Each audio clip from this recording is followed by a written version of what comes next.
What's up, everybody? Welcome to The Sweat. I'm your host, Jesse Cofield, and we got tons to get to on today's show. I'm talking PGA Tour, NBA free agency, and NFL Week 1 salary review, but let's not get ahead of ourselves, okay? We're starting with baseball. Say hello to our MLB panel, DraftKings contributors Matt Meiselman and RotoWire's Paul Bruno. Guys, 15-game main slate coming your way this evening. I need a pricey pitcher. I'm talking over $8K that you're interested in rostering tonight.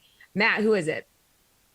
There's a lot of good choices on this slate, and I normally feel like I would have a better intuition about who the popular ones will be, but Zach Wheeler's up there, Sean Manaea. I think I'm staying away from Walker Buehler and Lance McCullers to a pretty significant extent. So the guy in this category that I feel like will go a bit overlooked is Taijuan Walker, and it's mostly about recent performance. Dylan Cease is priced right around him, and Cease has just been much better lately. Walker has struggled a lot in recent starts. But he did rack up 7 strikeouts against the Braves last time out. So I feel like that's at least a good indication that there's not something fundamentally wrong with him. And he's just had some bad luck, just pitched poorly. He had a Pirates game where the Mets had that weird play with the slow roller in front of the plate, and he knocked it into foul territory, and that kind of cost him the whole start. He had a tough matchup against the Blue Jays around then too. So I think just facing this Marlins team is likely to cure him of just bad results, because the Marlins traded away half of their starting offensive lineup, and it's just a really, really good matchup in a really good pitcher's park. So I think Walker could be a bit contrarian, at least relative to some of the other high-priced arms. So I think that's the guy I'm leaning towards. Paul, who's the guy you're looking towards? Well, Jesse, at the top of the board, you can certainly bank on a solid outing from Buehler, who's had an outstanding season. Everybody knows that. And you can make a strong case for Wheeler as well. I don't like Buehler's matchup against Houston, though. So I'm fading him definitely in this one. I'm going down the board a little bit, saving a few bucks and pivot to Hyunjin Ryu for 8,700, who finally gets to make his Toronto home debut a year and a half after signing with the Jays. That's unbelievable to me. They've gone through hell and back, the Blue Jays club. He went through a flat spot a few weeks ago, but once again looks to be in top form. I note that he's allowed a total of only 4 earned runs in his last 4 starts, striking out 20, walking 4, and allowing no homers in that stretch. His offense was silenced yesterday, and I don't expect a repeat, and haven't seen that happen from that group in a long while. His mound opponent, Zach Plesac, comes into this matchup having surrendered 11 bombs in his last 61.2 innings pitched. I'm looking for some fireworks at the Rogers Center today. All right, Paul. Now hit me with a pitcher who is going to be under 8K that you're interested in. Who's that? I'm looking at Johnny Cueto versus the D-backs. I have a rule in fantasy sports. I look for the worst team in majors and find out who's pitching against them, and that's the deal today. He is given the Giants at least 5 innings pitched in his last 7 starts. Jesse, his strikeout to walk rate very favorable at 82-19 over 93 innings pitched. He's also got a strong head-to-head matchup against the veterans in the D-backs lineup. All of that adds up to a very high win probability. So I'm going with Cueto tonight. Matt, who are you going with? There's a lot of pitchers to choose from, I think, in all of the tiers tonight. It's a pretty strong pitching slate, but I think paying all the way down to someone like Jordan Lyles at 5,100, that seems to make the most sense to me, because we'll get to it in a minute. There are some expensive hitters that I think will be overlooked.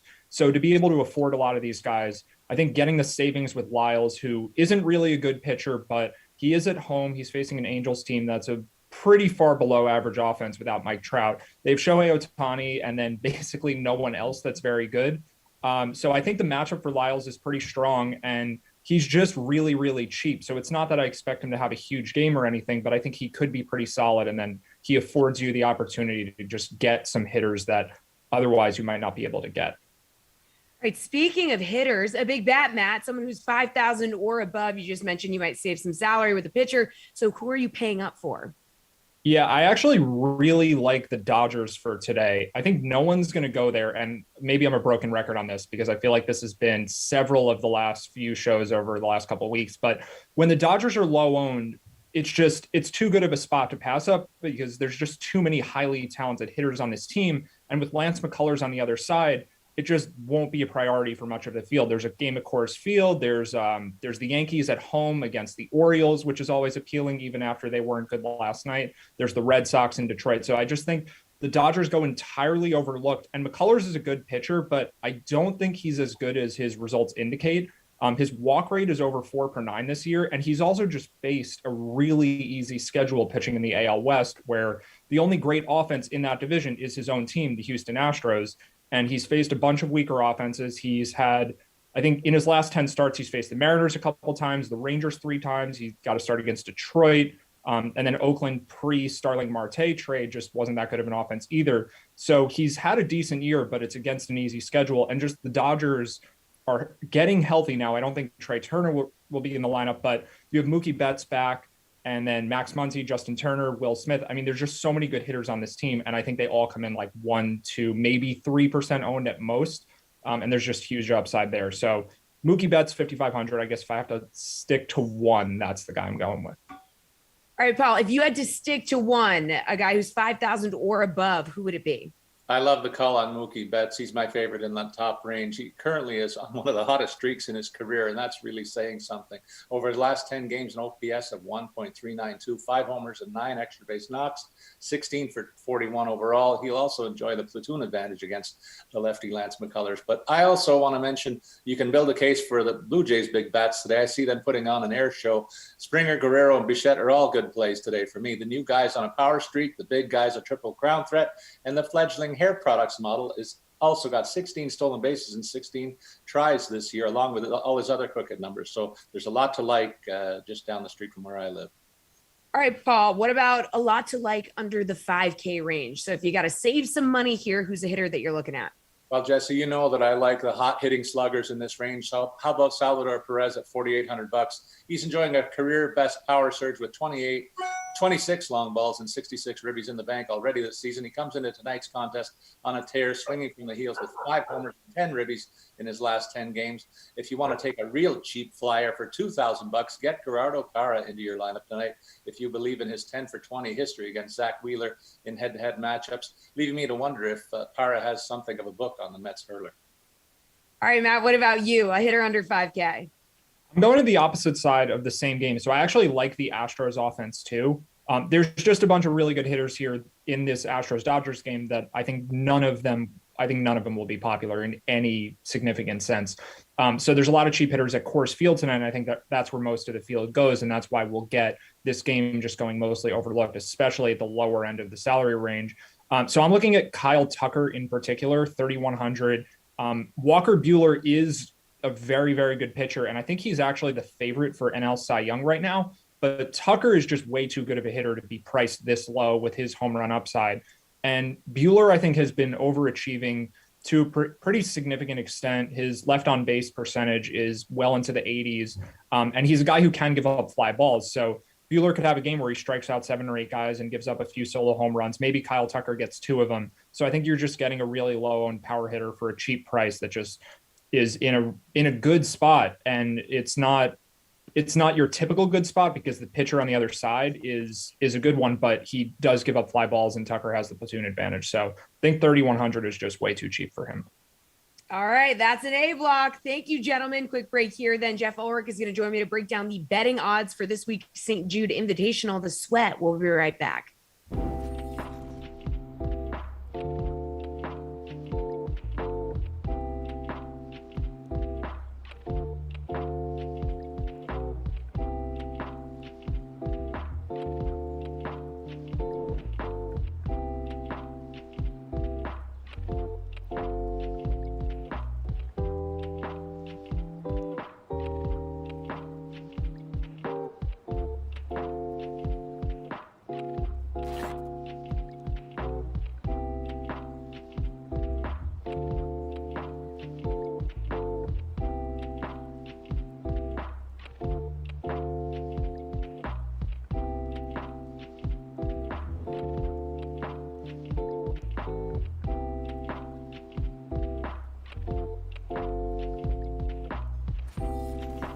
As promised, I'm here with DraftKings contributor Jeff Ulrich, and he is ready to break down some odds for the WGC-FedEx St. Jude Invitational going down this week. So, Jeff, 3 best odds on the board belong to Brooks Koepka at plus 1,100, and then Jordan Spieth and Colin Morikawa at plus 1,200. So, who would you separate from this pack as either too high or too low? Yeah, I mean, this is a pretty interesting pack. Obviously, you have Colin Morikawa coming off the Open Championship not too long ago. Obviously, was right in the contention for the bronze medal. But I feel like the guy who really should be the favorite here is Brooks Koepka. I mean, this is a player who's finished T6 or better now in 4 of his last 5 starts. And as we know with Brooks, as the events get bigger, this just tends to be where he shows up. It really does feel like you've got Koepka. He's come up short at the majors this year, Jesse, but that doesn't mean that he can't make up for this season a little bit with wins at places like the WGC and the FedEx Cup playoffs. His approach game is trending. He's a good Bermuda player as well. I feel like this is the player who really should be the favorite here. And from this group, I would say his odds, if anything, they're maybe a touch too high, so maybe they could be lower. Jordan Spieth is really the player from this group that I don't think necessarily belongs. He's played well. Yes, he's coming off the Open Championship where he was T2 and he was in contention, but that's the Open. The Open is where Jordan Spieth kind of flourishes. He's a good links player. I don't really like him up against these tee to green beasts like Morikawa and Koepka in these events. So I feel like Jordan Spieth is pretty easy fade for me at this price.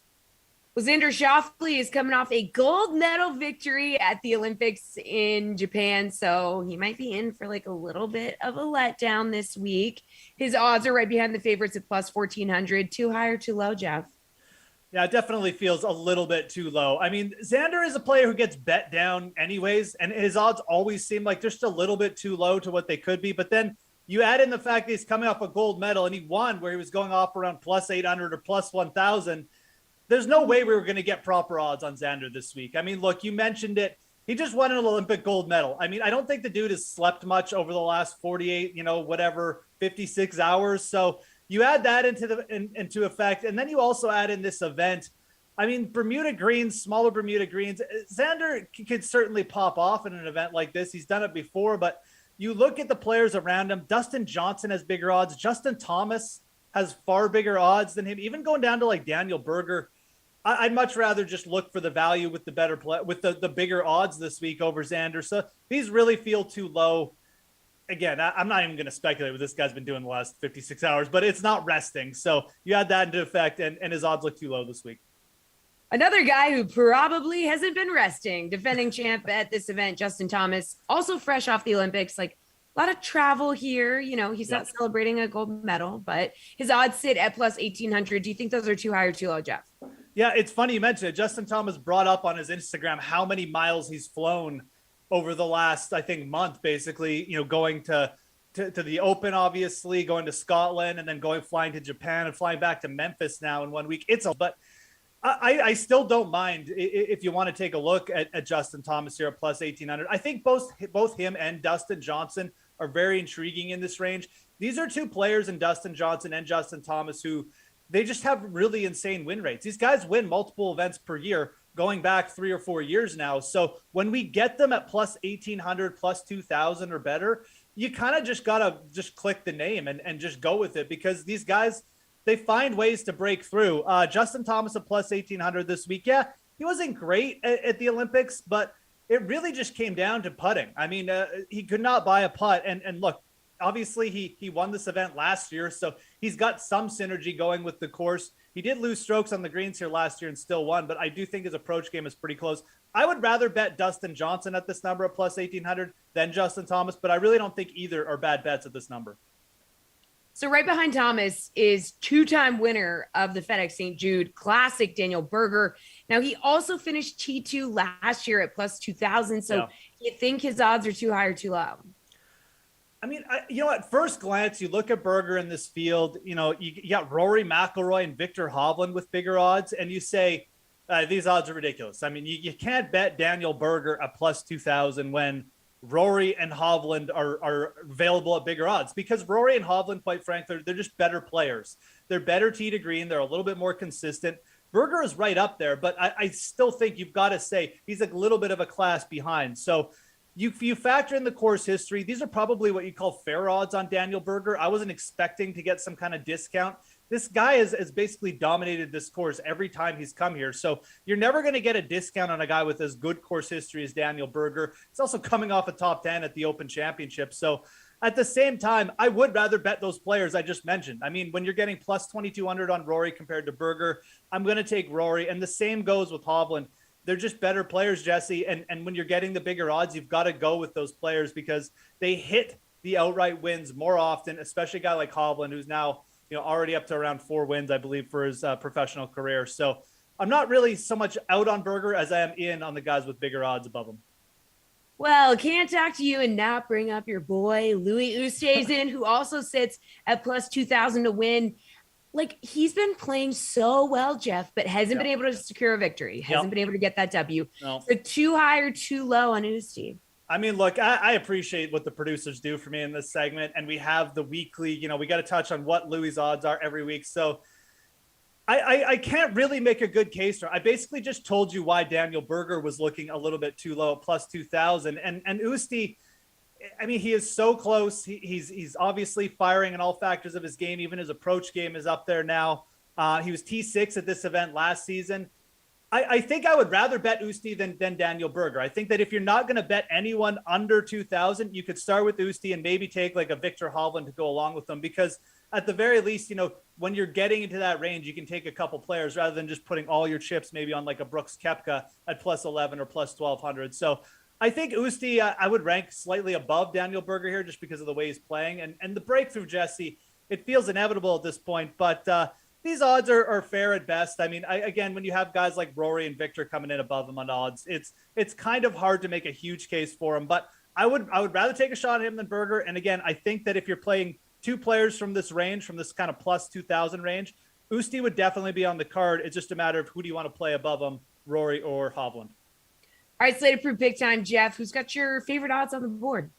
Yeah, right now I'm going to be taking a shot with Rory McIlroy here at plus 2,200. I think these odds are just a little bit too big. I mean, this is a player played very well at the Olympics. He was motivated. He was tracking well right before the Olympics with his ball striking. I mentioned it a couple times. I feel like his odds compared to guys like Berger, just a little bit too big here. So give me Rory at plus 2,200. All right, good stuff, Jeff. Thank you. Going to turn our attention to basketball after this. A lot of deals going down. All right, guys, they're ready to break it down for you.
It's time for an NBA free agency update. DraftKings contributors Kenny Ducey and Stan Sun, along with RotoWire's Nick Whalen, are here. Guys, we're going to take a look at some of the latest reported moves in NBA free agency, and then we're going to try and analyze their fantasy or sportsbook impact for players, for teams. You know the drill. All right, so Monday was a good day for Chris Paul. Pretty good day. He agreed to stay with the Suns on a 4-year, $120 million deal. Must be nice.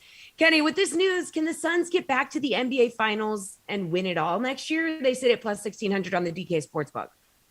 No, and I think that everyone out there would agree that this was not a very good move. I think that this was too much money. I think that maybe a 1-year deal, a 2-year deal, it's really less about bringing him back and more just about the salary flexibility, their salary cap flexibility that they're going to have over the next few years because of all this money being allotted to Chris Paul. Look, here's the thing.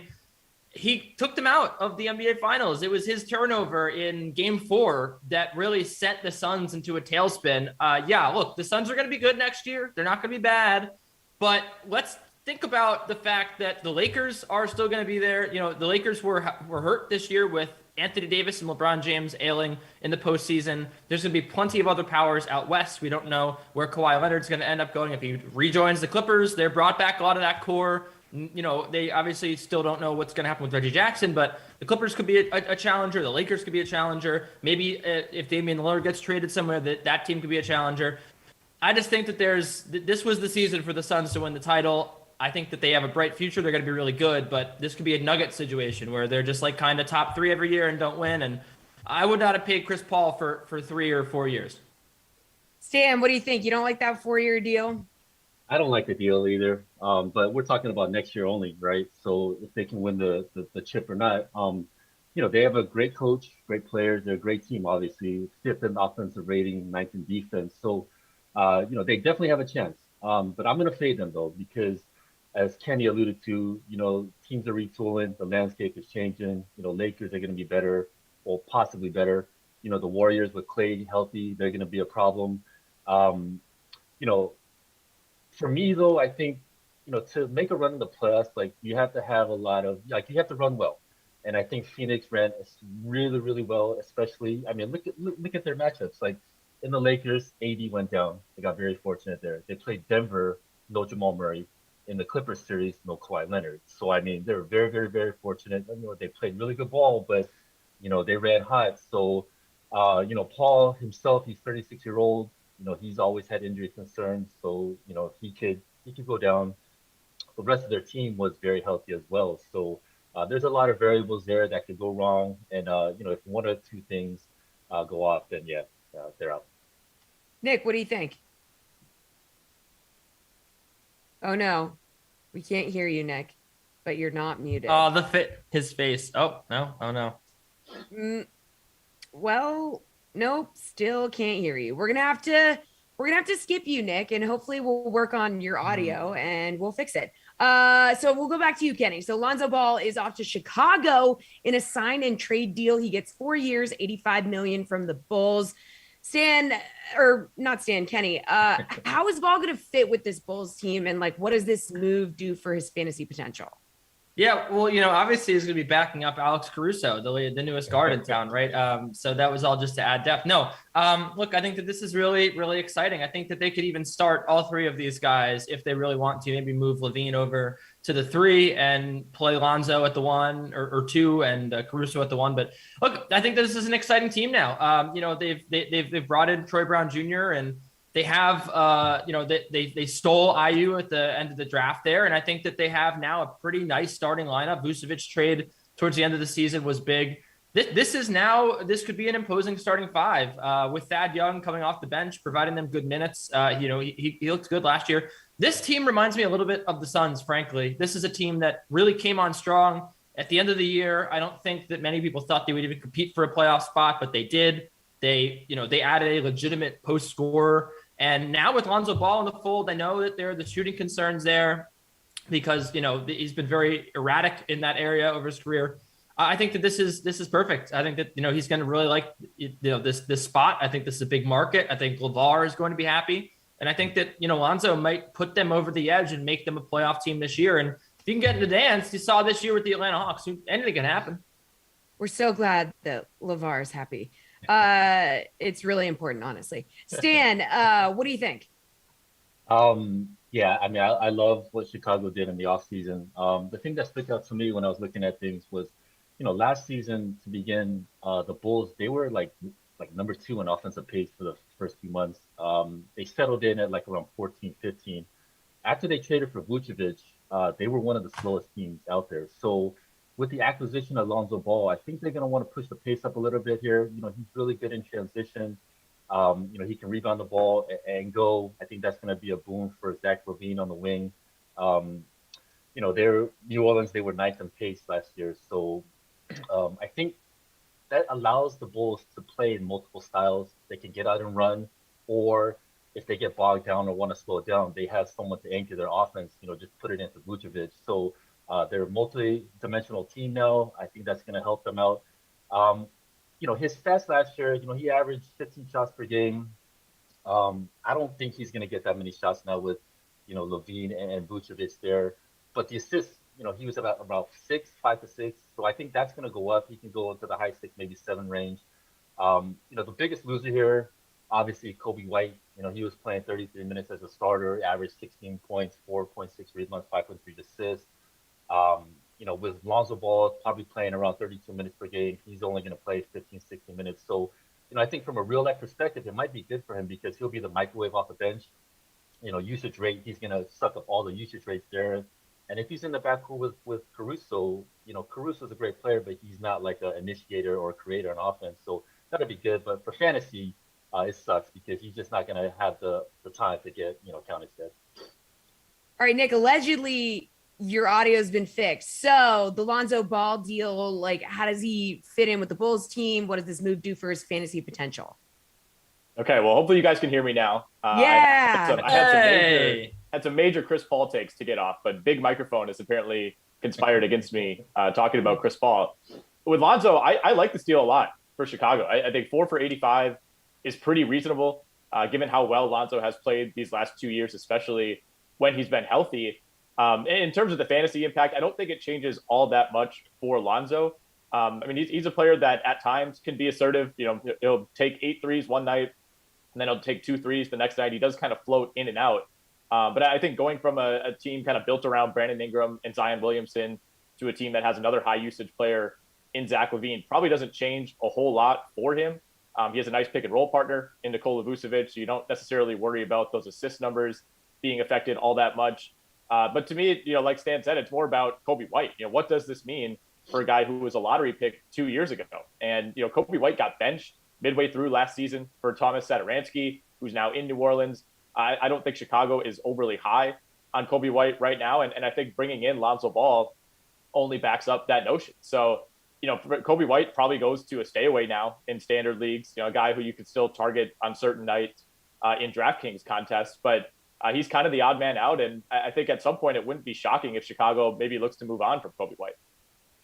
So, guys, Kyle Lowry will be leaving the Raptors and joining the Heat. He's got a 3-year sign and trade deal worth $90 million.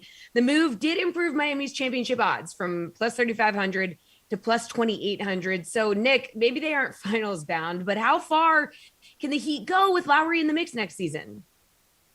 I feel similar about this deal as I do with Chris Paul in Phoenix, where it's like, Miami, they didn't have to make this deal in the same way that Phoenix did to keep Chris Paul, but man, committing 3 years, $90 million to a player like Kyle Lowry, it's a big leap. And you're really gambling that, 1, he's going to stay healthy, 2, he's not going to fall off a cliff during that time. And, Miami got swept out of round 1 by a team that, yes, won the finals, but a team that also everyone agrees, wasn't all that good compared to most teams that make the finals. We've talked a ton on this show about some of the luck that the Bucks and the Suns, for that matter, had to get all the way to the NBA finals. So it's not like the Heat are right on the cusp. Obviously, they were there 2 years ago, but that was kind of a strange situation in the bubble.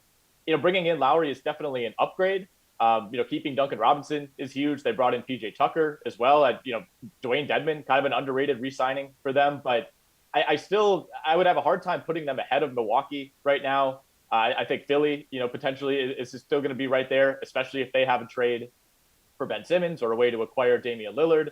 Miami's, to me, it just doesn't really change the needle. I think they're probably somewhere between the 2nd and 4th or 5th best team in the Eastern Conference, and they're probably going to need some breaks to, get back to Eastern Conference Finals territory. So, long term, it certainly worries me committing that kind of money to a player of Lowry's age. But it's a gamble, and it's going to pay off in the short term for Miami. Stan, what do you think? How far can the Heat go with Lowry in the mix? Yeah, they have a puncher's chance. They're obviously not a favorite. I'm with Nick here. It's not something that really just elevates and spikes them up, but it's a nice get. The triumvirate of Lowry, Butley, Butler and Bam, that's a nice triumvirate. My concern is, he is 35, 36 years old. He was playing. I mean, Nick Nurse was running him a lot of minutes, so he has a lot of miles on him. He's averaging 36 to 38 minutes per game. That's obviously going to come down here. His shot attempts are going to come down. His steals, he was, averaging at like 1.4, 1.5 steals per game the past 2 seasons. That dropped down to 1. So is that a sign of decline for him or not? Miami, they were great team defensively. They were 4th in steals last game, so maybe the system helps him out a little bit here. But I do like him. I think his efficiency might increase here, especially since Miami, they run a lot of like dribble handoff offense and things like that. So he might get cleaner looks, but he's a good player. I don't think, he's a player that's going to really elevate him, into the upper echelon or above Milwaukee in the East. Kenny, what's your take? Not only Milwaukee, I mean, you have to deal with, plenty of teams. I mean, the Nets are obviously the biggest one.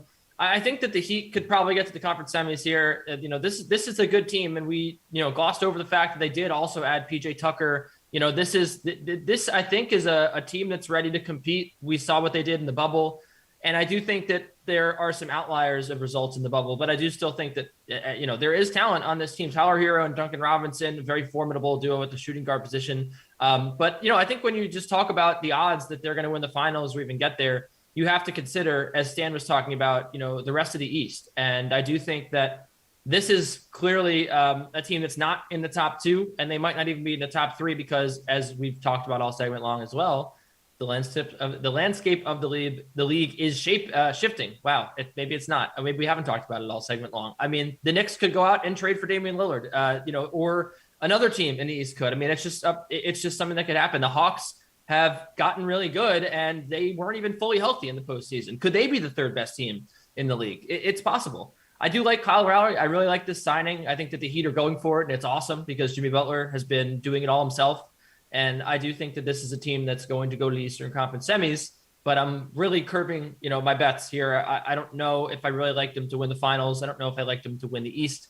But I'll probably take the over on their win total, or maybe, draft some of these guys in season-long leagues, target them early in DraftKings, because I think this is a team you want to buy in on. All right, real quick on this question, Stan, any other move that you think is going to have a significant impact in 2021, 2022? Yeah, I didn't really see anything significant. I saw a lot of like 3-and-D type players, the Lakers filling in with shooters and, things that they need. Probably the PJ Tucker one, just because it really boosts the defense for Miami. But other than that, I didn't see anyone moving the needle. Kenny, what do you think? Otto Porter Jr. going to the Warriors for the minimum, I think, is huge. I think that's going to help their bench. That's a good team. That's a dangerous team. And getting him for the minimum was a very big steal. What do you think, Nick? Yeah, Porter is who I was going to say too. And it's because they got him at the minimum. If they were paying him $7 million a year, I don't think I'd feel the same way. Or if he went and signed with, the Kings or the Pacers, I wouldn't really bat an eyelash. But because he's going to the Warriors, because he's going to be able to probably be an overqualified bit player for them, I think that's a huge, huge deal to get Otto Porter, who definitely could have gotten more money elsewhere. All right, thanks, fellas. We are back to baseball next. The Sweat will be right back.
to baseball panel number 2 of the day. DraftKings contributors Darian Thorne and Nick Fryer here for MLB Cover the Bases. Guys, need your favorite bets in the following categories for tonight's MLB slate. So, first base is run line or money line bet that you're liking. Garian, tell me about it. Yeah, I'm going to go with the Braves as slight road favorites tonight. They are minus 130 on the money line, and this is mostly just betting against John Lester, who I was not expecting to be dealt at the deadline because I wasn't sure anyone wanted John Lester for a push run, although I don't know if you can call what the Cardinals are about to do a push for the pennant or a push for the NL Central or whatever. He's been terrible in 2021, and specifically – he's been terrible pitching away from Nationals Park, and that's an issue because he doesn't pitch for the Nationals anymore. He's got a 423 opponent WOBA when pitching on the road so far this season. It just hasn't looked really good, where on the other side of this matchup, you have Max Fried, who I kind of think has been floating under the radar the past couple of months. He got off to a terrible start this season, but if you go back to the beginning of May, he's got a 3.35 ERA. He's got a mid-3.5s FIP.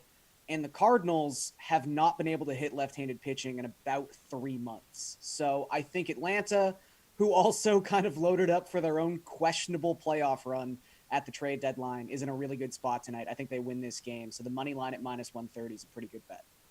All right, Nick, a run line or money line bet you like? I'm going to go with Phillies run line. We got Zach Wheeler going up against Patrick Corbin tonight. I would think I wouldn't necessarily need to say more than that. However, Zach Wheeler does not have a win against the Nationals this season, despite doing really well in 3 of his 4 starts against them. The one hiccup that he had against them was probably his biggest hiccup of the season, but that was his first start after the whole MLB foreign substance crackdown came into play. So I'm going to give him a little bit of a pass there, and he did really well against them last time out.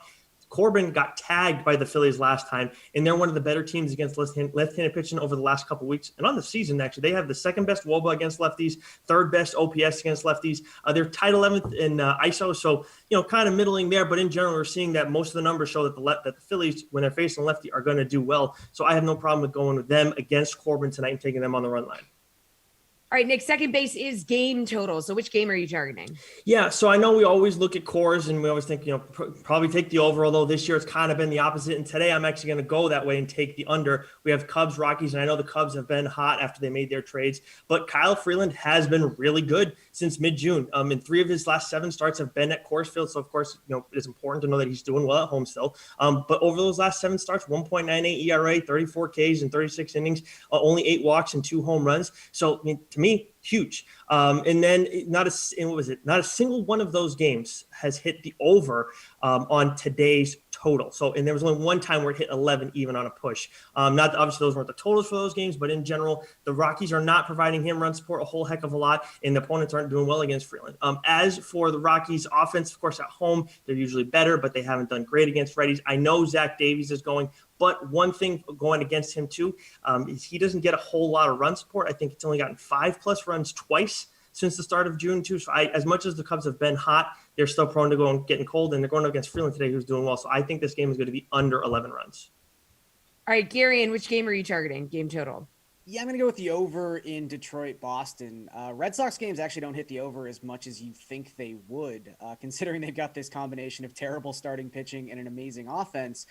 But we've got 2 pitchers taking the mound in Detroit tonight that I have zero confidence in, maybe even less than zero confidence. We've got Willie Peralta, who's given up 4 home runs and 11 earned runs in his past 2 starts. And then you have Garrett Richards, who enters this game with a 6.21 expected ERA. That is the second worst mark among the 64 pitchers who have thrown at least 100 innings so far this season.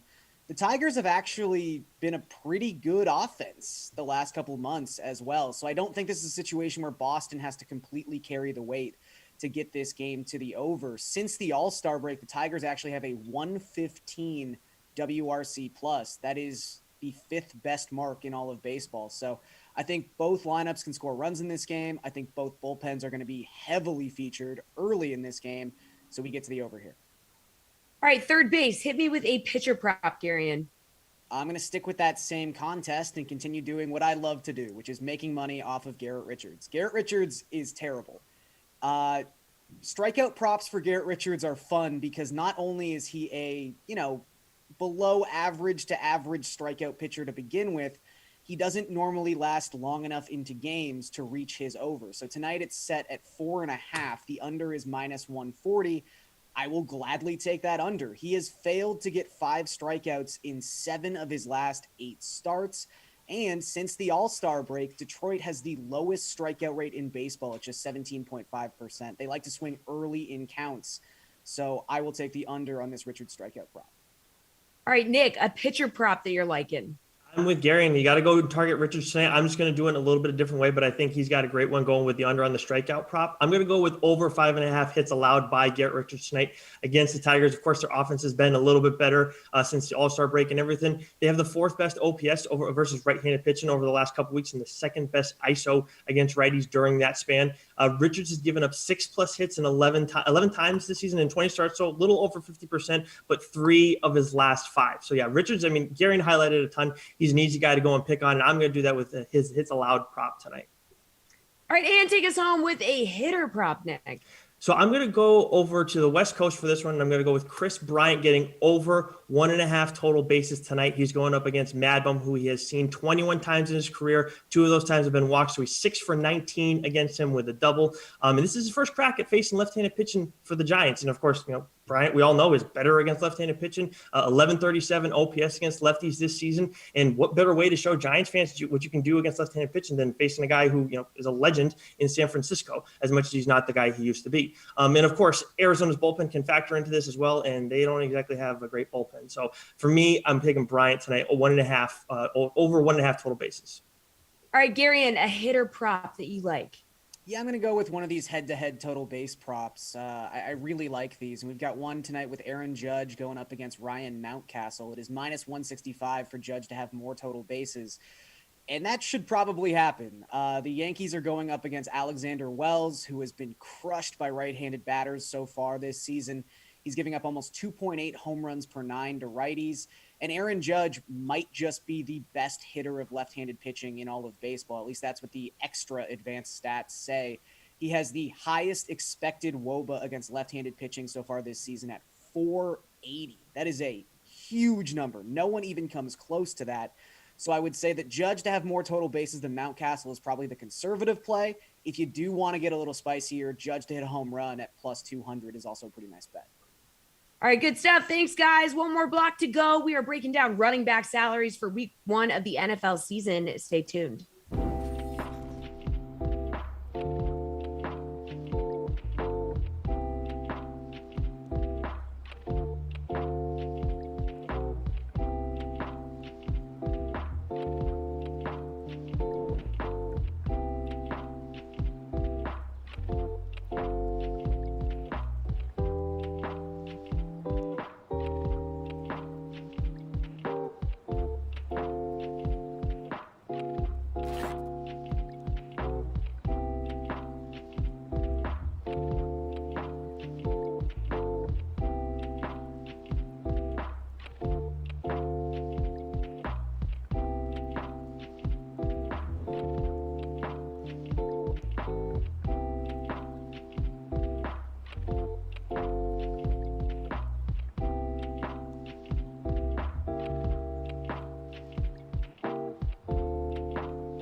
DraftKings contributors Jeff Ulrich, Garion Thorne, and RotoWire's AJ Scholes are here to take an early look at running back salaries for week 1 of the NFL season. Now, before we even get into running back salaries, some big news out of Colts camp with Carson Wentz set to miss 5 to 12 weeks, suffering a foot injury, having to undergo surgery. Jeff, what does this do to the Colts' chances of winning their division? And I know you're like, in the back of your mind, you're like, St. Nick? Is that St. Nick's music? Yeah, I mean, hey, you never know. I mean, is that Nick Foles coming downtown? I mean, if that happens, Jesse, this will all flip on its head, obviously. But for right now, I mean, look, I was never a guy who really thought that the Colts were a good play to win this division. I've always been on the Titans since the start sort of preseason, or just the start of July, maybe since the Julio Jones news. So for me, this kind of just puts the nail in the coffin for me in terms of the Colts' chances of winning this division. I'm sure somebody could argue that they're an interesting value play now. They're a plus 180 on the DraftKings Sportsbook to win this division. But I think you're going to see the Colts be a little bit similar to last year, perhaps just worse though, in that they're not really going to be an explosive offense. They're probably going to keep it conservative with Jacob Eason and do a lot of check downs and stuff like that and try and win games with their D and O line. I just don't think that's going to hold up against the Tennessee Titans offense, which is going to be one of the top 3 in the league, in my opinion. So I think that this is a team where they're going to be scraping by to get in a wild card. And I just don't think they're going to have enough to get by Tennessee. Gary, what do you think? Yeah, in a really similar sense to Jeff, I guess you could make the argument that if you were someone who liked the Colts to win this division already, does this make the Colts worse? Because this might just open up value. I mean, Carson Wentz, I understand there's the Frank Reich factor. I understand that he is someone with immense talent, and maybe he just had a nightmare season. But he was dead last among qualified quarterbacks in adjusted net yards per attempt last season, and it wasn't particularly close. So maybe Jacob Eason, I mean, better is a weird word to use, but maybe Jacob Eason can give you a similar output to what we were maybe projecting Carson Wentz to be able to accomplish anyway. So again, the key here is if you liked the Colts already, which I didn't really, I think the Titans at -120 to win this division is still a pretty good number. But again, if you thought the Colts could run their combination of really good defense and probably above average rushing attack to anything even resembling last year's record of 11-5, then maybe this opens up some value. AJ, did you maybe like the Colts or no? No, not really. Not at all, really. I think the only thing that this changes for me, I'm with both these guys. I like the Titans at -120. I think that's a really good price for them in what I think will be kind of an easy division at this point to maybe walk away with. The only thing that I would maybe take a look at is if they don't bring in somebody else without Wentz, like maybe it's worth taking a flyer on the Jags at +550, like maybe. And that's really the only thing that I would consider here. You know, they obviously added Trevor Lawrence, ETN. Like I think it's possible at 550 that you could say, hey, this is worth a couple bucks here. But overall, I think the Titans are going to kind of just walk away with this one. Love this panel, Jesse. Just here for all the Carson Wentz hate, and let's go. Yeah, I mean, I know you're especially here for it, Jeff. All right, time for some running back talk. Okay, that's what this segment is supposed to be about. So Christian McCaffrey is the most expensive player on the entire slate at 9,500. Never mind among only running backs. Okay, so right behind him is Dalvin Cook at 9,100. Gary, and both seemingly have soft matchups for Week 1. So who would you rather have? That's the weird thing about the Jets. And again, it's always tough using the 2020 stats as a barometer for 2021 because things have changed immensely. But for as bad as the Jets were last season, they were a really good rush defense. DVOA had them as a top 5 unit. They were also, by adjusted line yards, one of very few teams who gave up less than 4 yards per carry in that adjusted statistic. They could probably continue to do that. I mean, you bring in Robert Saleh. He's like a defensive-minded genius. I think the Jets are going to be all right on that side of the football. And as tempting as it is to get Christian McCaffrey below $10,000, I think I'm leaning towards Dalvin Cook here because if there's been one narrative everyone in the fantasy community seems to agree with, it's that Joe Burrow could be a really good quarterback because he's going to have to throw 700 times this year because Cincinnati might have the worst defense in football. So I really do think Dalvin Cook is the play here. Although, again, it's never a bad option to go with Christian McCaffrey when healthy. AJ, do you feel like you could save a little cash with Dalvin Cook? Absolutely. I think it's worth the $400 to save the price tag here. The breakdown is right there. He gave it all to you for the defensive lacking on the other side. You know, I know that Cook doesn't get the same level of like targets that McCaffrey does in terms of adding, the passing element or the receiving element to the game. But you look at big rush games last year, Cook had 800+ yard games, played 14 of them. So you can almost, every other for that, 16 touchdowns in those 14 games as well. So he's almost a lock at that point for a touchdown and to save a little bit of money. I think that's the better play in this one. Jeff, what do you think? Yeah, I mean, just to pile on what these guys are saying, not only are you getting Cook cheaper, but I mean, you're getting a Cincinnati defense with going up against Cook that allowed 5.1 yards per carry. And then you look at the other game, I mean, I don't want to trust this Carolina offense at all. I think the Sam Darnold move was terrible. This is a player who just has not produced at any point in his career. And you've got two teams in the Jets and Carolina who were bottom 10 in terms of plays per game. It's going to be an ugly game. I think Garion's right. Robert Saleh probably just going to come in, get some defensive scheme and try and win a low scoring game. I just don't think the fantasy potential is there at all. McCaffrey might pay off because he gets like 15 targets. That could definitely be something that happens. And maybe you try and squeeze both these guys in. But if I'm picking one, it's got to be Cook. All right, short on time, so we're skipping around a little bit. Garion, who's your favorite value play at running back for week one?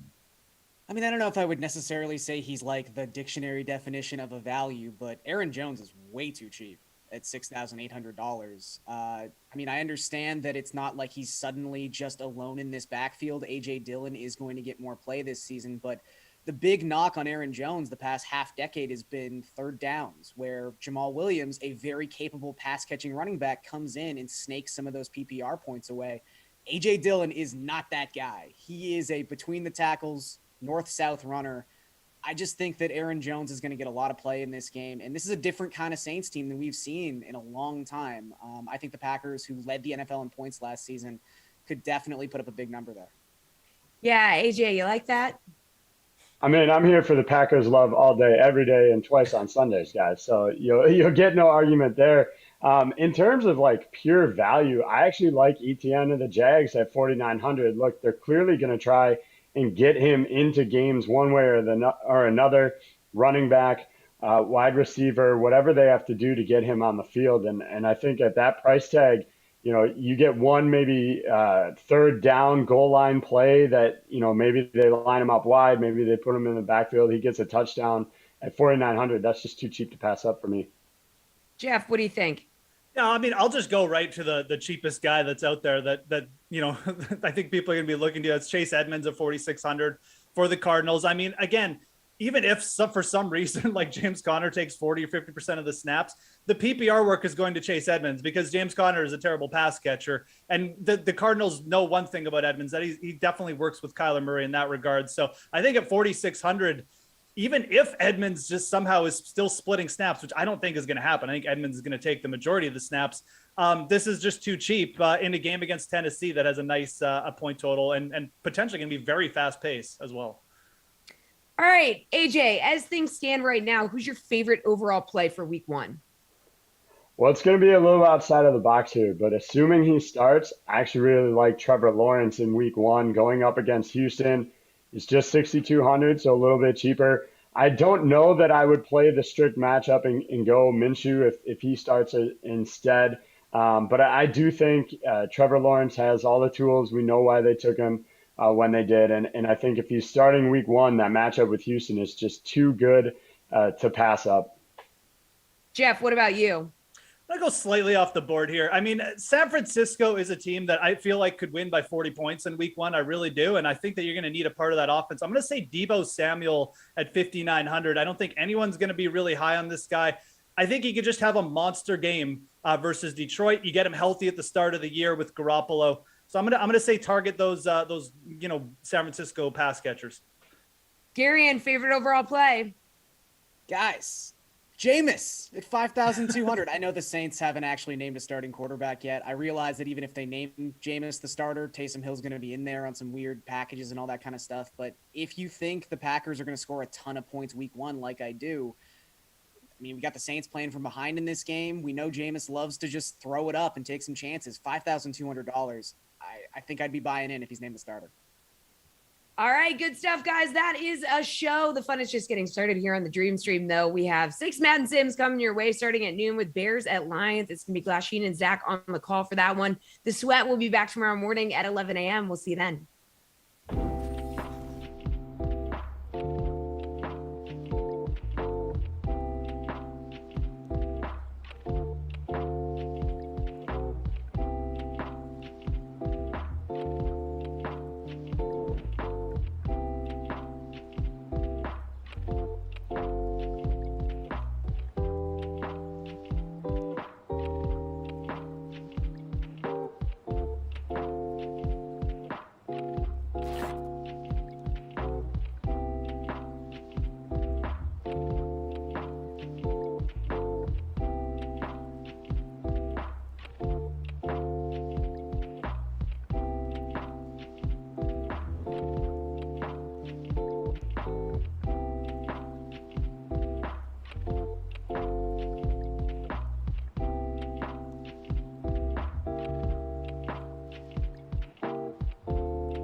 What is up, DK Sim Fam? It is a historic pairing here, my first time ever with Christian.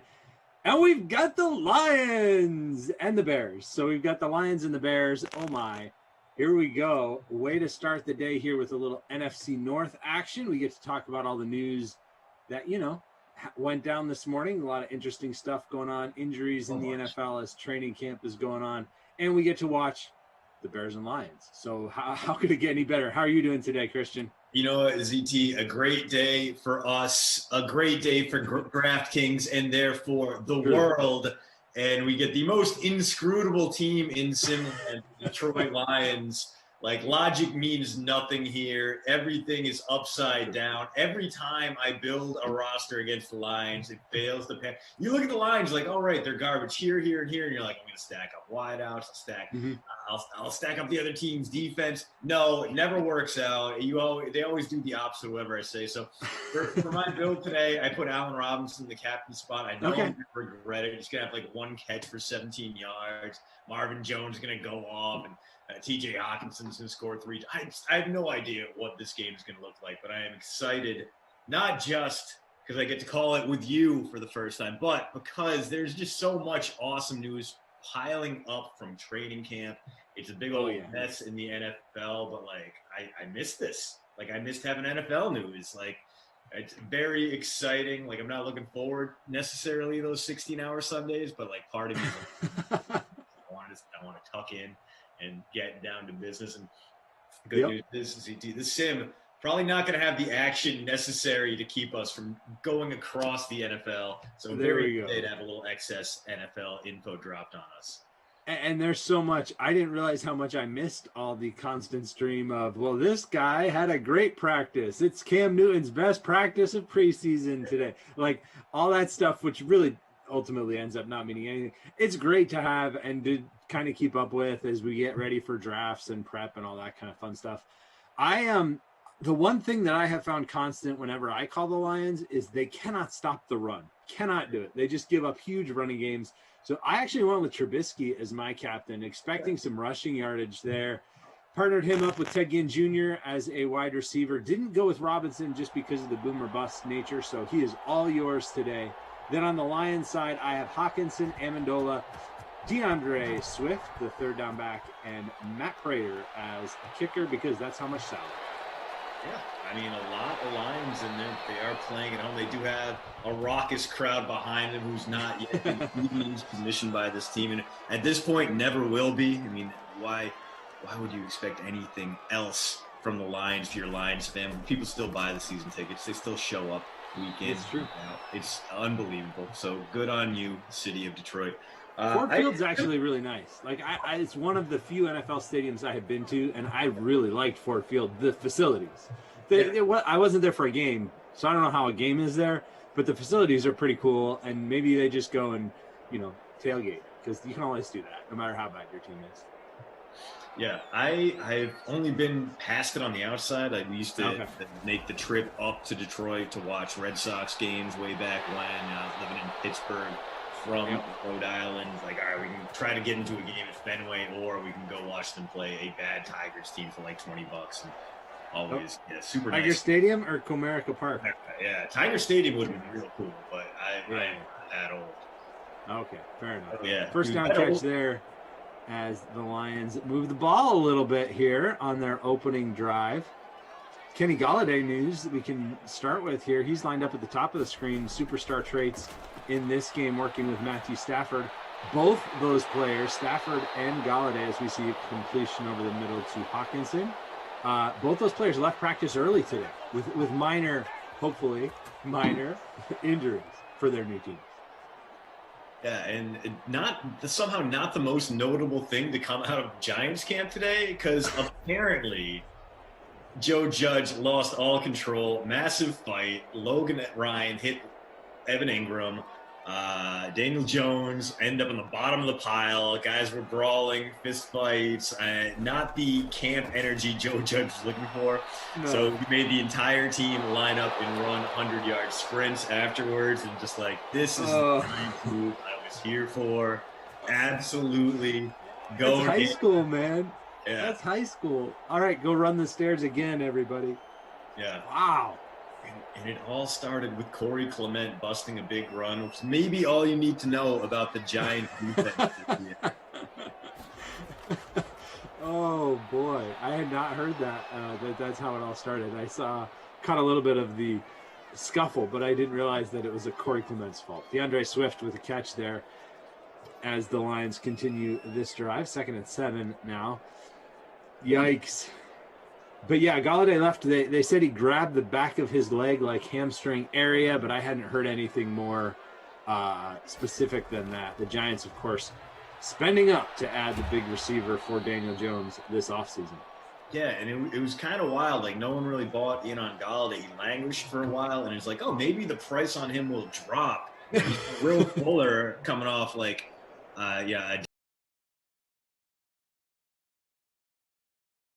signed for 1 year, $10 million. You thought, oh, maybe Golladay is going to have to do the same thing after only playing 5 games last year. And the Giants were like, cash, cash, cash. Dave Gettleman's like, if you don't come and save me this year, I'm getting fired. Daniel Jones not going to get extended. So they're like, I feel like they're just negotiating against themselves. And Golladay, of course it was. How much money do you have? Yes, we'll take all of. There is this opening drive for the Lions continues. Yeah, I mean, hopefully this injury isn't anything serious. I mean, they're not saying it is your top receiver trying to establish that. Even if it is just training camp or preseason, something to definitely keep an eye on and monitor closely. And then Matthew Stafford, the quarterback for the Lions in these Sims, also left practice after hitting his thumb on a helmet. So, you know, never good to see that, although I mean, they got big plans, but they already lost Cam Akers. You can't lose Matthew Stafford, too. Yeah, I'm sure they're just going to put it in bubble wrap. I can imagine, like, that guy played with, like, a broken back for a terrible Lions team. You're not going to keep him off the field once the actual season starts. But, yeah, wrap him up, hold him tight, give Sean McVay his precious baby that somehow they needed to trade away 2 different first-round picks for, although big part of that was offloading that onerous Jared Goff contract, which will – that and Carson Wentz, 2 immensely painful deals for guys who at the time was like, oh, okay, like I kind of see these guys were MVP candidates once upon a Detroit line, so good things will not happen to him. But good things happening there to Kenny G. There he is. Hamstring looks fine here in Simland. First touchdown of the day. The Lions score on their opening drive. Stafford to Galladay. Won't be seeing that much in Detroit actually at all this year because they both got new teams. Yeah, and dude, Galladay, our first broadcast together, ZT. I'm gonna tell. I have just so much. I love Kenny Galladay. Not just because he's a good wideout, but like his journey, like absolutely wild. Like no offers whatsoever. 1 or maybe 2 D1 offers, and one of them was North Dakota. So this is a guy who was a big target, a big fast dude. No one wanted him. Like he was in Chicago too. It wasn't like he was in like a recruiting wasteland. He wasn't playing in Rhode Island. Like he's playing in Chicago. No one wanted him. He goes to North Dakota, plays a little bit, has a good season there, and then decides, you know what? I'm going to transfer. No one wants him again. Has to go to the MAC. Has to go back to his home state. Yeah. Goes to Northern Illinois and absolutely brings the action to the table. Still languishes till the 3rd round for dudes like 6'4", 220, runs a 4.5. And it goes out. Yeah, and shows what he can. Like, anytime you get a guy who's overlooked in high school, has to work his way up from them, just a soft spot in my heart. Like Kenny Galladay, James Robinson, especially the D3 guys, like the big, like meaty linemen out there, big meaty men slapping meat, Ben Barch, Quinn Miners, like those dudes have.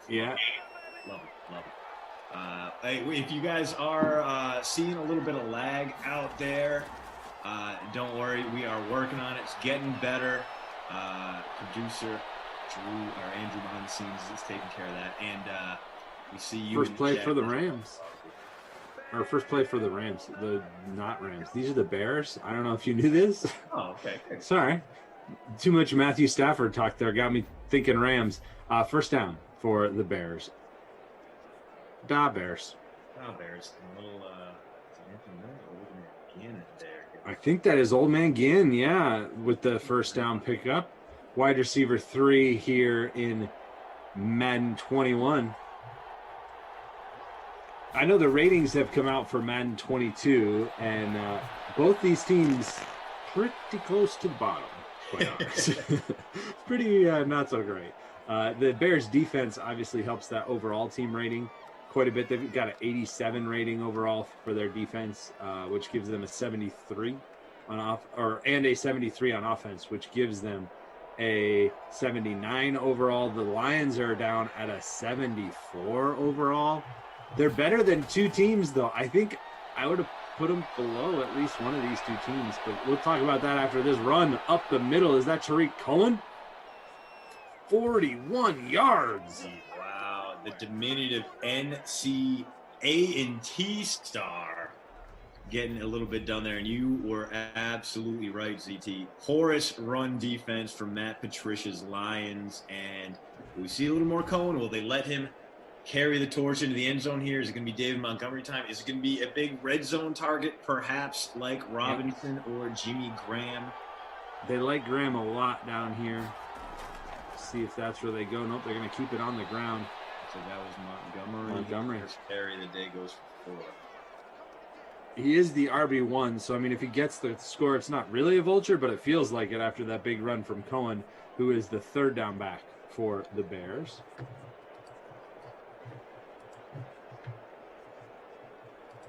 Probably a similar situation in the updated game when we get that in here, I would assume, and we'll see when that actually happens, but those two running backs sharing time.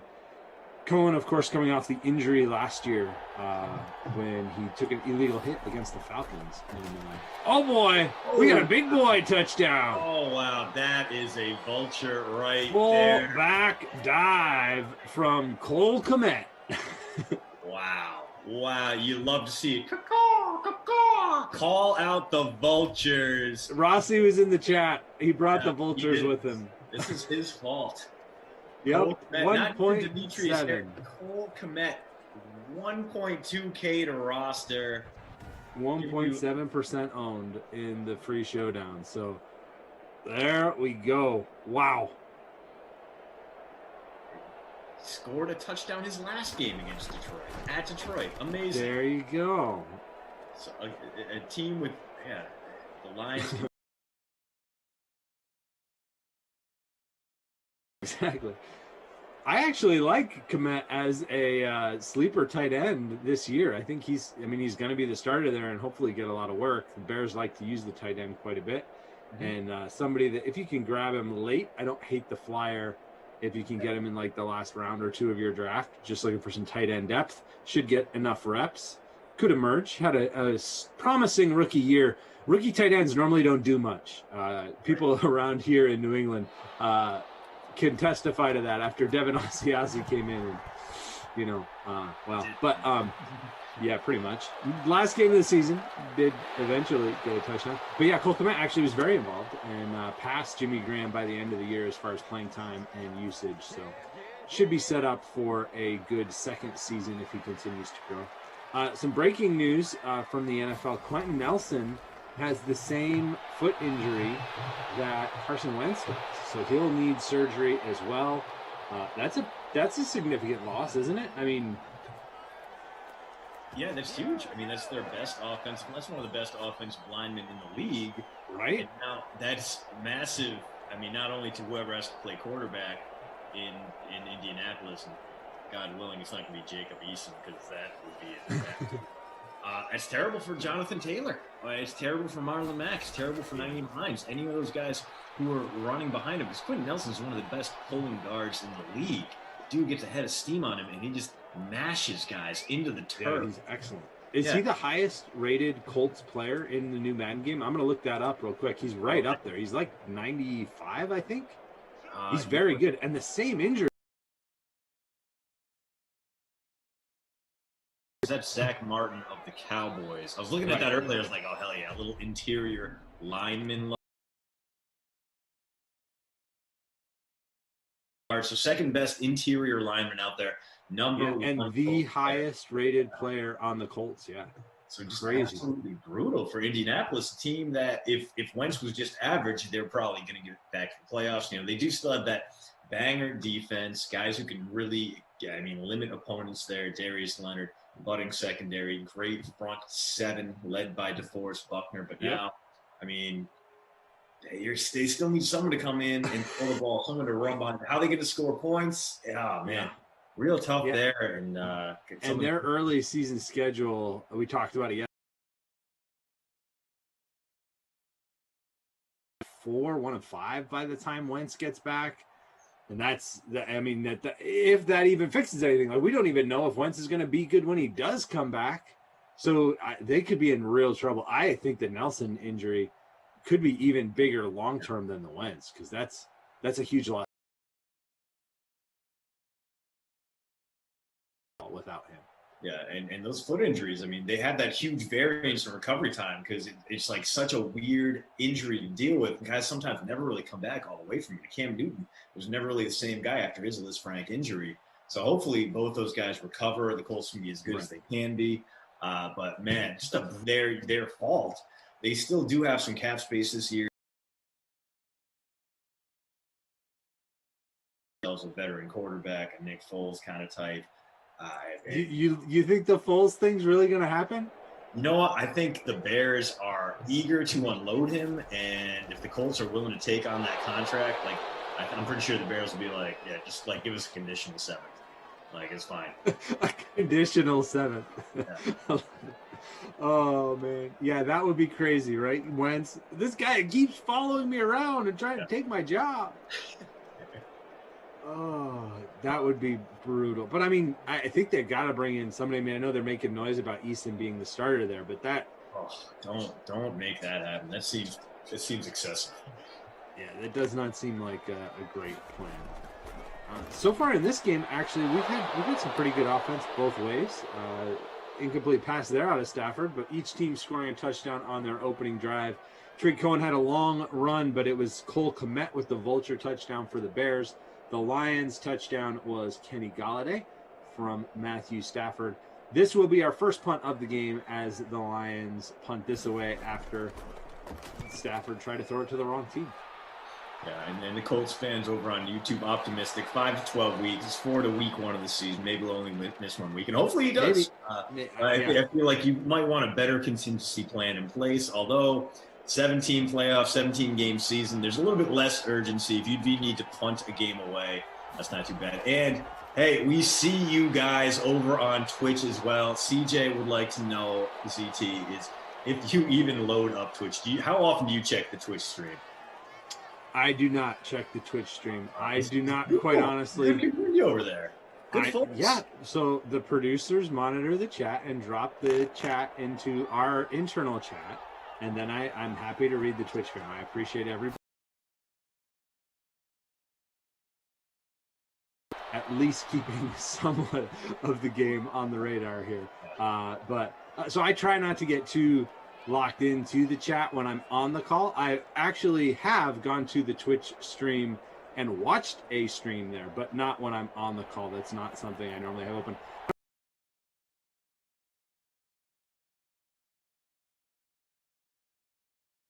Are going to talk about as we see Tariq Cohen stopped on 3rd and 3. So after opening drives there,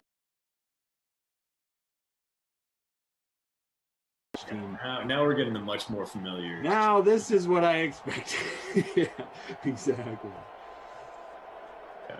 Yeah. I for a while my internet was just awful, just dog poop internet. So I could tune in occasionally and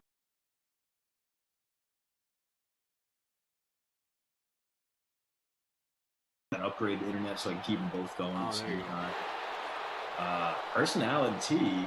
Oh, WHJY in Rhode Island.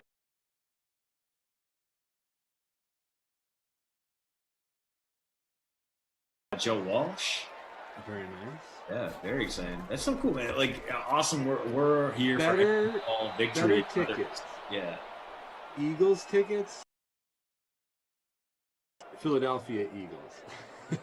This year. I know what I thought too. I honestly, like most years, at an Eagles band concert than you will watch the game at the Link. It's true. It's true. Yeah, I would take the band as well.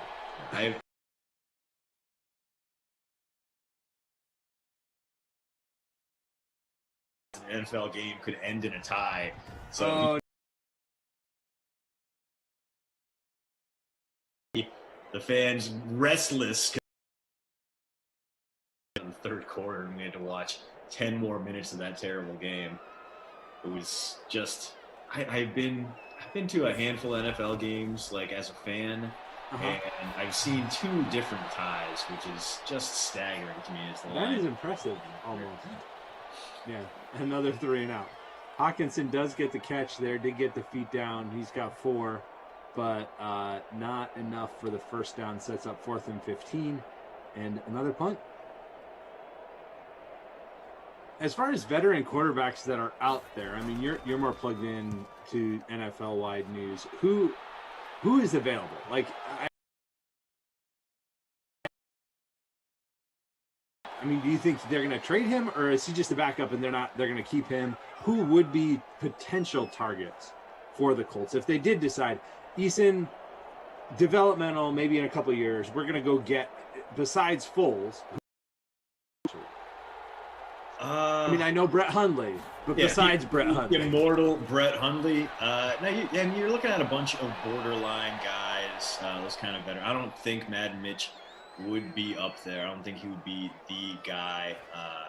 Like same thing with bringing back Jacoby Brissett. I feel like the Dolphins are pretty happy having him there as a moderate value backup. And if they want to wait out the market, they can go out and get, like, they could bring Brian Hoyer back or something like that.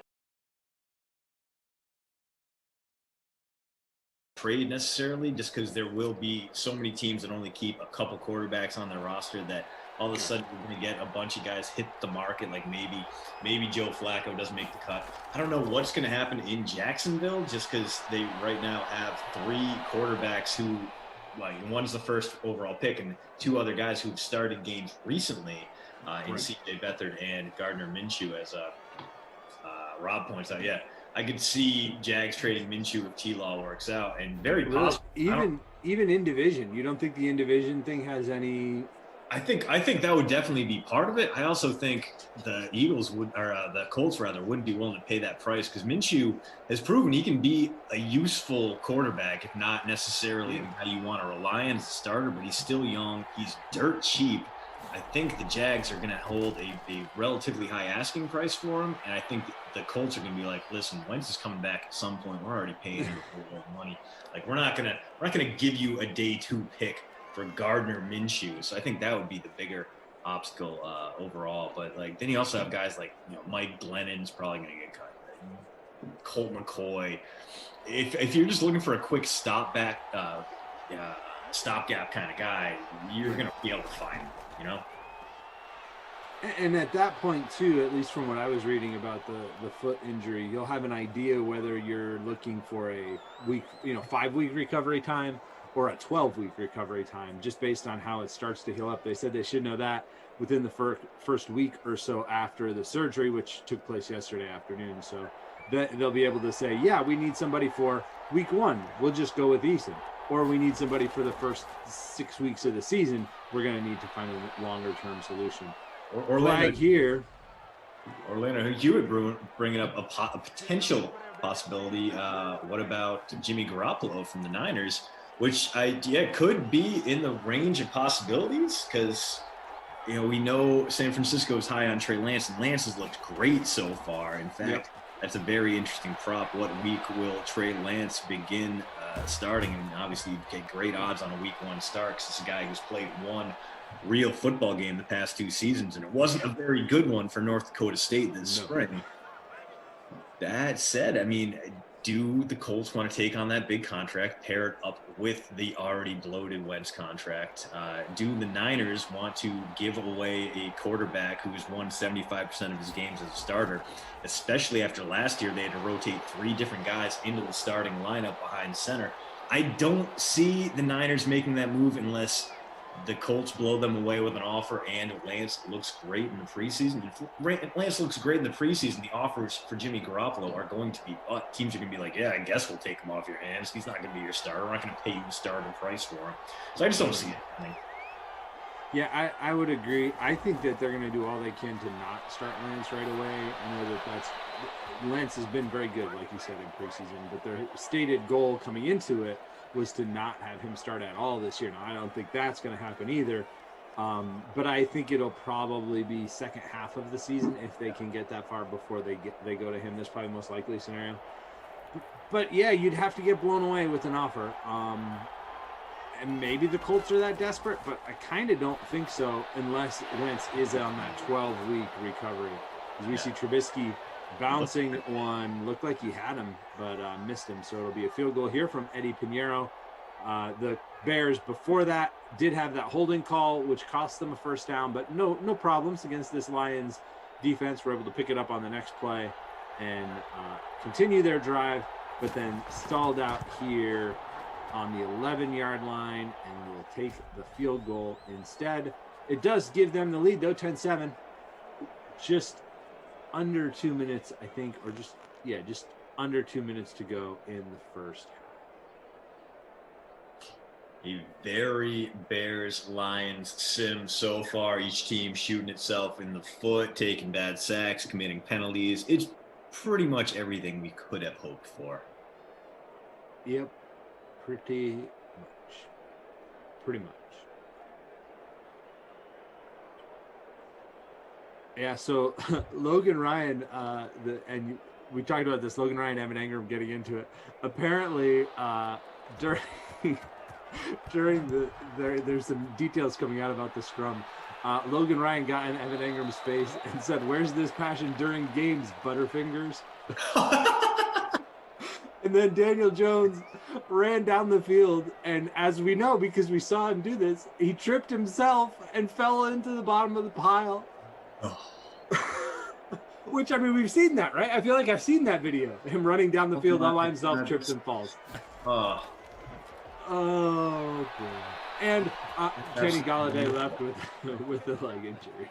So, not a great start to Giants camp. But it's funny. It's entertaining. Sorry, Joe Judge and Giants fans. Yeah. Where's the passion during games, Butterfingers? Dude, I mean, Evan Engram might be the worst Pro Bowler ever. That was one of those things that just baffled me. Like, really, Evan Engram? Daniel Jones had like a 40.7 passer rating when targeting him. He would have been pretty much equally as efficient if he just kept spiking the ball instead of throwing Evan Engram. But no, yeah. Also, James Robinson going off in Jaguars practice, which is going to make that Travis Etienne pick look weirder and weirder by the day. ZT, where do you stand on drafting running backs in the first round of the NFL draft? Of the NFL draft, it's weird. I don't have a problem with it if the rest of your team is in place and you're towards the end of the first round. Like last year when the Chiefs took CEH, I liked it. I liked it then. I think the Saquon pick from a couple of years ago makes less sense because I don't think you can build around a star running back quickly enough before they're done, right? Right. The window's too short. I think it doesn't make sense unless you're in a situation like the Chiefs where you've got the rest of the offense kind of in place and you're just trying to add another option. Yep. Then I think it makes sense. But you've got to have the other pieces already in place. I think so much of who you draft in the first round has to depend on where you are as a team as a whole, right? You can't just take, and I know people say this all the time, right? Best pick available. Well, yeah, but that doesn't mean he's the best pick for your team, right? The best player available when you're the Jets or when you're trying to build from, you can improve in a lot of places. That's fine, but you don't want it to be a running back who then is not going to be good by the time you get the rest of the pieces around him. So that's where I am on it. I think it depends on the situation that you're landing in. So I didn't like Etienne as it because they're not there. Yeah, it just made it seem more and more like Urban Meyer is just he's trying to punch above his weight class and he's not there yet. I'm not certain he's ever gonna get there, for being honest. But like between that and like his struggles in free agency and him being like, oh, I thought it was gonna be more like recruiting, and everyone's like, really? You sure about that? Yeah. Urban is a full-blown idiot. Yeah. I mean, good college coach, great college coach, but man, great college coach. Yeah, we'll see how it works. Yeah, like the Jags just kind of try to coast on legacy in weird ways that like they went like full like, oh, we're just gonna give Coughlin the keys and let him scream at guys until the Players Association legitimately tells free agents not to sign here, and they're like, oh, we're gonna swing the opposite direction. We're gonna like our guys so much we're gonna be Urban Meyering because he had like players on his side as a college coach, and he knows how to get to these guys and make them feel like they're part of the team. It's like, man, just go out and get a rising assistant from an NFL sideline, like, Dayball or somebody like that. Exactly. Yeah. First catch there for Marvin Jones. First down catch. What about Derrick Henry? Tennessee built around him. They did, but he was a second-round pick, and they kind of they brought him along slowly, and they kind of built the offense around him later on. I mean, they didn't really know what they were getting into. They still had Marcus Mariota at quarterback. They wanted to make that offense work. They wanted to be a passing offense. That's why they drafted Corey Davis at 6th overall. it didn't work out that way, and they were just pretty good at being reactive, instead of proactive. Yep. Well, and like you said, he wasn't drafted to be a star, right? Like, I mean, he is a star, don't get me wrong, but they took him in the second round. He shared time there with a couple different running backs until just recently when he became the full-time, all-the-time back once they got Tannehill in place. So, yeah, I think it's a little bit different situation because of where they took him. Oh, we got him back of the end zone. Hawkinson. Woo! The toe tap there gets it in bounds. And just like that, Lions in the lead. I was like, oh no, Stafford's going to take the sack here. Time's going to run out. Detroit's not going to get any points on the board. No, Stafford, the veteran move.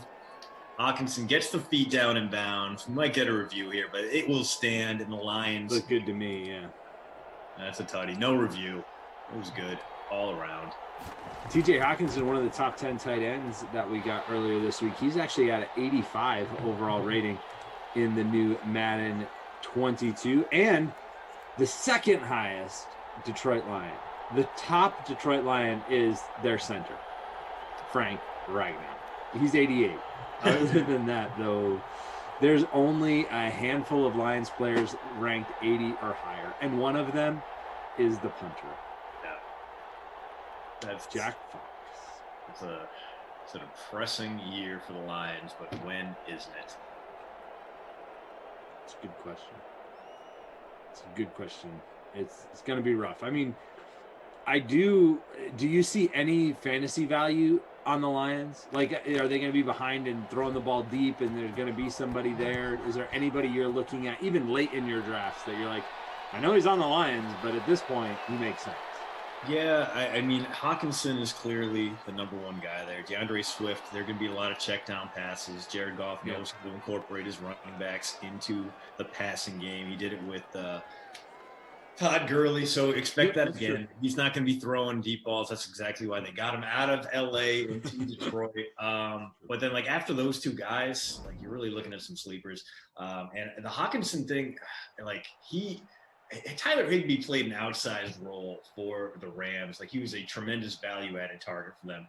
He had one of the best passer ratings when targeted. Like Jared Goff was like 50 points better when he targeted Tyler Higbee.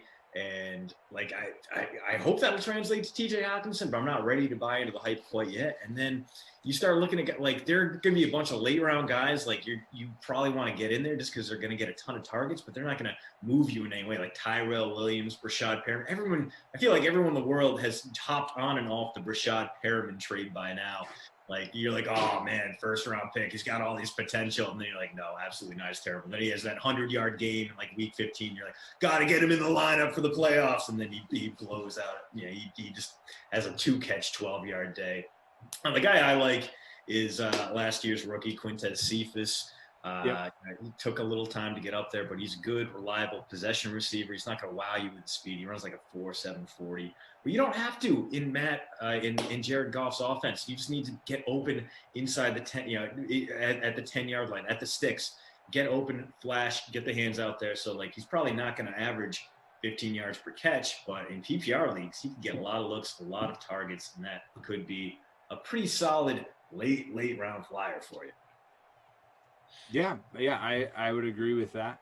Let's run down just a couple numbers here from this game. Matthew Stafford has 160 yards and a couple touchdowns passing. Tariq Cohen has been the star on the ground with 65 yards rushing, but only 2 yards for our one touchdown run, and that was Cole Kmet. Hawkinson's got 5 catches, 54 yards, and that touchdown we just saw. Kenny Golladay has 2 catches for 15 with his touchdown. Marvin Jones 4 for 55. Danny Amendola 3 for 33. So there's been some decent production here. I mean, nothing crazy. Probably Stafford's got the best line of anybody so far because of those 2 touchdown passes, and then the other touchdown, of course, coming on the ground from the Vulture, Cole Kmet. Yeah, a great day for Hawkinson, but Madden Mitch right now potentially cruising to a babysitter Billy. Only 7 passing yards, nothing on the ground. Jimmy Graham is wearing the goggles because he's got 0.0. It's a Lions game. Like, nothing you think makes sense will come to fruition. It's like, But they're winning. they're winning, but they're giving up big chunks on the ground. Like Cohen, if you were any other running back with like 64 yards through 2 quarters, you'd be like, oh, he's got a chance at the bonus. But as soon as you turn to Cohen, like he's gonna get like 3 more carries. If he doesn't rip off like a 30-yard run, there's no way he's gonna get there. Dave Montgomery has 1 carry for 4 yards. Just The other side of that is it is against the Lions, so he might only need 1 carry to get the rest of the way to the bonus. We'll have to see how that works, but the Lions' run defense not one of their better attributes, and they don't really have a lot of great ones in these Sims. But they do rush the passer, like right there, dropping Mitchell Trubisky in the backfield, loss of 7. Mitch just doesn't have it today. Looking like real life Mitch, which is a shame for all the Madden truthers out there. Yeah, we've seen him be really good in some of these Sims where he just takes off and runs a lot and looks, I mean, not Lamar Jackson level, but a little Lamar Jackson-like with some of his runs and creating space, but not looking that way so far today. Hasn't really taken off and run hardly at all, and was able to get back his 7 yards that he just lost to Jimmy Graham there. But aside from the one long run from Cohen that turned into the touchdown, this Bears offense really hasn't done much at all. As you mentioned, Mitchell's still under 100 yards passing. Yeah, very, very gross beginning in this one. Maybe they can turn it around. 3rd and long here. Mitch's going to take himself. Hey. He doesn't slide and doesn't fumble. Also doesn't pick up the first down, but hey, he's got some rush yards. Good for him. Yeah. Usually it's either a slide or a fumble, so I understand why you reacted that way. Yeah. Speaking of Madden All-Stars that we don't share the same zest for in the real world, CJ pointed out that Devin Funchess looking productive over in Packers training camp. You know, got some big steps, covering a lot of ground. So it's going to be very interesting to see if he can play any kind of significant role for Packer offense, which didn't really go out of its way to add reliable new targets this year. I mean, yes, they have Amari Rodgers out of Clemson. Yes, they brought Randall Cobb back. I was going to say, you obviously don't believe in Randall Cobb like Aaron Rodgers believes in Randall Cobb. Yeah, and listen, Cobb was useful. He was very efficient. That one year he was with the Cowboys, and he made the best of a bad situation last year, as did like J.J. Watt and Deshaun Watson and anyone else who was subjected to that final season of Bill O'Brien nonsense. This is his 11th year in the league, and Randall Cobb is a guy who relies deeply on his athleticism. He's a gadget play kind of guy. That's where he excelled with the Packers. You know, a guy who played quarterback at Kentucky, and a guy who could play out of the Wildcat, and a guy who could do a little bit of everything. And now he's kind of relegated to just slot receiver, which is fine. It's not. He's gonna have like a 400-yard season, and it'll be fine.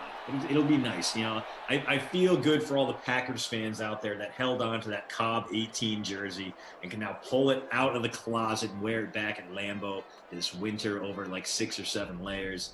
But I don't think that's going to be the difference maker. I'm not sure Devin Funchess is either. But Madden may have broken my brain to the point where I'm like, maybe I'll take a draft flyer on Devin Funchess. I've seen him score 50 Madden points in a game before. Yeah, I've seen that. I don't think so, but we'll see. I mean, it will be interesting to see what he looks like, right? We haven't seen him in a year. He opted out as soon as he signed with them. Never really got super involved in his time there in Carolina. I liked the signing when it happened, but that was before a year off. So who knows? I'm glad he's making noise, and I do think he's somebody I'll watch, right? Like I'm watching, see what he does in preseason. Could be a great DraftKings play early on because he's going to be super cheap. Dirt cheap, yeah. So, Use the punt right there. Yeah, it could be. And obviously, depending on where and how often he's lining up with the starting offense, right? Because you mentioned, I mean, they've got to play Cobb, right? They got to give him some targets. You got Tunyon there. There's a lot of different options in Green Bay that aren't necessarily involved in these Sims that I would think be more involved than Funchess will be, but we'll see. Yeah, it's gonna be interesting to see what wideouts make the cut up there. You know, if this is the end of the Equiminius St. Brown experiment, or obviously MVS is gonna be out there. Alan Lazard, I can't imagine the Packers would get rid of Lazard. You know, No, he looked pretty good. He's limited. I mean, he's not going to shake anyone with great routes, but he's reliable, and dude is one of the best downfield blockers in the game. Yeah. He's immensely valuable to Aaron Jones and Aaron Rodgers. So got to imagine he sticks around in the lineup. And now, just unexpectedly, you have this lineup crunch, and it's not like, oh, wow, Galladay making moves. Lions with a chance to maybe put this one away by taking a 2-possession lead here midway through the third quarter, as like you said, Matthew Stafford having a sneaky solid day even against this very highly rated Bears defense. Yeah, he's putting together a solid day and could really top it off with a third touchdown pass here. He hit Hawkinson and Galladay already. He's going back to Hawkinson there. They run him on that crossing route all the time in these sims, and it works. He's open, and nice check down. So unsurprisingly, reports from the Colts practice, my guy Jim Aiello down at the Indianapolis Star, pretty solid. Where is it? Yeah. Debate going on right now among media members grading Colts offense today. Some say F, others arguing for D-. So So it went well. Yeah, perfect. Not great.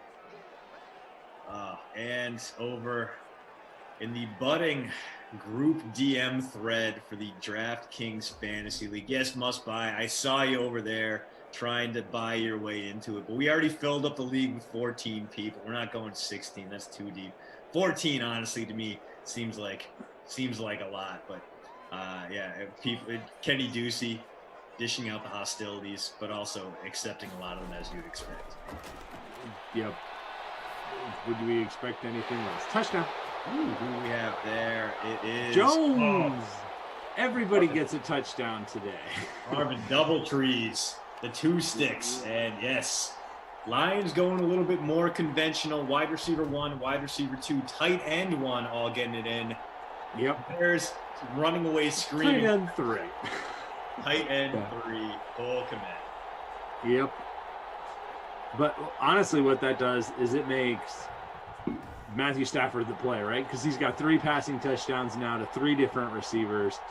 Very solid day for him to this point. Yeah, that chat is blowing up. I have to turn off notifications of this thing, or else I'm going to get nothing else done.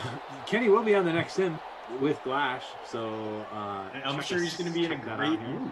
You're going to have back a little bit sunburned from Patriots training camp, and you're going to have Kenny angry that we immediately shot down his idea to move to an ESPN league, and then Brandon Cristal lighting him up about how finding a way to put offensive tackles into the right, like if he was going to draft an offensive tackle over a quarterback. Somebody said pancakes, and that led to a whole nother thread. So just like you would expect from those of us that call these games, there's a few different conversations going on at the same time, which kind of feels like what these turn into a lot of the time as well. One other thing I do want to make sure we get to is what happened this morning at Panthers practice. I don't know if you want to hit that now or when we get to the fourth quarter, but I did want to at least get your take on that, because that was crazy. Yeah, and unfortunately not the only guy to be carted off today, as coming through now that there was someone. Oh no, really? Yeah, second round OL Cameron, second year OL Cameron Clark. For the Dolphins, yeah, I'm seeing that too. That's right now. So hopefully he's going to be okay. But yeah, Keith Kirkwood, wide receiver who had been with the Saints. And had actually shown some signs of some fairly good speed and route running, but has struggled with injuries, broken his collarbone twice, took a huge hit coming across the middle, and it's hard to see, the only footage there is like from across the field, and it kind of gets blocked, and but it's a pretty big hit, and it was against a receiver, and they cut the guy. They threw him out of practice and then just cut him. His name is eBay, I think is how you say it. IBE. I'm not. Yeah, and deemed it an unacceptable hit, and like everyone's like, "Yep, that's a classic defenseless receiver thing." Not only are you hurting your team physically, but like if you do that in the game, obviously you're going to be lost. You're going to give up 15 yards. And so they straight up cut him. I mean, I know he was an undrafted free agent, but just like before the end of the day, he's gone. I don't remember that happening ever before. Yeah. Oh, it's wild. Yeah. Normally, if you were going to get cut that day, you need to either start an actual fist fight or you need to show up at Giants camp 3 pounds heavier after being asked to lose 17 pounds. Shout out to Kelvin Benjamin. There you go. Yeah. But yeah, the good news is, and I'm gonna grab some snacks on the way out. Yeah, dude, I just Benjamin like thinking he was in the right there was absolutely wild to me, and like, being like Joe Judge will never win a title in New York because he thinks he's right all the time, and all he does is sit around and cuss. And it's like, bro, have you ever even heard of Tom Coughlin and Bill Parcells? Like that was their whole entire brand. Right all the time and cursing, like that was how they. Yeah, just like Calvin Bench, like it's like they asked me to lose 17 pounds. I came into camp 3 pounds heavier than I showed up earlier because it's all muscle. I passed the training physical, like it wasn't a problem, and then they cut me anyway. Like what's going on here? It's like, all right, bro. Like I appreciate the impressive amount of obliviousness of self-awareness there. And are you gonna eat that? Because I'll take that with me. If you're not gonna eat that, I'll take that. Thanks. And where's the buffet? Can I grab some on the way out? I mean, very fun. But this guy didn't hit the snacks on his way out, but thrown out of practice and then right off the team. Like, see ya. Wow. Think that's it, right? Like, does he get another chance? Yeah. Or is that the I end? don't know. I mean, an undrafted free agent with a big black mark.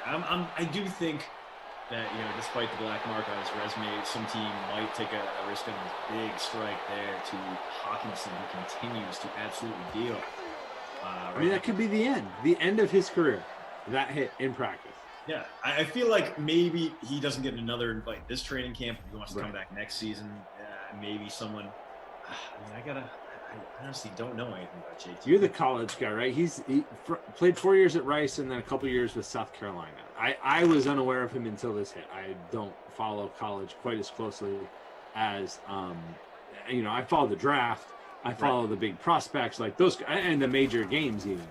But I did not know, was not familiar with him until today when this all went down. So tough hit for Kirkwood. Yeah, hopefully he is okay. They did say, just to finish the story, that he did have motion in all extremities, but did go in the ambulance to the hospital for further precautions just to be sure that nothing was more serious. But yeah, scary stuff when you put on those pads and start flying around, and glad that there wasn't anything worse. Let's run down some numbers here. We do have Matthew Stafford at 297 knocking on the door of the bonus. It would be amazing if he didn't get there from that would be almost impressive if he just hung at 297, right, for the whole time. He has the 3 passing touchdowns, the inside track for the player of the game, but still got some time here. Tariq Cohen does have the 65 yards rushing. 65. Yeah, pretty much stuck there. Cole Kmet, the 1 touchdown. So, of course. Yeah, no more carries for him. What a day to stack up Bears and get absolutely nothing from them. Nothing. Hawkinson, like you said, solid game for him. He's at 88 on 7 catches, so he could hit the bonus maybe if he has a good fourth quarter. Marvin Jones also, and Kenny Golladay. I mean, they're all over 70 yards with a big catch or 2. They could all hit the bonus. They all have 1 receiving touchdown each as well. So lots of good stuff. If you're talking about the Lions offense, not a lot going on at all for the Bears, who still have under 100 yards from Trubisky passing, which is not good. It's been real grim for the Bears. The good news is if you stacked up those Bears wideouts, they're going to have to do something in the fourth quarter here. They are about to be down by 14 points, barring a turnover, maybe even 18. So Do they though? Because Trubisky hasn't looked good at it. That's true. That's true. Madden Mitch almost certainly going to be that Babysitter Billy Award winner in this one. Can't imagine. Maybe he like runs 2 in garbage time, but maybe.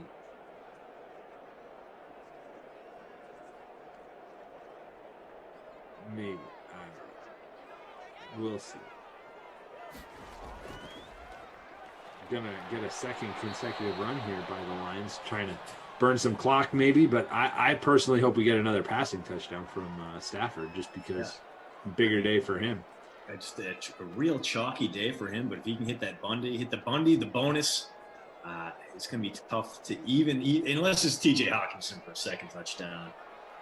I'm impressed with the efficiency with which the Lions have carved up the Bears. That is going to be a first and goal situation. First and goal, yeah. It seemed like runtime could be vulture territory as Amendola gets his 5th catch of the day. So solid day for him too. All the Lions wideouts, man, have come to play today. Amendola is the least productive of the group, and he's still got 9.5 points.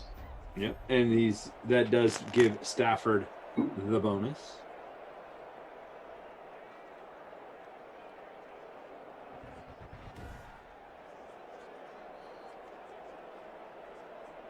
All right, let's see if they can convert this here. I think that's Johnson in the backfield. It is his carry on there, and instead he's just gonna throw it through the uprights. All right. Better like Stafford's one of those guys who takes the dead end nursing home shuffle, like Phillip Rivers and Drew Brees. Yep. Like Shuffle. Yeah. Exactly. Up, and then loss of 15. So at least it wasn't that. No. Maybe some Nick Bawden action here. Could we get a second fullback vulture? No, and we probably won't, because now it's going to be 3rd and goal from the 4. You'd think this would be a passing down, but we could always see the dreaded pitch toss loss. Oh, no, not that one. Anything but that. I'd take Nick Bawden before that. See what they do. They have, until this, since we got to the 4th quarter, they've been super conservative. But before that, they were airing it out quite a bit. Hopefully they take a shot to the end zone. They will. Stafford going to swing it. Oh, but we've got a flag, so that could go either way. I think it's going to be a hold. I think it wouldn't have mattered. No, we got a roughing penalty. So the Bears going to add some extra time to this drive and give the Lions another 1st and goal here. So this one looks like Johnson in the backfield. Tough to tell from here. It is carry on, and carry on carries it to the 1. See what I did there? I like it. I don't know if Patriots has ever done that before. Yeah, I don't think. Yeah, I've never heard that before. And there might be a song that has something to do with "Carry On" and "Sons" in it, but I'll leave that one to you, too. We haven't heard that a lot. Yeah. See what we do here. He's get by the end of the sim, I bet. Let's carry on. Nope. Good news is the clock is running. Bad news is carry on Johnson owners not stuffed at the goal line again.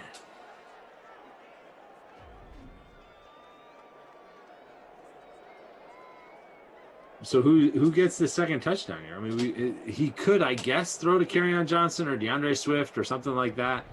But I mean, Amendola. Amendola doesn't have a score yet. It doesn't look like Amendola's in the lineup though. Let's go big package here. Both wideouts in there though. And it's gonna be another hand up and another abject failure of work from Kerryon Johnson. Oh, that was painful. He that was lost painful. 4 yards on 3 carries right there, CT. That is. So the Bears are still going to be in this one. It will not be a 3-possession game. No, it's true. Overtime likely still on the table, although a distant cry away in this one. Clock is ticking. Prater going to come out. Chip shot, field goal coming from him. Lions not eating the clock the way they probably should, as they're going to snap this one with about 14 left on the play clock.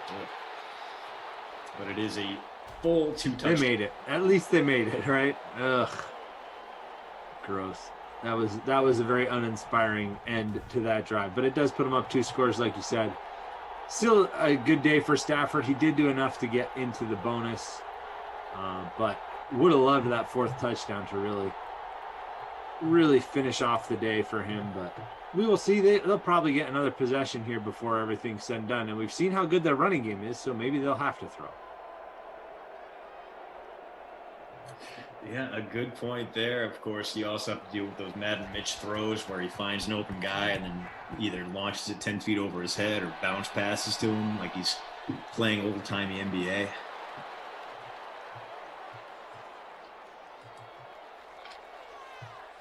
Let's see. We got 3 receivers to the bottom of the screen here. Jimmy Graham lined up out there. Allen Robinson. Ted Ginn to the top of the screen. Robinson's open over the middle. That's where they're going to go. Allen Robinson is the reason why I want Justin Fields to succeed. Congrats, Mitch. You have hit triple-digit passing. Hey, we knew you could do it.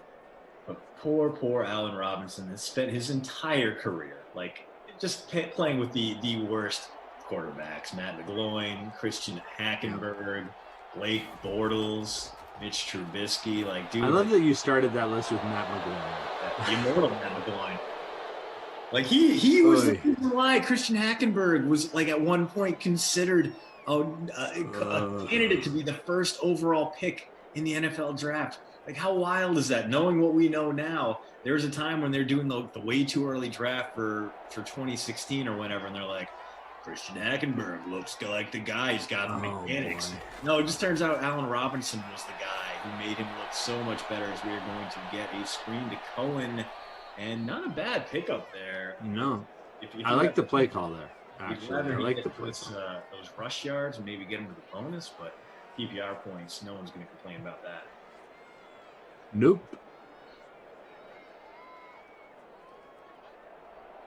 Yeah, I don't know about Fields. I hope they don't push him too quickly. I think Dalton should start for them at least at the beginning and then mid-season switch there. But especially now that division is out, it's safe to say it's out of reach now that the Packers are the Packers, right? I feel like the Bears might have pushed Fields a little bit harder to be week 1 if they really had a shot at the division, if Aaron Rodgers was sitting out or traded. But it feels like the Packers are going to take this NFC North. Yeah. Trubisky runs for the first down there. Yes. Great sense of urgency there, Mitch. You're going to run this one down to the 2-minute warning. You're down by 14. Whatever. He got the first. Why am I complaining? He did get the first. A couple of yards slid down. So let's see what they do here. Spread it all out. Receivers at the top. Go in that direction. Robinson with the underneath route again, but Mitch going to take it off and run himself. Oh, okay. And maybe you should do that before now. Maybe you should do that before now if that's your game plan, Mitchell.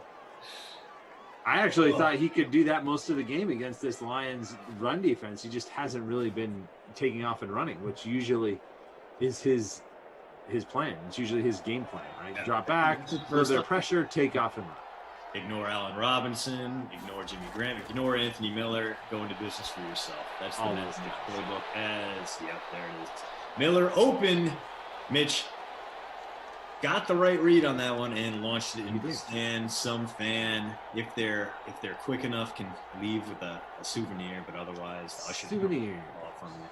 I was disappointed with that. We saw the Titans play in Nashville back when it was the Vickless Falcons. It was a bad game. But Byron Leftwich bounced a ball off the field and into the stands, into my buddy's hands. And we're like, hell yeah, we're going to keep this. Awesome. How often do you get to catch a football? Yeah, never. In an NFL game.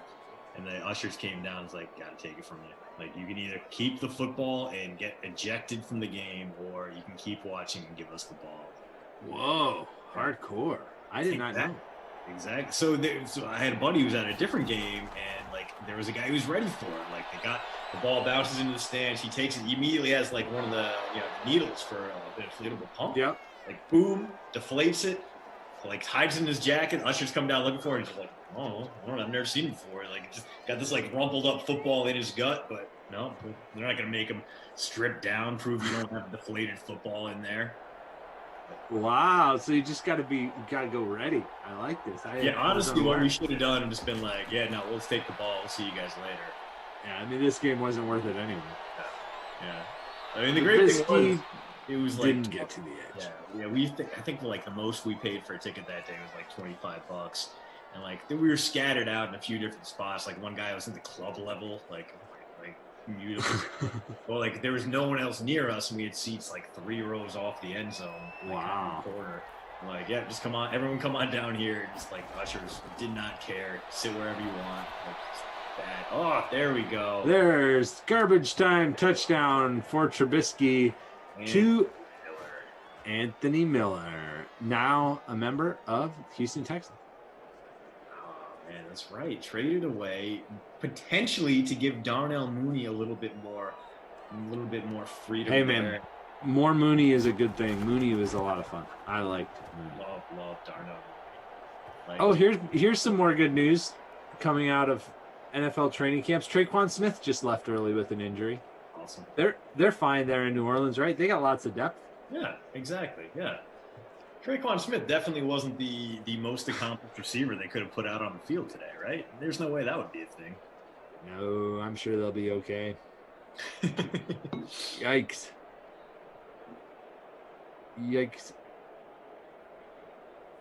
Anyway, yeah, time for little Jordan Humphrey. All the targets. Give him all of them. Of course, if it's... They also, I mean, Deontay Harris, the kid out of Assumption College, a former Greyhound, like 5'6" on a good day. He's probably going to be competing for wide receiver 1 snaps. Yeah. Times do the academic thing and fall on that onside kick. So handoff, timeout, and something else here. Good news for Kerryon Johnson owners. Kerryon Johnson owners who I'm sure that you're out there and just hoping that he gets positive yards this time. And there you go. His best performance of the day, I feel anyway. About 10 yards, second in inches, and that does burn the Bears' first timeout. Let me run down what you've got coming up after this one wraps up here. 2 o'clock, it's the Vikings and the Chargers, so some more NFC North. That's Glash and Kenny. At 3 o'clock, Get the Green with Jeff and Reed, getting you ready for the big tournament this weekend, St. Jude, their WGC, so it should be a good one. 4 o'clock, Broncos and Niners, Cuff and Glash on the call for that one. Then the slate at 5, looking forward to tonight's baseball slate. That's Bukes and Garion. Make sure you're here for that. That'll be good. Get you ready for both DFS and the betting angles on tonight's Major League Baseball action. That's around 5 o'clock. After that, 4 o'clock, Bronco Sim wraps up. 6 o'clock, it's Cuff and Brandon. Speaking of the Broncos, Washington and Jacksonville in that sim. 8 o'clock, it's Panthers and Bucks. Terrellin and Tom on the call there. And then 10 o'clock, nightcap, Giants and Chiefs, Terrellin and Tom. And I have inside information from Jeff yesterday that the Giants and Chiefs just played this last weekend, and there was not a punt in the entire game. Wow. Not a punt in the whole game. So should be a good one. A damning statistic for the Chiefs defense. I know, right? 42-28 was the final score. They forced some turnovers, but the Giants never even punted, and the Chiefs, both Patrick Mahomes and Tyreek Hill, had monster games. So you get to give out the awards today. So go for it. Yeah. I mean, I know we kind of both have been doing both jobs here, but I'll let you go ahead and pick the award winners here as we wrap this one up. I mean, Matthew Stafford's losing a lot of rushing yardage here with all these kneel downs. I mean, the good news is I can just take a look at my lineup and try to find the crusty or the babysitter Billy here, because things were bad. But Mitch, 96% owned in the free roll, or our free roll, and didn't even break 20 points in the captain spot. 13.16 garbage most of the day. Like he was nothing until garbage time, which makes a lot of sense. So he's going to have to be the babysitter Billy, not my kid award winner today. And co-sign.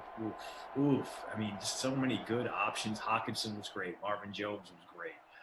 Galladay was great. But I think ultimately you got to go with the guy who started it all. 26.8 points in the flex for Matthew Stafford, 3 touchdowns, 300+ passing yards. Get him in there. He is the Krusty Cough, the postroute.substack.com player of the game for the nooner, the eye opener. Matthew Stafford giving the fans in Detroit something to cheer for in what will be one of his last Sims in a line. It could be. It's true. It's very true. Clock's ticking. Clock's ticking. We're about to shut the door on the Drew Brees, Phillip Rivers era. We're gonna have to see Jared Goff captain these Lions. Oh boy, terrible games. It's gonna be Jared Goff and Tyrell Williams coming your way soon on these Lions Sims. Maybe Jamal Williams mixing in if you're lucky. Stafford is the captain in the leading lineup right now in the free showdown. The larger free showdown, there is a three-way tie for first. Stafford is the captain there, over 40 fantasy points in that leading lineup. Kenny Galladay, TJ Hawkinson, Marvin Jones, all there as well. The three receiving touchdowns from Stafford. And then, of course, Cole Kmet as a punt play, 1.7% owned in the flex, and he is in the leading lineup, and all three of those lineups tied for first with 115 fantasy points as things stand right now. Reminder, it is manual scoring. They'll go through and do the last check, get everything wrapped up. And that just about does it for us here. Christian, this was a lot of fun.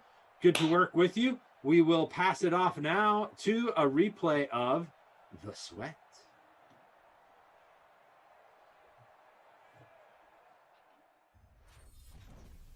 What's up, everybody? Welcome to The Sweat. I'm your host, Jesse Cofield, and we got tons to get to on today's show. I'm talking PGA Tour, NBA free agency, and NFL Week 1 salary review, but let's not get ahead of ourselves, okay? We're starting with baseball. Say hello to our MLB panel, DraftKings contributors Matt Meiselman and RotoWire's Paul Bruno. Guys, 15-game main slate coming your way this evening. I need a pricey pitcher. I'm talking over $8K that you're interested in rostering tonight. Matt, who is it? There's a lot of good choices on this slate, and I normally feel like I would have a better intuition about who the popular ones will be, but Zach Wheeler's up there, Sean Manaea. I think I'm staying away from Walker Buehler and Lance McCullers to a pretty significant extent. So the guy in this category that I feel like will go a bit overlooked is Taijuan Walker, and it's mostly about recent performance. Dylan Cease is priced right around him, and Cease has just been much better lately. Walker has struggled a lot in recent starts. But he did rack up 7 strikeouts against the Braves last time out. So I feel like that's at least a good indication that there's not something fundamentally wrong with him. And he's just had some bad luck, just pitched poorly. He had a Pirates game where the Mets had that weird play with the slow roller in front of the plate, and he knocked it into foul territory, and that kind of cost him the whole start. He had a tough matchup against the Blue Jays around then too. So I think just facing this Marlins team is likely to cure him of just bad results, because the Marlins traded away half of their starting offensive lineup, and it's just a really, really good matchup in a really good pitcher's park. So I think Walker could be a bit contrarian, at least relative to some of the other high-priced arms. So I think that's the guy I'm leaning towards. Paul, who's the guy you're looking towards? Well, Jesse, at the top of the board, you can certainly bank on a solid outing from Buehler, who's had an outstanding season. Everybody knows that. And you can make a strong case for Wheeler as well. I don't like Buehler's matchup against Houston, though, so I'm fading him definitely in this one. I'm going down the board a little bit, saving a few bucks and pivot to Hyunjin Ryu for 8,700, who finally gets to make his Toronto home debut a year and a half after signing with the Jays. That's unbelievable to me. They've gone through hell and back, the Blue Jays club. He went through a flat spot a few weeks ago, but once again looks to be in top form. I note that he's allowed a total of only 4 earned runs in his last 4 starts, striking out 20, walking 4, and allowing no homers in that stretch. His offense was silenced yesterday, and I don't expect a repeat, and haven't seen that happen from that group in a long while. His mound opponent, Zach Plesac, comes into this matchup having surrendered 11 bombs in his last 61.2 innings pitched. I'm looking for some fireworks at the Rogers Center today. All right, Paul. Now hit me with a pitcher who is going to be under 8K that you're interested in. Who's that? I'm looking at Johnny Cueto versus the D-backs. I have a rule in fantasy sports. I look for the worst team in majors and find out who's pitching against them, and that's the deal today. He is given the Giants at least 5 innings pitched in his last 7 starts. Jesse, his strikeout to walk rate very favorable at 82-19 over 93 innings pitched. He's also got a strong head-to-head matchup against the veterans in the D-backs lineup. All of that adds up to a very high win probability. So I'm going with Cueto tonight. Now, who are you going with? There's a lot of pitchers to choose from, I think, in all of the tiers tonight. It's a pretty strong pitching slate, but I think paying all the way down to someone like Jordan Lyles at 5,100, that seems to make the most sense to me, because we'll get to it in a minute. There are some expensive hitters that I think will be overlooked. So to be able to afford a lot of these guys, I think getting the savings with Lyles, who isn't really a good pitcher, but he is at home. He's facing an Angels team that's a pretty far below average offense without Mike Trout. They have Shohei Ohtani and then basically no one else that's very good. So I think the matchup for Lyles is pretty strong, and he's just really, really cheap. So it's not that I expect him to have a huge game or anything, but I think he could be pretty solid. And then he affords you the opportunity to just get some hitters that otherwise you might not be able to get. Right. Speaking of hitters, a big bat, Matt, someone who's 5,000 or above. You just mentioned you might save some salary with a pitcher. So who are you paying up for? Yeah, I actually really like the Dodgers for today. I think no one's going to go there. And maybe I'm a broken record on this because I feel like this has been several of the last few shows over the last couple of weeks. But when the Dodgers are low owned, it's too good of a spot to pass up because there's just too many highly talented hitters on this team. And with Lance McCullers on the other side, it just won't be a priority for much of the field. There's a game at Coors Field. There's the Yankees at home against the Orioles, which is always appealing even after they weren't good last night. There's the Red Sox in Detroit. So I just think the Dodgers go entirely overlooked. And McCullers is a good pitcher, but I don't think he's as good as his results indicate. His walk rate is over 4/9 this year, and he's also just faced a really easy schedule pitching in the AL West, where the only great offense in that division is his own team, the Houston Astros. And he's faced a bunch of weaker offenses. He's had, I think in his last 10 starts, he's faced the Mariners a couple of times, the Rangers 3 times. He got a start against Detroit. And then Oakland pre-Starling Marte trade just wasn't that good of an offense either. So he's had a decent year, but it's against an easy schedule. And just the Dodgers are getting healthy now. I don't think Trey Turner will be in the lineup, but you have Mookie Betts back. And then Max Muncy, Justin Turner, Will Smith. I mean, there's just so many good hitters on this team. And I think they all come in like 1, 2, maybe 3% owned at most. And there's just huge upside there. So Mookie Betts, 5,500. I guess if I have to stick to one, that's the guy I'm going with. All right, Paul, if you had to stick to one, a guy who's 5,000 or above, who would it be? I love the call on Mookie Betts. He's my favorite in that top range. He currently is on one of the hottest streaks in his career, and that's really saying something. Over his last 10 games, an OPS of 1.392, 5 homers and 9 extra base knocks, 16 for 41 overall. He'll also enjoy the platoon advantage against the lefty Lance McCullers. But I also want to mention you can build a case for the Blue Jays' big bats today. I see them putting on an air show. Springer, Guerrero, and Bichette are all good plays today for me. The new guys on a power streak, the big guys a triple crown threat, and the fledgling hair products model is also got 16 stolen bases and 16 tries this year, along with all his other crooked numbers. So there's a lot to like just down the street from where I live. All right, Paul, what about a lot to like under the 5K range? So if you got to save some money here, who's a hitter that you're looking at? Well, Jesse, you know that I like the hot hitting sluggers in this range. So how about Salvador Perez at $4,800?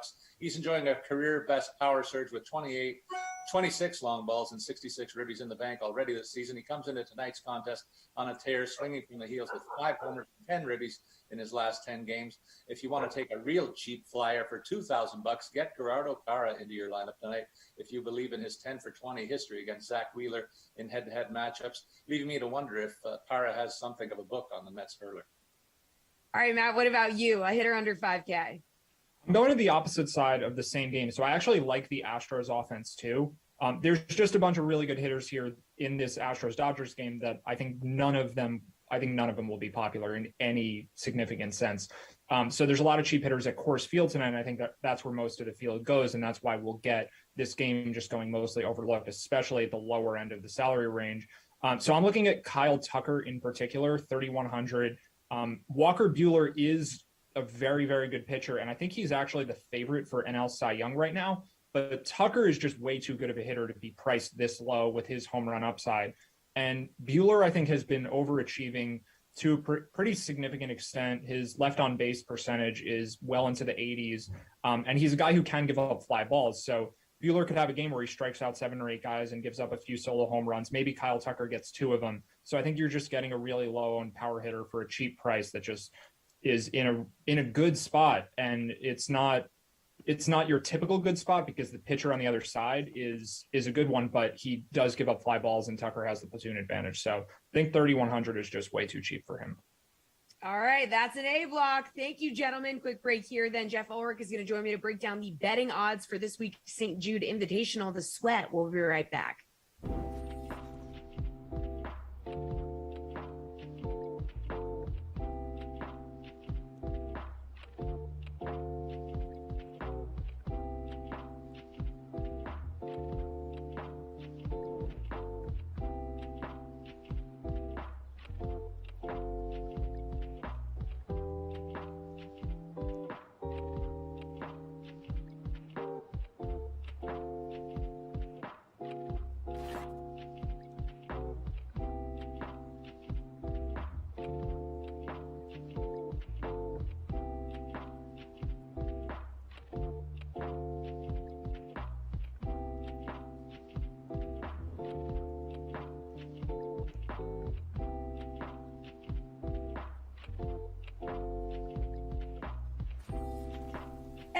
promised, I'm here with DraftKings contributor Jeff Ulrich, and he is ready to break down some odds for the WGC-FedEx St. Jude Invitational going down this week. So, Jeff, three best odds on the board belong to Brooks Koepka at plus 1,100, and then Jordan Spieth and Colin Morikawa at plus 1,200.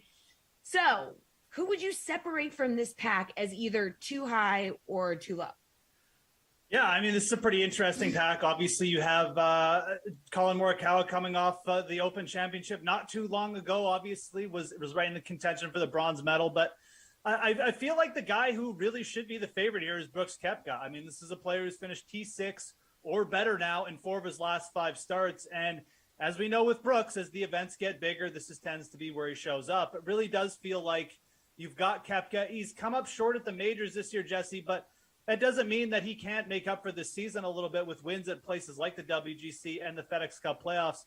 His approach game is trending. He's a good Bermuda player as well. I feel like this is the player who really should be the favorite here. And from this group, I would say his odds, if anything, they're maybe a touch too high, so maybe they could be lower. Jordan Spieth is really the player from this group that I don't think necessarily belongs. He's played well. Yes, he's coming off the Open Championship where he was T2 and he was in contention, but that's the Open. The Open is where Jordan Spieth kind of flourishes. He's a good links player. I don't really like him up against these tee to green beasts like Morikawa and Koepka in these events. So I feel like Jordan Spieth is pretty easy fade for me at this price. Well, Xander Schauffele is coming off a gold medal victory at the Olympics in Japan, so he might be in for like a little bit of a letdown this week. His odds are right behind the favorites at plus 1,400. Too high or too low, Jeff? Yeah, it definitely feels a little bit too low. I mean, Xander is a player who gets bet down anyways, and his odds always seem like they're just a little bit too low to what they could be. But then you add in the fact that he's coming off a gold medal, and he won where he was going off around plus 800 or plus 1,000. There's no way we were going to get proper odds on Xander this week. I mean, look, you mentioned it. He just won an Olympic gold medal. I mean, I don't think the dude has slept much over the last 48, 56 hours. So you add that into effect, and then you also add in this event. I mean, Bermuda greens, smaller Bermuda greens. Xander could certainly pop off in an event like this. He's done it before, but you look at the players around him. Dustin Johnson has bigger odds. Justin Thomas has far bigger odds than him. Even going down to like Daniel Berger, I'd much rather just look for the value with the better play, with the bigger odds this week over Xander. So these really feel too low. Again, I'm not even going to speculate what this guy's been doing the last 56 hours, but it's not resting. So you add that into effect, and his odds look too low this week. Another guy who probably hasn't been resting, defending champ at this event, Justin Thomas, also fresh off the Olympics. Like, a lot of travel here. He's not celebrating a gold medal, but his odds sit at plus 1,800. Do you think those are too high or too low, Jeff? Yeah, it's funny you mentioned it. Justin Thomas brought up on his Instagram how many miles he's flown over the last, I think, month, basically, going to the Open, obviously, going to Scotland, and then flying to Japan and flying back to Memphis now in 1 week. It's a lot. I can't remember how much it was, but I still don't mind if you want to take a look at Justin Thomas here at plus 1,800. I think both him and Dustin Johnson are very intriguing in this range. These are two players in Dustin Johnson and Justin Thomas who they just have really insane win rates. These guys win multiple events per year going back 3 or 4 years now. So when we get them at plus 1,800, plus 2,000 or better, you kind of just got to just click the name and just go with it because these guys, they find ways to break through. Justin Thomas at plus 1,800 this week. Yeah, he wasn't great at the Olympics, but it really just came down to putting. I mean, he could not buy a putt. And look, obviously he won this event last year, so he's got some synergy going with the course. He did lose strokes on the greens here last year and still won, but I do think his approach game is pretty close. I would rather bet Dustin Johnson at this number at plus 1,800 than Justin Thomas, but I really don't think either are bad bets at this number. So right behind Thomas is two-time winner of the FedEx St. Jude Classic, Daniel Berger. Now, he also finished T2 last year at plus 2,000. So do you think his odds are too high or too low? I mean, at first glance, you look at Berger in this field, you got Rory McIlroy and Victor Hovland with bigger odds, and you say, these odds are ridiculous. I mean, you can't bet Daniel Berger at plus 2,000 when Rory and Hovland are available at bigger odds because Rory and Hovland, quite frankly, they're just better players. They're better tee to green. They're a little bit more consistent. Berger is right up there, but I still think you've got to say he's a little bit of a class behind. So you factor in the course history. These are probably what you call fair odds on Daniel Berger. I wasn't expecting to get some kind of discount. This guy has basically dominated this course every time he's come here. So you're never going to get a discount on a guy with as good course history as Daniel Berger. He's also coming off a top 10 at the Open Championship. So at the same time, I would rather bet those players I just mentioned. I mean, when you're getting plus 2,200 on Rory compared to Berger, I'm going to take Rory. And the same goes with Hovland. They're just better players, Jesse. And when you're getting the bigger odds, you've got to go with those players because they hit the outright wins more often, especially a guy like Hovland, who's now already up to around 4 wins, I believe, for his professional career. So I'm not really so much out on Berger as I am in on the guys with bigger odds above him. Well, can't talk to you and not bring up your boy, Louis Oosthuizen, who also sits at plus 2,000 to win. Like, he's been playing so well, Jeff, but hasn't been able to secure a victory. Hasn't been able to get that W. No. So too high or too low on Oosty. I mean, look, I appreciate what the producers do for me in this segment, and we have the weekly, we got to touch on what Louis' odds are every week. So I can't really make a good case. I basically just told you why Daniel Berger was looking a little bit too low at plus 2,000. And Oosty, I mean, he is so close. He's obviously firing in all factors of his game. Even his approach game is up there now. He was T6 at this event last season. I think I would rather bet Oosty than Daniel Berger. I think that if you're not going to bet anyone under 2,000, you could start with Oosty and maybe take like a Victor Hovland to go along with them because at the very least, when you're getting into that range, you can take a couple players rather than just putting all your chips maybe on like a Brooks Koepka at plus 11 or plus 1,200. So I think Oosty, I would rank slightly above Daniel Berger here just because of the way he's playing. And the breakthrough, Jesse, it feels inevitable at this point, but these odds are fair at best. I mean, again, when you have guys like Rory and Victor coming in above him on odds, it's kind of hard to make a huge case for him. But I would rather take a shot at him than Berger. And again, I think that if you're playing two players from this range, from this kind of plus 2,000 range, Oosty would definitely be on the card. It's just a matter of who do you want to play above him, Rory or Hovland. All right, slated for big time, Jeff. Who's got your favorite odds on the board? Yeah, right now I'm going to be taking a shot with Rory McIlroy here at plus 2,200. I think these odds are just a little bit too big. I mean, this is a player played very well at the Olympics. He was motivated. He was tracking well right before the Olympics with his ball striking. I mentioned it a couple times. I feel like his odds compared to guys like Berger just a little bit too big here. So give me Rory at plus 2,200. All right, good stuff, Jeff. Thank you. Going to turn our attention to basketball after this. A lot of deals going down. All right, guys, they're ready to break it down for you.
It's time for an NBA free agency update. DraftKings contributors Kenny Ducey and Stan Sun, along with RotoWire's Nick Whalen, are here. Guys, we're going to take a look at some of the latest reported moves in NBA free agency, and then we're going to try and analyze their fantasy or sportsbook impact for players, for teams. You know the drill. All right, so Monday was a good day for Chris Paul. Pretty good day. He agreed to stay with the Suns on a 4-year, $120 million deal. Must be nice. Kenny, with this news, can the Suns get back to the NBA Finals and win it all next year? They sit at plus 1,600 on the DK Sportsbook. No, and I think that everyone out there would agree that this was not a very good move. I think that this was too much money. I think that maybe a 1-year deal, a 2-year deal, it's really less about, bringing him back and more just about the salary flexibility, their salary cap flexibility that they're going to have over the next few years because of all this money being allotted to Chris Paul. Look, here's the thing. He took them out of the NBA Finals. It was his turnover in Game 4 that really sent the Suns into a tailspin. Look, the Suns are going to be good next year. They're not going to be bad. But let's think about the fact that the Lakers are still going to be there. The Lakers were hurt this year with Anthony Davis and LeBron James ailing in the postseason. There's going to be plenty of other powers out west. We don't know where Kawhi Leonard's going to end up going. If he rejoins the Clippers, they're brought back a lot of that core. They obviously still don't know what's going to happen with Reggie Jackson, but the Clippers could be a challenger. The Lakers could be a challenger. Maybe if Damian Lillard gets traded somewhere, that team could be a challenger. I just think that this was the season for the Suns to win the title. I think that they have a bright future. They're going to be really good, but this could be a Nugget situation where they're just like kind of top 3 every year and don't win. And I would not have paid Chris Paul for 3 or 4 years. Stan, what do you think? You don't like that 4-year deal? I don't like the deal either, but we're talking about next year only, right? So if they can win the chip or not, they have a great coach, great players. They're a great team, obviously. 5th in offensive rating, 9th in defense. So, they definitely have a chance. But I'm going to fade them, though, because as Kenny alluded to, teams are retooling. The landscape is changing. Lakers are going to be better or possibly better. The Warriors with Klay healthy, they're going to be a problem. For me, though, I think, to make a run in the playoffs, you have to have you have to run well. And I think Phoenix ran really, really well, especially, look at their matchups. Like, in the Lakers, AD went down. They got very fortunate there. They played Denver, no Jamal Murray. In the Clippers series, no Kawhi Leonard. So, they were very, very, very fortunate. They played really good ball, but, they ran hot. So, Paul himself, he's 36-year-old. He's always had injury concerns, so he could go down. The rest of their team was very healthy as well. So there's a lot of variables there that could go wrong. And if 1 or 2 things go off, then they're out. Nick, what do you think? Oh no, we can't hear you, Nick. But you're not muted. Oh, his face. Oh no. Oh no. Well. Nope, still can't hear you. We're gonna have to skip you, Nick, and hopefully we'll work on your audio and we'll fix it. So we'll go back to you, Kenny. So Lonzo Ball is off to Chicago in a sign and trade deal. He gets 4 years, $85 million from the Bulls. Kenny, how is Ball gonna fit with this Bulls team, and what does this move do for his fantasy potential? Yeah, well, obviously he's going to be backing up Alex Caruso, the newest guard in town, right? So that was all just to add depth. No, look, I think that this is really, really exciting. I think that they could even start all 3 of these guys if they really want to. Maybe move Levine over to the 3 and play Lonzo at the 1 or 2 and Caruso at the 1. But look, I think this is an exciting team now. They've brought in Troy Brown Jr. and they have, they stole IU at the end of the draft there, and I think that they have now a pretty nice starting lineup. Vucevic trade towards the end of the season was big. This could be an imposing starting 5 with Thad Young coming off the bench, providing them good minutes. He looked good last year. This team reminds me a little bit of the Suns, frankly. This is a team that really came on strong at the end of the year. I don't think that many people thought they would even compete for a playoff spot, but they did. They added a legitimate post scorer. And now with Lonzo Ball in the fold, I know that there are the shooting concerns there because, he's been very erratic in that.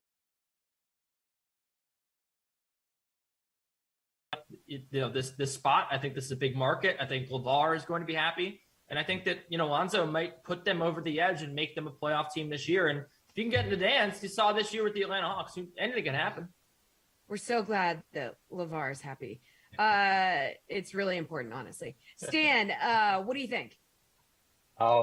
Yeah, I mean, I love what Chicago did in the offseason.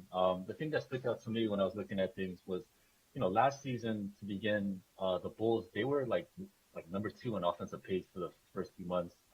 They settled in at like around 14, 15. After they traded for Vucevic, they were one of the slowest teams. A little bit here, he's really good in transition. He can rebound the ball and go. New Orleans, they were ninth in pace last year. So I think that allows them to get out and run, or if they get bogged down or want to slow it down, they have someone to anchor their offense, just put it into Vucevic. So they're a multi-dimensional team now. I think that's going to help them out. His stats last year, he averaged 15 shots per game. I don't think he's going to get that many shots now with, Levine and Vucevic there. But the assists, he was about 5 to 6. So I think that's going to go up. He can go into the high 6, maybe 7 range. The biggest loser here, obviously, Kobe White. He was playing 33 minutes as a starter, averaged 16 points, 4.6 rebounds, 5.3 assists. With Lonzo Ball probably playing around 32 minutes per game, he's only going to play 15, 16 minutes. So, I think from a real life perspective, it might be good for him because he'll be the microwave off the bench. Usage rate, he's going to suck up all the usage rates there. And if he's in the backcourt with Caruso, Caruso's a great player, but he's not like an initiator or a creator on offense. So that'd be good. But for fantasy, it sucks because he's just not going to have the time to get, counted dead. All right, Nick, allegedly your audio's been fixed. So the Lonzo Ball deal, how does he fit in with the Bulls team? What does this move do for his fantasy potential? Okay, well, hopefully you guys can hear me now. Yeah. I had some major Chris Paul takes to get off, but big microphone has apparently conspired against me talking about Chris Paul. With Lonzo, I like this deal a lot for Chicago. I think 4 for 85 is pretty reasonable, given how well Lonzo has played these last 2 years, especially when he's been healthy. In terms of the fantasy impact, I don't think it changes all that much for Lonzo. He's a player that at times can be assertive. He'll take 8 threes one night, and then he'll take 2 threes the next night. He does kind of float in and out. But I think going from a team kind of built around Brandon Ingram and Zion Williamson to a team that has another high usage player in Zach LaVine probably doesn't change a whole lot for him. He has a nice pick and roll partner in Nikola Vucevic, so you don't necessarily worry about those assist numbers being affected all that much. But to me, like Stan said, it's more about Kobe White. What does this mean for a guy who was a lottery pick 2 years ago? And, Kobe White got benched midway through last season for Thomas Satoransky, who's now in New Orleans. I don't think Chicago is overly high on Kobe White right now. And I think bringing in Lonzo Ball only backs up that notion. So, Kobe White probably goes to a stay away now in standard leagues, a guy who you could still target on certain nights in DraftKings contests. But he's kind of the odd man out. And I think at some point it wouldn't be shocking if Chicago maybe looks to move on from Kobe White. So, guys, Kyle Lowry will be leaving the Raptors and joining the Heat. He's got a 3-year sign and trade deal worth $90 million. The move did improve Miami's championship odds from plus 3,500 to plus 2,800. So, Nick, maybe they aren't finals bound, but how far can the Heat go with Lowry in the mix next season? I feel similar about this deal as I do with Chris Paul in Phoenix, where it's like, Miami, they didn't have to make this deal in the same way that Phoenix did to keep Chris Paul, but man, committing 3 years, $90 million to a player like Kyle Lowry, it's a big leap. And you're really gambling that, 1, he's going to stay healthy, 2, he's not going to fall off a cliff during that time. And, Miami got swept out of round 1 by a team that, yes, won the finals, but a team that also everyone agrees, wasn't all that good compared to most teams that make the finals. We've talked a ton on this show about some of the luck that the Bucks and the Suns, for that matter, had to get all the way to the NBA Finals. So it's not like the Heat are right on the cusp. Obviously, they were there 2 years ago, but that was kind of a strange situation in the bubble. Bringing in Lowry is definitely an upgrade. Keeping Duncan Robinson is huge. They brought in PJ Tucker as well. Dwayne Dedmon, kind of an underrated re-signing for them. But I would have a hard time putting them ahead of Milwaukee right now. I think Philly, potentially is still going to be right there, especially if they have a trade for Ben Simmons or a way to acquire Damian Lillard. Miami's, to me, it just doesn't really change the needle. I think they're probably somewhere between the 2nd and 4th or 5th best team in the Eastern Conference, and they're probably going to need some breaks to, get back to Eastern Conference Finals territory. So, long term, it certainly worries me winning that kind of money to a player of Lowry's age. But it's a gamble, and it's going to pay off in the short term for Miami. Stan, what do you think? How far can the Heat go with Lowry in the mix?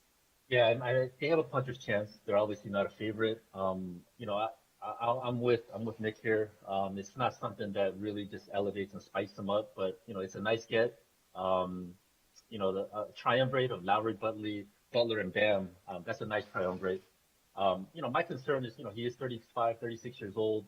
He was playing. I mean, Nick Nurse was running him a lot of minutes, so he has a lot of miles on him. He's averaging 36 to 38 minutes per game. That's obviously going to come down here. His shot attempts are going to come down. His steals, he was, averaging at like 1.4, 1.5 steals per game the past 2 seasons. That dropped down to 1. So is that a sign of decline for him or not? Miami, they were great team defensively. They were 4th in steals last game. So maybe the system helps him out a little bit here. But I do like him. I think his efficiency might increase here, especially since Miami, they run a lot of like dribble handoff offense and things like that. So he might get cleaner looks, but he's a good player. I don't think, he's a player that's going to really elevate him, into the upper echelon or above Milwaukee in the East. Kenny, what's your take? Not only Milwaukee, you have to deal with, plenty of teams. The Nets are obviously the biggest one. I think that the Heat could probably get to the conference semis here. This is a good team, and we, glossed over the fact that they did also add PJ Tucker. This I think is a team that's ready to compete. We saw what they did in the bubble, and I do think that there are some outliers of results in the bubble, but I do still think that there is talent on this team. Tyler Hero and Duncan Robinson, very formidable duo at the shooting guard position. But I think when you just talk about the odds that they're going to win the finals or even get there, you have to consider, as Stan was talking about, the rest of the East. And I do think that this is clearly a team that's not in the top 2, and they might not even be in the top 3 because, as we've talked about all segment long as well, the landscape of the league is shifting. Wow, maybe it's not. Maybe we haven't talked about it all segment long. The Knicks could go out and trade for Damian Lillard, or another team in the East could. It's just something that could happen. The Hawks have gotten really good, and they weren't even fully healthy in the postseason. Could they be the 3rd best team in the league? It's possible. I do like Kyle Lowry. I really like this signing. I think that the Heat are going for it, and it's awesome because Jimmy Butler has been doing it all himself. And I do think that this is a team that's going to go to the Eastern Conference semis, but I'm really curbing, my bets here. I don't know if I really like them to win the finals. I don't know if I like them to win the East. But I'll probably take the over on their win total, or maybe, draft some of these guys in season-long leagues, target them early in DraftKings, because I think this is a team you want to buy in on.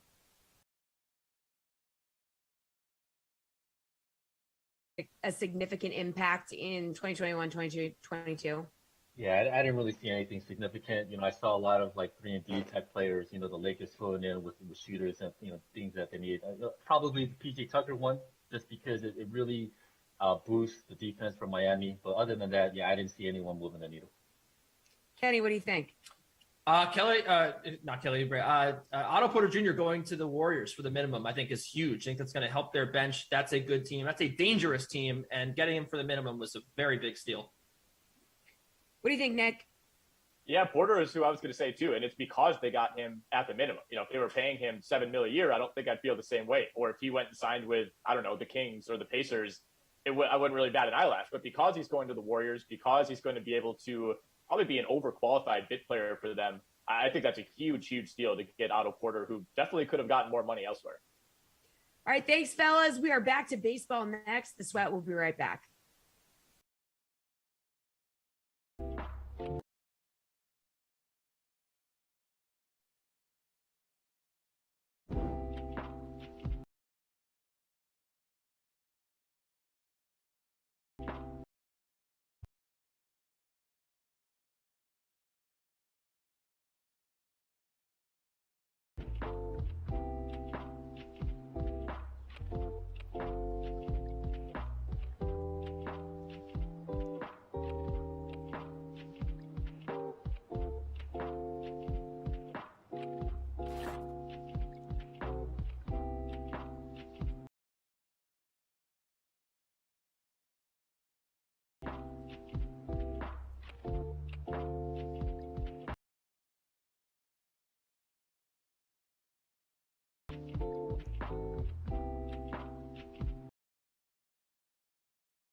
to baseball panel number 2 of the day. DraftKings contributors Darian Thorne and Nick Fryer here for MLB Cover the Bases. Guys, need your favorite bets in the following categories for tonight's MLB slate. So, first base is run line or money line bet that you're liking. Darian, tell me about it.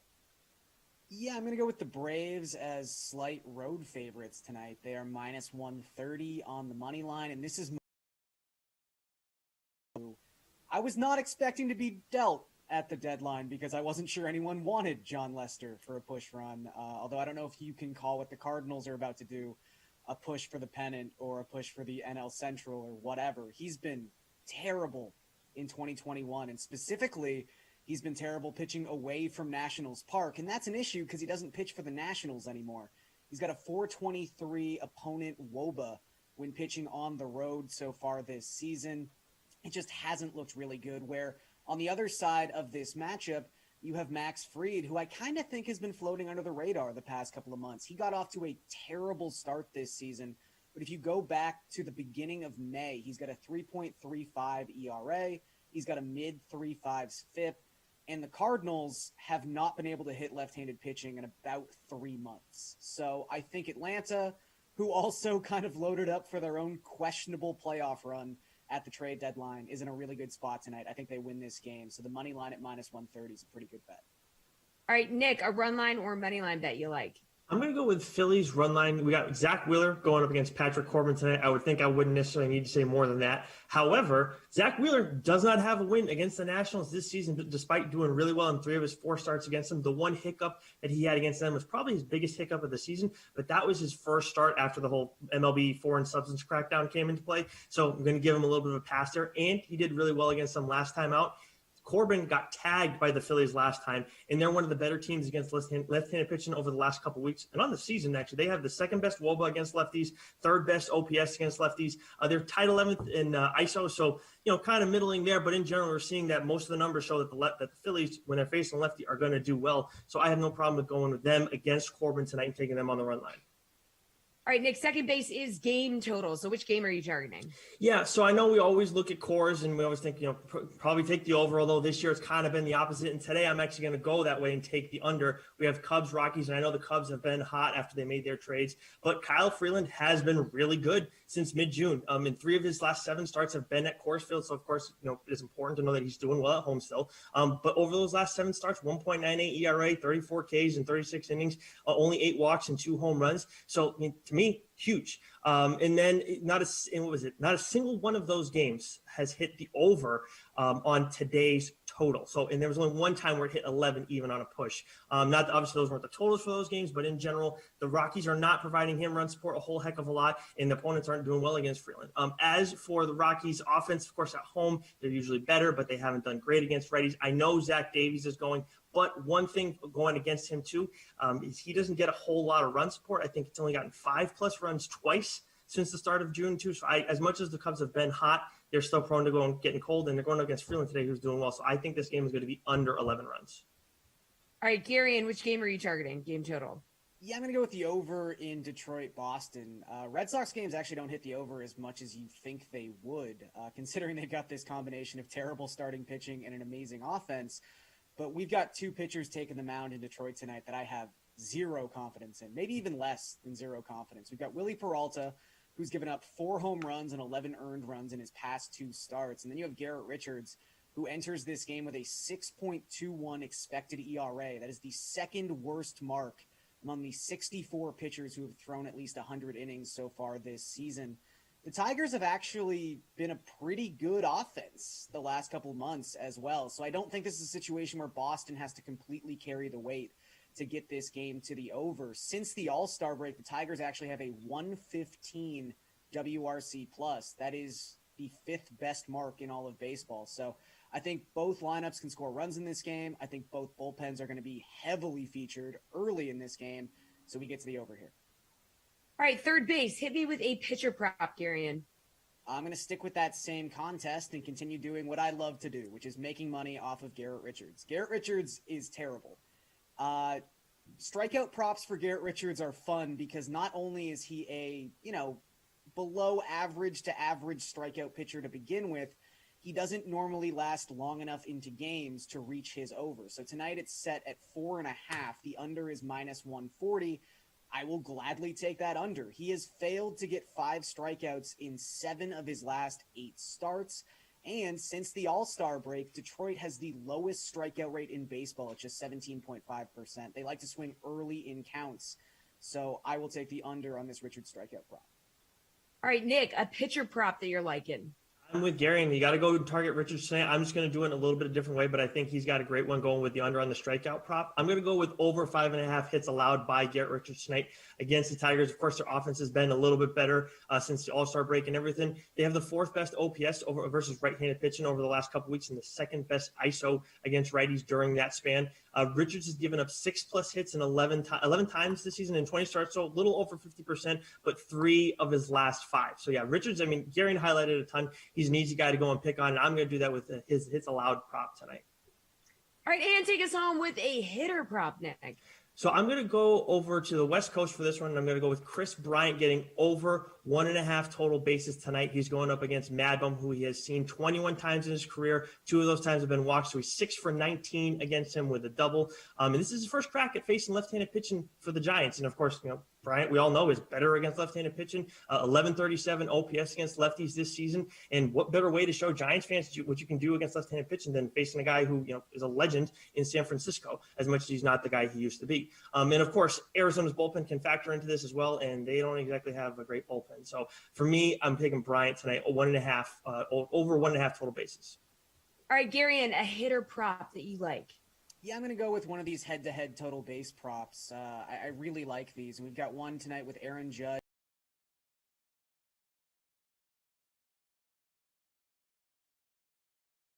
Happen. The Yankees are going up against Alexander Wells, who has been crushed by right-handed batters so far this season.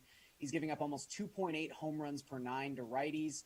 And Aaron Judge might just be the best hitter of left-handed pitching in all of baseball. At least that's what the extra advanced stats say. He has the highest expected WOBA against left-handed pitching so far this season at 480. That is a huge number. No one even comes close to that. So I would say that Judge to have more total bases than Mountcastle is probably the conservative play. If you do want to get a little spicier, Judge to hit a home run at plus 200 is also a pretty nice bet. All right, good stuff. Thanks, guys. One more block to go. We are breaking down running back salaries for week 1 of the NFL season. Stay tuned.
Hey, afternoon. Hi, welcome.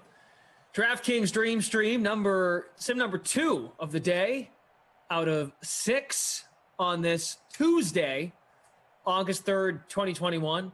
Chargers and Vikings coming your way next. Clash. And you all right? Can you redo that one? I'm having a hard time talking. I know. It sounds like it. It's been a rough morning. It's been a fun morning, but it's kind of tough. It's one of those days. Hard time to speak. You went to see training camp. How was that? It was good. Yeah, it was good. Not as many people there as it's true that the reaction out of Foxborough is that the crowds have been light, and it's kind of true. But I didn't mind it because I had some room to spread out, relax on the grass hill, and take it all in. So it was kind of cool. A couple hours. Yeah. Yeah. How about your lineup for this one? What's it looking like? Sure. Dalvin Cook. Dalvin Cook is my captain. I took the easy way out, I think. I hope that's right. Keenan Allen is in my lineup. Hunter Henry, Joe Reed, Mike Williams, Justin Jefferson. What about you? Mike Williams and Justin Jefferson are two guys I did not have. I do like that. I think that it's going to be a day to remember for the Minnesota Vikings. I think that Kirk Cousins is going to have himself a nice day, and that is why I have put Kirk Cousins in my captain's spot. Captain Kirk. I have him along with Dalvin Cook, Taja Sharp, Kyle Rudolph, paid up for Austin Eckler, and then Mr. Ola BC Johnson. Ooh. Loving it. All right. BC Johnson, wideout 4. Love it. Okay. Yeah, I think last time I had a Viking sim, he was pretty good. So sounds good. Good to see Must Be in the chat already. Cena 472. Here's the thing about Must Be High. Okay, his name is Must Be High. If it wasn't okay, he wouldn't be allowed to be in the chat with that name. So he can say it, right? It's legal, isn't it? I tend to make mistakes here on these streams every once in a while. So I just say Must Be, and it's been Must Be now for months. So like M Hawk. I don't even know why I stand up for Must Be High because he hates me. But he doesn't. If that's his name, just call him his name. If I had to bet, he doesn't hate you. No, he does. But it's not about. It has nothing to do with who I feud with, or I'm just gonna speak the truth. If Josh Allen has a great game, I'm just gonna talk about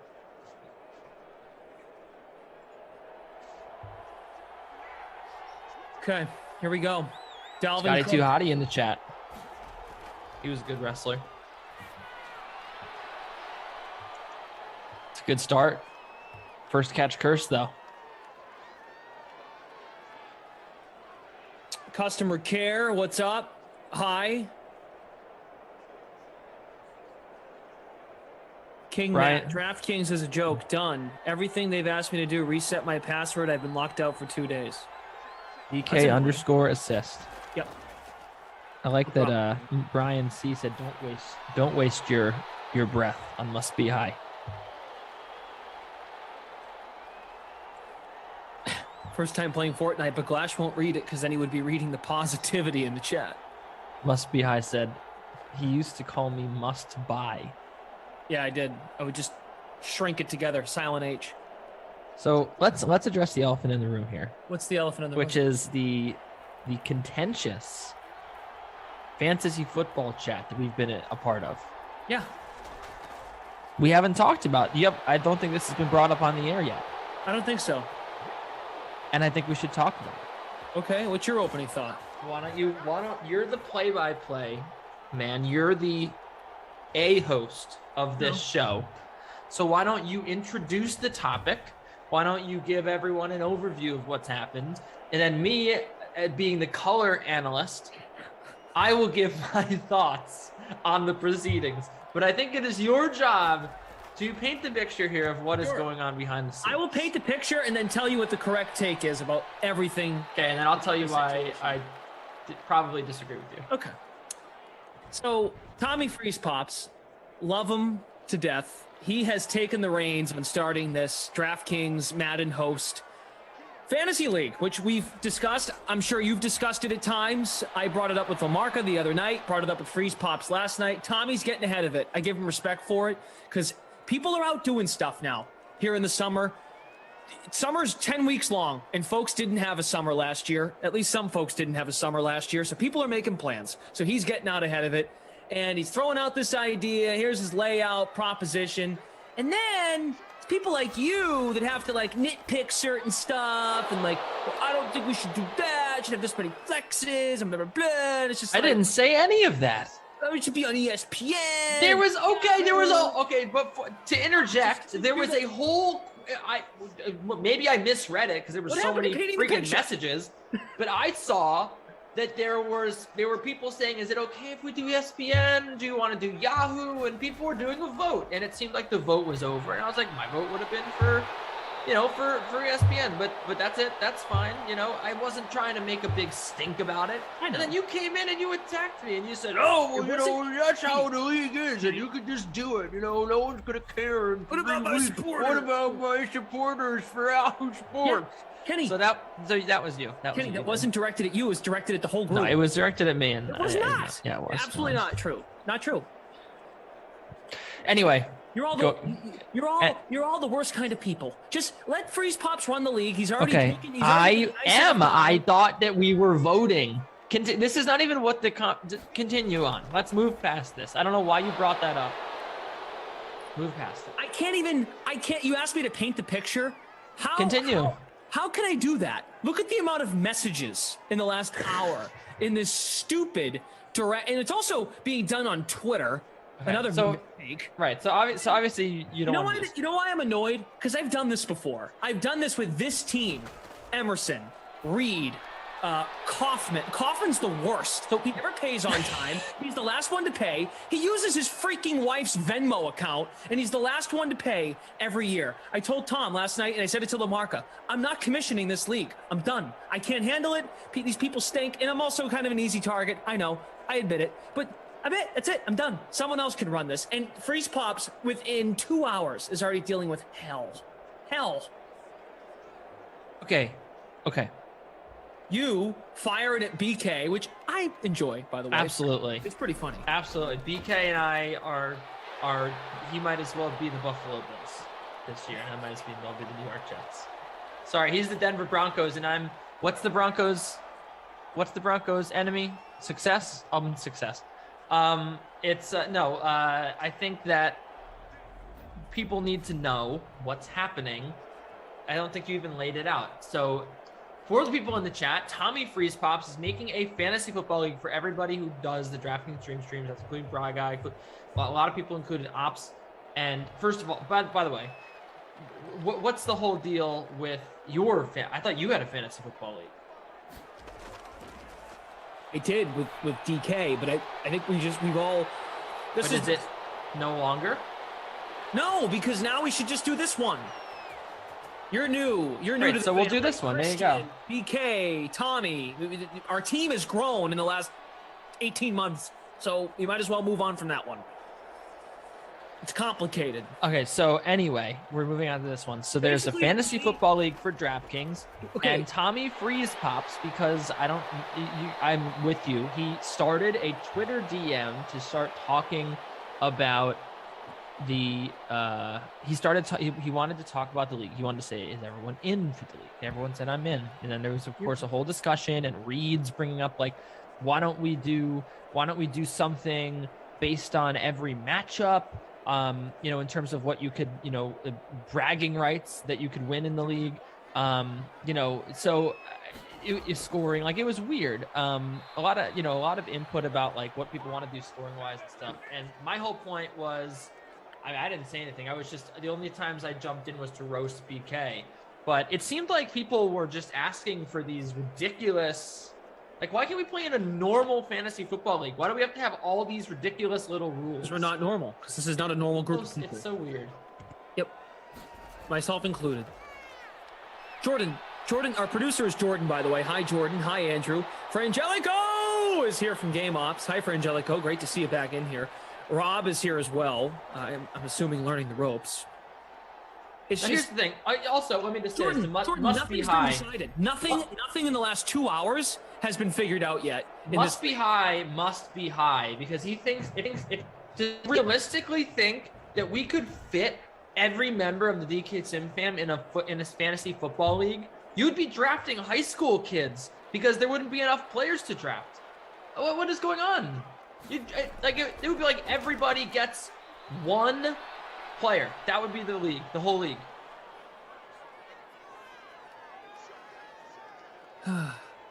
The DK Sim fam that's why we have the DK Sim fam Friends League on DraftKings. Because we're not going to be able to let the Sim fam into our fantasy football league. It would make no sense. Yeah, we're not giving out participation trophies. It's like a 14-team league. You can't have like that would be like, where does it end? It'd be like a 200-team league. That's what Must Be wants. He wants chaos. Stupid.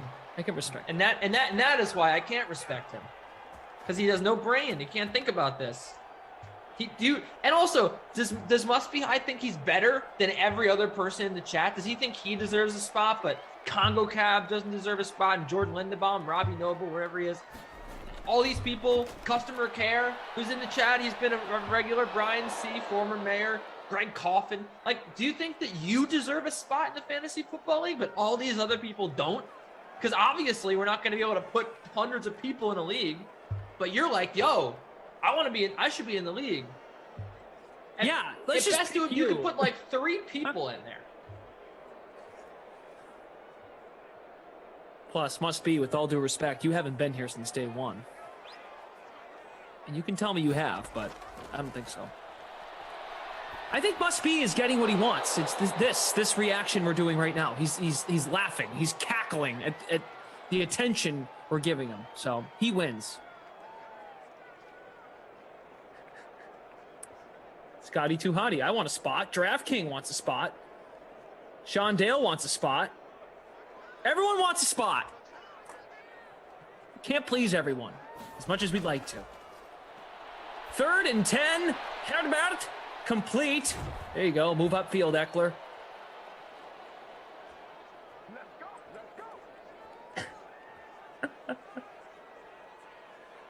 By the way, speaking of fantasy, if you are in I'm in an AL only league, and it's really weird because like no one else on the face of the earth does that. But in the event that you are in some sort of AL only league, I think I found a really good sneaky pickup. Maybe a mixed league. Dietrich Enns. He's getting called up by the Rays. Okay. He is 30 years old. He's not even like a prospect. He's just this 30-year-old lefty. And this year, in the minor leagues, he has a 2.44 ERA. He started 10 games. And I mean, the guy's been on fire. They've been stretching him out. He's up to like 5 innings to start now. 20 strikeouts in his last 2 starts, which span 11 innings. He had a 12 strikeout game earlier in July. He went 5 innings, gave up 5 scoreless innings, 3 hits, a walk, 12 strikeouts. I mean, this guy is on fire. And obviously he's pitching to AAA hitters, but man, that looks good. So I think that this guy could be a sneaky pickup if you're looking for one. Dietrich Enns. ENNS. E. Say it again. ENNS. I want to say A. N-A-N-A-S. It's bananas. B. A-N-A-N-A. A little different. Very different. The guru says you could have a play-in tourney with The Sims. It's a way to keep people watching The Sims. To join our host league, too many people hate us. Why would they want to be in a league with us? Just saying. Dalvin Cook is the highest owned player at 81.15%. Eckler 71.62% owned. Oh, quarter break. Here we are, back on cam. How you doing in the contest?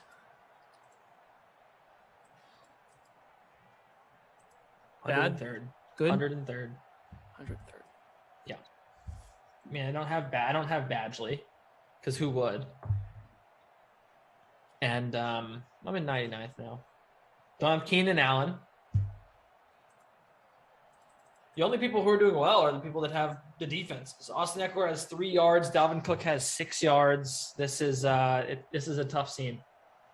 Very tough scene in virtual LA. Yeah, Keenan Allen's in one of my flex spots, so I'm happy about that so far.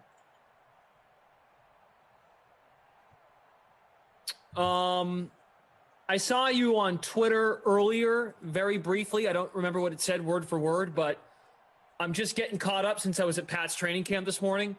I'm getting caught up on this Giants story. What did Joe Judge do? I'm seeing Daniel Jones got up from the bottom of a pile. There was a brawl. Oh my gosh. So yeah, Joe Judge. Look, I mean, this spun out of control today. This whole story. Training camp fights happen every year. There's always training camp fights. We see it on Hard Knocks, right? All the time. Big brawl at practice, and the coach will they'll separate the players. They'll put them on the sidelines, whatever. That it happens. But the New York media, right, starts really one guy, Ralph Vacchiano, I used to work with. He's a big Giants fan, he's a longtime Giants reporter. He and some of the other guys on the beat start live tweeting practice, live tweeting this fight. Oh, there's a fight. Oh, Joe Judge is mad. The Daniel Jones thing, I don't know how he wound up at the bottom of the pile, probably just because he only speaks in cliches. So he was probably just like, fellas, one day at a time. Fellas. We'll get there in the end. Fellas, take it easy. And, not using real words because he doesn't have emotions. And, oh, boy, that's a strike. Oh, he's tripped up. No! Anyways, that's probably how he ended up on the back, on the bottom pile. But anyway, so they're live tweeting this training camp fight, right? Oh, now Joe Judge is blowing his whistle. Now he's making them do laps, or they were making them do sprints to the end zone to end zone. Now he's making them do push-ups. He's not going to let them stop doing push-ups. Now he's making them do laps again. And I'm just like, dude, this guy's treating this team like a pee-wee football. This is the NFL. These are grown men. They get brawls all the time. And he's just acting like it's the most heinous act he's ever seen. And I like that his response is let's just have them do push-ups. It was ridiculous. Let me read you the tweets. I mean, this guy is such a joke. I know that you probably near and dear to your heart because of the Patriots. But I mean, this guy's a clown. He really is.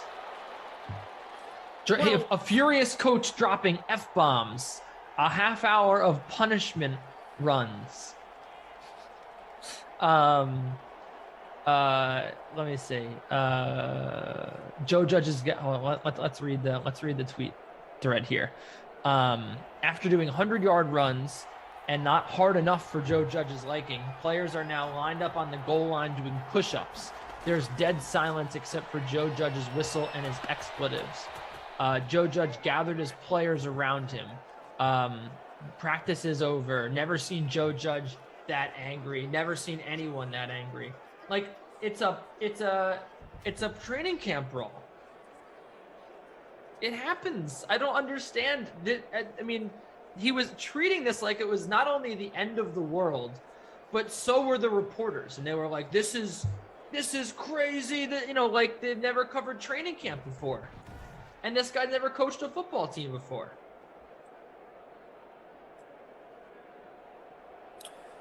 Feels a little bit like since he shared a room with Bill Belichick that he thinks he's Bill Belichick, which... But do you think Bill Belichick would do that? No. Freak out on his players, start cursing, just because of a training camp brawl? No, he would silently, just separate the team or separate the players and talk to his staff about what to do. He wouldn't have made a big scene. You know what this reminds me of? It reminds me of when the Mets practiced winning making the last out of the World Series in training camp or in spring training. One of those things where one of those early training camp stories where you're just that's how the season's going to go. Unbelievable. Just keep in mind too that no one could go to training camp last year. So a lot of stuff that may have happened, it was quiet. No one could go. Media couldn't go. Fans couldn't go. This is what training camp's all about, us overreacting to a bunch of stuff, which I love. I'm the first one to do it. Exactly. Boston Joe said Belichick would have had one of his coaches deal with it.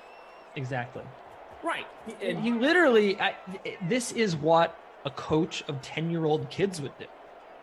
Right? I mean, that's literally what he's treating these kids like he's treating these grown adult professional football players like they're kids. Thank you. Must be high says Ducey's a clown expert. And Emerson's Peloton says, and Ducey knows all about clowns. Right, so I'm qualified to call this guy clown. He really is a clown. Yeah, what was the line he had at the end of last year with Philadelphia when Philadelphia, what was it, they pulled Hurts or they put Hurts in? Right. They were like, that was the other thing that was ridiculous. When they were mad at the Eagles because they were like, the Eagles cost us unprofessional not to try to win that game. The Eagles cost us a chance to make dude, the Eagles are allowed to do whatever they want. And if you just had beaten the Eagles earlier in the season, it never would have been an issue. And people were crying. They were saying the NFL is ridiculous. They need to try to win a game, have some pride. Like literally, no. I could not care any less. You have to, that is the same, I have to be equal opportunity here. That is the same attitude that Saints fans had when they lost because Roby Coleman committed that pass interference that wasn't called. Right? It's like, let's just focus on the end and what we think was the reason that we're not in the Super Bowl. Instead of being like, our number one wide receiver went missing. We blew a 2-touchdown lead or a 2-score lead in the second half. No, let's forget about that. And let's just focus in on the fact that that was a bad call and we're going to blame the loss on that. Like, let's blame the whole season on one game that we didn't even play in, as opposed to focusing on Evan Ingram dropping that pass against the Eagles, or, I don't know, drafting a terrible quarterback, or your running back getting hurt. Like, so many reasons.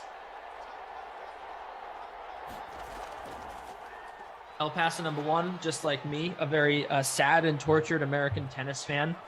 Nakashima, Kudla, and tennis going right now. Hope they all pick up dubs. I think you got a good chance with Nakashima and Kudla playing well this year. Tennis has not found his game recently. It's been in pretty terrible form, but back in the United States, maybe he finds a little success. Jensen Brooksby tonight against Francis Tiafoe. I think that could be a big upset. Dalvin Cook has the lone touchdown here in the sim. We're about midway through the second quarter. There's a completion to Rudolph, and he's well into Chargers territory at the 30. Bert said he hit with him one time. Does that mean Nakashima? You hit with Brandon Nakashima? He said he was a cool guy. Oh, Tennis Sandgren. One of my, I heard a story from one of my friends about Tennis Sandgren this week, which was pretty funny. Emerson's Peloton, Glash, how is your DK ordered mandatory sensitivity training? Wow. I must have missed it. When was my appointment? It's me said Judge has been overreacting. I don't know if it's a part of his character or what, but it's weird. That's how I would put it. I think it's very weird. Like, it's very weird to throw a fit about like a training camp fight.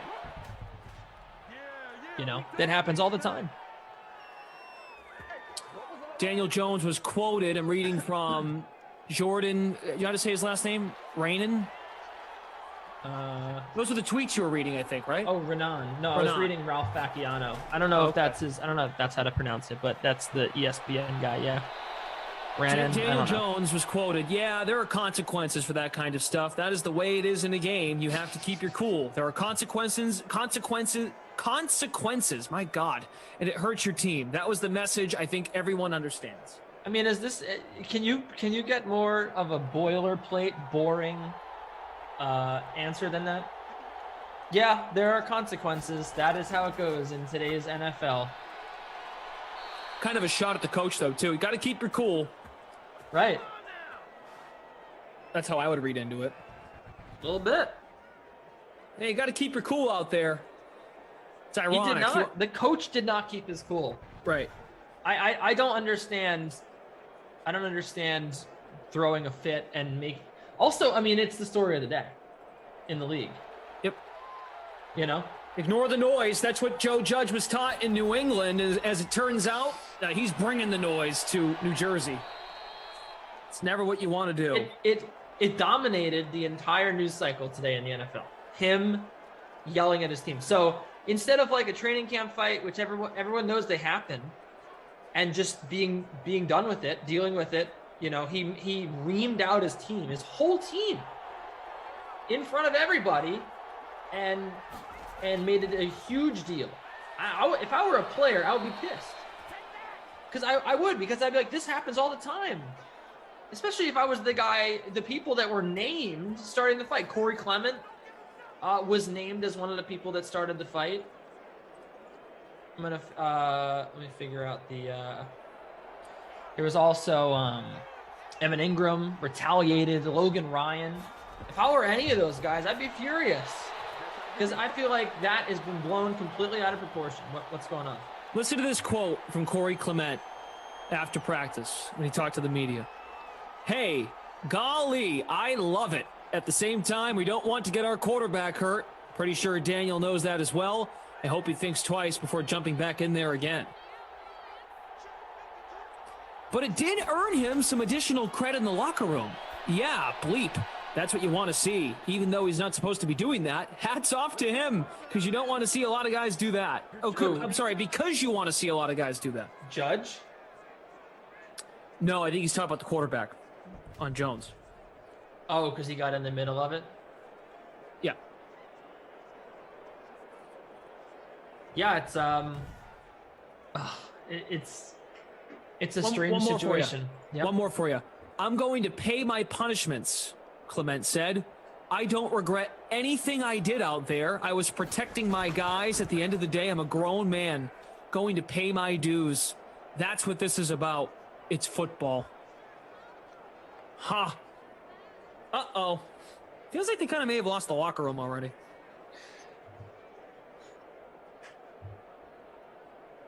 Just a hunch.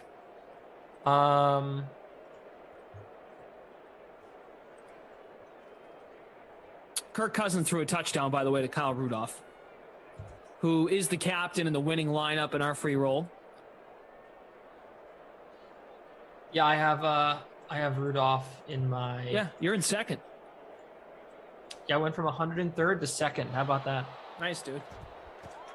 Yeah, the I mean, for a guy that's supposed to be this Bill Belichick, you know, disciple, guy who went to the Bill Belichick school, right? Like he's loud and he is kind of dumb. I think he's kind of a little dumb, for being honest. These people called me a clown expert. I bet they'd say I'm an expert in dumb people as well. I think that he doesn't think about things all the way through. And the worst type, he's the worst type of NFL coach. He's a guy that just uses coach speak every single time that he's interviewed. You know, shows no sort of, I mean, this was the first time I think he's ever showed emotion, but he's like he's such a fake tough guy. You know what I mean? Glash.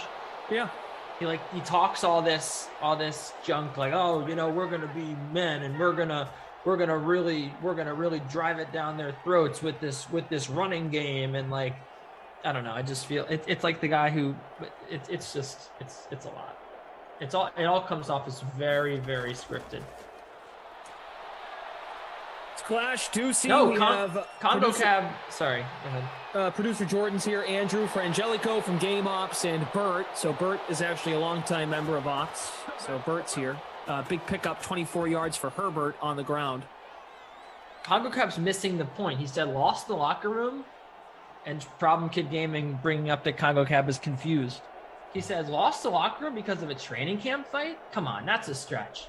No, it's not because of the fight. It's because of the response by the coach to the fight. It's almost like if if you're with your friends and one of your friends makes fun of you, like about your, like your shirt or something, right? And then like one of your friends is like, makes it real. Like you've been in situations before when you're just joking around and then someone makes it real. Like someone stands up for you and like, oh no, he's and then like, wow, now it became kind of real. Like him freaking out like that. I think that makes it a much more real situation. And I don't think I would be happy if I were one of the players involved, because he's now villainizing me for something that happens every year in training camp. There's also, if you think about it, this has never happened before. When have you ever heard of a coach killing his team for a training camp fight? It's because it's not the right move. Right, they happen. I mean, all the time. I mean, I saw individual players today at Patriots training camp. If they make an error on the field, bad coverage, penalty, interception, fumble, and I'm talking a quarterback throwing an interception, which Mac Jones did once in 11-on-11. Not a good day for Mac Jones. I got to give it to Must Be. Cam Newton had a really good day. Today.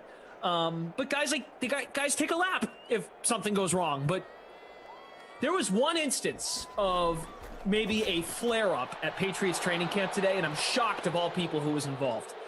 And this is a compliment that's coming. Kyle Duggar was in coverage. I was sitting in the end zone. Patriots offense, which Cam Newton and Mac Jones took turns leading, coming towards me. I was sitting on the hill, and N'Keal Harry was out there, not running routes, but he was blocking. And he threw a F-bomb at the Pats D, singling out Kyle Duggar, being like, that's effing football, man. Like, I was proud of N'Keal Harry. N'Keal Harry had a good day. N'Keal Harry had a good day at Patriots training camp. Cam Newton had a good day at Patriots training camp. It was not the best day for Mac Jones, so it doesn't help my take. Cam Newton had a good day. Good for Cam. Cam played well. Cam had a good day. But just to your point, guys bark at each other all the time. Miscommunication happens on a pile-up. Like Corey Clement said, it's football. So, I hear you. I just would be upset if I imagine like you're just, I don't know, imagine you're, well, Kenny Galladay got hurt, I think, today or something. But imagine you're like, Kadarius Toney, right? You're a first-round pick. You're a wide receiver. You're just going through it at training camp. You're working hard, running some routes, and then all of a sudden, like two guys get in a fight. And you're like, all right. Let me go over there. Let me try to mediate. Whatever, right? And all of a sudden, the coach just starts flipping out, and now you're running end zone to end zone sprints, doing push-ups on the goal line, all because of like a 3-person, 4-person fight that turned into like all the team being like, come on, let's break it up, Like, these guys are good. The locker room's good at sort of policing itself a lot of times, and I think that's a credit to Belichick. I think that he has that, like, silent, presence. Not that we've ever been in those locker rooms, but I don't know. I just feel like that's not something I could ever see Bill Belichick doing, and I just feel like it's something that never would happen. Like, you should just never be reaming out your team for something so common.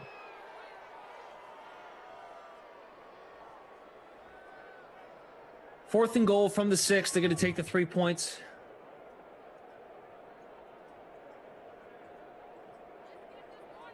Must Be. How is his name Cam Champion? He hasn't won a Super Bowl.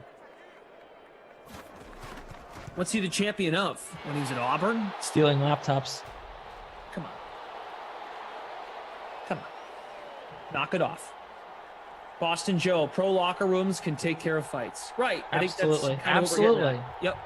And again, to clarify, because Congo Cab doesn't seem to get it, like the fight. I think he does. I think he just thinks he's saying that because they fought. You're saying because they fought, it doesn't mean that he lost the locker room, which is very true, and that's what we're talking about. Fights are normal, but I think that what we're saying is it feels like he may be now losing the locker room because of what he did in response to the fight, just cursing out his players, making the entire team run sprints and then run them again when they weren't running hard enough. and then doing push-ups, that is the type of move that turns you off of a coach for sure. And I think a lot of players, I mean, there's a lot of bad coaches in this league, and we've seen players deal with it and just be like, all right, I saw it with the Jets, Adam Gase. Like, players are just like, well, players put up with some bad coaching, whatever, because it's not the end of the world. But something like that, to me, if I already was kind of like wishy-washy on a coach, and then that happened, like, that would definitely turn me off, so. Well, it is the NFC East, so can't rule them out yet, whether you like it or not. Yeah. Germ on Twitch, how are Bourne and Aguilar looking? Bourne's not all that noticeable. I mean, I can see his jersey number. He's 84. Aguilar's 13. Aguilar looks great. Newton had a great ball to Aguilar today in the back of the end zone. He's not dropping the ball like we're normally used to seeing with him. So I was a fan of Aguilar today. He was impressive. They don't have all that much speed. Jacoby Myers is bigger than I imagined. Seeing him in person. Cam's also just a giant. Cam had fun with the crowd today. Cam was feeling himself today. He was. Good to hear. Cam had a good day. Cam was getting the crowd. I put it on Twitter. There's a Twitter video of Cam getting the crowd going. Got to give it to him. He was good today. He was good. Can he do it for another day in a row? Because this has been back and forth through these first couple days of camp. It's been one good day for Mac Jones. Then the next day it's Cam. Then it's Mac Jones. Then it's Cam. Come on, Cam. Show the kid who's the number one quarterback, if that's the case. So, Dalvin Cook and Kyle Rudolph have the touchdowns in this sim. Badgley's kicked a couple field goals. Keenan Allen's played well, 7 catches, 64 yards.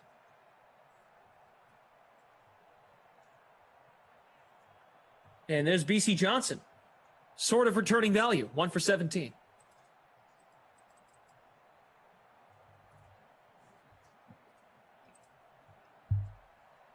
So Kendrick Bourne, fine. I was keeping an eye on who was hanging out with who a lot. Bourne hangs out with Cam quite a bit in the stretches. New England running back Damian Harris, he's really impressive. But Michelle ran well today. All the running backs kind of look good in camp because they're told not to hit them.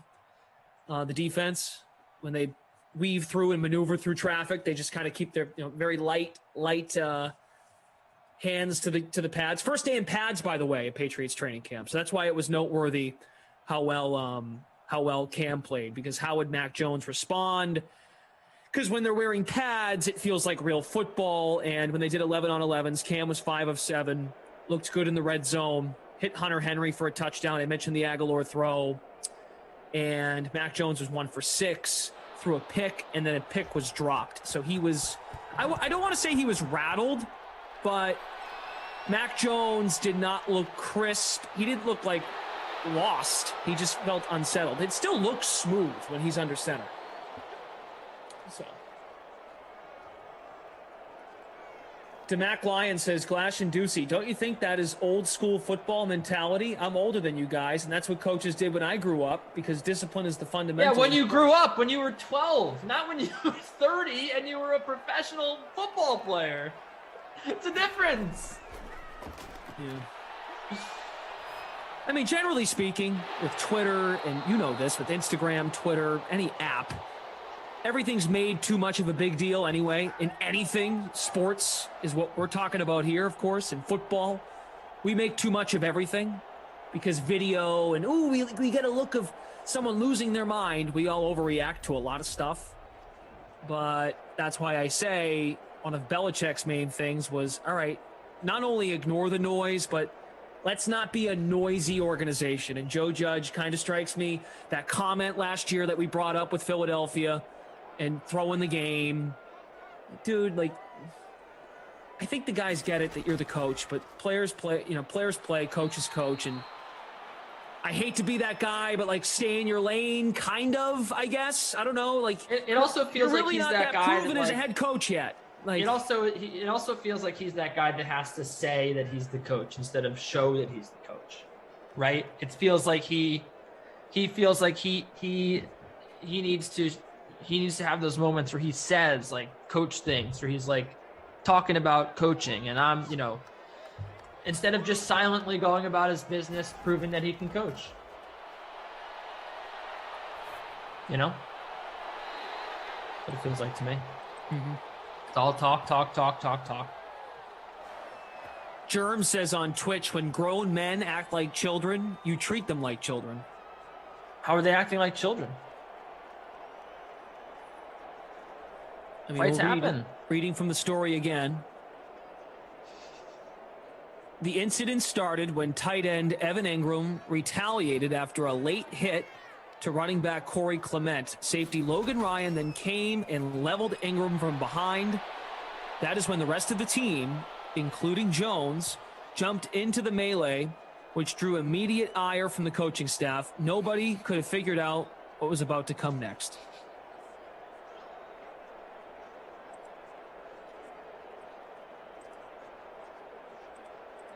I don't know. Even sounds the like kind of a normal football. Yeah, and even the cursing, whatever. Like, even if you were like mad at the team, and you're like, oh, you know, come on, yeah, hey, like whistles, curses, whatever. Like, break up the fight, like separate everybody, ream them out. What about like, just that's it? Let's move on. Literally the rest of the practice was just them running sprints and doing push-ups. Yeah. It's weird, man. It was weird. Like that, he made it a big deal. Despite the Chargers only having 6 points, Keenan Allen is in a good spot to maybe hit the bonus. He's in the slot right now. Chargers down a score, plus 2-point conversion. Touchdown! Joe Reed. Let's go. Joe Reed, man. Let's go. $4,600. Just about 39% owned in our contest. 33% owned in the larger DraftKings public showdown. Jordan Lindenbaum, it feels like reading this story, it was just a domino effect. By the way, Bert said Daniel Jones tripped over his own feet. That's why he was at the bottom of the pile. That's what he said earlier. Missed it. Oh, but the 2-point conversion nowhere close to a Charger. I almost took Joe Reed, too. I'm upset now. I'm back in 60th. It doesn't say in the story who hit Corey Clement late. Forget that. But Evan Engram retaliated, and then Logan Ryan, as a result of Engram retaliating, Ryan leveled Engram from behind. Is there video of this? No video, of course. No video, right?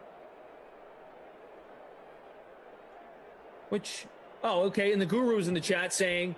The Guru. Guru, no cameras allowed during this portion of practice. Yeah. But it was so evident that, as you mentioned, reading those tweets, that reporters were all over it. I mean, once again, folks, we have 6 weeks till opening night. We need something to talk about. We have 12 hours a day to cover here. Luckily, the Giants gave us something. Giants, and Twitter overreacts to everything. I know, I'm a victim of it too, but no, it's just interesting. They were a division favorite. I think we all get over it if their talent, rises to the top. I don't know if you feel that way about the Giants. They kind of have to have everything go really well for them to be in contention, and the coach included. And some things the coach says, it's like head scratching. I don't know. So we're talking about it. The Colts are banged up too. Jordan was feeding that to us earlier. Quentin Nelson, same injury as Carson Wentz. That's not good. Yeah, I'm really concerned now about my Colts. I thought that they were going to have a good season this year, and that's two pretty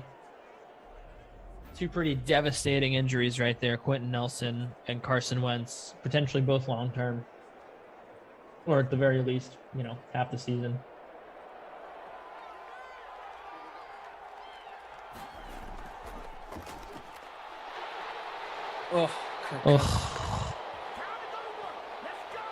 That Joe Reed touchdown only moved me up to 45th.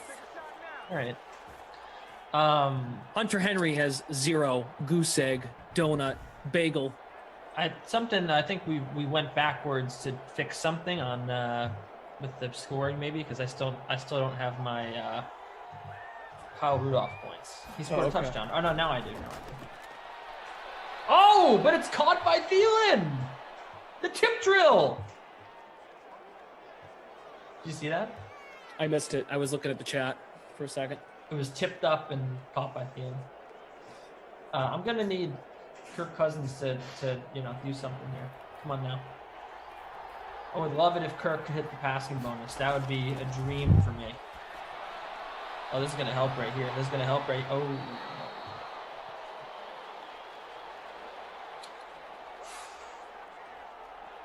Someone in the chat here, Blickets, says, got my first pick in my league. What do I do? Dalvin Cook. You're Dalvin over CMC? Yep, Dalvin all day. Okay. I'm worried about that team. I don't know if the Panthers are going to be good enough where I'm confident in. Put it this way. I think that the Vikings are going to be better than the Panthers. So I'm more inclined to take Dalvin Cook. I'm worried that the Panthers offense is not going to be great. Although I will say, they'll probably be playing from behind. So maybe Christian McCaffrey in the passing game, but I don't know. I don't know if I see it. Austin Eckler, 3 points in this one. Gosh, pretty terrible performance. You would have been much better off taking Justin Herbert as opposed to Austin Eckler, which was a decision I was making. I was like, oh, should I take Herbert? Should I take Eckler? Well, Herbert doesn't run, so I'll take Eckler. Due to the fact that I went to Patriots training camp this morning, I switched my schedule. Christian and Zach Thompson were together at noon. The first time they've ever worked together. So now, as a result, I'm working at 4 o'clock with Adam Kaufman. Yeah, that's a little weird. Yeah, it's a little weird. It was a sacrifice I was willing to make to go to training camp. That was the punishment. You got to work with Kaufman. I've got a little bone to pick with him because now I'm seeing Patty Mills is going to the Brooklyn Nets. Hello, Brad Stevens. Are we going to sign anybody, or what are we waiting for here? Like, what are we doing? I thought Ime Udoka and his Spurs connections were going to get Patty Mills to Boston. The Celtics haven't done anything.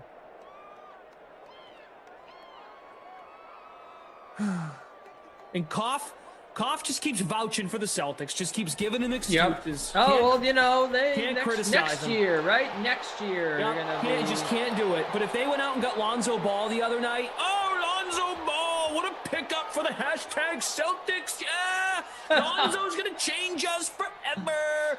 Can't wait for LeVar Ball to be at the Garden. Can't wait to have him on my podcast. Blah, blah, blah. Oh, it's all dandelions and tulips. Come on, Koff. Get upset. I don't get it. Patty Mills, 2 years, $12 million. It's a good contract. A team in your own conference. Yeah, well, for the Nets, he's not going to sign that contract with the Celtics. What? Okay, give him a little more money. Give him 2 years, 20. I think he's a good little player. They need a point guard. Their point guard depth is Smart and Pritchard. And you want to know what Adam Kaufman's take on that is? Adam Kaufman sees Patty Mills sign, and his take is, again, teams willing to offer multi-year deals are taking the hashtag Celtics out of the running. Koff, you have to offer a couple years for these guys. They're players. They're trying to get stability. Are you joking? Unreal. Like, what are you talking about? Kenny, I'm not going to do it because you asked me not to, but give an example, one of those guys that signed with the Knicks that you're not a fan. Like, that money is bogus, dumb, stupid. The years, we reacted the other night to Kelly Olynyk in his contract. Yeah. Chris Paul's contract. Right, there's a difference between, not every multi-year deal is a bad deal. Kind of. Dude, a lot of these contracts are bad.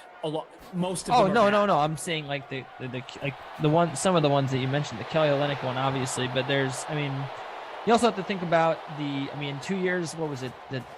Campaign was like 3 years, $12 million. What did Mills you just said? 2 years. What was it? 2 years, 12 or 2 years, 9? What did Patty Mills get? 2 for 12. Yeah, so that's totally fine. The other thing you have to remember is like the salary cap is going to go up, I think, next year. So the deal is going to look even better, but it's not. That's a great move if you need depth at point guard, which the Nets do.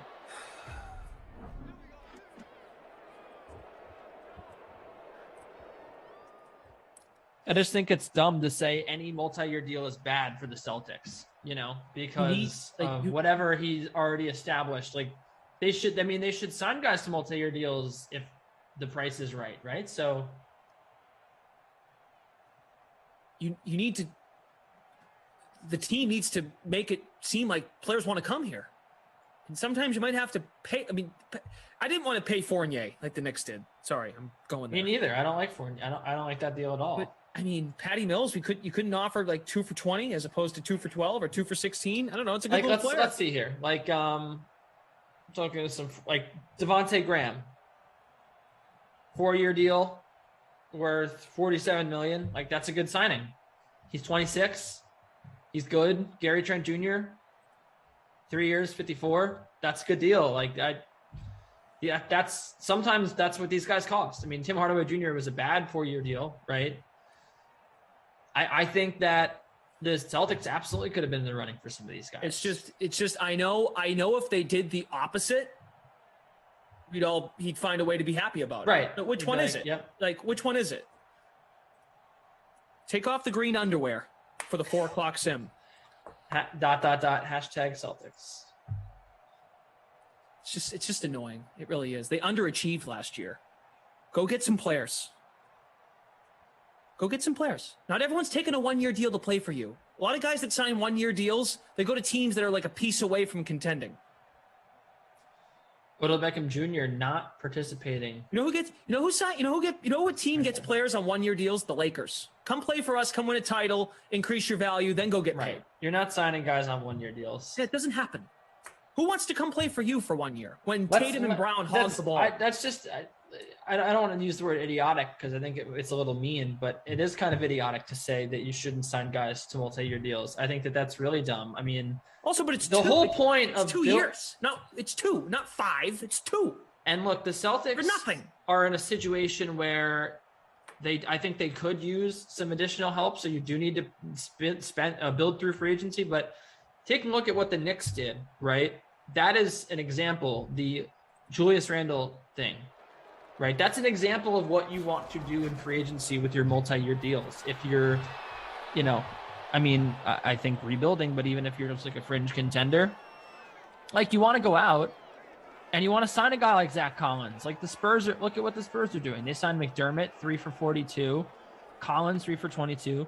You want to sign guys somewhat young to, 3 or 4 year deals and see if you can get some value there. Like, see if you can develop them into a very good player, and then now you have a bargain. And I think that's the whole point, is that's why multi-year deals are not bad. They can be good, because right now, Zach Collins, on average, is making $7 million. He's 23. He obviously is talented, right? He went in the first round. 3-year deal, or 2-year, 3-year deal, like you could develop him into a $25 million a year player by year 3. And now you got a discount on Zach Collins. That's what you do in free agency. Kelly Olynyk's the opposite, right? He's 30 years old. He's a $12 million a year player. I don't think so. You're playing on a bad team. He's probably going to end up being like a $6 million a year player by the time it's over. So I don't think that's necessarily a good deal. But you see what I mean? That is what the Celtics should be doing right now. They should be taking shots on guys that they could Devontae Graham. Devontae Graham's a good player. He switched teams. He was a restricted free agent, but he switched teams. Pay him $11 million a year. I'd sign up for that right now. He would help the Celtics. Just because other teams are making, there's been a few bad contracts out there, doesn't mean that it makes it good that the Celtics aren't signing anybody. No, it's fine. We'll just sit and hang out and watch them. Oh, who's that? Who's this on the field? Third and goal. The Verge. Oh, no! Touchdown for the Touchdowns! Yeah. Wow. To give the Chargers the lead. Uncle Verge. They got to go for it again here, right? I mean, like, why would you kick the extra point and make it 5 when you can make it 6? That's the math. Virgil Green, 8.11% owned. Stealing the spotlight from Keenan Allen, who's hit the bonus in this sim. Joe Reed had scored a touchdown. For Minnesota, Dalvin Cook and Kyle Rudolph are the scorers in this one. They're just going to kick the extra point and go up 5. All right. I guess the thinking there is worst case scenario, you're down 3 with the 2 point. I don't know. Like if the Vikings come back and score, just doing the math, they'd have to hit a 2-point conversion to go up by 3 points.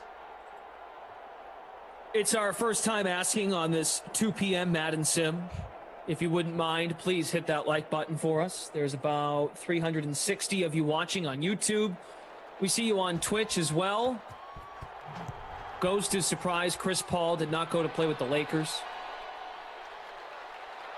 I'm surprised the Suns gave him the contract. Ducey and I reacted to that in full time last night.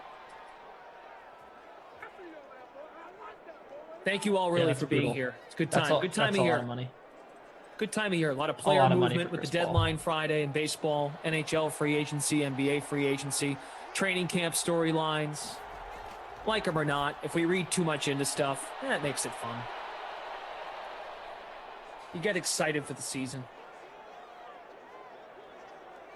Problem Kids Gaming said, didn't know Kenny was into real estate because him and Congo Cab are fighting. Love it. I love to see it.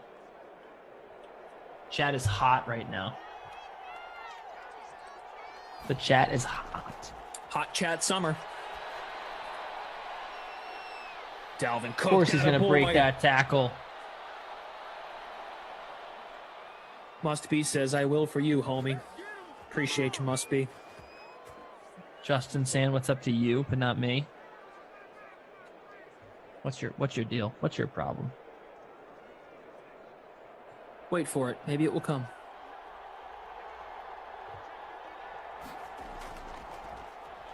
From the 45, their own 45, Cousins airs it out, connects just by the 30. Tajay Sharp, 22-yard gain.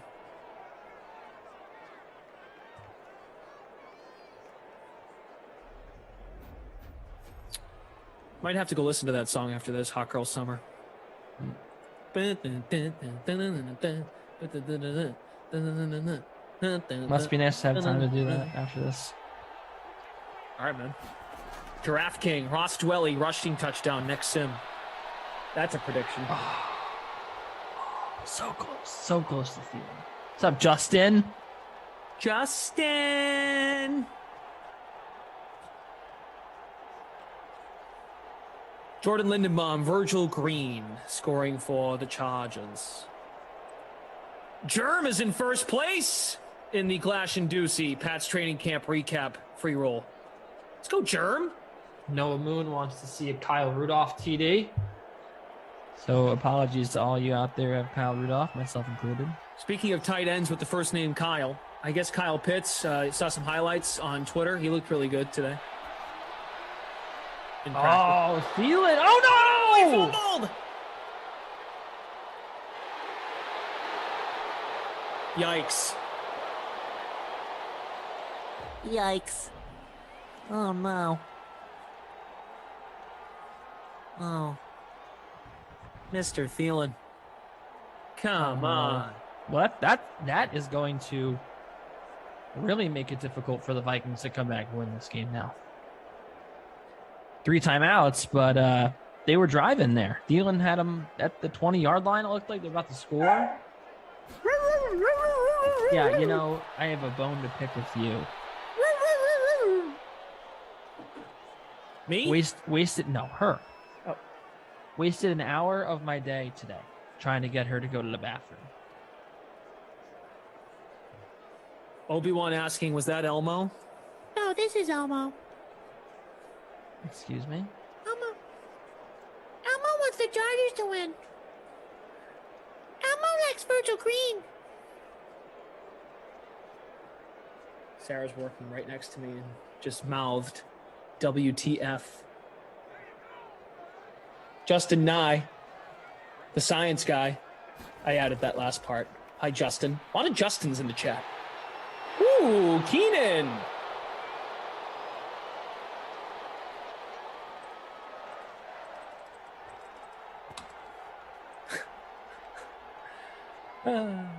Still a lot of time left. 3:40 to go. What's wrong?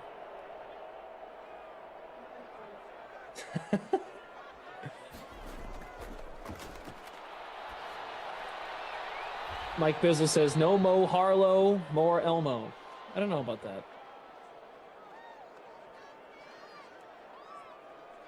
Steph Curry, 4-year extension, $215 million. That's a lot of money.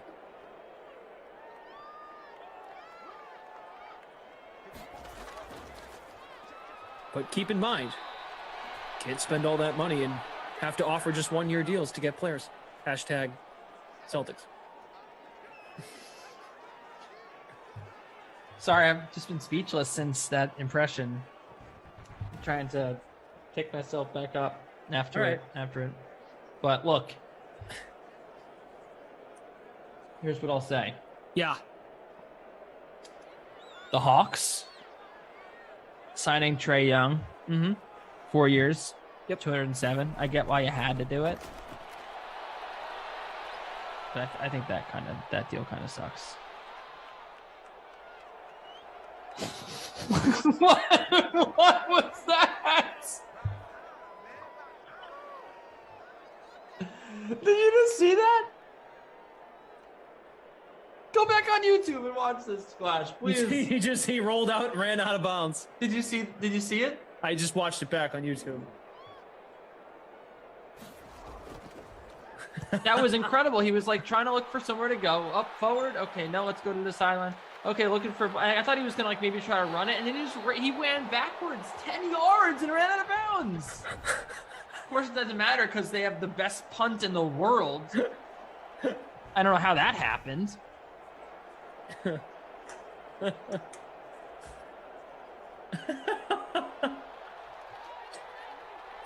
it gives the Vikings a chance. It does. I mean, the punt was amazing, but yeah, I guess they didn't get the first there though, so that was nice. I don't know why they're trying to run on the first play, but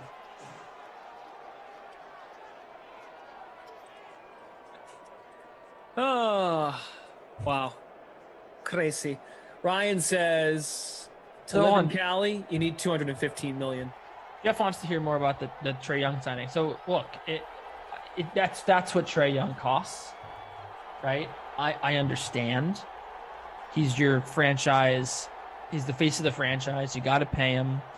But he went backwards a little bit last year in the scoring department. He shot worse from 3, 34% from 3.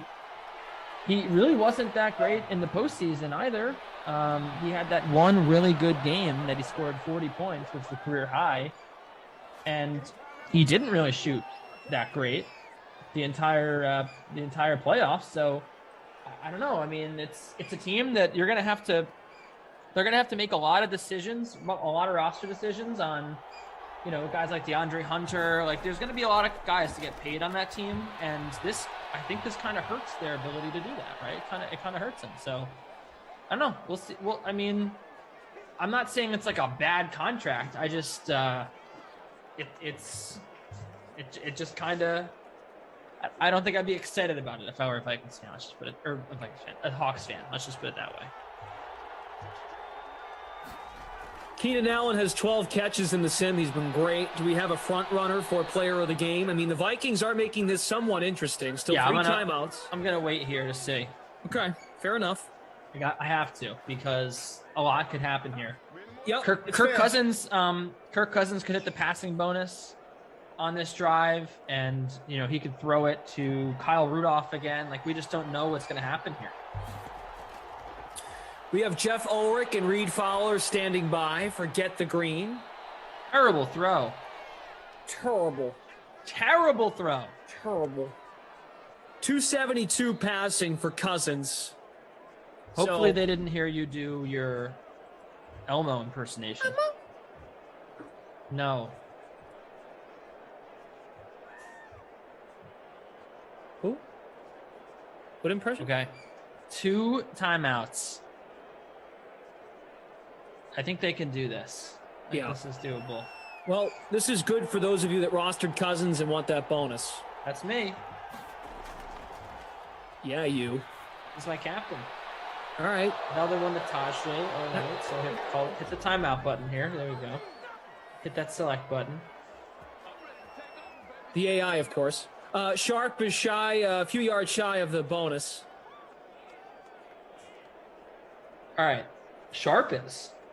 Interesting. Yeah, he is. You're right. He's got was very sad for Taljay Sharp. 96 yards. Kirk Cousins is 20 away from the bonus. Wow, who's that? That's the real Elmo. Another one. That one's to Rudolph. So they're gonna use their last time out here. Wow. Kenny, are you rattled by this? You terrified? Yes. All right. Everyone involved should be ashamed of themselves. So, Elmo said that's not a good attitude to have, Deucey. So Kirk Cousins should get the bonus here, right? Unless he gets intercepted. Because chaos. he needs 8 yards, right? Should get it. He just needs to get the midfield for the bonus. Right here. Get it. Oh. Aw. Elmo's sad. Reed, what are we doing here? It's not even Reed. What are you talking about? Reed? No, Reed is the only normal person here. He's all right. He's not gonna see him. Elmo and Reed on Get the Green coming up next. 8 yards. We need 8 yards for the bonus. No. Yes! He caught it. Touchdown. He got it. Wow. Thielen. Oh, heartbreak for Tajay Sharp owners. 4 yards short of the bonus, but Kirk Cousins gets there. Kirk bleeping Cousins, player of the game. No one trusted Kirk Cousins in this game. No one wanted to own Kirk Cousins. I think for my money, player of the game, 2% captain, 17%. I'm doing awards. Everything all right there, Harlow? 17% owned in our little contest here. And I know Keenan Allen went crazy in this one. I know he had a great game, but when you look at the ownership numbers, the money, this was by far the best play in the game, I think, was Kirk Cousins. Elmo likes Harlow. Cousins, Herbert, Allen, and Thielen, all amazing games. I think I'm going to have to give it to Deuce's delight to Kirk Cousins. Deuce's disappointment. I think everyone knows where I'm going with this one. It's Mike Williams. 1 catch for Mr. Mike Williams. Very popular player. 1 catch for 11 yards. That was bad. I guess he could have a second catch on this play here. You just heave it right here. Heave it, kid. No, that's it. There it is. All right. Always nice to have a 3-person booth, Multiple voices. You mean 4? Yeah, 4. True. Because Boogie Monster is here too. Wonder who that could be. The sim is over. We've gave out our awards. Let's not waste any time. Keep your eyes on the Game Center and see how you did. Showdowns and also how you're doing in classic formats. Kaufman and I will be here next. So full Celtics hour. Actually, No hour needed because they haven't done anything. So we'll figure out why everything's fine in Greenland with Kaufman at 4 o'clock. I won't be watching that. Please do. Okay. Let's go to Get the Green with Reed Fowler and Jeff Ulrich. Hi, guys. So when you have twins at what age, Jeff? You're going to use all the Sesame Street voices, right? I feel like you have a full array. Like the repertoire is not just Elmo and Cookie Monster. I feel like you got a bunch. Dude, Elmo and Cookie Monster are just for me, man. I mean, like my kids don't even respond to those. I mean, that's just like for my amusement only. I mean, like they're too mature for that kind of stuff already. They've already surpassed me. So, I gotta get my kicks in with Glash, when we're on, when that's like the real immature hour for me. So. Great, especially with Ducey being the mature one, right? Ducey's got to be the mature one. Scary. It is. It is. It's really scary. But asking you shall receive. It's verbatim what I tweeted, Jeff. We are here for Get the Green Q&A for the FedEx St. Jude, the WGC-FedEx St. Jude Invitational, which again will be next year, Jeff, will be the first stop at the FedEx Cup Championships, the playoffs. We'll get to that later on in the show. We'll talk about the new PGA Tour schedule. It came out today. But Jeff, this is the Q&A. We always start with, when I'm not on the show with you on Mondays, what do you like about this course? What do you think this course is going to offer that most people aren't looking at? But we did that yesterday on Monday's Get the Green. Great show. So if you guys haven't checked that out after this one, go watch it on the YouTubes and all the socials. But taking a look, I had a little chat with Mayo this morning on his show, and there's some players that I think we need to talk about that you and I necessarily didn't touch on that he was providing some light on. But now look, and I think you wrote up, Jeff, your favorite star, one of your favorite players is Dustin Johnson. If I take a look at the odds right now for DJ, he's up there now at plus 1,200.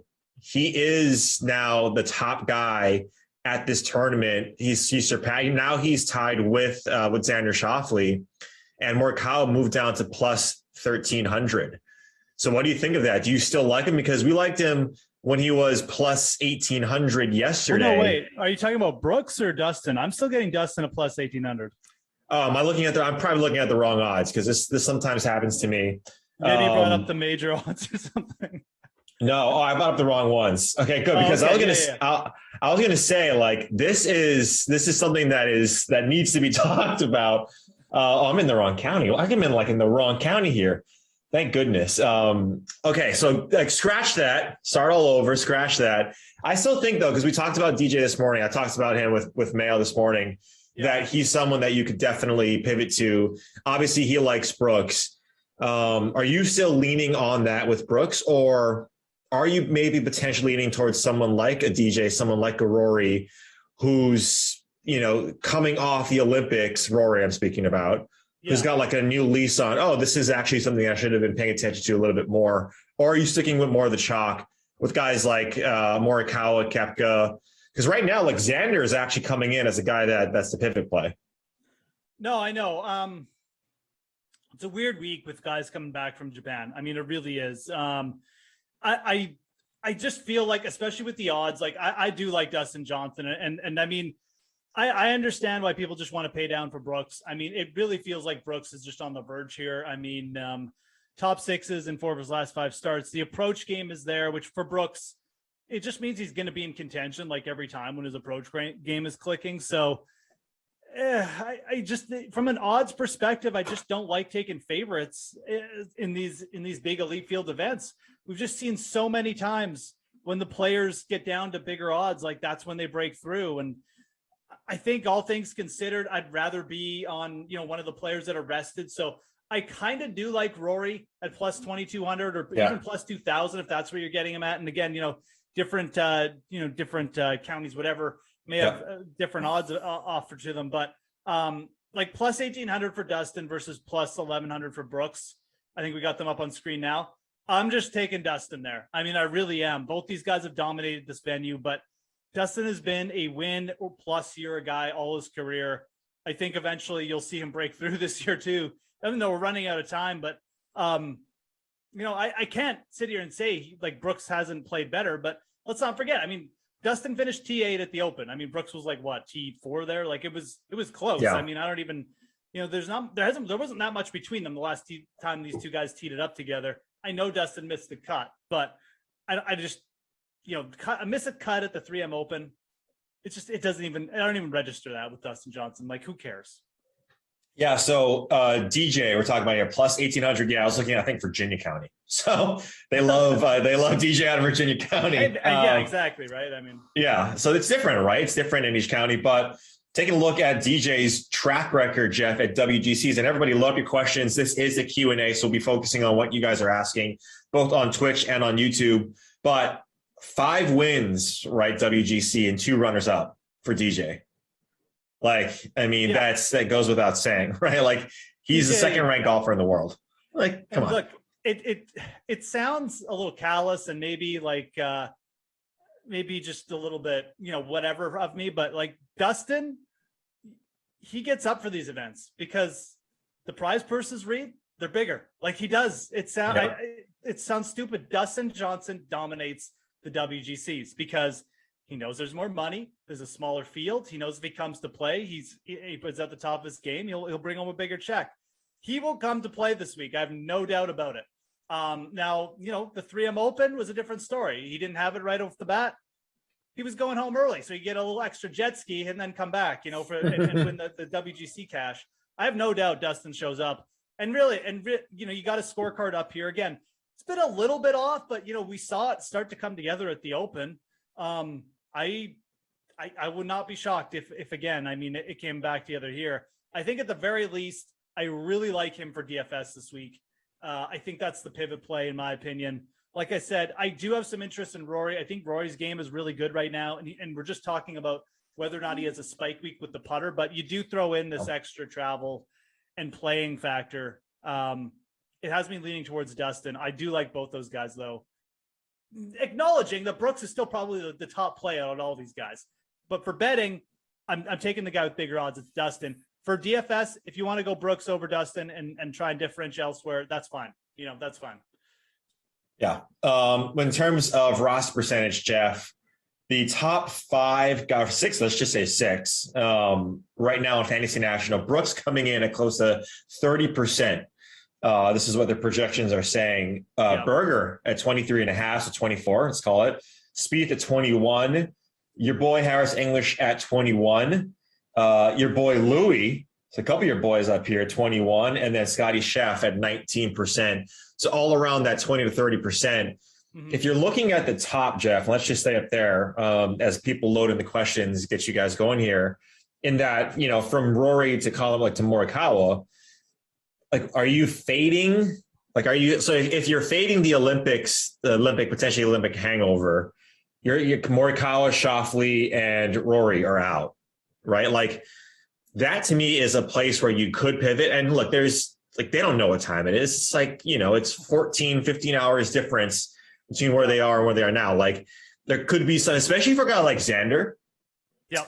Like, I would argue that maybe Xander's a first round leader type of bet, but you're not going to get any good odds on that, like, at all. Or maybe it's a showdown guy, right, on DFS. Because I think long term, like, they might be riding adrenaline. Mm-hmm. But long term, I think that Friday, Saturday, Sunday, it might be a little bit tough for those guys. So Xander, though, at 10, he's coming in at 10.5% right now. Yeah. And if that's the case, like, no cut Xander, come on now. Right. No, absolutely. I mean, it's pretty tempting, right? I think the price has something to do with it too. Him being 10-8 versus Rory at 10 versus Justin Thomas, you know. You're just not going to get like people piling on Xander there. So you can make a case he's like in a pivot spot again. But I think if I was going to take a chance with someone coming back from the Olympics, it would probably be Justin Thomas. Still pretty good ownership on him, like, and pretty good. I mean, he's not like uber chalk, you know, he's like maybe projected half ownership of Brooks Koepka potentially. Again, these are just projections, but obviously he won here last year. His tee to green game was fine at the Olympics. He just couldn't sink putts. You know, I think that's one guy from coming back from the Olympics I wouldn't be too gun shy on. A couple other guys in that same spot. I think Rory's in the same spot as JT. If I was taking shots on players, Rory and JT would be up there. You know, I do like Casey a lot, although I like Casey more from just a performance / price perspective. I mean, he's cheaper than guys like Berger and Cantlay. Definitely prefer him over Cantlay. Well, not definitely. I think all those guys are really close, but you're getting a little bit of a break on Casey. So I think it's really interesting this week where you could make a really good argument of going super balanced and maybe taking like one punt play and just trying to stack up on these 9K guys, like starting with Louis, Berger, Scheffler, Casey, Cantlay. I mean, you could legit get 4 of these guys in this week if you wanted to, because I think there's enough playable guys in the 6K range. So yeah, DB Daniel Berger, the St. Jude guy, the Sultan of Southwood is I think the name that we coined, which I think is probably not original, but sounds really good. He's going to be popular, but what more can you? And he's playing good. It's not just that he plays well here. Oh no, I know. Top 10s at the last 2 majors for Daniel Berger. I mean, makes sense why he's getting chalk. But this kind of leads into the question here, Jeff, from first time playing Fortnite over on Twitch, is favorite salary saver. And I think this is part of that question. He also includes Neiman at 8,400. So let's say it like 2 ways. Let's do favorite salary saver, because that's kind of going off of what you're saying. If you wanted to do to get 3 of these 9K guys in, who is your favorite guy that you're putting with that group? So I mean, I got a few different answers to this, because I mean, I got guys at different ranges that I really like. I'm absolutely fine playing Sergio Garcia. I know he's starting to get up there in ownership.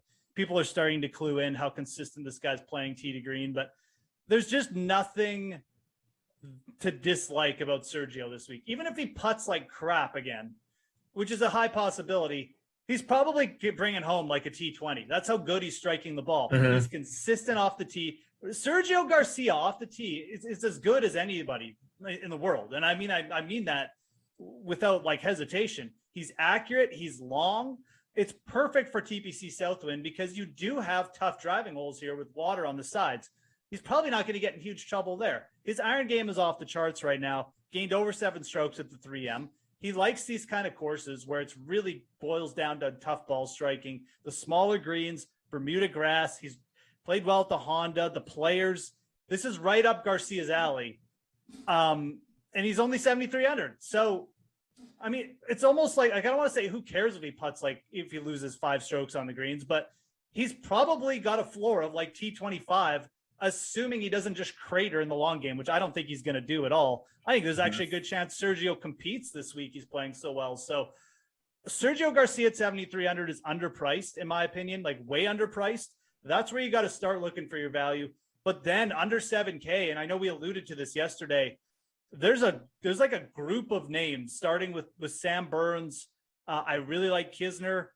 I think Max Homa is playable. Ian Poulter is playable. That just offer a blend of like upside and floor there. So I'm in on Kisner at 68. I think that's going to be my favorite play down there. But I recognize, you got birdie makers like Cam Davis and Cam Champ. Probably one of them is going to have a decent week just from a birdie making perspective, right? They're going to make bogeys, but lots of playable guys under 7K this week. And I also got a guy at 6K Reed, 6K the min. I think it's very well, you don't. Is it our boy Wilco? It's not Wilco. Oh, it's the Herminator, isn't it? It's the Herminator. It's Jimbo Slice, the Herminator. Future to steal your golf lineups. Look, this guy's gained like over 3 strokes off the tee his last 2 times out. He's gaining on approach. Herman is a good ball striker. He's won twice on tour. He just goes through stretches where he legitimately can't play. He can't score. He is a good ball striker, though. He's absolutely can get it up there with the irons. It's a good course for him. It's not super long. Again, if he's consistent off the tee, that alone right there is enough to roster Jim Herman because he's not going to get you in trouble. He's very much like a mini Sergio in that way. Is there a chance he could lose strokes putting? Yeah, but if he strikes it like he's been doing it, he's probably got a great shot at a top 30, which for a 6K player, you'll take all day here. So, yeah, I think he's getting some industry chatter. The Herminator, look, Juan Wyndham. You know what he feels like to me, Jeff? He feels like the 2021 version of what Brendan Todd was doing, like not as good as Brendan Todd. like Sure. a poor man's Brendan Todd. In boring golf, hits the fairways, hits the greens, doesn't hit it a mile, and he Yeah. top 20s. Yeah. Like that's like, especially at 6K, like you mentioned with other guys, you don't have to have him win. Yeah. Todd Lewis, didn't Todd Lewis did do the same thing last year, where he he got up there in where he's finishing position, sort of the same thing, right? This is a WGC. This is a field of 66 golfers. Of course, a guy like Jim Herman can do well. I know Wilco's getting a lot of pub right now just because of what he does. I'd be scared on this course. I think this course, a lot of water. You can see Wilco. Yeah, there's a lot of water. You have to be good on a pro. You can't just hit it well off the tee. Like you have to be striking it well. And like Wilco, there could be some watery, like there's some tough par threes. I would definitely lean Herman over Wilco. I'll make that call right now at the 6K range if you want to go min price. Wilco, great off the tee, amazing off the tees. He's bigger than Bryson off the tee, but for my money, I'll take the Herminator in this at this venue in this event. So guys that Pat mentioned this morning that I can't claim, because I just wasn't even looking at these guys in the 6K range, because we're talking about salary savers. Load your questions up, hit the like, subscribe, notifications, all that good stuff. Come on now. Couple guys down here, Jeff, that I want to get your opinion on. Lucas Herbert is here at $6,300. Look, when you start to take a look at what he does and what he's done internationally, worldwide, he's got a win at the duty-free Irish Open. Like he T4 at the Aberdeen, missed cut at the 3M and the Open Championship, but 18th, 19th, either 19th at Travelers, 18th at Memorial, 71st at the PGA Championship. But you're talking about a guy on a international, worldwide scale that has been playing good golf, like really good golf that a lot of people aren't going to be, keen in on, right? Yep. So he's someone at $6,300 that Mayo's talking about, and Mayo is talking about Ryan Palmer. And I'll be honest, I glanced over Palmer, especially down in this range. I'm like, I'm more into Bobby Mack. If we're talking old guys, I'm less on. I know Must Be loves Sink, loves Phil. Phil is solid, no cut events, but there's a lot of water here for Phil. You can find water in the desert. And he was talking about Ryan Palmer, and I thought, if you talk about the skill set here and what you need, right? Ball striker, if the putter comes, we know what Palmer can do. We can compete against the John Rahms of the world at Memorial because of how good his ball striking is. It gets it in the fairway. He's got that nice little butter cut, gets it in the fairway. And if he can find the cup with this putter, he's going to be in competition. I can see what he's saying, but I'm trying to lean a little bit more towards the younger guys like a Bobby Mack. But what do you think about those two guys and Lucas Herbert maybe first and then Ryan Palmer? Because I think there's all joking aside with Must Be, I think there is a play here for the older guys. And there's one down here that won this tournament like 1,000 years ago in Lee Westwood.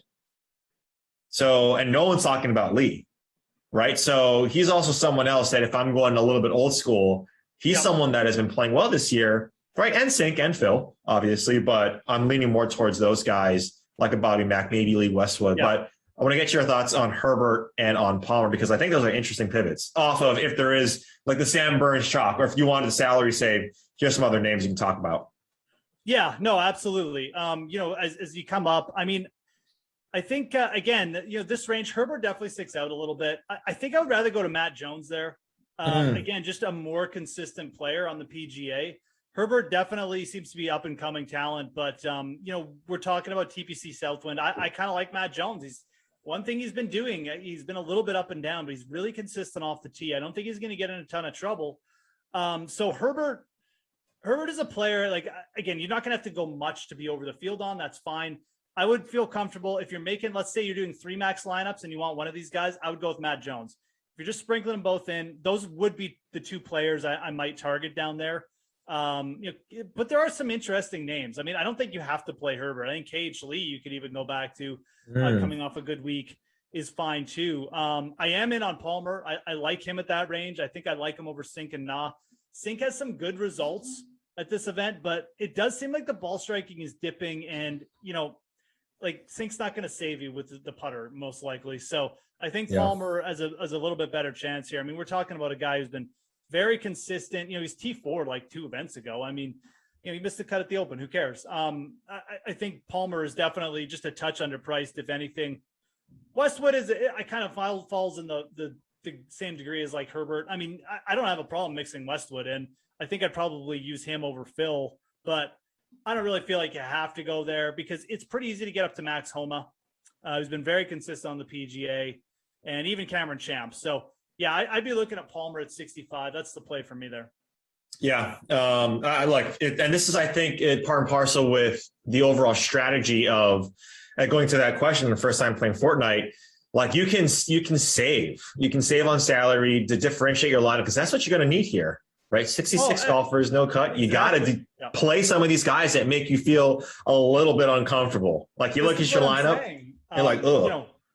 You know, you can try different methods. I mean, try stuffing like 4 9K guys in, or like 2 guys over 10K in a 9K. And then you throw in one of the min price plays, even like a 6,500 guy, and see what you got left.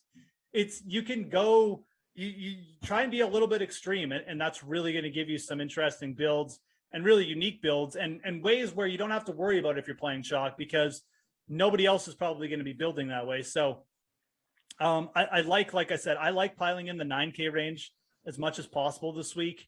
You know, you can pick someone from the top. Like if you're really in on Brooks, that's fine. But if you're kind of thinking about fading Brooks, I think rather than just trying to pivot off him, just saying, okay, I'm going to ignore that range. I'm going to go super, super heavy in the 9K. And then you can go for, you know, like I said, the Herminator, Palmer, Jones. I mean, those are guys I'm all comfortable. I think at least one of those guys probably going to show up this week. So. Yeah, and it's Tom Lewis. Tom Lewis is the correspondent with the Golf Channel. Oh yeah, Tom Lewis. Yeah. Tom Lewis is I forgot. Yeah, Tom Lewis. Tom Lewis actually won me some money here last year. Yeah. He was really big odds, and he finished in the top 5. That was second. That was a great week. I forgot about that. He was second. The JT. Crazy. T2, right, with Phil. Look, Phil. Phil finished T2 here last year. But Tom Lewis is $6,200. And you look at Shane Lowry, finished 6th. Is Tom Lewis in this field? I didn't see his name. I did not see the no, he's not in this Tom. This year. Yeah. No. But Shane Lowry was 6,600 last year, and he finished 6th. He finished top 10, I believe, in DK scoring. So like, there's players like Benyon was 6,500. Louis was 68 last year, 6,800. 68. Imagine that, $6,800 Louis. That's wild. That is absolutely wild. So again, this is what we're saying is that if I'm just doing like some very quick chicken scratch math here, the top 6 DK scores probably is, you know, an average of around like maybe high 8s, maybe mid 8s. Now, it's not to say that all you have to do is find the guys in the mid 8 range and then play them, right? It's just a median. Saying that if that thing is sliding from year to year, right, you can see how these things are playing out. That if the pricing is wrong on certain players like we're talking about in a certain year, right, because they're long form, right? Long form birdie or better percentage is what I'm looking at as well. These guys are in a WGC event. They're good. They're long form players. Yes, we get guys that have played well this year because of their rankings, and so they've been inflated. But other guys that have been in the top 60 and, you know, have been playing and been eligible for WGCs for a long time, they're there for a reason. So that's why you want to take a look at some of these guys. But yeah, Tom Lewis was $6,200. So you got some guys there, Jeff, that could be the Tom Lewis of this year. First time playing Fortnite, also talked about Joaquin Niemann, and you and I touched on this yesterday. And for the people who weren't there yesterday, we talked about this $8,000 range. That was kind of like meh, right? It's kind of gross. But having said that, and the builds look like, just based on how the roster percentage is shaping out, that most people are going to skip over this range. So if you had to, choose a couple of guys, or maybe just one in this range, who would it be that you're potentially looking at? That, again, you and I kind of feel gross about this range, but who are you leaning towards in the 8K range? Because I think there is some case to be made for a guy like Fleetwood, and maybe even Connors. But again, Connors is coming over from Tokyo. No, I would definitely lean Connors over Fleetwood. Fleetwood has just been so random off the tee. He used to be so consistent off the tee, and now it's just he doesn't know where the ball's going. It really scares me on a course like this. I would much rather roster Corey Connors this week. Yeah, everyone else, I kind of like Answer. I kind of like Answer every week though. But I do think you're getting a good price on him. I do think I'd rather just pay up for Webb Simpson at 8,500. Like for me, the 8K range is like, okay, I'm taking Webb Simpson. I don't really want to play anyone else. I mean, maybe Connors, maybe to be like unique. I definitely think Connors has some value here. I mean, this is a pure bulb striking course where, you can really move up the leaderboard if you're like top 3 tee to green. It doesn't really matter how well you putt necessarily if you're playing that good. And Connors has that in him. So I think Connors at 8,100 is definitely interesting. Not going to be heavily owned, but Webb is like the only guy I'm super interested in because I still think his price is depressed. I think it's slightly depressed here, behind Shane Lowry, behind Matt Fitzpatrick. This is not really where Webb Simpson should be, in my opinion. So that's the guy I'm super interested in. You can make cases for Neiman and Answer. Not Cam Smith. I just don't think is playing that well right now. Patrick Reed kind of falls in that category for me too. I'm not paying 8,600 for Lowry in this field. Connors is like the only other pivot. Yeah, that's kind of how I feel about this range. It's just Webb or bust kind of thing, with Connors being the other guy that I'd look to throw in. Right now, Answer is leading the charge in loss percentage. I mean, yeah, he's cheap. He always pays off for people. I feel like Webb is still the better player there, and he's only $200 more. So, man, if Answer was like, and again, you're right. $8,300 doesn't seem like that. But maybe if he was at 79, like if he was where Zalatoris and Kokrak were, which he wouldn't be, then I would be able to stomach that chalk because that's a good price, it's good value. But even though it's $300, $400 more, especially in this field, Jeff, those $300 can be like the difference between Fitzpatrick and like Scotty Scheffler or Berger, right? That's a huge difference in this field. Finau is sitting there at $8,900. This, the prerequisite to talk about Tony Finau when he's in a tournament for myself. Absolutely. Like at 6%, it coming in at 6% Ross percentage. Yeah, of course. I'm going to look at Tony Finau at $8,900. Of course. I don't need to tell you guys why. You know why I like Tony Finau is because he's the best golfer in the entire world to have not won more than the Puerto Rico Open. Right. That is a moniker that he only holds, Jeff. The best golfer in the world to only win the Puerto Rico Open. The one guy that is interesting in this sort of like range, right? Maybe not 8K, is Will Zalatoris. Right. Mayo talked about him this morning, right? Like he was priced where like and this is what Mayo was saying too. Yeah, I know this sounds like an endorsement of Mayo's show, but just because it's top of mind, I just talked to him. He was talking about like, okay, he's injured. It doesn't look like he's injured anymore.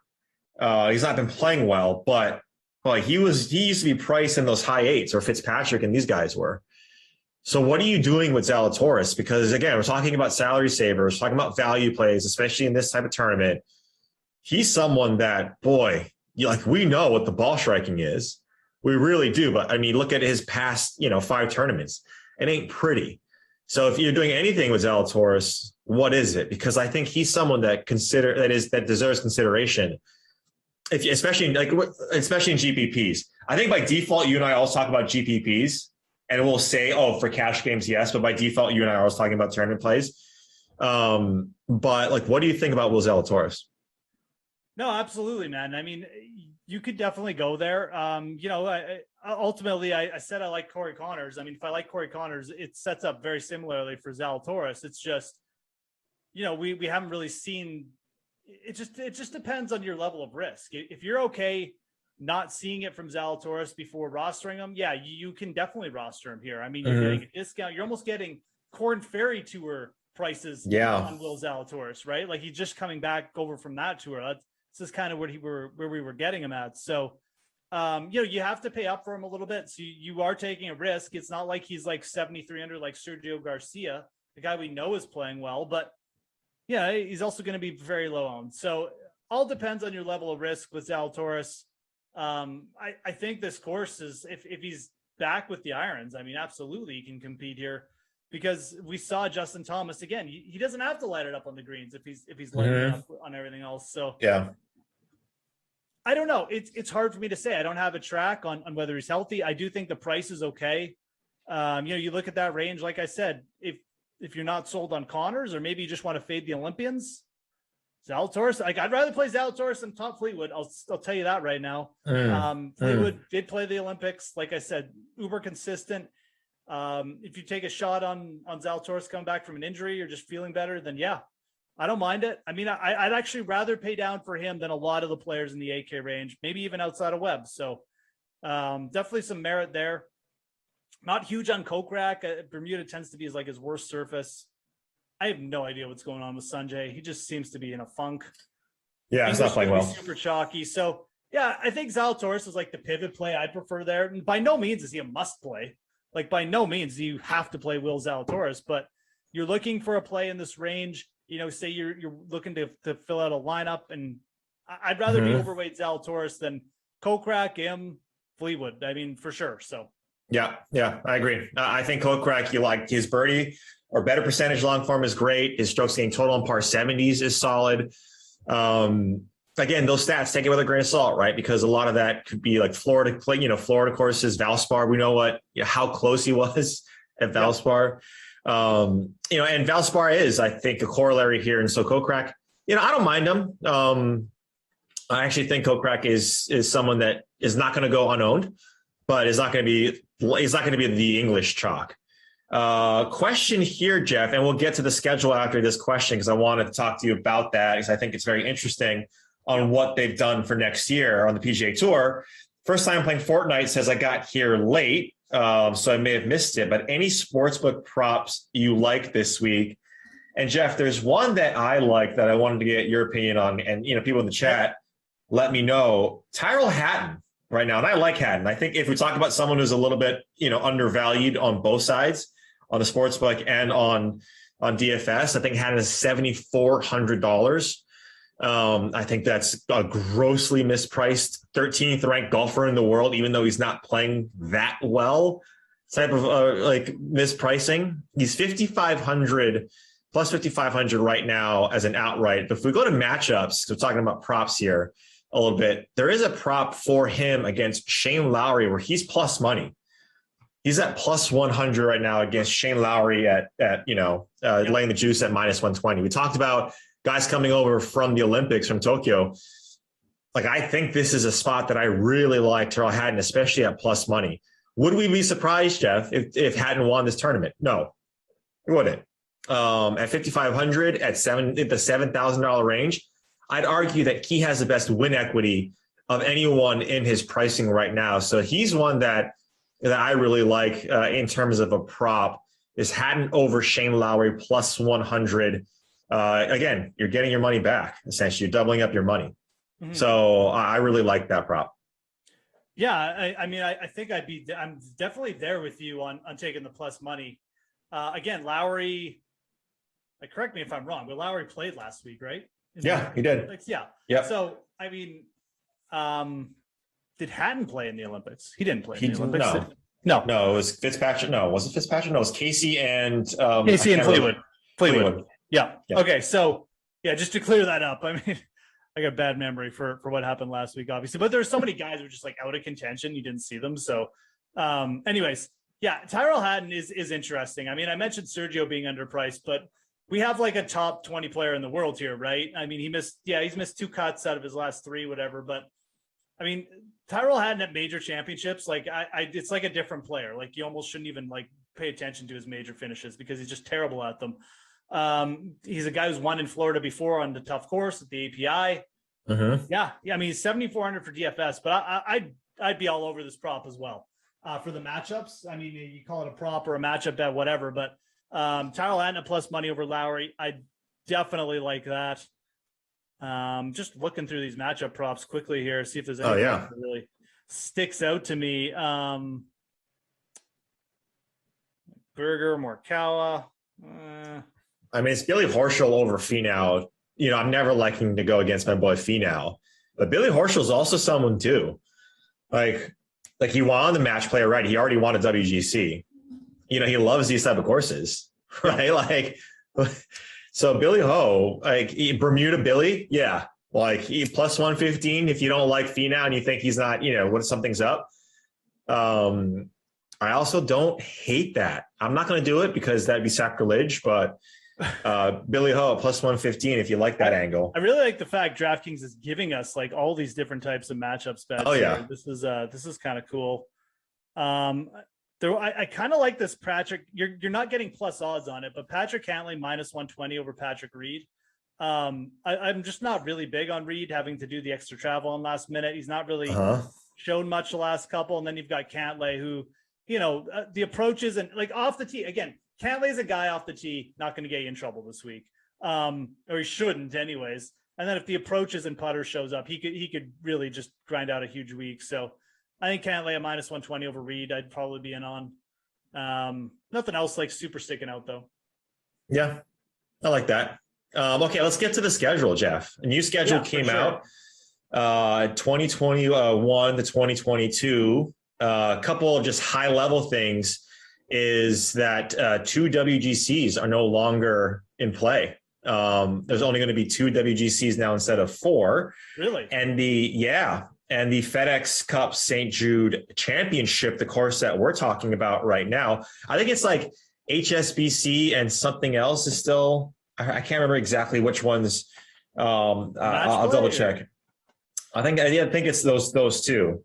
Yeah, the match play, and then I'm just looking at the schedule right now, and the Worldwide Technology Championship in Mayakoba.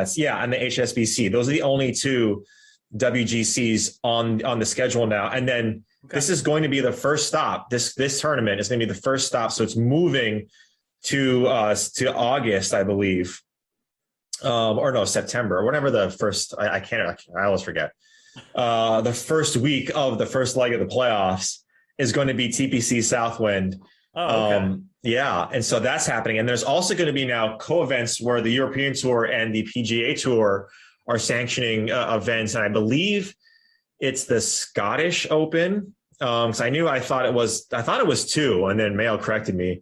I thought it was both the Scottish and the Irish, but I think one of those, I think it's the Scottish Open. It's not going to be a PGA Tour sanctioned event along with the European Tour. Which should be interesting. And then the last thing too, I think WGC Mexico. So the that Mexico Championship is no longer going to be a WGC. Right. That changes, and it goes from it goes to May. Yeah, it goes from the California swing right into Florida. So they do the West Coast swing, and then right after Scottsdale, and then the Genesis. After the Genesis, it goes Honda Classic. So Genesis, Honda, API, and then it goes to the Puerto Rico Open. Then Players, Valspar, and then the match play. So you take a look at some of these, like the Masters, you had the Valero, Texas, and the Corrales before that. And then the WGC is 3 weeks before the Masters. Yep. I think a lot of guys like that. For you guys, I think the Canadian Open got put in a terrible spot. I think it's like in between the Memorial and the U.S. Right Open. before the U.S. Open, the Canadian Open. And the Memorial is before the Canadian Open. So not a lot of love for you Canadians up there in Toronto or just all over the country. May not get a field that's really nice, but what do you think about this schedule? We got a few minutes left. Do you like the 2 less WGCs? And the other thing too, the Zozo Championship is not going to be, I believe, I don't think the Zozo is going to be in Japan. So it's going to go back to Japan, but the CJ Cup is going to Vegas, the Summit Club, which I think is Morikawa's club. Oh, okay. So that's another thing. I mean, that's awesome, first of all. Yeah. I love that. Yeah, we're going to have back-to-back weeks in Vegas. Wow. So in October, that's actually really cool. October 4th to 10th, the Shriners Children's Open, and then the CJ Cup at the Summit Club in Vegas. So that's really cool. I love that move by the tour. Vegas is a destination. They can set things up there. I think that gives the fall a little bit more oomph for sure. And then the Asian swing starts after that in Japan. You get the WGC China, like you said. Yeah. And then, so it's just a 2-week Asian swing. And then they go to Bermuda as well as an alternate tour event. So Yeah, I like that. I actually didn't notice that either, that the CJ Cup had moved. So 2-week stint in Vegas, man. I might have to get out there for this. Lots of stuff going on here potentially. That's awesome. But yeah, the WGC news is it's interesting. I mean, I didn't realize they cut it down. I'm fine with it. I don't really think the WGC was ever a format anyone cared about, except for the fact that, you know, the players got like a guaranteed check, and guys like Dustin Johnson could just dominate them to no end, to the extent, you know, where he'd be picking up big paychecks. So, you know, there was no extra prestige with these WGCs. They kind of acted as like a way for international players to get on tour potentially. And I don't know, man. I mean, like I just never really like them. So I'm fine with it. I like the fact they left the match play. The Asian swing one, sure, whatever. But it's good that the Mexico Championship is still on there. I mean, that's a cool little event. So, yeah, I'm most of these changes I'm pretty down with. The FedEx St. Jude being a playoff event is kind of cool too, because it's a good course. Like, I mean, I don't think the TPC Southwind is really, it's a good venue. And I think being a playoff actually really makes sense. You know, put players on a tough venue for the first playoff event. Yeah, I like that a lot. Yeah, I actually like it. Yeah, as well. I think this course can play a lot tougher if they do some things at the rough. The greens are really small, ton of water, par 70. Those are the courses that can really give these guys fits. But that'll do it, Jeff. That'll do it. Forget the green. Tuesday's edition. Should we make some predictions here first, like to out of here? Like, who you got this week? I mean, who's winning? I think it's, man. I want to say, to be contrarian, I want to say Scotty Scheffler. Okay, but I don't even think that's that contrarian. I mean, he's playing really good. Yeah, you know what? I'm gonna say. No, I think he is. I think he's a good shot. But if I'm gonna stake my claim on someone, yeah, you know what? Screw it. Scotty Scheffler's winning this week. Okay, there you go. That's my guy. Into Scotty Scheffler. I'm just going Louis as per usual. So whatever, you know, we'll hit it in 2030 or at some point, folks. But yeah, I've talked myself into Usti being, you know, the outright play again. So take that for what you want. Love it. 4 p.m. Jeff, Broncos at Niners, Kaufman and Glasheen. It's the Celtics hour when they won't talk about football. We'll talk about his basketball and all the huge contracts coming through the pike. But that'll do it, Jeff, for the WGC-FedEx St. Jude Invitational Q&A. Get the green. Follow Jeff at the Fantasy Grind. Follow myself at Reed T. Fowler on Twitter. Hit us up with questions. We will definitely answer. All right, guys, take care. Good luck. Yeah, thanks a lot, guys.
How are we all doing? Hi, Adam Kaufman. Good to see you.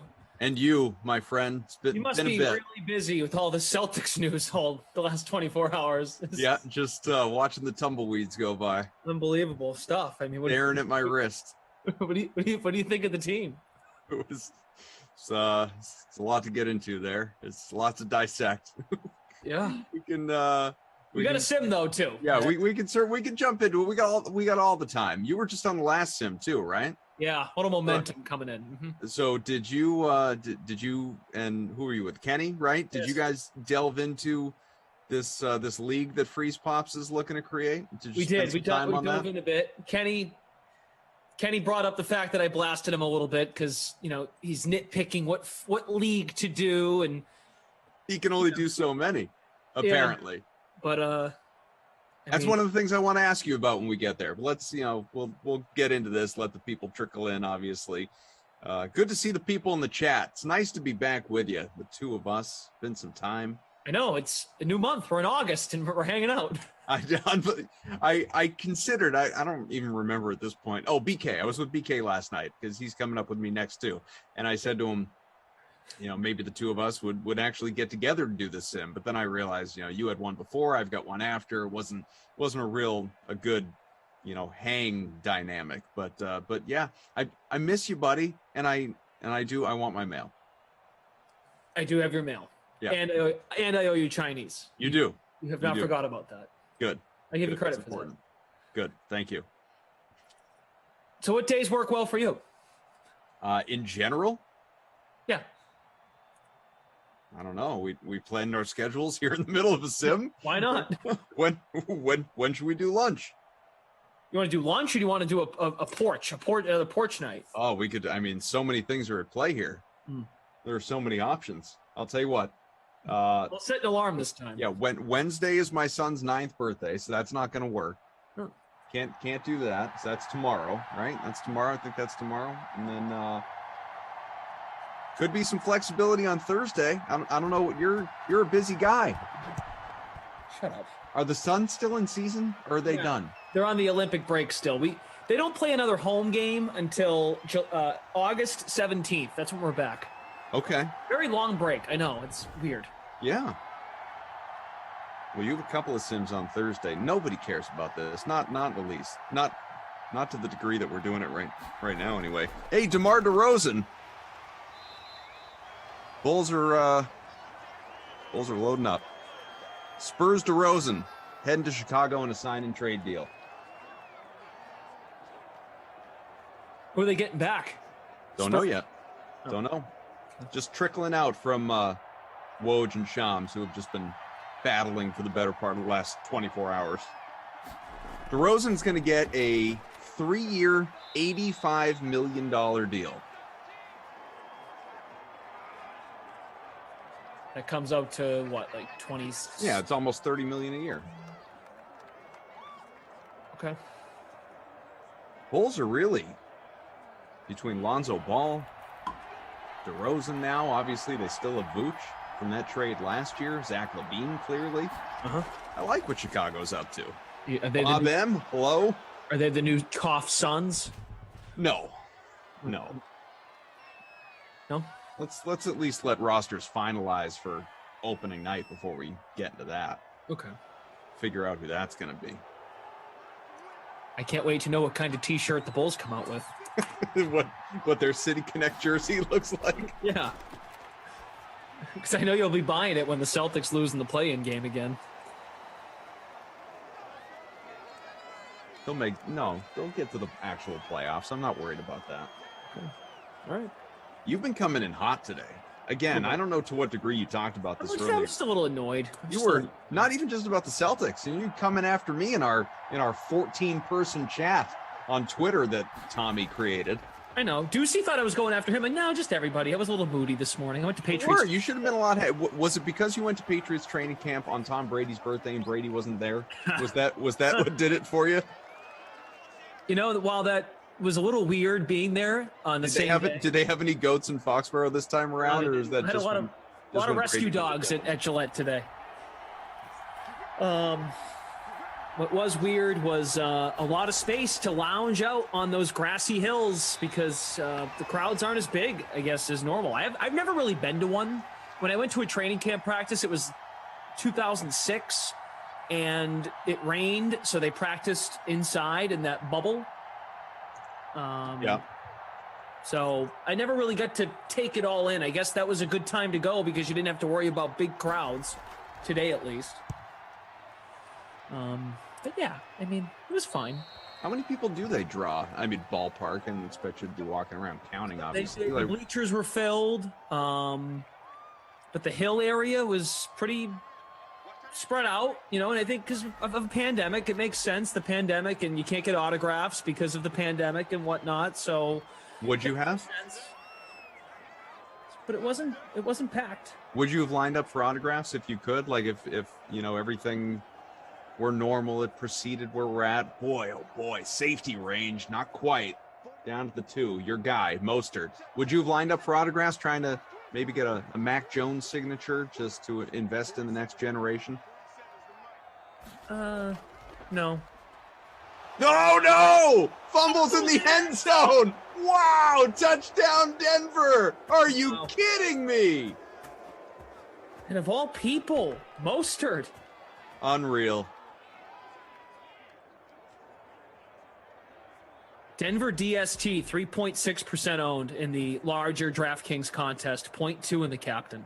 We got to do our lineups, too. Provide them anyway. I mean, we have them. Did you make another contest, or did you just join the one that I created? I joined just the one you made. That's how I can tell you're getting lazy doing this job. That's not true. Oh, it is. Once upon a time, you would have made like 5 additional contests. You would have been so excited for this moment. Well, I can still be excited for the moment. I'm just saying, I think you're mailing it in a little bit. You don't dress up anymore. I don't see Leafy in the background. Where's Leafy? Was at Patriots training camp When's the last time Sarah popped in to say hello? Has she been in the chat at all? Yeah, she has. You were in the chat last week. Last week? What's up? Which is saying that I miss you. Haven't heard from you in a while. Well, I'm sure you guys talk on the side. Not as much as we once did. Oh God. It was a real fleeting moment, I guess, that the two of us shared. I don't know. You guys went on a date without me, so. That I almost missed. You did. Yeah, Jordan says, yeah, like you two can play this game basically. Koff, when was the last time you did buy stream trash with the movies? Yeah, it's fair. It's fair. I thought about it earlier today, Jordan. You know what I think it is? Is that, like, if the people want it, I'm happy to do it, but I don't want to like force it upon them. If they don't want to do a little BST action. But I'm always happy to do that. I'm just saying, you came in hot, man. I'm just catching up in the chat right now. Mm-hmm. Your usual, LFG and woohoo, let's go Celtics. How about those movies? Woo! Like that's, we know where that's directed. I know. Bizzle telling me to put you in your place. You can do that. Yeah, I can. Bizzle says, Koff, just noticed you have a great smile. Thanks, Biz. How often do you hit the dentist? I'll tell you what, that's been a problem. Intercepted. Look at this Broncos DST. Take it back. Touchdown. Are you kidding me? Who captained that bunch? Who rostered that bunch? Not a lot of people. 3.6%. 3.6%. Where's BK to tell us how impressive this unit's going to be in real life? Wow. Probably not. Bizzle, I haven't been to the dentist in like 3 years. It's been, I need one. Glass, I need to find a dentist. I need to actually locate one that accepts my medical coverage and go to the dentist because it's been too long. It's true. I go now I know I'm younger than you, but I go every 6 months. That's what you're supposed to do. Yeah. That's not just like, it's not like once you hit 35, you go once a year. That's what you're supposed to do. Oh. I just haven't been in years. You don't have one? I don't. I had one, and then I changed my. its insurance provider. Oh, got it. Okay. And then the new provider, whoever it is, I don't even remember, the dentist didn't accept it. And so I just said, all right, I guess I got to find a new dentist. And then I never did. And so it's been like 3 years since I've been to the dentist. How about Bert from Ops? Hate the dentist. I've been once since high school. Bert, if you don't mind me asking, how old are you? Well, he just graduated in May. So that's not a... Graduated high school? No, I'm just kidding. I'm kidding. Oh. I didn't get the joke. It was a little young joke. That's what that was, Clash. Yeah. He said he graduated in 2011. Oh, boy. Once in a decade. Bobo, come on, buddy. We're going to get concerned about your teeth. As much as I hate going myself, I do enjoy it in the sense that once I get out of that chair and walk out the door, I'm happy I did it. Yeah, feels good. Feel like you got all the crud off your teeth. It's, nice cleansing, quite literally. Yeah. Jordan says, if anything, it's more important to go to the dentist more regularly when you're older. Get off my back, Jordan. Come on, man. I'm feeling enough stress over here. Especially at your age of 40. Can we talk about that for a second, by the way? Where'd this start? But it started right now. Just this moment. Oh. I'm not 40. I'm not far from 40. For all the happy birthday cough that I used to get every day in the chat. Now it's, more a few times a week or whatever it is. We're all mailing it in collectively, I guess. I will in reality be 40 years old in January. And for years, Clash, I don't know about you, because you're what do we got? No, just every time I get a tweet from Woj or Shams, the notification, I just scan for Boston or Celtics. Naturally, it's been almost 24 hours with nothing happening. Tony Snell, Portland, in case anyone was curious. Everything's fine. Yeah, and no, everything is awesome. It's cool when you're part of a team. I had been saying to my wife for years that I wanted to have, for 40, because 25 is my favorite number, so 25 was kind of a big deal. I did a trip to Atlantic City with some of my buddies. Oh, nice. And then 30, I don't even remember 30. 30 was just whatever. It's, oh, you're out of your 20s, who cares? Whatever. But 40 felt like one of those, it's a milestone birthday. You're supposed to. So I'd been saying to her for years, I want to have a big party. There's this big blowout, whatever, at 40. And she asked me recently, so, do you still want to do that? Because if you do, we should probably plan something. It's not, if you want to do it and you want people to be there, you got to give them a little bit of notice, obviously. And I said to her, I was like, I don't know if I care anymore. I don't know if the pandemic has sucked it out of me. I don't know if that's really what I feel like doing for 40 anymore. Maybe I just want to take a trip instead. Yeah. Maybe I want to do a sim and I don't want to do anything. I don't know. But are you one of those? Have you ever thought for 30, for 40? No, not at all. I really could care less about the birthday thing. Sarah loves birthdays. It drives me crazy. Yeah. It really does. It's great. I appreciate the texts and the messages. I think that's all good stuff. Yeah. But to have to the world stops because it's your birthday, come on. Well, I'm not talking the world stops. I'm just talking about a celebration. Even that too. I'm not, because to your point, I'm not a big birthday person in the sense that, it's my birthday and everybody needs to know it and we're going to celebrate it for 2 weeks and I get me all this stuff. I've never been that way. I don't care about that. But I always felt 40, we should do something. We should celebrate it. We should make a thing of it. And now as it actually approaches, I'm not sure I care at all. Whatever. Hopefully I'll just still be here, and that's really enough. Wow. Right? That's Kyle Shanahan-esque right there. Right? Yeah, exactly. It really is. What's wrong with the party? Nothing wrong with the party. I attend enough parties and celebrations and weddings and all that kind of crap that I don't need to separate my birthday. No, I'm not. Maybe I am a little bit popular, I guess. I don't know. I go to plenty of Your stuff. voice is the sun now.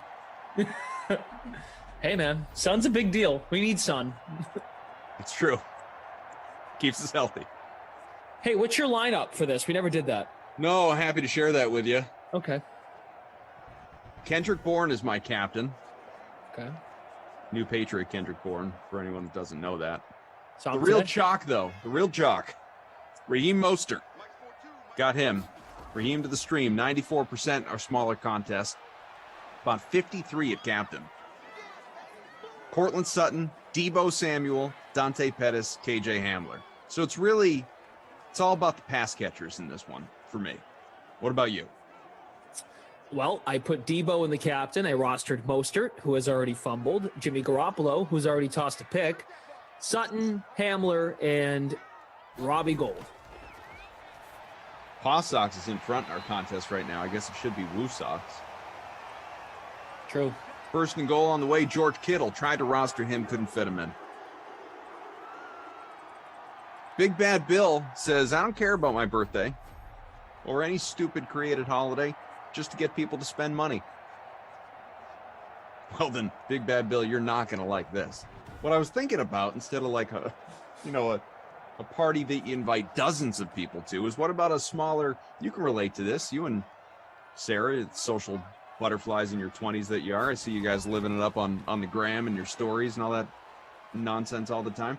Maybe a trip, maybe a couples trip, a couples retreat.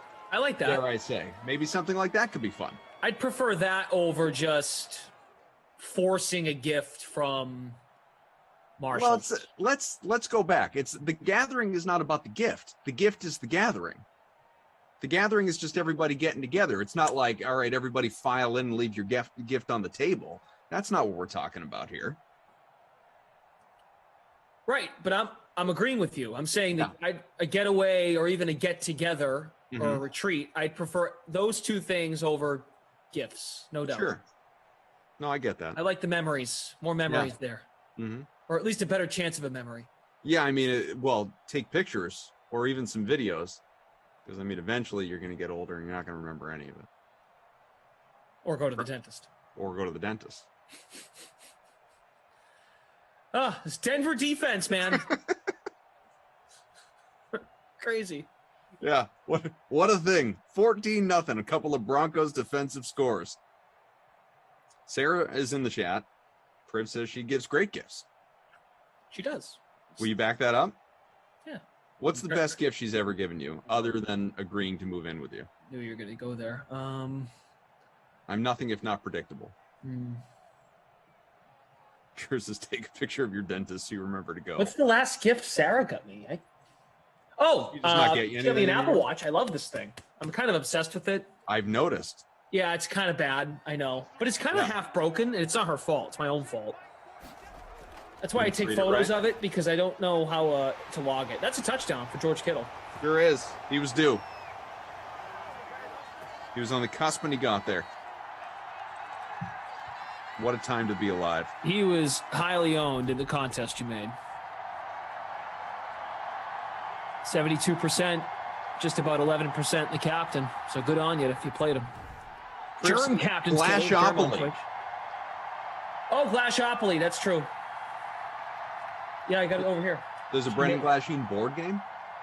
Oh, you haven't seen this thing? Let me grab it. Has this been a fixture during Madden Sims? Last year at some point, I think I whipped this out. Careful. Yep, I caught myself in the moment. Let's see. See, Jordan says, what is Glashopoly? A lot of moments on this board game that I'm not proud of, but it's here. I mean, we'll have to show it, I guess, when we get to the half, but that's a lot of pictures. My own board game. Are you the bald one with the sunglasses? No, this is why. That's a friend of mine wearing my sunglasses, because Sarah decided to take off my sunglasses one time at a function and make fun of me by letting everyone wear them. And she made a collage of people wearing my ugly sunglasses. Freak of Nature says, a great energy in the commentary. Yeah, there's a good energy in the sim. The Glash next thing money. you're supposed to do is shout out Jim. Oh, Glash Bucks. So is that the origin of the Glash Bucks? Yeah. Purple bucks, yellow bucks, red bucks, blue bucks. That picture's your old social media avatar, is it not? No, this is from college when I have long sideburns. And, No, I remember the picture. It might have been your lowest point. Yeah. Probably. That's fair. What else we got? Oh, look, this is me in jail. Not really. Just behind bars. Right, in the board game. Yeah. Yeah, there's a lot of things on here that I can't show you. At least publicly. Yeah. When's the last time you guys played this game? It's kind of just a decoration at this point. But Well, yeah. when I come over and drop off little Meowster, we're gonna play. Okay. I'm in. Didn't know you were coming over. Yeah, I mean, at some point I'll just drop by. Okay. Gotta let the kids get attached to the cat first and then rip it away and bring it to your house. There's rules in here too. It's great. I'm almost yeah. afraid to ask. So yeah, that's Glashopoly.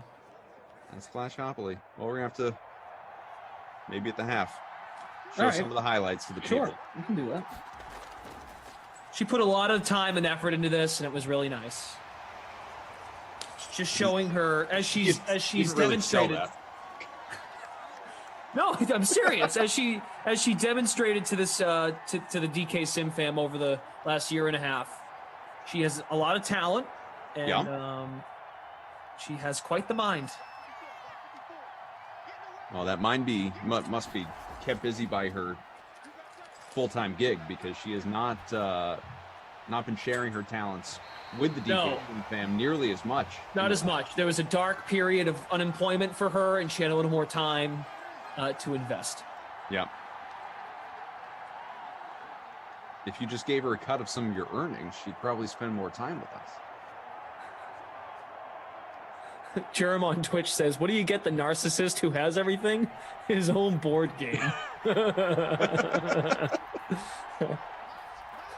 Must be, says Kaufman, it's kind of a personal game. Not sure you want to play. There's some That's true. I Syracuse haven't stuff on here. asked what some of the cards say. Um, Maybe this is meant for just the two of you. I'm not Dunkin' sure. Donuts, Brugger's Bagels, Chuck's, Big Yellow House, BYH, Day Hall. Oh, nice. 736 Livingston, which is where I used to live. I was in Day Hall. South Campus, No, didn't live there. Niagara Falls, Been there. Fenway Park, Yeah, big fan. Gillette Stadium, Uh-huh. Haven Hall, Craig's Creamery. That's funny. Holiday Inn in Auburn, New York. Yep, good time there.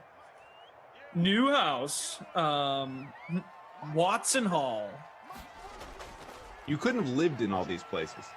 Obviously, some of them must be Sarah as well. Yes, some of them were Sarah as well, which I did sometimes visit.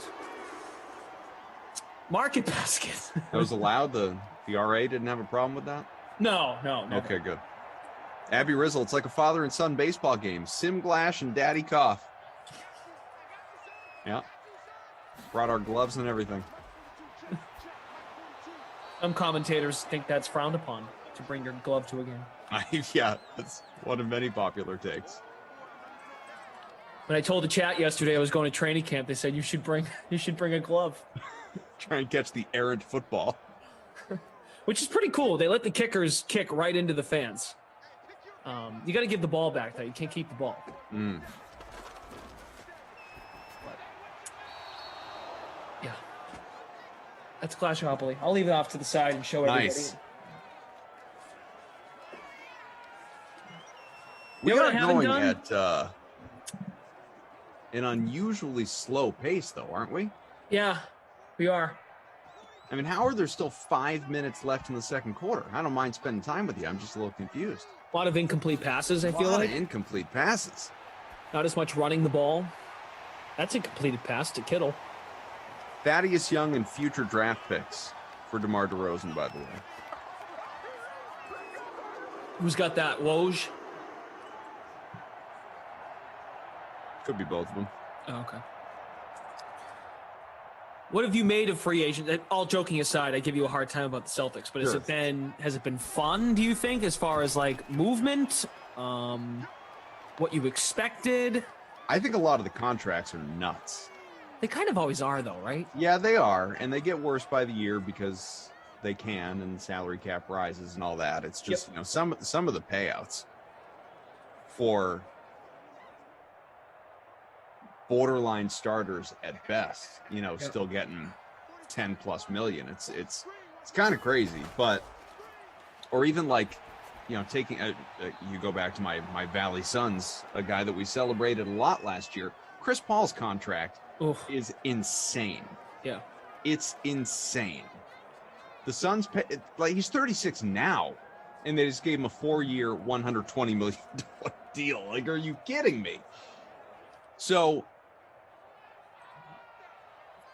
I mean, even Evan Fournier, to bring it back to the Celtics, getting almost 20 million, getting 18 million from the Knicks. The way the Knicks have spent has been kind of nuts. I mean, the Lakers, more than half their team is going to be comprised of guys who are 32 and above. I mean, they are not in it for the long haul. Obviously, they're just money's meant to be spent. Let's chase a title year to year, basically. Celtics haven't made a single move because of their refusal to give anyone a multi-year deal. So they literally have not signed anyone. It's just been a really, as this kicks up and away from 54, it is no good. Still 14-7 Denver on the defensive touchdowns. Kittle on the other side. It's just been interesting. It's been weird. You've had those rushed pockets, like from 6 to, I don't know, 9 or so, maybe 10 last night. I don't remember exactly. It was just insane. Like notifications every 2 minutes, it felt like. Yeah. And then nothing happened overnight. I mean, nothing. Like from just prior to the start of the U.S.-Spain game over in Tokyo last night to really like 10, 11 o'clock this morning. Like nothing. It was like Adam Silver stepped in and said, okay, like recess. Like there's nothing that went down. And then it picked up a little bit, over the course of the afternoon today, but just those smaller deals. I don't know. It hasn't been that interesting other than obviously the flurry, some of the, what's interesting to me, I guess, if anything, are the teams that are clearly investing in making a championship run specifically next year or in a very short window. Lakers, Heat, Bulls, a few, and obviously the Bucks, the Nets, some of the additions that these teams have made just clearly, like you'll know when the season rolls around, you'll know which handful, half dozen teams are in it to win it versus those that are just kind of content to make the playoffs and hope to get lucky through other teams' injuries, that kind of thing. I praise a team like the Bulls, who have been mostly irrelevant since the Derrick Rose, Jimmy Butler before he got hurt, era. So they're going for it. They're investing. But I see a guy like Lonzo Ball, who I was intrigued by to maybe come to the Celtics. Mm-hmm. And I follow you. I think you're a great NBA guy. Oh, thanks. Come on. We're friends. But like, what drives me crazy about this whole period is they come off an underachieving year, the Celtics, and we're all wondering, all right, they're going to make moves. And I understand it can't all necessarily happen in 1 year. Like if Russell Westbrook goes to the Lakers in a trade and the Wizards are like, and Bradley Beal's like, all right, I'll give it 1 more year and see if this can work. Because he allegedly wants to be a Wizard and he likes it there, which again, he's actually said. So I shouldn't even say allegedly. What frustrates me is I feel like you're someone who's like, if Lonzo Ball was here, you'd be thrilled about it. But he's not here and you're still finding a way to make it seem like everything's fine. It's not all fine to me. It's frustrating. Oh, no, it's not all fine. It's not all fine. They can't get anybody. What the Celtics are paying for right now, and I've been tweeting a ton about it and linking related articles that some of the guys on the beat have been doing a good job with. Denver incomplete there. We got a 4th and goal coming up, so probably a field goal here with about a minute to go in the half. Credit Brad Stevens for this. He has been doing exactly what he telestrated. So maybe that whole lying gene of being a president of basketball operations hasn't kicked in yet, but he's been doing exactly what he telestrated. He said, we're building around the Jays, Tatum and Brown. He said Marcus Smart, Ime Udoka, the new coach, said this as well. Foundational piece. We're trying to, add on the fringes, veterans, guys that can help build around those guys specifically. Goes out, trades for an Al Horford, guys like that, obviously has targeted Patty Mills, Otto Porter Jr., guys along those lines who have wound up elsewhere on multi-year deals because, again, going back to Stevens, our biggest priority is clearing the books. They're trying to create cap space for max guys next year. So they are not taking on any bad or even questionable contracts. And it's totally reasonable, by the way, as a fan to look at it and say, all right, well, you've got a plan. I see your plan. I understand your plan. I think your plan is stupid and I don't agree with it. But at least I know what you're doing. It's very clear what they're doing. What they are doing is their goal is to next year not have any contracts of note. And when I say of note, I mean more than $5 million, let's say, because you're still going to have, theoretically, unless they're traded, Peyton Pritchard, Aaron Nesmith, Romeo Langford, guys like that. But in terms of big deals, it's Tatum, it's Brown. They could get out from under Horford's deal. They could elect not to extend Smart. They could elect not to extend Robert Williams. They are building around the Jays and maximizing their cap space around those two guys for next summer, for when Bradley Beal becomes available, for when some other guys, a la mystery player like James Harden, with the Rockets situation, to when he's spraying free. They just want to be ready. Right now, they've not been ready, and it doesn't make any sense for them to, in their minds, I'm not saying whether I agree or disagree, I'm saying in their minds, it doesn't make any sense to let's give Evan Fournier a $78 million contract for 4 years, because, if he looks good, if he looks like the way he did in Orlando, then yeah, tradable asset, fine contract. If he looks the way he did in Boston last year, when, by the way, he dealt with COVID, then it's a bad value contract because you're going to have to give up, like Kemba Walker. You're going to have to part with future draft capital, first-round picks, in order to trade it away, which is something they don't want to do. They don't want to take on bad deals. So that's what they're doing. And as a result, the Celtics have now gone 22 and a half hours without making a single move to start free agency. I would like to believe that Tatum but it's and not Brown, all fine, just to what you were saying. It's not all fine. It's just they're doing what they told you they were going to do, and that's that. Well, it feels too positive. It feels like everything's going to be fine.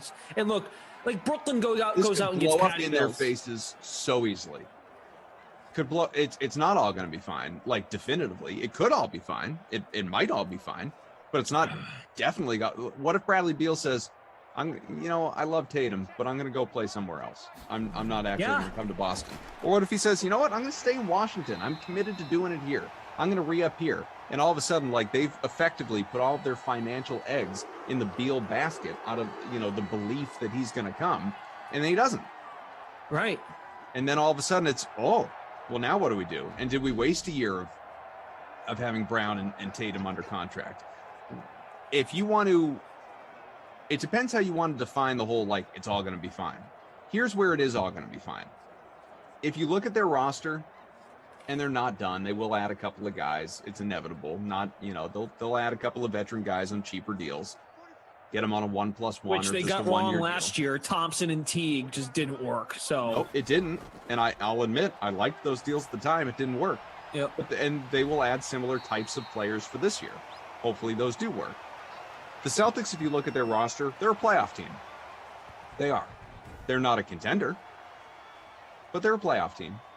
unless, of course, COVID, injuries, like any sort of unpredictability. You got to remember last year they were a 500 team that woefully underachieved. Yeah, but who's their point guard? Smart? At the moment. Oh, that's gross. I don't like that. Not if you make him a facilitator and tell him to stop shooting so much, which Ime Udoka might. If they don't extend him, though, and he's going to want a contract, I don't see that working. What if they don't extend him and he's in a contract year? You think he's going to stop shooting? I have my doubts, Adam. I think you have to do exactly what your coaches tell you to do. That's how you stay on the floor. Koff, I'll tell you this. I will not come over to watch a 7-seed Celtics team play Brooklyn. I am not doing that again next year. I can't. I understand. I'm just a little worried. Like, I see Patty Mills get 2 years, 12 with Brooklyn. Yeah. Couldn't have done that. Like, I know, 2 years. I know. It's more than one, but come on. That's nothing. $6 million for Patty Mills. Yeah, but you're also assuming Patty Mills would have taken that from Boston. Fair. I said, and Kenny said the same thing. I'm like, all right, well, how about 2 years, 18, 2 for 20? It's not bad. I'm not certain you have that to offer. That's the other thing about their cap situation. That's why, and I would love to, I'm not going to, because I don't care enough, but part of me would love to look at the books. It's all public. Look at the books of some of these teams, the Nets, the Lakers, the Heat, the Bulls. Like, the way these teams are spending is fascinating. Where's this money coming from? Wasn't the hard cap a thing? But I don't know. More than people care about, obviously, is we've reached the half. Maybe that's mid-level that they got him on. Well, they got him on a mid-level, yeah. But the Celtics only have so many of that, so much of that stuff to play with as well. CONCACAF, cough. The Celtics are not a playoff team. Stop that. Yes, they are.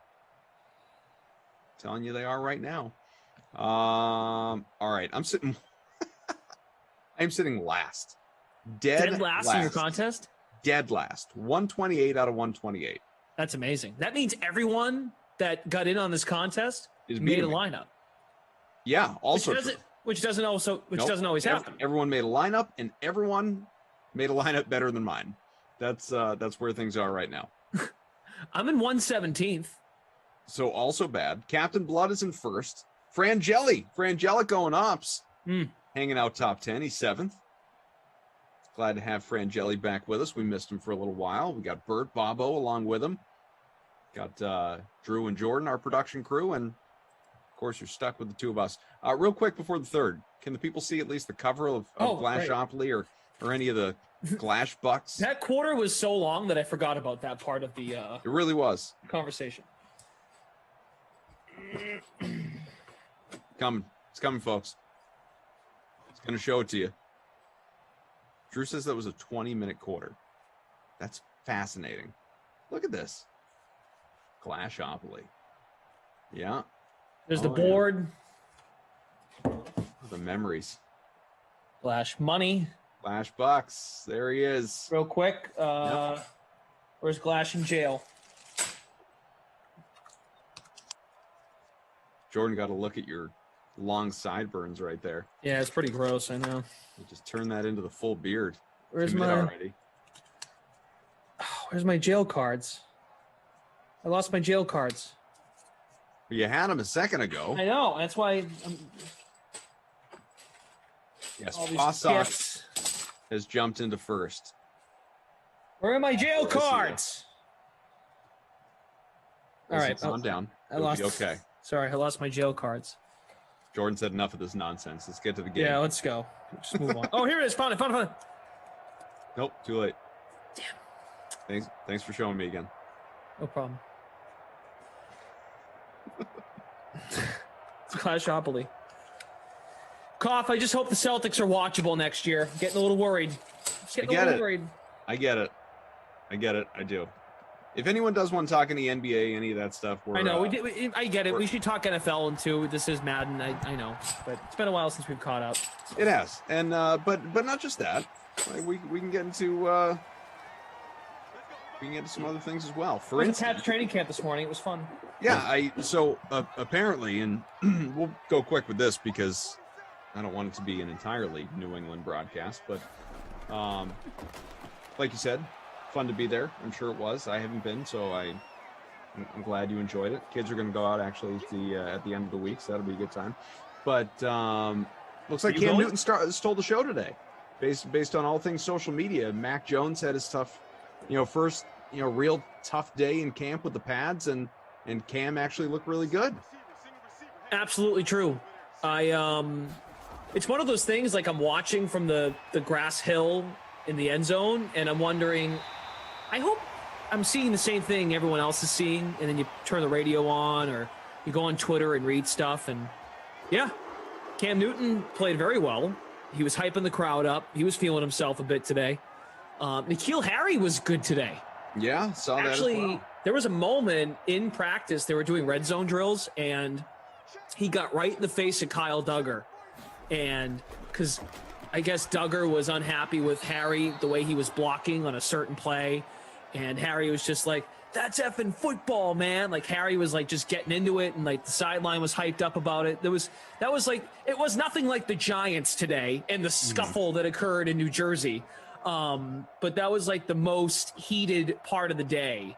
N'Keal Harry was good. The receivers were fun. Aguilar was noticeable. Newton threw a great ball to Aguilar in the back of the end zone. It looked good. And of course, today was their first day in pads, right? So it felt like more realistic. Yeah. Yeah, it was a good day. It was a good day for Cam Newton. Mac Jones struggled. Threw one pick, and he threw basically should have been a pick, but it was dropped. Did you make notes? Mental notes. I saw you looking down while you were reciting all that. I just have other stuff here. I didn't know if you had made notes while you were there. Mental notes. Okay, if you had, I'm scribbling with my pen, just doodling. Doodling. You're a distractor. One of those. Yeah. I like to. You get bored on the phone, just draw pictures, that kind of thing. Kinda, yeah. I mean, like everybody knows one. No offense to the people I'm talking to. It's just just gotta keep busy, Yeah. No, I tend to pace. I'll walk around. Emerson's forehead on YouTube was Cam throwing some bombs or dinking and dumping. Wasn't there one like 50-yard? Yeah, to Aguilar. It was a good throw, and he beat Duggar. It was a good throw. It looked good. I went with my brother, and he looked at me and go, "That was actually a really good throw." It's like, yeah, I know. He actually looked good. I've been saying for a while, man. I'm not definitively saying what he is going to look like this year. Like that, it would be absurd for anyone to make that proclamation. But if, and I've said this I don't know how many times on streams, if Cam Newton gives you being the Patriots, 75% of what he did the first 2-3 weeks last year, obviously before COVID, before the absence, before everything that came after that, before he fell behind, if he looks 75% of that guy throughout an entire healthy season, Patriots are fine at that position. He will not be a reason that they struggle. Here's what I can't get over. Just watching him, he makes it look so hard to throw the ball. Yeah. Like I feel like it hurts when he winds up to throw the ball. Whereas even Mac Jones not playing as well today, Mac Jones has had days in this training camp where he's outperformed him. Mm-hmm. It just looks better. It looks a little more fluid. The ball comes out of the hand quicker. It just looks better. Yeah. They did some red zone stuff today where some things Mac Jones, no question, can't do, but Cam Newton can do. Like some design runs for Newton. And he was having fun with the crowd. He really was feeling himself today. He had a good day. He was having fun. He wasn't bragging or anything. I feel like he's very misunderstood. Like he's a fun guy. He really just loves being out there and playing the game. But it's not showboating. I think he gets too much crap for showboating. There's Kittle, another touchdown again. Wouldn't be in last place if I'd rostered that guy. 2 touchdowns for George Kittle. And I don't mean to be that guy. This could go for any quarterback, really any young quarterback or a quarterback in a new system. And I still consider Cam new in a system because of what happened last year. Mm-hmm. you can't really read too much into training camp and preseason. We do it because we have to talk about stuff on these streams every day and get ourselves to opening night, which is still about 6 weeks away. But until we see it against other competition, I guess I'll be sold. I'm just really shocked they brought him back. I really am. As I come on here and I get antsy about it, more so because I'm just so surprised that this was Bill's plan again. In the wake of Tom Brady, or specific to right now? Specific to right now, after how last year went. I was so into the signing when they signed him, but I look back on it. He was the last guy available. No one else wanted him. Right. They gave him a chance. Mm-hmm. He started pretty much every game. I know he missed a game due to COVID. He had to get pulled from games. It just didn't look right. I know the weapons weren't great. I know COVID. I get it. I really do. I'm shocked they went right back to him. And look, I hope he has a good year. I've said this before. I hope it goes well. I just don't see it. I don't. I think the kid gives you the best chance. But we'll see. He had a good day. It was fun. It was fun to watch. He had a good day. And there was some zip on the ball. It just mechanically, I even saw McDaniels at one point still like making Josh McDaniels, the offensive coordinator, was making motions with his hips and just still coaching him up on mechanical stuff. He's 31. He's been in the league 10 years. It's just weird. I don't know. It's just weird. It still feels cringeworthy watching him. Bizzle says, Cough, Kenny called you dumb last sim. Glash was there. You got to remind me, Mike, what he called him dumb for. Could have been any number of things, probably. Brian C. Cough, Glash, can you make the case to select Eckler ahead of Henry in PPR? Lamarca and Jeff claimed there was no case to make. Who are the names again? Austin Eckler and Derrick Henry. Take Eckler over Henry? That's what he's asking. Can you make a case for that? I couldn't.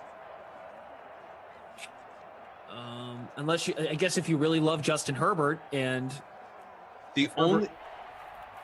Sorry to cut you off. No, go ahead. That's kind of what I have. That's really it. I don't really agree.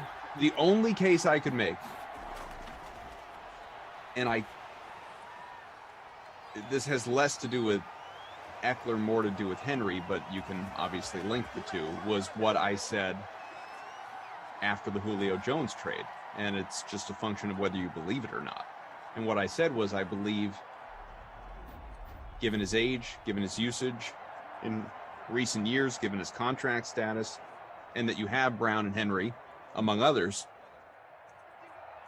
or rather Brown and Julio, among others, plus Henry, obviously, I don't think they are going to run Henry into the ground as much. I don't see him getting as many carries this coming year, 2021, as he did the past couple of years when he was going for 400 carries. I don't think that's going to happen. I really don't.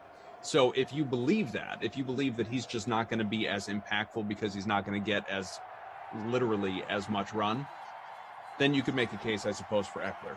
But if you don't believe that, a lot of people don't, they think they'll just, Vrabel and company will keep using him the way they always have, then there's no case for Eckler. Yeah, that's. I would argue that the Julio Jones pickup actually really opens things up for Derrick Henry. It's just looking to Josh Kelly was pretty good last year. Justin Jackson in spurts was good. Eckler had I forget what the injury was, but he missed multiple weeks last year, right? So keep that in mind. But the fact that if you're asking for someone or others to make a case for you, it might tell you just take the safer player. Take Henry. Speaking of drafts, though, so one of the things I wanted to ask let's go. Yeah, so Freeze Pop's trying to create this, or I guess is creating this 14 team thing with a bunch of us commentators, which I love. Good. Great. I was laughing really throughout this dozens messages long Twitter channel thing, whatever, because so when this first came up, I think anyway, it was a couple days ago. I was still away. I was on vacation, and I'm sitting by a pool. And it's like, oh, what's going on in the Dream Stream? I wonder who's on.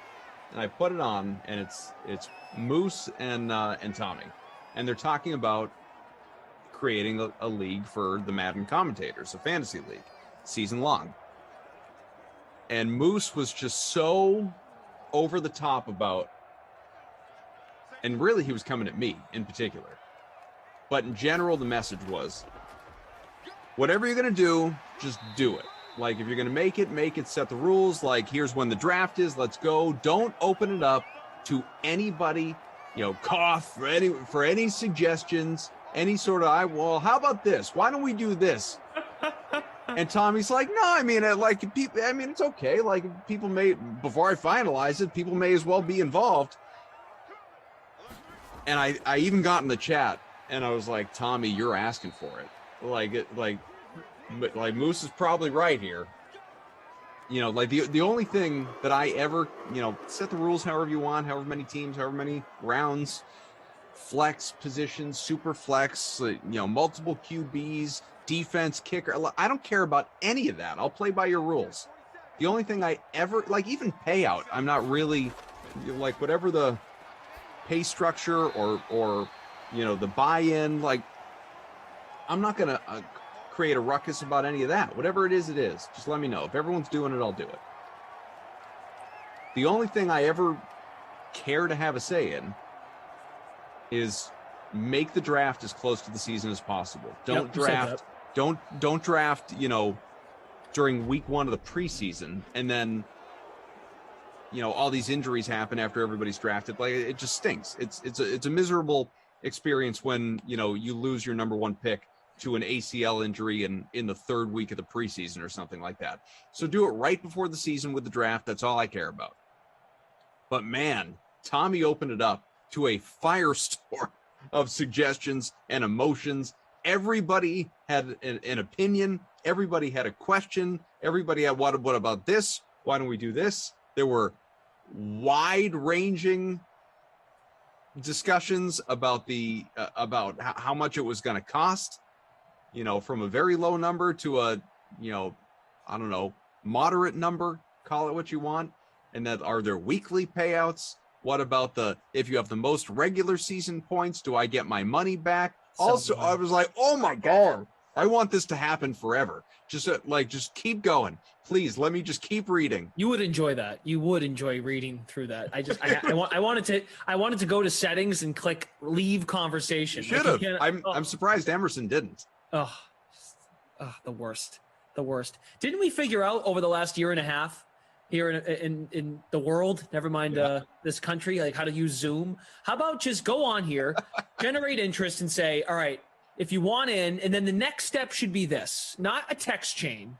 It should be, let's organize a Zoom call and we just get on and we hammer out the rules, figure it out. And we don't leave the call until it's all figured out. We just have our guy Pirate call a mandatory meeting. Get everybody in there. Yeah, it's the worst. Clear, 4 people go, yeah, I want to do Yahoo, Ducey. Well, I actually like ESPN. I'm like, you're being that guy. Like, just go with it. At that point, already a third of the league picked Yahoo. Like, you're the worst. Yeah. So that's when I said, you're not gonna care by week 3. Like, you're gonna be in the league and you're gonna be 1 and 2. So who cares? So yes, I did kind of single out Ducey, but if you already see him there, like, ESPN's better though. LOL. Just if you're that guy in your leagues, and like you're in a 10-team league, 12-team league, in this case it's 14, and you're late to the chat and people have already decided on, like, yeah, I'm in on this particular network or Yahoo or ESPN, and 4 people say Yahoo, just do Yahoo. Just do it. I can understand people that are like, I don't want to pay $100. I'd rather do $20. Like, I get the money thing. I do, because people have financial, everybody's priorities. I get it, you know. But my God, well, actually, ESPN does that. I'm like, oh my God, like, here we are, back to square one. The worst kind of people. I feel like I want to go through and just find some of the highlights. Like, there were just some really good ones in there. Even like 17, BK, 14, I'm like, 10. BK admits, by the way, guys, I'm checking this during my coverage of Broncos training camp. how about then that clearly means that you really, like, you care, you want to be in the league, but you don't really like care enough. Like, you just want to hop in while, you know, Cortland Sutton jogs off the field after catching a ball. You just want to hop in there for 30 seconds and give a take and then hop back out. Like, you're truly not that invested, which is totally fine. So just stay out of the way. So this was my favorite. So I brought up, I think I was the one that brought up, or no. Wait, where was it? Yeah, I brought up doing, because everyone was doing it. I figured, what the hell? I'll bring something up. I said, what about doing, you know, weekly payouts for highest score? This one too. Yeah. Yeah. And I don't care if we did it or not. But I just, if we're all throwing out ideas, let's throw out ideas. Sure. BK says, what's most regular season get? Top points means you technically have the best team. If I lose every week 150 to 148 and your top team wins 104 to 102, doesn't make me a bad fantasy owner, just bad luck. Top points should get their money back. Yeah. And he's coming up on the next sim with me, idea. by the way. Let's do weekly payouts, but that would require having to pay up by the beginning of the season. And who's always last the last 3 or 4 years we've done this league as me as the commissioner? Who is the last one to pay? Kaufman. And how am I getting paid? Kaufman's wife's Venmo. Like, it's just, hold on a minute. Like, can we set reasonable expectations? I just do that for, so I'm glad you brought that up though. Because that was something I was going to ask you. Are you? I mean, this must be a relief for you, right? Because I'm not doing that other league. No, right? chance. There's enough overlap between this league and the one that you ran. Correct. That now, I mean that league must be dead and buried. Yeah, I feel bad for 5 people, the 5 people that won't be joining us in this new league. I don't even remember who they are at this point. I think I just did it quickly mentally in my head. Samir, Billy, Jesse, Bukes, Julian. I guarantee half of them don't even notice. The only one who I kind of feel really sorry about is Samir, because I feel like Samir would actually feel like his feelings are hurt. But everyone else, they could care less. Well, it doesn't really hurt his feelings if there's no league. It's not like he was kicked out of the league. It's just there's no league. And then someone else made another league that you joined. You didn't start another league without him. Fair. But I do like how it's specific to folks who have been on the Madden. Personally, love Reed. I would tell this to him. I was on with him. Like, Reed shouldn't be in this league. But he's in. That's okay. Yeah. And there's one more who I would not have included. And I say would not have based on Lamarca and I's idea on Sunday. Bry guy. But I don't mean that to be rude. I mean that because on Sunday with Lamarca, we were proposing this idea. We do a 12-team on-air league and then a 12-team producer league. Oh, I like that. Yeah. And then we face off in a final.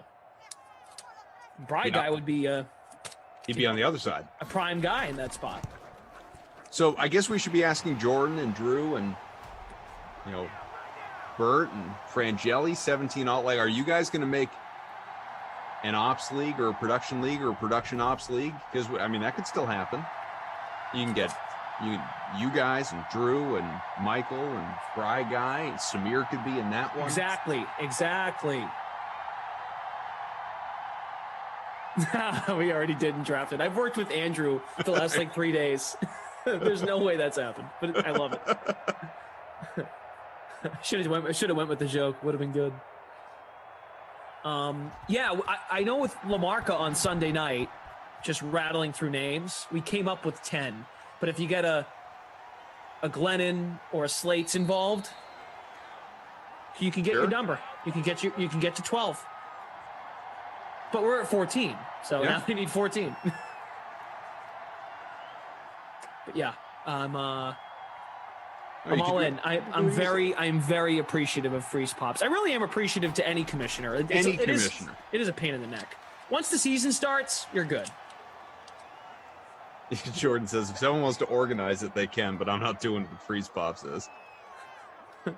No, Jordan. See, don't let us scare you. We're a special group here. We really are. But it's not even that. Like it's already on day one been tougher for freeze pops than it arguably ever was for you, and it was still a nightmare for you.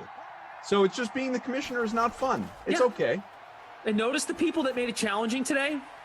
I would argue Ducey and BK are in the top 3 of people that made this annoying. And they're new. I wouldn't even put you at the top of the list. Oh, I was. If anything, all I was doing was egging people on. Oh, I know. I knew what you were doing too. I'm like, oh, and like this is annoying because I can't even get mad at cough. Like I can't even get annoyed at cough. The only part I got annoyed about was how, yeah, let's do weekly payouts. It would just require. I'm like, oh, does anyone know that he never pays on time? And then Tommy's starting to. This was the other thing. He said, you know, we got to make sure we have a last place punishment. And Tara Lynn jumping in, though, I'm not sitting in a damn diner for 24 hours. I'll tell you that right now. Freeze Pop said the last place should have to do all 6 sims in one day. I said, I'll tank the season right now. I'm in. Let's go. Taylor Horton Tucker staying with the Lakers per Woj. The Lakers still need shooting, by the way. Like, are we sure they have enough shooting? Wayne Ellington's a good shooter, I suppose. No, they're a terrible shooting team. Wayne Ellington's a nice ad. They are a team that can score, but they are a terrible shooting team. Yeah. Yep. They need some shooting.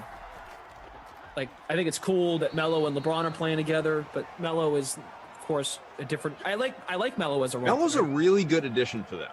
If he can, obviously he's not Knicks Melo, but if he can do for them what he just did for the Blazers, he's a really good addition for them.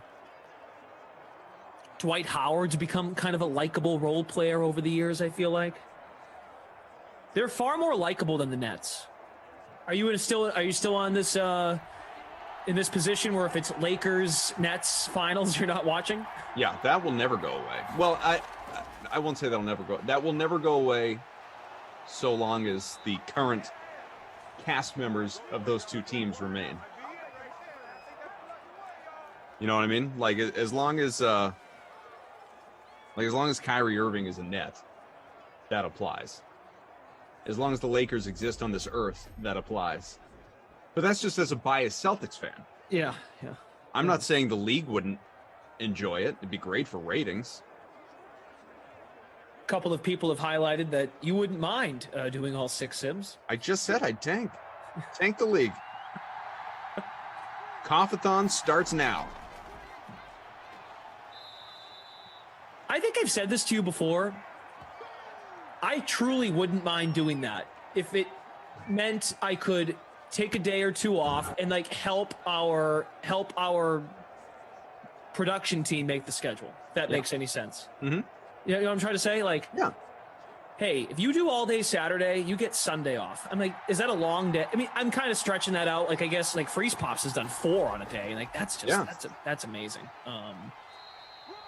You know, the only person that I know of that has done all 6 in one day is Drew, who's with us right now.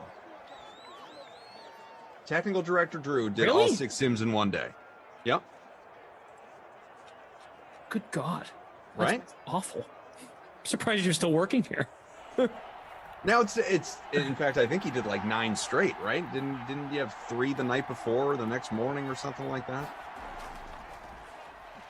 Bird says he did 5 out of 6. I remember that. For some reason he had like the 6 o'clock off. Now, is it different doing what they're doing versus, talking all day long? Yeah, it's just a different. I'm not saying one's easier or harder. It's just a different responsibility. But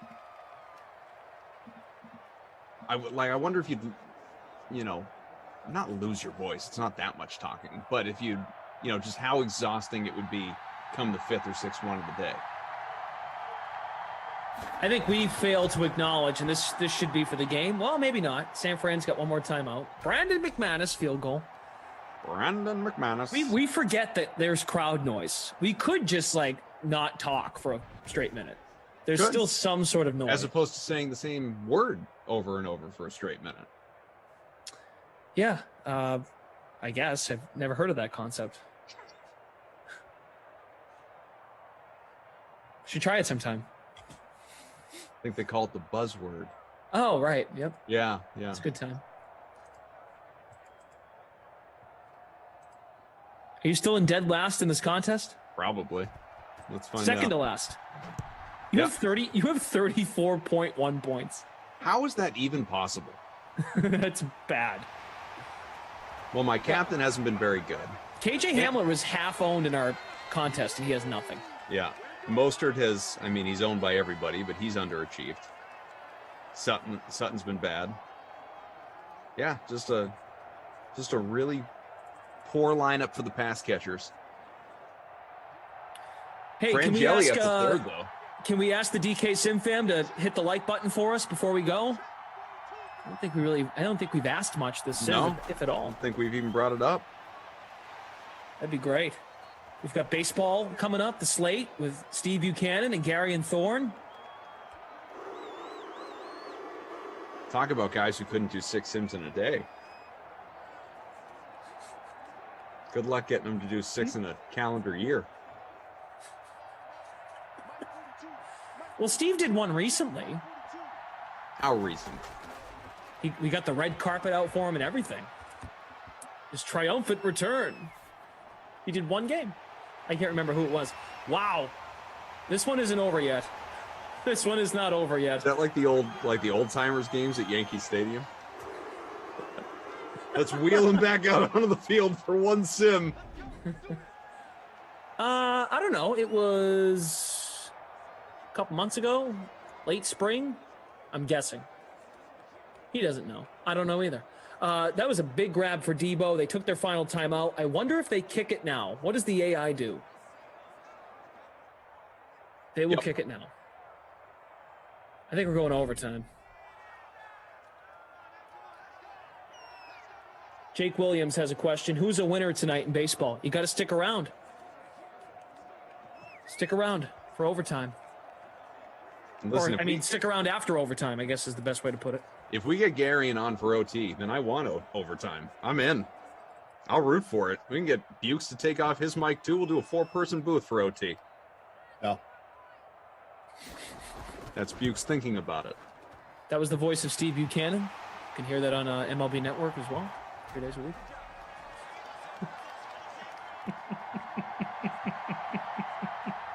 Yep, hydrate. There you go. 2020. That was a good year. It was a different experience. That's when these sims were born. March 28th. We are just past the, I don't know, X month anniversary, whatever it's been. If you have baseball questions for real, though, stick around. These guys have got to start to load them in the chat. Yeah, full breakdown of they can take your questions. They can even start the show early. Maybe not. I don't know. They'll answer your questions for you within overtime. I put words in their mouth. So. That's branding, fella.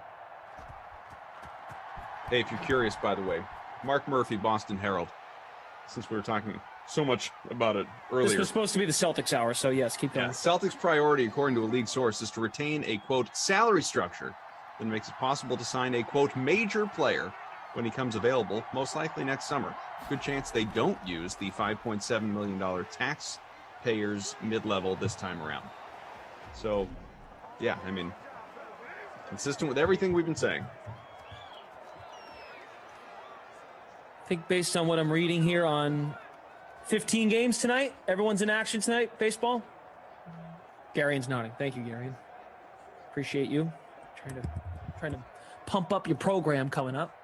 I'll just come on. I'm just sitting here. Yeah, not overtime yet, Garian. Fine. All right, it's about to be. Well, garbage points. Drew Lock. A methodical 114 passing through regulation. Gross. Garian, what's new?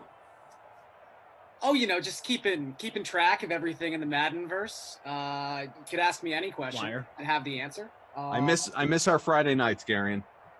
Yeah. Back when we were all stuck inside. Yep. Mm-hmm. Yeah, miss you guys. Miss the Sim fam. What version of Madden are we on? We're on 21 now. Still on 21. Yeah, 22's coming though. Just a few weeks away. I like that. I can't tell if that was a real genuine ask, but it felt genuine, and it was really funny. I mean, I got the old rosters memorized. I don't know what's going on now. Has it been so long that you haven't even done a Madden 21 sim? Does it really go back to Madden 20? You know what? I did the first Madden 21 sim. I remember that. Okay. All right. That might have been one of the last handful I did. Because that sort of coincided with baseball coming back last season. When you were doing sims and you were a regular part of the rotation and the conversation, maybe you'd come up even when you weren't around, that type of thing. Did you ever poke in when you weren't, like just kind of put it on in the background for a minute, see what was going on, or did you only show up in Simland when you worked a sim? It wasn't something I did a ton, but there were definitely days. There were days depending on what Glash had been up to all morning. Yeah. And what the sort of vibe, or like I'd get tagged in something on Twitter and I'd have no idea what it was about. Sure. And I was like, I better log on to the sim for 5 minutes. I'm sure they're talking about it, especially if it's Glash and Moose. So yeah, I would occasionally watch some simulated football. I mean, who among us? Who among us would? So I guess I asked that wondering how long before you just didn't come in at all. Like how long were you away before it just became a memory? When was the first baseball game played? July 24th, 2020. That's probably when. That day, more than likely. I believe NBA came back a week later. If I'm being perfectly honest, that is about when the infatuation stopped. Kendrick Nunn, Lakers, 2-year deal. Oh man, could have been good in Boston on a prove-it deal, but. Guess in fairness, he's not even one of the guys they've been linked to. I bet we'll find out they were close. They're a lot like the Red Sox in that way. We'll find out they were close. That's good. That's good. The interest leaders. The Celtics, the Red Sox. You gotta consider to do something before you actually do something. That's right. Processes. What's the new phrase of this free agency this year? Something about mutual interest. Has that been the buzz term? The buzz phrase? Mutual interest. That phrase has been around a while, Glash. That's not a new one. No, I mean more like remember at one point a decade ago, per sources was the new thing that no one really. I mean, now it's typical. We hear it all the time, but I think the big thing this season has been the inclusion of like agent or agency names. Yeah, that's a big one for Woj right now. It's not just sources tell ESPN or per sources like you said. It's all the Jeff Schwartz from wherever. What? Who are the? Why are we even doing that? Even the DeRozan deal that just went down, it was like as negotiated by whoever it was. It's like, oh, okay. I guess that's the currency now to get like the 15 to get the scoops. Yeah, exactly. I was going to say, what sort of backroom dealings are going on there to get your name in a tweet?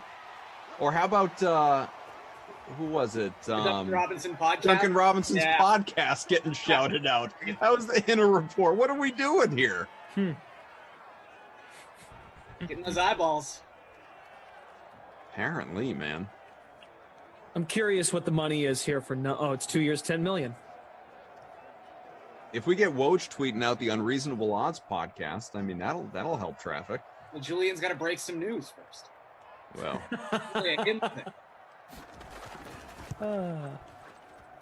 kicks up and away. 23-20, San Fran. I think I watched a clip today from the Unreasonable Odds podcast. Good chemistry, those two guys that run that. Was Bukes off? No, Bukes was on. Oh, okay. Yeah, would have been a sick burn.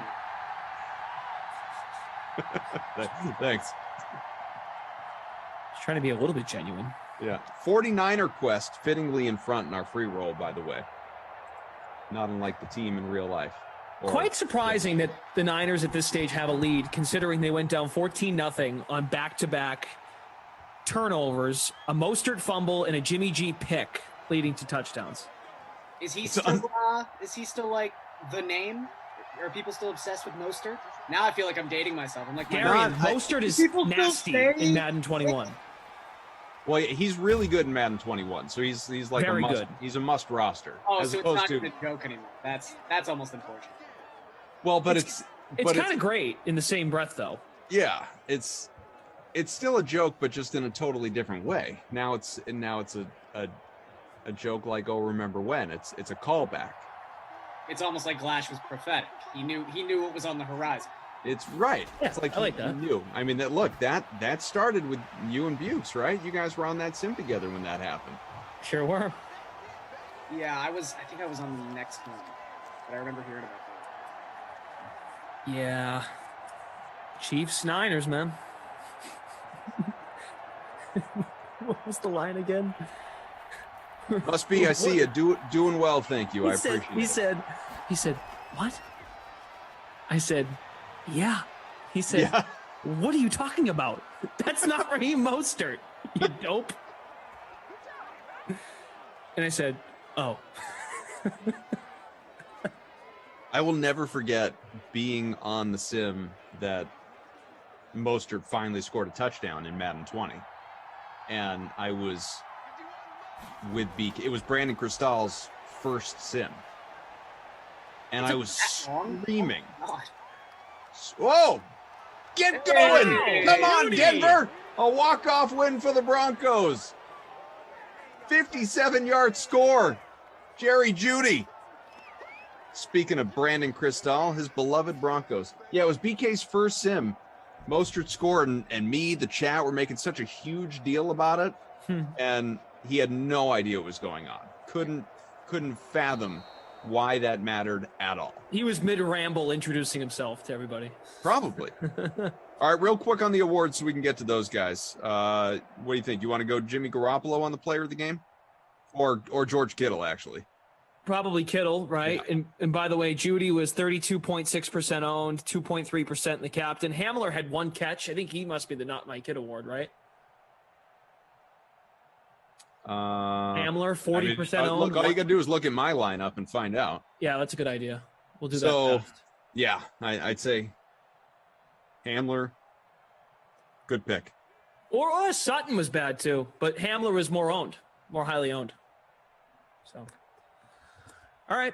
It looks good like. Time. Let me see. Yeah, and Hamler's stuff is going to change there too, because looks like he's got a bonus edition in there, so that's going to come out. But all right, very good. Sammy Ho, our projected winner, but of course, manual scoring. We're not finalized yet, so we'll see. You got me for the next sim with the aforementioned BK. Who do we have? Today is Tuesday. Washington football team and the Jaguars. That's coming up about 45 minutes from now. But since Bukes was so patiently sitting there waiting for his turn, we may as well throw to him. Thanks to Drew. Thanks, of course, to Jordan. Thanks to Bert, Bobo. Thanks to Frangeli, everybody, and Garion for coming into Simland. Clash, pleasure, bud. Hey, good time. Steve, you can talk now. The slate. Thanks. Baseball. Woo! That was it. I was like expecting like another sentence. You just said slate baseball, like to you guys, something like that. You know, maybe go back to broadcasting school and learn the art of a toss. All right, start your show. Because all right, go on. This is how I start every show. You obviously don't watch. Load up your questions. Will you guys shut up? Okay, lots of baseball to get to tonight. 15 games on the slate. I think this is the latest we've ever started. 5:18. That feels pretty late. I think this is the latest we've started. So we should probably keep wasting more time, is what you're saying. Let's just jump right into it. Brendan, seriously, get out and shut up. Let's get right questions. Should we just ask you? Who's Brendan? You guys done? Oh no. Thank you. All right. Let's talk about tonight's slate. Everything that we have to do for tonight. Who are you looking at for starting pitcher tonight? It's for it being a 15-game slate, when I was like kind of going over the slate tonight, taking a look at everything.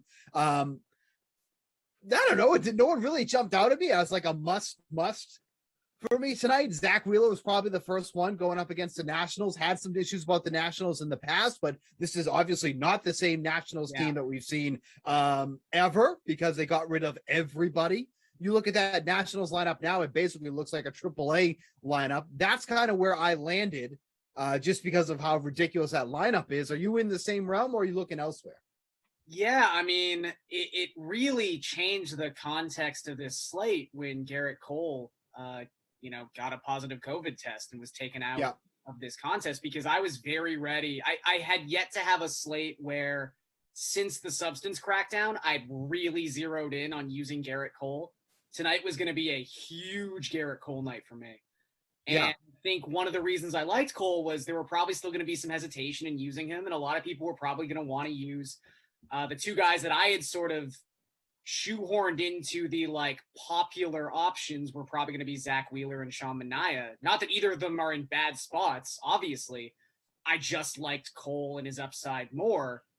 And now he's gone, and I'm kind of like, well, I guess I just have to like Zach Wheeler and Sean Manaea at the top. Yeah. I think they're the two best guys. I mean, Wheeler, for everything you just talked about, he's someone who, I don't want to say has struggled in July. It's just that his numbers haven't been Cy Young level in July. Sure. But his underlying numbers are still really good in the month. His strikeout rate's down a little bit, so that's a little concerning, but it's still like 25%. Manaea is interesting because he's had over 30 DraftKings points in his last two starts. And the Padres are a team that has struggled with left-handed pitching all season long. And their best hitter of left-handed pitching is Fernando Tatis Jr., who's obviously not going to be available tonight. So I think that I probably lean Wheeler just because I think the track record's longer. I think his floor is a little higher. But I think Manaea's in a pretty nice spot tonight, too. And as you were saying this, the Padres lineup actually just came out. Looks a lot different than usual. You got Tommy Pham at the top, Jake Cronenworth batting second, which I'm not a big fan of the left on left, especially against Manaea. He's great against lefties. Not a big fan of that. Machado, Will Myers is actually batting cleanup tonight, which I feel like we haven't seen that in a while. Eric Hosmer, who is just a ground ball specialist, and then it drops off pretty dramatically after that. Nola, Grisham, Kim, and the newly acquired Jake Marisnick, who is very good against lefties, batting in the 9 hole. If anything, I actually would have rather have seen Marisnick moved up in the lineup with how good his numbers are against lefties. So he's kind of a throwaway batting in the 9 spot. But yeah, that is not a very powerful Padres lineup against left-handed pitching. Myers in the cleanup spot does make some sense, does have some good numbers against lefties, but there's a bunch of lefties in this lineup, and that is not something you're going to combat against Sean Manaea. So you didn't convince me at first when you first started talking about it, but now when I look at this lineup, I'm like, okay, there actually probably is some worth taking the time to look at Manaea tonight, because that lineup is not a lineup that is really going to take down what's been a dominant lefty over the past month or so. Yeah. I mean, this is a really strange slate. It's like you were talking about, because I mean, it's not even just, is there an overwhelming number one option at the top end? But I'll be honest, I don't even really have oh my God, you have to get this $7,000 pitcher in your lineups. He's way too cheap tonight. Yada, yada, yada. There's some guys that I like. It's mostly matchup based, but there really isn't someone who's just running away with, you have to use this guy, even if we start talking about mid-tier values and stuff like that. So yeah, maybe you get into a situation where Manaea, I know the last 2 starts have been huge, but he is not generally someone we talk about as a ceiling pitcher. He's more of a floor guy. So maybe this is a night where you get a little intoxicated, just the fact he could score 25 DraftKings points. And you look at the most expensive guys on here too, like Walker Buehler at 10,900. He's been great. He's been really, really good, really since the beginning of July. I don't trust he's going to get those strikeouts against the toughest team in the league to strike out in the Houston Astros. I don't see him going, 30 plus DraftKings fantasy points tonight to pay off that nearly $11K salary. So I kind of cross him off. And then, what in the world? Why is Tyler Mahle 10,000? No idea. What idiot is making these salaries? Say again? Someone didn't look at his home splits in the DraftKings pricing board. Not only that, nobody's looked at his splits over the past, 2 months. On what planet is he deserving to be 5 figures? No way. Hasn't scored over 20 DraftKings fantasy points. And let's see. He's only done it in 2 of his last 10 starts. What are we doing? Yeah. So, against the Twins, who, obviously lost some firepower at the trade deadline, lost some firepower with Alex Kirilloff going on the IL. But, I mean, on what planet is he going to score at least 30 DraftKings fantasy points tonight? None. Again, his numbers at Great American Ballpark are hideous. Yeah. Like giving up about 2.5 home runs per 9 pitching at home this season. He's not a guy you can look at all tonight. I mean, got it right here. 16 home runs allowed on the season, 13 allowed at home. 13 of the 16 allowed at home. That's where they go tonight. Granted, they're going to lose the DH, and they'll have the pitching going tonight, but I mean, I don't even know if the Twins have enough active roster players left to even meet the DH, so it's probably fine. Right. But, no way I'm using him. So already we're down under 10K. McCullers is another one. He's been pretty good over the past few weeks, but, against the Dodgers, who are A, getting healthy, and B, obviously did a lot at the trade deadline. So they didn't even need to get healthy. They just kind of, reinvented themselves at the trade deadline. So not really going after him. So it just kind of goes back to the fact that you look at this slate, and for every team playing tonight, nobody really kind of jumps out at you. So with that in mind, does that mean you're going down lower on the list? Yeah. I mean, again, there are a couple guys that I can consider targeting, but yeah, I mean, look at this 8K range. It's gross. You've got Blake Snell. You've got Taijuan Walker, who I just saw a stat before signing on where his swinging strike rate or his whiff rate on his pitches, not one pitch in particular, his whole arsenal has dropped from 30% in April to 17% in July. He just, whatever it was, and I think we all probably know what it was at this point, he's just lost it the last little bit. Hyunjin Ryu, never a guy who in DFS were oh man, I have to get Ryu into a lineup for 6 innings of 2 earned runs and 4 strikeouts. That just, it's fine, but it's not great for DFS. Even the fact that Madison Bumgarner is $8,200, what is happening? Awful. So I will say, of the guys in that $8,000 tier, the one who I have any interest in is probably Max Fried, just in the sense that he's coming off a really good start in his last outing. St. Louis has struggled with left-handed pitching for the last almost 3 months. I feel like we talk about that every single Tuesday. The Cardinals are also, they struck out in 25% of their plate appearances the last 2 weeks, the 3rd highest rate in all of baseball.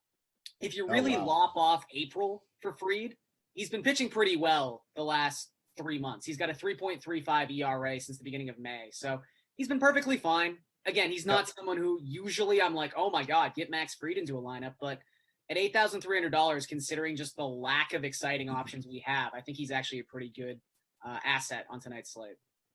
Re-tease, did you know? What about Jordan Lyles going against the weak Angels lineup tonight? Jordan Lyles is one of the cheaper pitchers on the slate tonight. He's been serviceable over the past month or so. His last has been bad. I say that delicately. Yes, he's had a couple bad ones against Toronto and Detroit, but I mean, for Jordan Lyles, he's been okay. I mean, again, this is more about attacking a team that is just down on their last out right now. I think the Angels could very well, fall into that category. Am I excited to play Jordan Lyles? Hell no. Absolutely not. It's never. But on this slate where we're going down the list, I'm gross, no, stupid, hate him, again. Am I having more than 10% ownership on Jordan Lyles tonight? No. Will I sprinkle him in places? Maybe. I mean, put it this way. It's not a hard no like it normally would be. Right. I guess I'm just thinking, if you're going to partake in just let's use a bad pitcher in a good matchup, Jose Suarez in this same game, only $6,000, and I have a lot less faith in this Rangers lineup against a left-handed pitcher than I do against and look, I'm again not defending the Angels. That lineup looks pretty bleak, but at the same time, at the very least, they still have like David Fletcher is hitting 350 since the beginning of June. Shohei Ohtani is still batting second in this lineup. Like Justin Upton's fine. I don't know. I am singing the praise of a team that has like Phil Gonsolin hitting fifth tonight. So again, the Angels are not in a good spot. Don't get me wrong. But I think I would rather use Suarez going up against a Texas team that, I mean, we're not even talking about just how much they've struggled since the All-Star break, where I believe they have a WRC plus of 59, which is hilarious. But all season long, they've been dead last in the American League in every single statistical category against left-handed pitching. So if you had to make me use someone from this game, I think I would rather use Suarez than Lyles. But I guess I can see both sides of it, where there's probably just not going to be a lot of runs scored in this game in general. Another question that came in, Matt LaMarca, friend of the show, said the Orioles over the Yankees tonight at plus 180. Thoughts? If you are referring to his best bets article, I believe he was talking about the bet when Cortez was going to be pitching. They've since changed that to, I think it's Luis Gil is going to be making his major league debut tonight, which to me says likely that it's going to be a bullpen game for the Orioles. Let's just quickly jump over to the DraftKings Sportsbook and see what the odds are, if they've changed much since then. So the Orioles are actually even larger underdogs now, plus 205 with the Yankees at minus 255. So Gil is a righty. That is not the preferred split for the Orioles. If you noticed last night, they went off last night. Why did they go off last night? For two reasons. One, Andrew Heaney blows. So there's that. I hope that's an okay term. And number two, Andrew Heaney is a left-handed pitcher. The Orioles are very good against lefties. Instill that little nugget into your minds for the rest of the season. When the Orioles are going against a lefty, you probably want to kind of at least consider them. Going against righties, dramatically different and not in a good way. So I don't know what they're going to get out of this young kid tonight. I know he's got immense strikeout upside. Like he is like really, really good with striking out opposing batters. And that is something you can do against the Orioles when they're facing a righty. So would I ever tell you to not play a plus 205 underdog when you really don't know what you're going to get from the opposing pitcher? Probably not. You know, if you want to take a shot there, that's fine. But there's a reason why they are plus 205 on the money line going against the Yankees. So if you want to take a stab at something that I would feel a little bit better in, if you think that maybe this kid isn't going to be all that in his first start, they are plus 170 through the first 5 innings. So if you want to just kind of bank on the two starters in that one, again, I don't love the spot for the Orioles, but you asked. So I'm just giving you my opinion on that. So if all was said and done and you were asking me about favorite bets tonight, I would not be on this game at all. No, so let me just preface that. It's definitely important to note two things. One, as you talked about, it's a righty, not a lefty. And not only are they better against lefties, they are the worst team in baseball when it comes to WOBA against right-handed batters. They are pitchers. They are terrible against right-handed pitchers. Also, usually this wouldn't swing me too much, like one person in a lineup dictating your thoughts on the entire game. But Trey Mancini is also not playing tonight, who is the Orioles' best hitter. So it's really kind of stacked against the O's in this game. Right. So again, totally up to you. It's your money. We're just here to advise you. You know, your financial advisor could say, buy into this stock. And you just go, screw you, I'm going to do something else. You know, we're just here to give you the advice. It's your decision what to do with it after that. But my opinion, not looking that way. There was another question I saw that I kind of liked and I wanted to get to. If it was that good, I probably would have found it, but now I can't find it. So if you had a good question in your mind, let me know. And maybe that will be the question that I was talking about. Let's just switch over to hitters because, like, again, we're kind of up against it already. Favorite stacks for tonight? We are. I'm sorry. Go ahead. Oh, sure. Go ahead. We have been blessed by the St. Louis Cardinals that they decided to trade for some of the worst left-handed pitchers in the game. I don't know. Like the St. Louis Cardinals mentality to them is like, we want to win. So their decision to go get John Lester and Jay Happ is very questionable. But from a DFS and a betting perspective, we love that because who are they playing? I totally blank. The Braves. Yep. I would say if there's a bet you want to make, yes, if there's a bet you want to make, let me actually pull this up right now. Series props Yeah. Here's a bet you can make. Atlanta Braves to win the series against the Cardinals at -125. Here's a bet you want to make right there. Okay. They're going to face Lester. They're going to face Hap. Like, give me a break. They should score like 20 runs in the first 5 innings of both games combined. Okay. So you want to make a bet right now? There you go. Atlanta Braves will win the series against the Cardinals. The stupid management. Yeah, let's get Hap and Lester.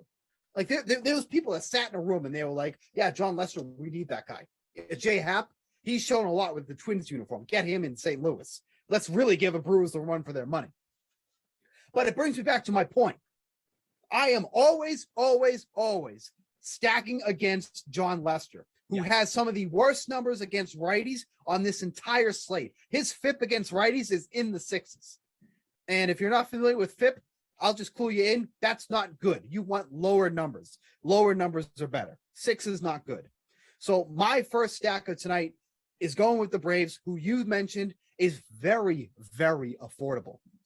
And you'll also notice, because I got the lineup here on the screen, a little new name up there at number 2, Jorge Soler. I'll take him against the lefty John Lester at 3,100. Absolutely. Soler should see much better pitches than he did in Kansas City now that he's in Atlanta, because right after him is Freddie Freeman. Right after him is Austin Riley. Excuse me. But like the quality of pitches that he was seeing in Kansas City should be vastly different than what he should be seeing in Atlanta. I like that. I think he gets back on the home run train. And what better pitcher to do it against tonight than John Lester? There's some great splits in here too. Like Ozzie Albies has been crushing left-handed pitching all season long. Soler, as you just talked about, has always been better against lefties than righties. He was also incredibly hot before getting traded. Even Austin Riley, like his numbers for the season, he hasn't hit left-handed pitching exceedingly well, but he's hit everybody well going back to the beginning of July. He is on some kind of heater right now for the Atlanta Braves. So really stacking the top 4 bats in that lineup is super, super easy and super cost effective. I like it a lot.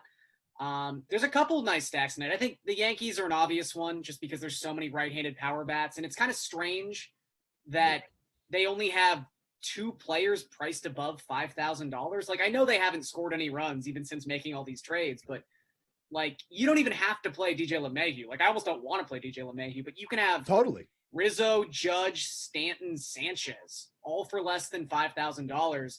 Right. And they all have great numbers against left-handed pitching. I mean, Aaron Judge has the highest expected WOBA of any player in baseball against lefties.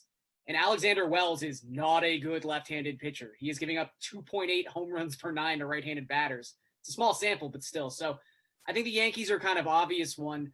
One team that I will preface by saying I never stack the right players and I never stack this team on the right night. I feel like a lot of people feel the same way.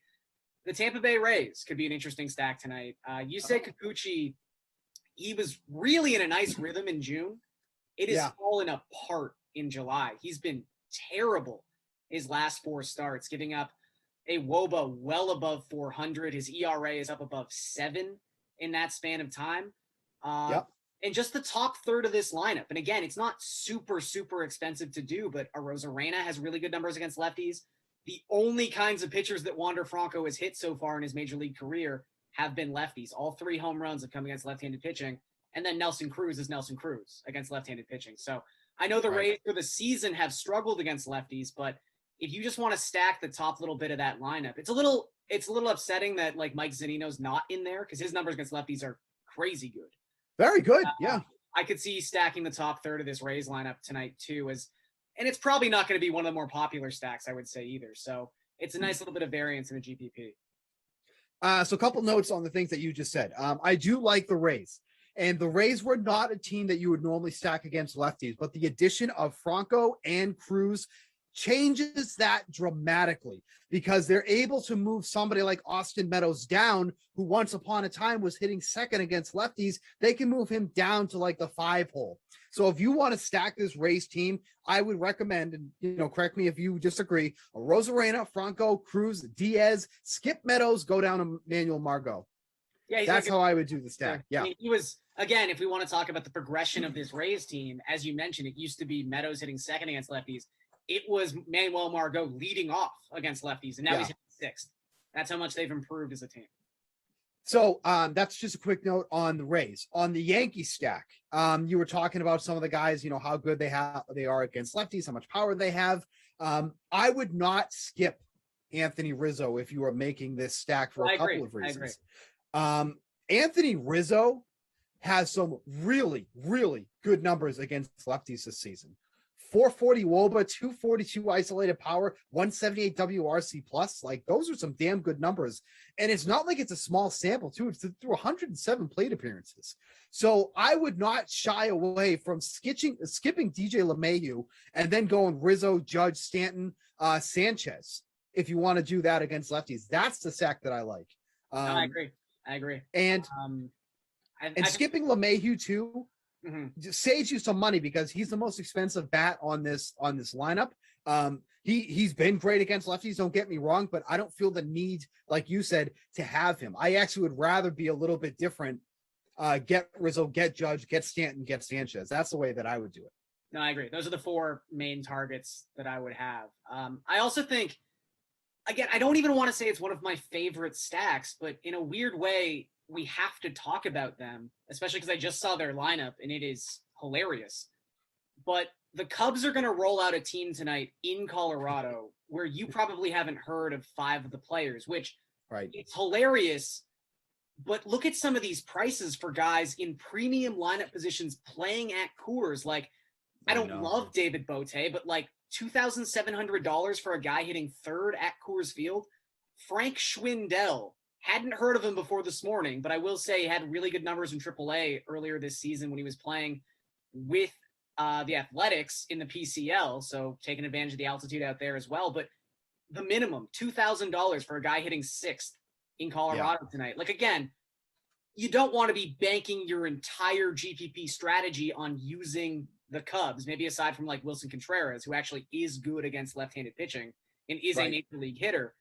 But this is one of those lineups, and this is one of those nights where you just so rarely see full lineups in Colorado where everyone is this cheap. Would you say that this game might be a trap, though? I worry about this one. There's a very real chance, sure. But I think there's a situation where, like, because we've been talking about it, we trust so few pitchers on this slate.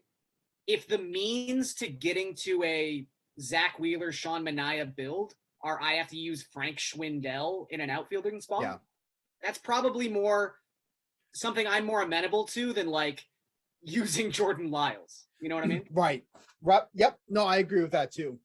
The thing that concerns me is that the over at Coors Field this season has only hit 43% of the time.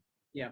22, 29, and 2 for the over at Coors Field. And we're deep into the season. We're in August, baby.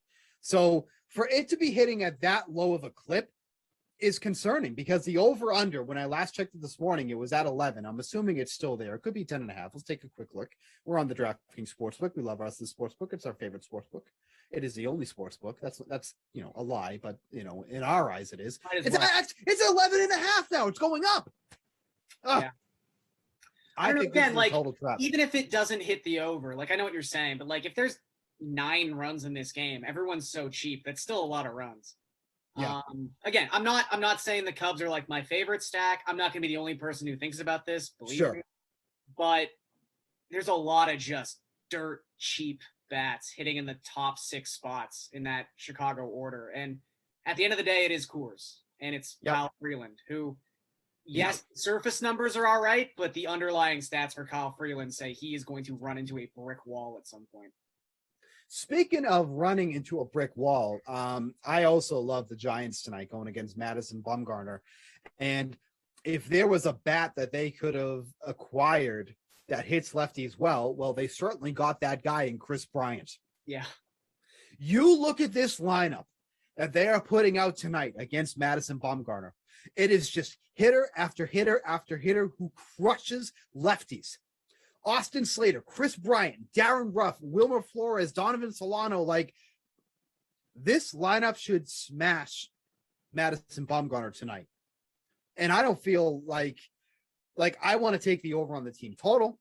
I want to take the over in like the first 5 innings. Like I just have so much faith in the Giants tonight that I just want a lot of this lineup tonight. And again, they are dirt cheap. They are so cheap. And honestly, it's almost like unfortunate how this slate ended up panning out, because this would be such a great slate where we had a bunch of guys that were like 10K and it was like, oh, how are we going to pay up for them? There's a number of ways to do so. Just our luck. We have a bunch of guys that we don't want to pay up for and a bunch of affordable stacks that we can do. And now it's going to be like, well, what am I going to do with this remaining 2,000 that I have now that I have my entire lineup, but I want to pay down for some of these stacks.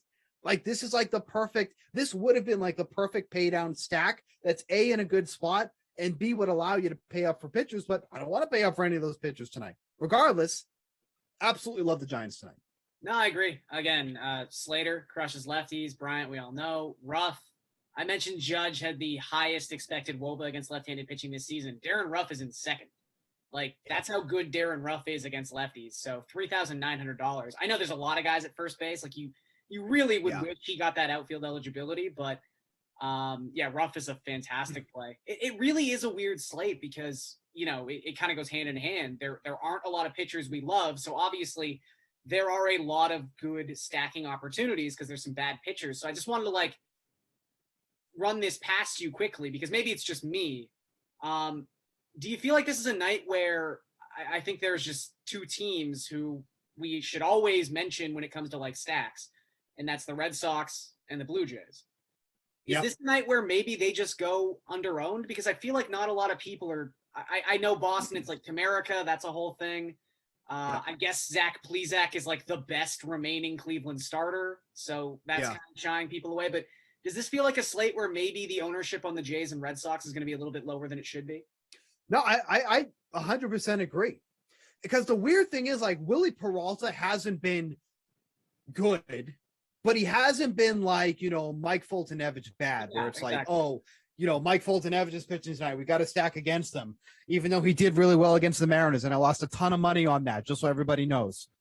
But yeah, I agree 100%, and I think that this definitely is going to be one of those games where they go under-owned in the Blue Jays too, because we mentioned there's a lot of buzz on using the Braves against John Lester. There's a lot of buzz about using the Yankees because they have such good power against lefties. There's a lot of other stacks tonight getting a lot of attention, and the two teams as you mentioned has not been one of those teams. So I do think that this is definitely one of those nights. So if for in a tournament, especially, I think they're a fantastic place. I definitely agree with that immensely. I saw a question in the chat. Take the Braves over 4.5 runs. Yes, I would definitely do that. I have no problem with that at all. If anything, I would have expected that to be at 5.5 runs. So getting it at 4.5, I will absolutely take that. Even if there is some juice on that, if it's minus 135, minus 140, obviously paying for that juice sucks. But, if you feel good about that bet, you might as well just take it. It's not like you're taking a 220, favorite on, for the entire game. 135 minus 140 for a team total. I have no problem doing that. Do you agree with that? No, I agree. And I think the last time I looked, I think their money line was minus 130. So maybe if the juice is up to minus 150, something like that, maybe just take them on the money line instead. But betting, finding ways to bet the Braves tonight is probably a good way to go. Yeah, I would agree too. I know we're up against it because we got obviously a late start here. One more stack I did want to point out real quick was going up against the Phillies, going against Patrick Corbin. Do like the Phillies tonight too as well. They have some really good numbers against lefties too as well. And Corbin has been an absolute gas can, absolutely atrocious. Opposing teams, this is 2 starts ago, so the numbers are a little bit different. Opposing teams of men in scoring position were hitting 320 off of him. With men in scoring position, when he gets guys on base, he turns into an absolute puddle. And the Phillies are going to get people on base against him with the lefty on the mound. So last team I wanted to talk about real quick was the Phillies. Anybody else that you had or any thoughts on the Phillies there? No, I agree. I think the Phillies are in a good spot. They've got a pretty neat and tidy top 5 that you can look to stack from. You don't have to do all 5, but it's pretty simple there. Really aside from that, I guess I will say one bet that I sort of like in the DraftKings Sportsbook. We've touched on this game already, but the Twins, they're underdogs tonight on the money line. I just have, again, this is all about zero faith in John Lester and just the plethora of ways that you can attack having no faith in John Lester.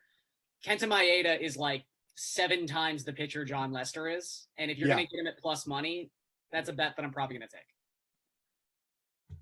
Take a quick sip of water there. Okay.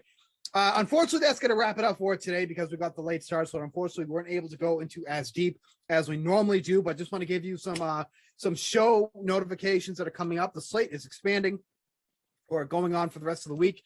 Wednesday, NFL edition, baby. Let's get going on that. NFL back in our lives pretty soon. Brendan Glasheen and somebody else will be on that show. So tune in after that, after the 4 p.m. sim. You check that one out. Thursday, all sports edition, no holds barred in that one. Adam Kaufman and Reed Fowler will be that one. Friday, the slate will be back for MLB. Myself and Matt LaMarca, the very handsome Matt LaMarca, will be getting you ready for the Friday edition of MLB.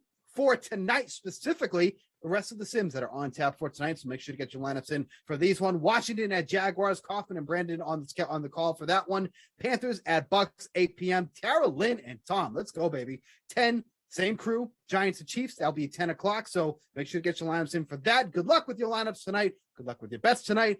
Myself and Gary and Thorne will be back with you on Tuesday. And until then, we'll see you next time.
All right, Dream Streamers, here we go again. Time for the late Madden Classic. It was a good time, obviously, with Brendan Glasheen, the rare time we get to be together on the previous sim, and I hope you enjoyed the slate, getting all your baseball questions answered from Bukes and Garion, but it is time for a reunion between two guys that were together basically 24 hours ago in this very same spot. And that's Brandon Cristal. I am Adam Kaufman. BK, how are you? Good. Give me a second. I have to respond to the 87,000 messages in our DraftKings commentator thread on Twitter, whatever it is, courtesy of Tommy Freeze Pops and really Kenny getting it going. Sure. And I don't know if you took anybody behind the curtain on that, but you talk about. Yeah, I mean, I don't want to call it a full got into it distraction. a little bit on the previous sim. Yeah, I don't want to call it a full distraction, but it definitely was. I don't know, cutting into my Broncos practice watching, although there wasn't much going on there. So. Well, Glash came right after you. He said, so stop ducking in and out, do your job, and then, catch up when you have time. Yeah, because admittedly, I was just kind of dropping the things in that I cared about. Right, and then getting out. Yeah, because I feel like it's almost the less is more. Like the things I was throwing in there were good ideas. Sure. And I think one even got adopted. So it could have been. I'm not even sure where we stand at this point. What did get adopted? What didn't. But I'm going to be with Tommy this weekend at the Hall of Fame, so I'm just going to kind of railroad him to get all the things that I want in there. Although it looks there like you go. You picture all your ideas in person. It'll be perfect. Because he is pals with Morton Anderson, we have to have kickers. I'm not anti-kicker in life. I'm anti-kicker in fantasy football because it's too hard to predict. That's true. You did come in hot trying to get rid of kickers, but that guy. That was never going to happen. That's become more and more a trend, though, across plenty of fantasy football leagues. It's true. It's not unique to your thought by all means. What's your lineup look like for the happy hour, the another fraud shift for BK free roll? I want a lot of Jayville on this one for better or worse, even though Washington's a good team. Maybe it's because Haskins is terrible. I don't know. But I'll let you know here shortly. Sure. I was going to pull it up. I think I captain my man DJ Chark, as I want to do when I have these Jaguars, which isn't that often, but I'm currently in 50th, by the way. And my squad, 61st. My squad, DJ Chark. Yeah. Minshew, Connolly, and Lambeau. Conley, not Connolly. Conley, and then the Sprinkler and McKissick. So we have similar builds with regard to our lesser popular guys. I also have Chris Conley and Josh Lambeau. I also have J.D. McKissick, who is very jockey today, about 22% owned in our smaller contest, 120 entries, 85% owned overall. I also have DJ Chark, albeit in the flex. He is in about half your lineups. My other plays, Terry McLaurin, and then my captain is cousin Chris Thompson. Another popular guy today at about 16%. I couldn't make it all work. Oh, Tara Lynn chiming in on our group discussion. Yeah, but it's a useless chime in. Of course, almost. It's like you guys were annoying with all the notifications today, you're bozos, and yeah, whatever, I'll just do whatever you want me to. So it's not helpful. That's not constructive. Don't just be agreeable. That's not how people run a fantasy league. Are you in or out? It seemed like you were almost out. Me? Yeah, you're in? No, I'm completely in. Oh. I was never out. The biggest issue is that you said you would take a while to pay, or who's it that's dragging their feet on pay? Glash, because I make it a habit. When Glash was commissioner of a previous league, that he is now shutting down because this one exists, and there's a lot of overlap in terms of personnel, so he's just decided he doesn't feel like doing it anymore, which is fine. Just because it annoyed him, I always made it a point to pay last. So, in his mind, I'm tardy to pay, which, perception is reality. To him, I am tardy to pay. Generally speaking, I'm not tardy to pay. I just did it to him. I kind of do it based on the league, because I have some commissioners that will shut your team down after 6 weeks, and you won't be able to make any moves. And then I have others that are just pay the winner, as long as you're good for it. Right. So yeah, I mean, most commissioners don't feel like doing the money chase, which is why. Oh, no question. Commissioners in general, it's a pain in the butt. We're scoreless halfway through the first, by the way. Look, there's definitely been years where money was tight in my world, especially before I was married, and even when I've been married, where I have to kind of figure it out. I don't necessarily need my wife knowing how many fantasy leagues I'm in since we have a joint account. But we also have a separate account, and because all my DraftKings money goes into that, whether it be compensation for when we're together here on the Dream Stream or winning money from you during football season and losing it back during basketball, baseball, hockey season. Although I'm undefeated in hockey. Move 2-0. That's all going into an account that, it's essentially set up to be savings to take her on her 40th birthday. And again, she's not listening, so I'm not worried, to Europe. But it also allows me to more freely manage my fantasy payments. So without question, I will pay for more of my fantasy leagues this year, thanks in large part to my DraftKings paychecks coming. Yeah, there you go. But if no one's going to beat me over the head about it, then I'll just do it. I still do it when you feel like it. I still kind of just spread it out. First and goal in from some the leagues, forward. I'll Nice just easy run. McKissick. The chalk. Touchdown. Well, I'm already feeling better because in the previous contest, I finished third to last. So at least I've got McKissick. That'll help me out. Get things off on the right foot. Here's a question. Simultaneously as we're watching this kick, our vehicle registrations due, so I'm just doing it real quick online. Why are VIN numbers so long? I don't have an answer for you. I guess lots of vehicles have been registered over the years, but it's they were created, I guess, more accurate. I mean, these are the important questions. And it says enter the last 8 out of a 35 number. Why would it say last 8 and not first 8? Well, you may as well read that whole VIN number out on the air. Make sure. But I have to do it backwards. I don't want to forget any numbers. I have to do it backwards. It's not about reading it out. I can read it out on the air. It's not going to matter. What are people going to do? Accidentally renew my plates for us? I just wanted to help you out. It's a donation for your VIN number. Okay, I see where it starts. I had to go get an emissions test. But did it. Pass the flying. Says, what up, Koff, my guy? Been a minute. Good luck with your lineup, my man. Have you talked to Winalda since Sunday? I haven't, because I was away for the weekend, as you know, and I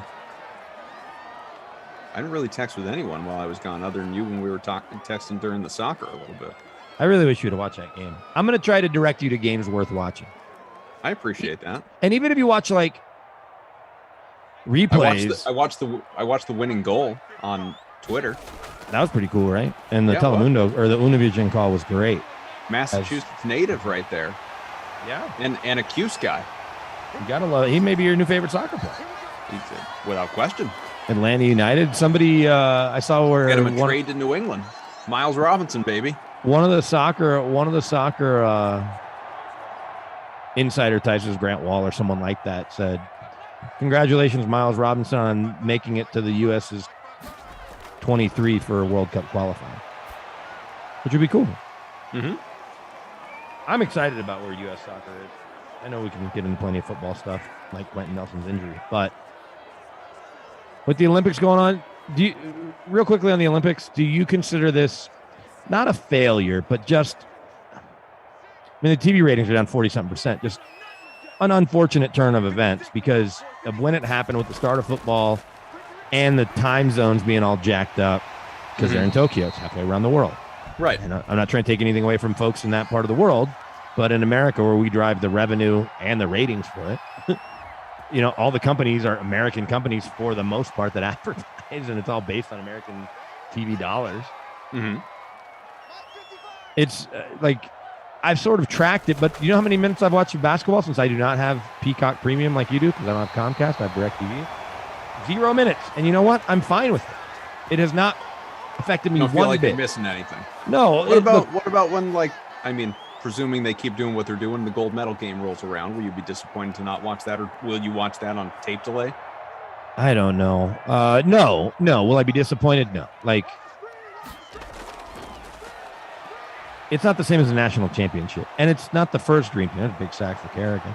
Right? It's not the first dream team, or even Shaq and Barkley and those guys on Dream Team 2, or Redeem Team in 2008. It's just a bunch of really good players, and if they don't win, I'll be disappointed for American basketball. But if Luka and Slovenia get there, great. You'll be disappointed. He won't really care. It's not. I mean, No. It will have zero effect on me. The disappointment is that I don't care how good the world has gotten at basketball, and it's gotten great compared to where it was, especially in 88. The best players collectively still are from America. Yes, even if you were to put together the best players of non-Americans, America should still win, right? Give me the 10 best non-American players, starting with Luka and Giannis, and America should still win. Don't you feel like people would just, like, let's say U.S. goes down, loses to whomever it is. I don't even know who's left, to be perfectly honest. I just know they beat Spain last night. As Minshew rolls out, running, 3rd and goal, gets to the 5. Final play in all likelihood of this opening quarter. It's 7-0 Washington. Let's say the U.S. loses. Won't you, or maybe not you, but most people who actually do care, won't you just default to, well, they didn't even have their best players. Like, they had a couple. No, they have 10 All-NBA players, and Kevin Durant's one of them. Maybe they have 8 All-NBA players, but no. They had 10 All-NBA players at the start of the guys that have been on All-NBA teams. Well, that's not what we're talking about. We're talking about guys who are currently All-NBA talent. Okay, they have currently one of the 3 best players on the planet. Of course. That's enough. That's enough. It could be Durant and 4 college kids. I mean, Luka is one of the 3 best NBA players on the planet. He's on a team too. Well, then where's Giannis and LeBron? You have Luka ahead of Giannis or ahead of LeBron? I'd put him ahead of LeBron right now. I mean, obviously not like career, but where he's at right now in his life, like right this moment. Maybe I would put Luka ahead of LeBron. Maybe. I'm not ready to do that. I'm going to chalk up last year's LeBron to injury. If he has the same year this year, similarly, and if injuries are part of it, then that's who he is. And that's fine. It's like he's become what Peyton Manning or Drew Brees were, relatively speaking. Like at some point, like, you know what? His body is finally letting him down a little. But I'm not ready to go there because, for a lot of reasons.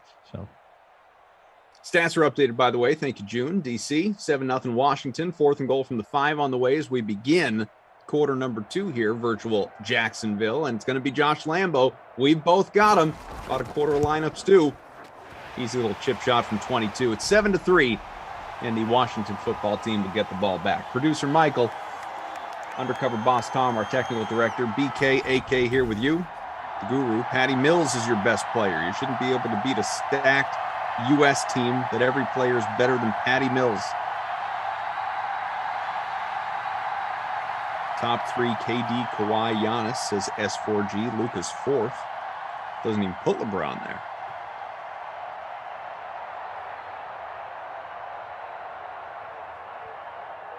I just think people would default to, well, if these are our best players, where's LeBron? Where's whomever? A bunch of guys that but aren't there. it's not our best players. I'm okay with that. But it's a bunch of really good players. Yeah, I just mean it's sort of the built-in excuse if, in fact, the U.S. doesn't take Okay, but here's the thing. It's not like these other countries are playing tons of basketball together. They might have been together for a few more weeks. But Luka was pretty busy up until late May anyway, right? He's not hanging out in Slovenia all January, February, and March practicing with the Slovenian team. No, not at all. And so if we lose, we lose. And part of it is maybe the way Popovich is coaching. Part of it is that we shoot too many threes, right? Well, it's today's game. Of course, but that doesn't mean they can stop us. And if we just play better defense, we have more good athletes than any team in the world. And give me your best team in the world. And if you were to make the team of the best team in the world, LeBron would decide to play in the Olympics. So would Steph. And it wouldn't even be close. But actually, and Dame Lillard's on the team. So Dame and KD are enough that they should never lose. If they just let those dudes play. Sure. Let me see the box score from last night. It was lopsided by the end. It was 95-81, right? That was the score I read this morning. We're playing Australia. Who's their best player? Patty Mills? It's not Luke Anstey, the former Maverick. Remember that name? I don't. You just have to trust me on that one.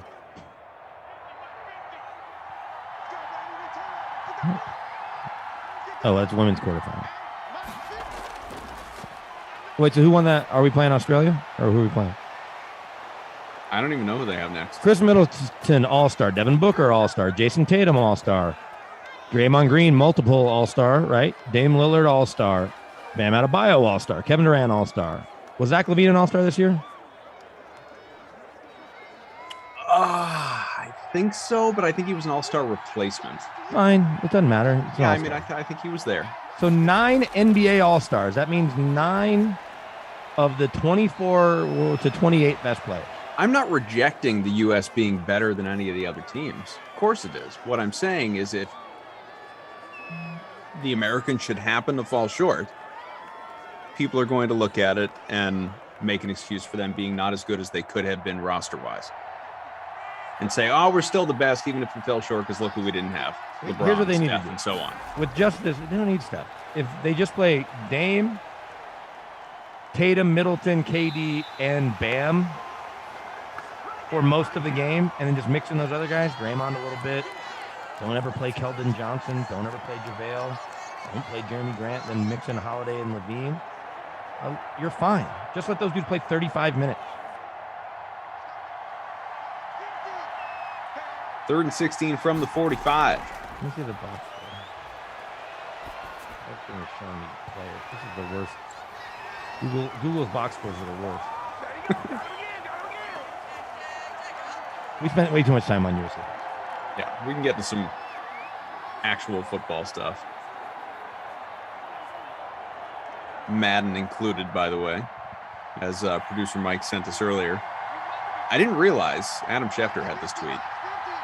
I knew Tom Brady was 44 today, or is 44 today, but I didn't realize Zach Wilson, 22 years young today. Same birthday as Tom Brady, the 2nd overall pick in the draft. I exactly predict half he his will age. not have as good a career. Yeah, I don't think that's a crazy claim. Tom Brady is old enough to have fathered Zach Wilson, and they are both in the NFL, and Brady will still have a better year. I'm going to get scientific. Tom Brady's old enough to have fathered more than half of the NFL. Yeah, that'd be busy. It'd be like that Vince Vaughn movie. Delivery Swingers? Man? It was Delivery Man. Not Swingers? Not Swingers. Let's see what we Breakup? have. So, catching up on some of the Schefter and Rappaport and Yates news today. Pick in the Picked end off. zone. Jags. Jacksonville. Henderson with the pick, taking the touchback. 7-3 we remain. It was the Giants brawl earlier that I know some folks spent some time on, so we don't need to go down that road. Texans coach David Culley asked about Deshaun Watson's absence from practice. We make our decisions every day based on what's best for our football team. Nothing new today. Carson Wentz, of course, the foot surgery Monday, expected to miss 5 to 12 weeks.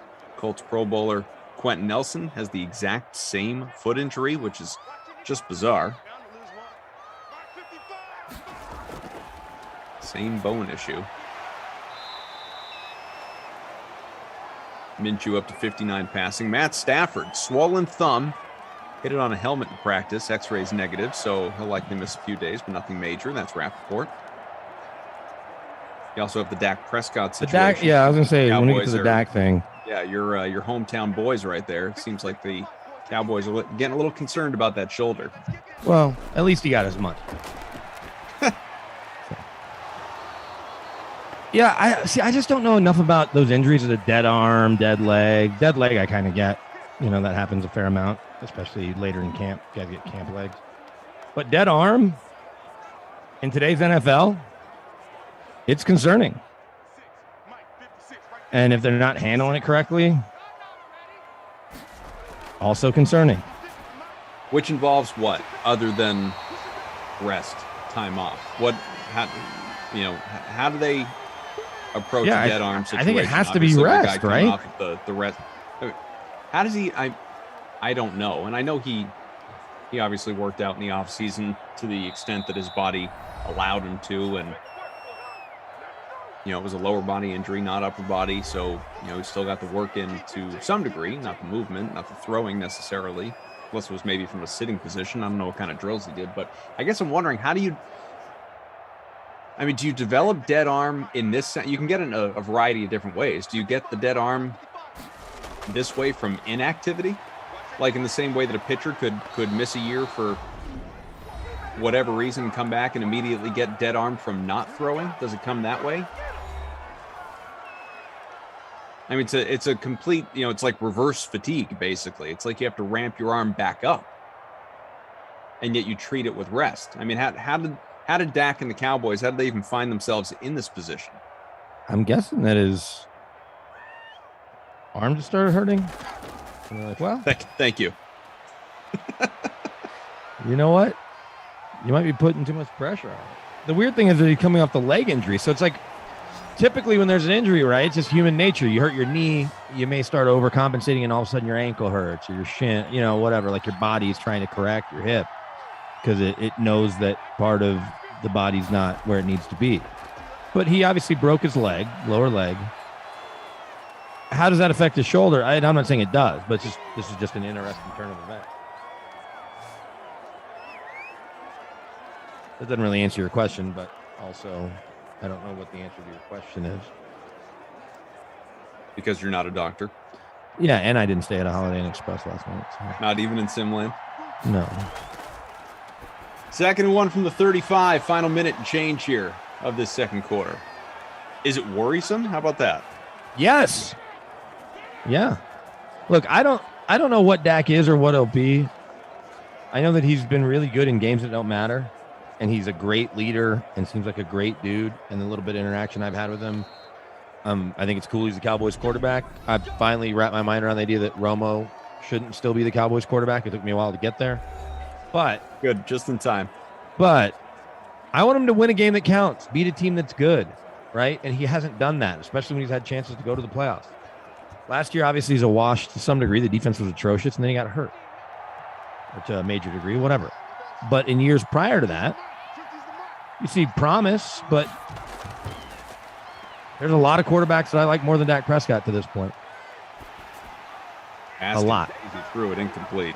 Don't worry, Jalen Hurts isn't one of them, but. So where does, short of like listing off, 30 to 35 quarterbacks, ballpark, where do you think Dak falls for you? He's not, I don't know if he's even in my top 10. Like, I like Trevor Lawrence more than Dak Prescott. I know people may get mad at me, but if you told me I get to draft one or the other right now, even if I have to pay Trevor Dak's contract. And is that because of the injury history, though, or because you're just not that big a believer in Dak? Yeah, because I'm not that big a believer in Dak. Remind me of the big game that he's won. 4 or 5 weeks last year. Was that just volume stats for you? Yeah, he was doing all he could. They were beating bad teams, and they still lost to the good teams. Right? They still lost to Seattle, 38-35 or whatever.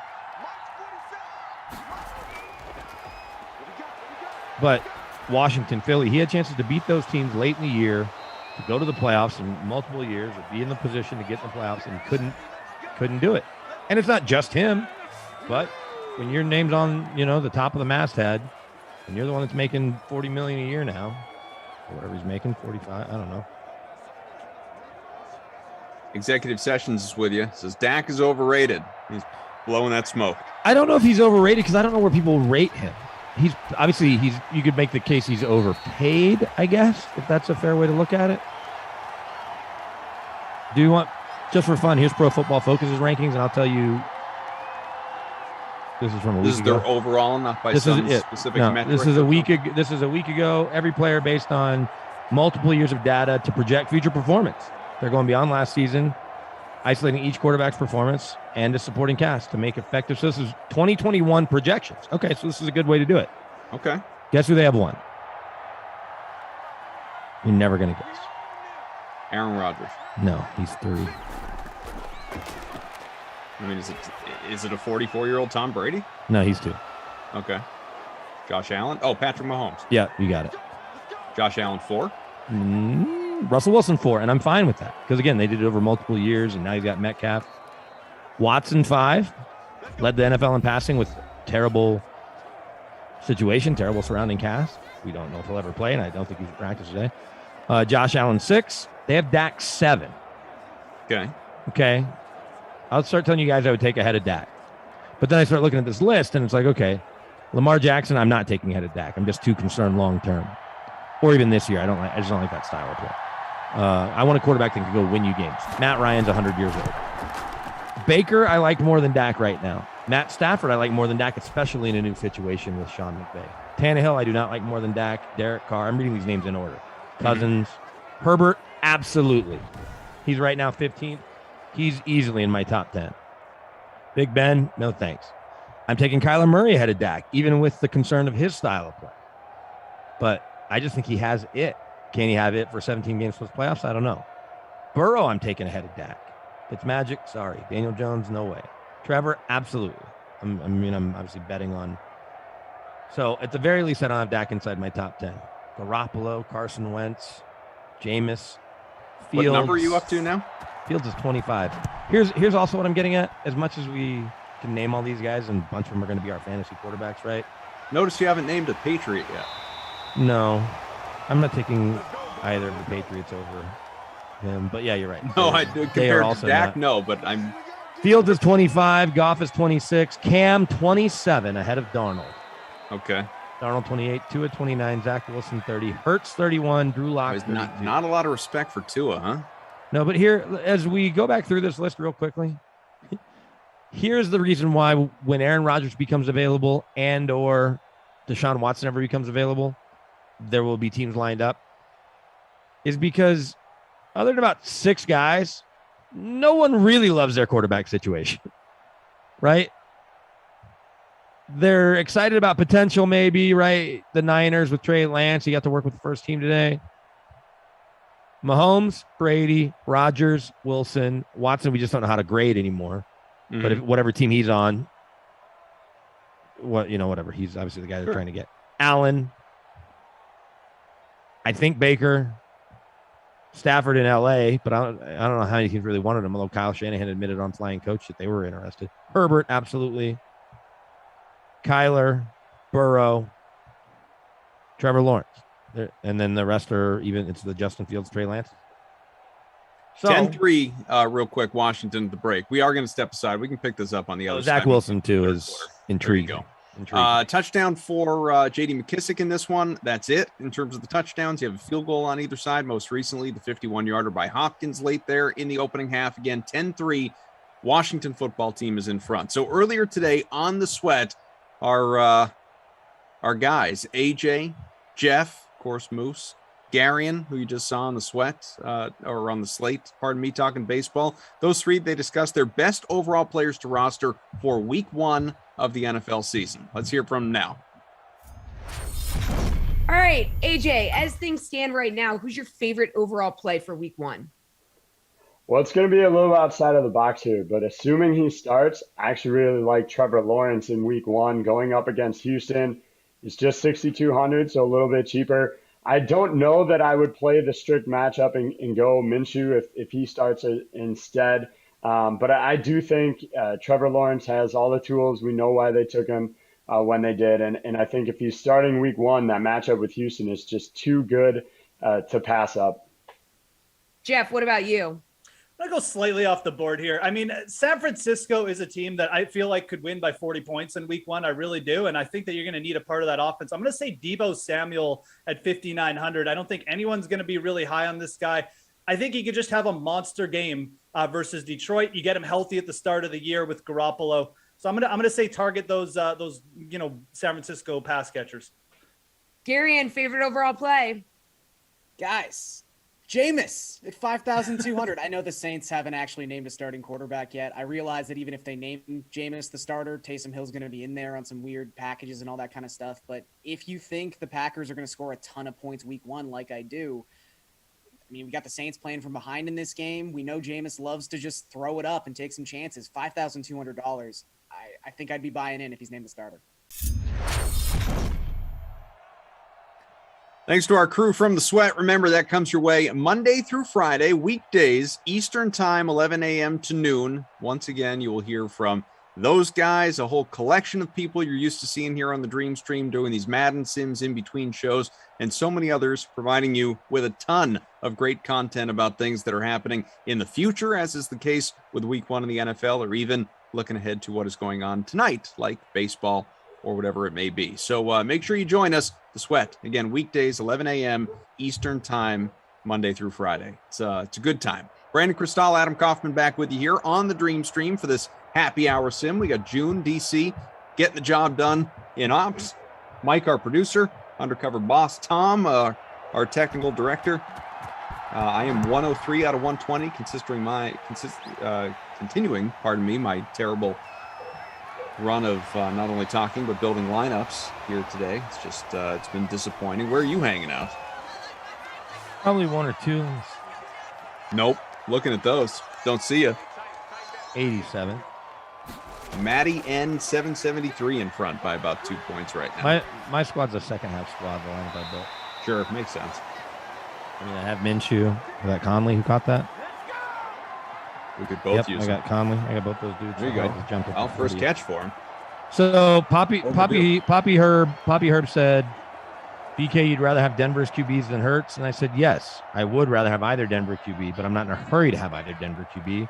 And this is a conversation we keep having at Broncos camp is it doesn't feel like their quarterback next year is currently on the roster. So this whole year, it's not that it'll totally be a wash, but it feels like they might just kind of be spinning their wheels. And if they win 8, 9, 10 games, you're in a playoff conversation, whatever, and you're kind of just messing up your draft pick.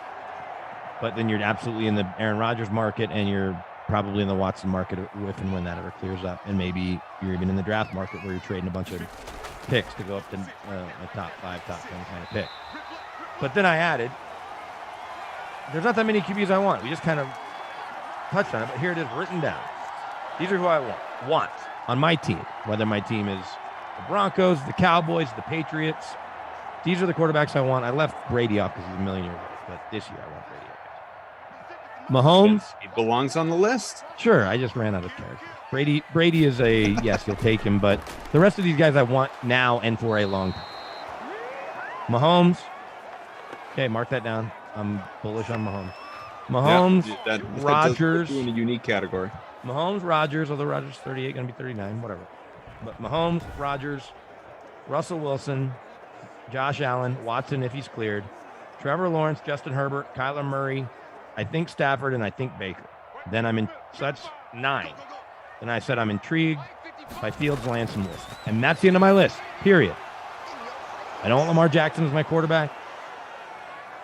I'm not saying I would take him. He would be an upgrade over what Denver's got going on right now, especially with how much they're trying to run the ball anyway. But in general, I'm not trying to build my team around Lamar Jackson or rely on his style of play. So 12 quarterbacks and really only 9 plus Tom Brady being a 13th, top 10. Whatever. And that's it. That's the end of the list. Congo Cap, how good will Denver be without a QB? Not very good. If they win 10 games, it'll be a miracle. If they win 8 games, it might be a miracle. The way these quarterbacks are not impressing anyone, but their defense is going to be really damn good. 6 guys with Pro Bowls, potential. CEH. Koff, make an MLB contest, coward. I'll be honest, between vacations and just sort of being out of the loop, I've fallen, CEH. You're right, I've fallen. So let's see. Let's take a little look. While you're doing that, let me ask you though, are there any quarterbacks I left off that you want?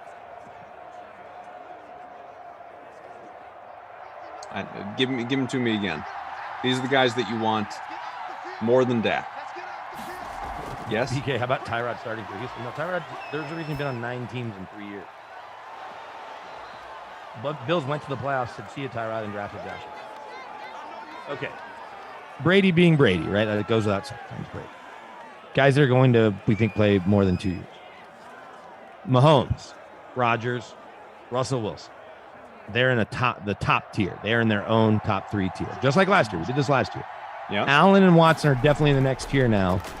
Lawrence, Herbert, and Murray are in the tier below them that really excite me. Stafford and Baker are with the right situation. I like both of them. Then Fields, Lance, and Wilson, I'm just going to withhold judgment. But I'm intrigued by it. I'm not betting on them. I like Dak better. Oh, you've got Dak. See, I don't even have Dak in my list. And that's sort of the point. I like Dak better than I like Who, Baker, Murray? Stafford or Baker. Okay. Stafford might be the MVP this year. So just remember. That's one of those I'll believe it when I see it. Okay. I'm going to get a ticket on it. You should. DraftKings Sportsbook.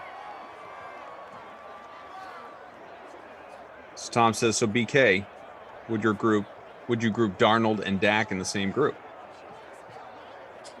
Yeah, I guess. I think I have Dak slightly ahead of Darnold just because I need to see it come together for Darnold.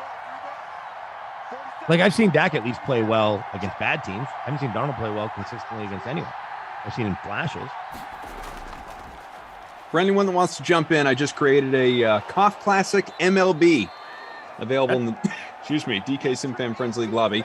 30 spots. Got to fill it to run it. Half hour to lock. That's why the Broncos didn't get in on Darnold, is because they thought he and Drew Lock are similar in that they've seen Drew Lock do a couple of really good things, right? 3 or 4 touchdowns against Houston, 4 touchdowns against Carolina. That's what you see with Darnold. You're like, oh, he had 3 or 4 touchdowns against the Broncos a few years ago, throwing it to Robbie Anderson on go routes. But if you go look, and it's not all his fault by any means, but he doesn't wow you.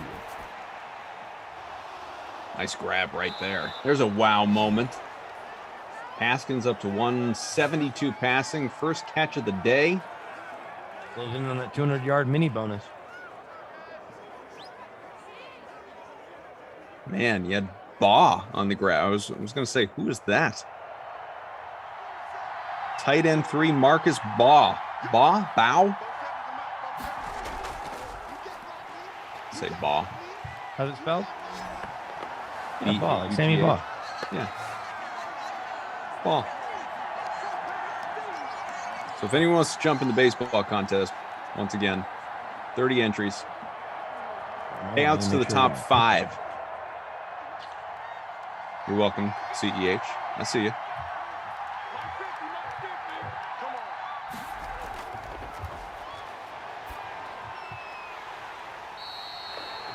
My man Rogers in Miami.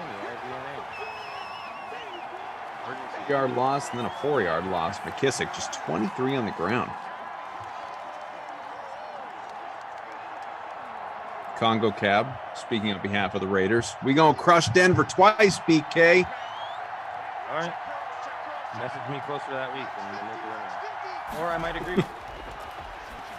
Depends on which Raiders team we see. The team that was there in the first 6 weeks of the year, the team that was there in the last 10 weeks of the year. Also, can we set the record straight? As Kenny was trying to get me a Broncos jersey, I'm not a Broncos fan.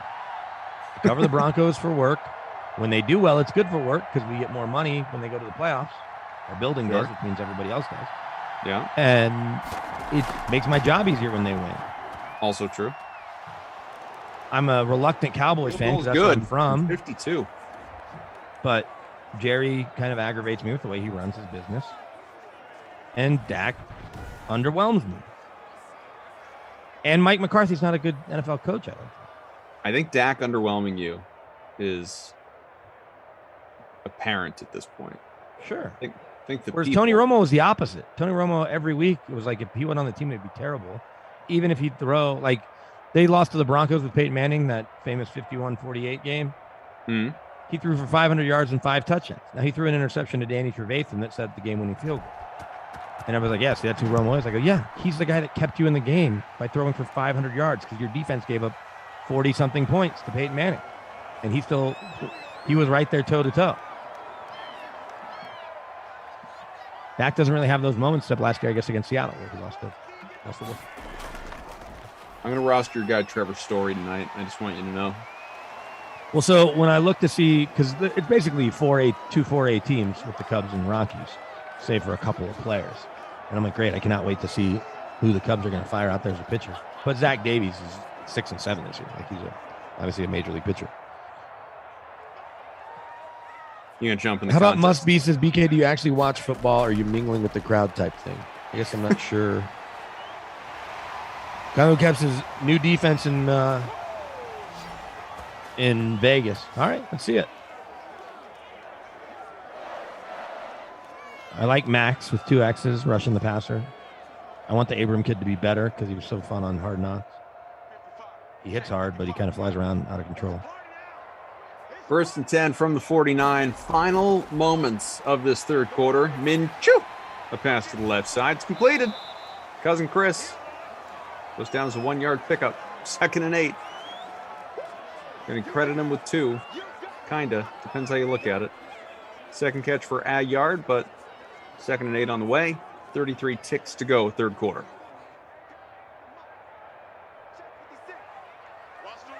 Tough day for Chris Thompson so far. Glad I didn't roster him, although I'm not doing great.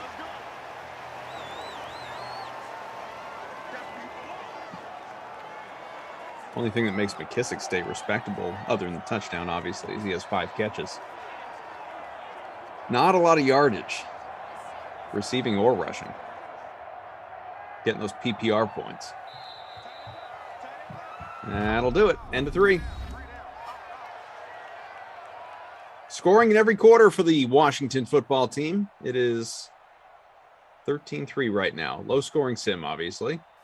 Jacksonville ball, and we pick it up in the 4th. Haskins 168, the pick. Minshew 114. We'll get a look at the rushing and receiving numbers. Again, sort of underwhelming on the ground so far. Both QBs for that matter. Or both running backs, pardon me. McKissick 25, Thompson 28. McKissick's got the score. Only touchdown in this game. 18 for Haskins. Talking about the quarterbacks. Minshew has 4, if you were wondering. And in the air, Dede Westbrook 5 for 64. 5 for 23 for McKissick. 4 catches apiece for McLaurin, Sprinkle, and Inman. Good day for Inman. You just never quite know. 4 for 53 for him. 4 for 38 for Sprinkle. McLaurin has 27. Eifert, 3 for 24. Those are the bigger numbers so far. 98th place for me. Matty N, 773. Still in front. Just in front of Cena, our pal, by about a half point.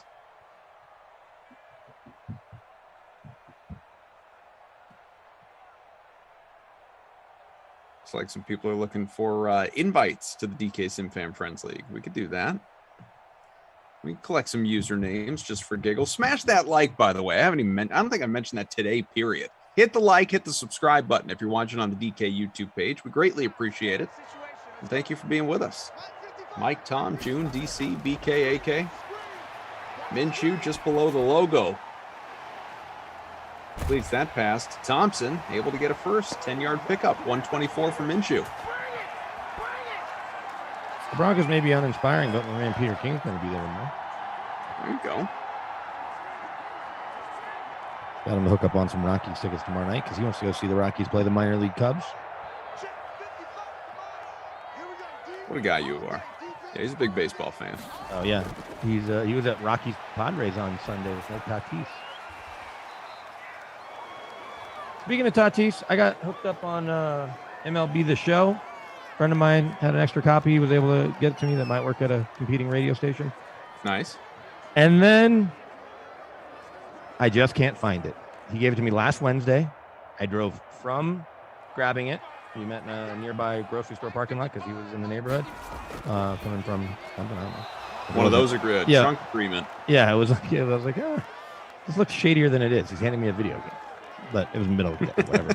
I went straight home, did not load it into my PS5, and I have no idea where it is. I've looked the car up and down. I've looked inside the house. Now, it could definitely be lots of places in the house. No idea where it is.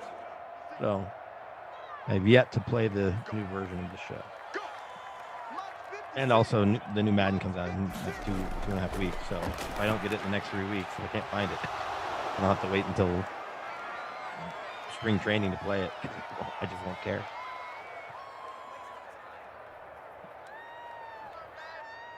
How much time will you spend on it anyway if you do find it? Play some home run derby. I'll create a franchise where I'll sign all the Hall of Famers like Nolan Ryan, and then I'll play like 3 games, and that'll be it. There you go. How it is normally most years when I get that game. It's a fun game. Your kids will like it if they like baseball. We have the show. They play it. Yeah. I've never played it. Have you done home run? Oh, you should just start with home run derby. It's pretty fun. Yeah. Another field goal for Lambeau. Fire it up. Looks like we have just a couple spots left to fill up the baseball contest. 20 minutes to lock. Get in there, folks. Yeah, find us some A-Team t-shirts while I'm thinking about I thought of you earlier. There was some Olympic highlight that showed up on it was probably a promoted tweet or something, showed up on Twitter, and it was all caps like the A team. And I just started laughing. I really want my A team shirt to probably have all 4 guys. Like, gotta be, oh, here we go. Never mind. Got it. Are we okay with an A team shirt that's Andy Warhol inspired? Is that too much? Does it need to say A team? I don't know. I guess I have to see it. There we go. I'll throw it in our chat, and we can decide if we should share it with the group. McKissick. Kenny Ducey's really, really horrible takes. Don't fill it. It impacts his ego.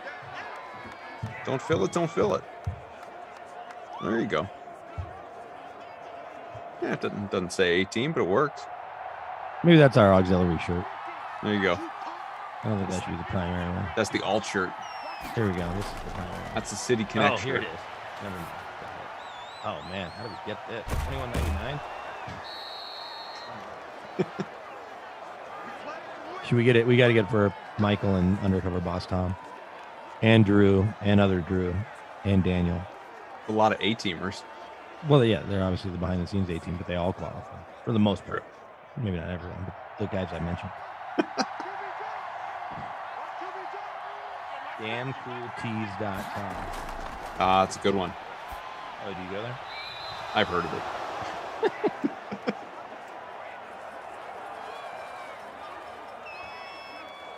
This is it, dude.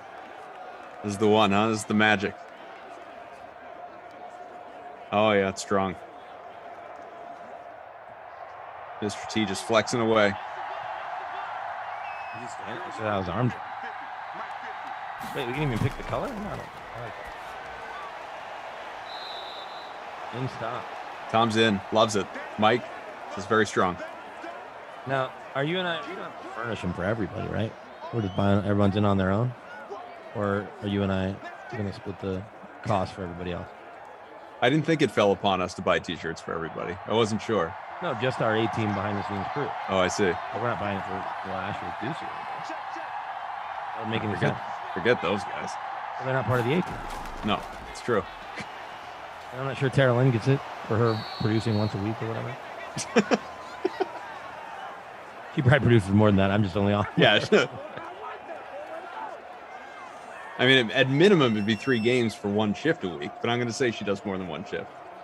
Well, here, I don't actually know. I'm going to throw this in the YouTube chat, and we should get a thumbs up or thumbs down should we get this shirt. You can't. You can't post a link in YouTube. You could do it in Twitch. Can I get the picture? Probably I not. don't think so. I don't think you can post pictures on YouTube. You ever seen people do that? I don't know. I just posted it. Tell me if it shows up. No. It says it's here on mine. Wow. It's not. The people can't see it. And all I saw was me type thumbs up or thumbs down. Yes, that is correct. Well, here, I can pull it up on my phone. Which they may just interpret as, all right, well, we'll hit the like or the other one. I can pull it up on my phone. You show it to the people at the end of the game? Yeah, I'll show it to you at the end of the... I mean, you already got confirmation or support from undercover boss Tom and Mike. They're all about it. Yeah, no, we definitely need to do it. Juan Flores Pizzle says it's not an option. I guess I choose thumbs. Sure. Up? Up. Yeah. Oh, you now I get it.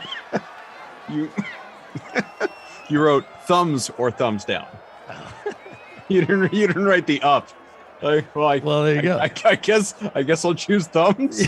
Yeah, my choice is thumbs, no thumbs. Yeah, I don't want no thumbs.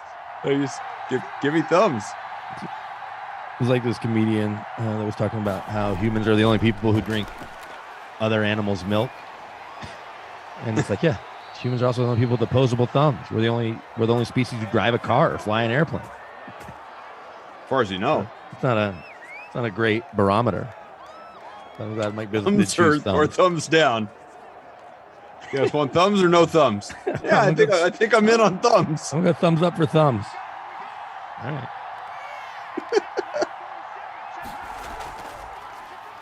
Customer care. Throw to McKissick. Not yet. Must be. You guys talking about that cowardly fantasy league? What makes it We cowardly? already did that. I don't know. Damon, I'd like 3 thumbs and some hot sauce.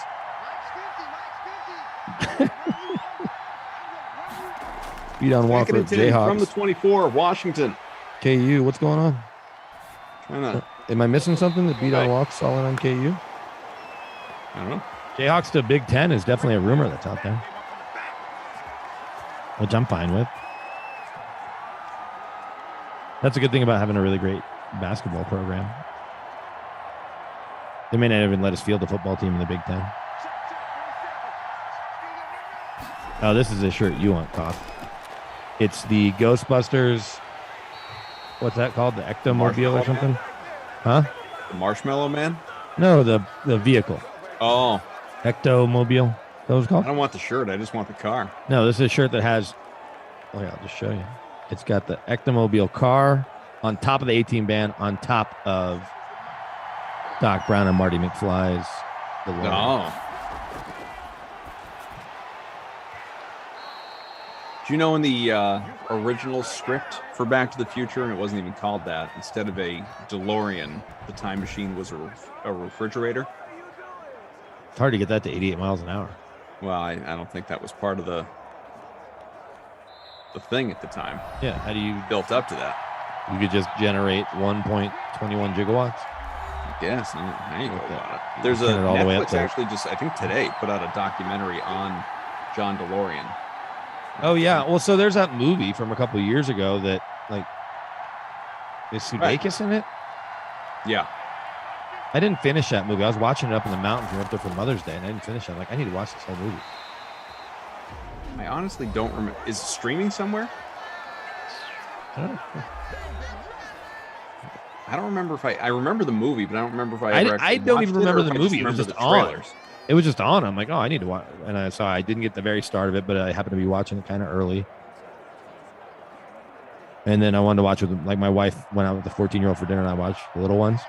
It's called Driven. I don't remember if I've ever seen it. I just remember the trailer. It's not a great name. Like, it'd just be called, like, DeLorean. Because then I think it would have hooked more people in. Right. Looks like. Have you watched any new Ted Lasso this season? Yeah, I'm up to date. There have only been 2, but I'm up to date. We're not intentionally avoiding them by any means. We just haven't yet, so that'll allow us to watch either 3 or 4 together. Yeah, it's been good. 3rd and goal from the 9. Really good show. Obviously. 2nd season is not disappointing, unlike your show, Dave. McKissick. Short completion. I like that you started watching Dave before I told you about it, and then you're calling it my show. You'd already been told about it by lots of people, including me. After Driven's available on Stars. Maybe I'll watch it later.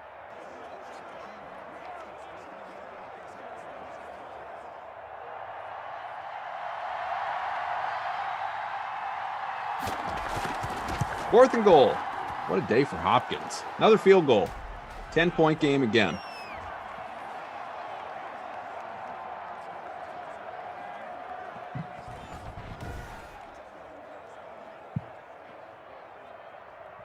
It feels like, based on the way our shots are framed, we probably need to get an A-Team shirt that has the A-Team logo on the top, right? Yeah, it says A-Team above the picture of the dudes. Or you just stand up, right? Of course we can stand up to show it to people. I mean, like, where they just see it every time they go to 2-shot of us. Listen, keep hunting. I trust the guy on the case. This baseball fill up yet? Lock in 10 minutes. Let's see. Full. Hey, golf filled too. You guys are reliable. Oh, that's a good one. This might be a better one. Flag.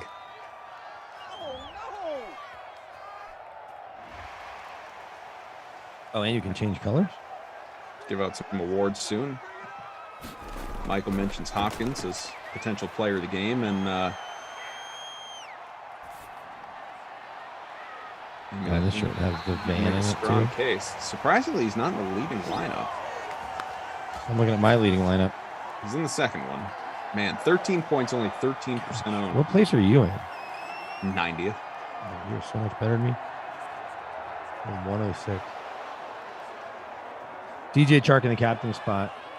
He's going to have a great shot at being the Babysitter Billy Not My Kid award.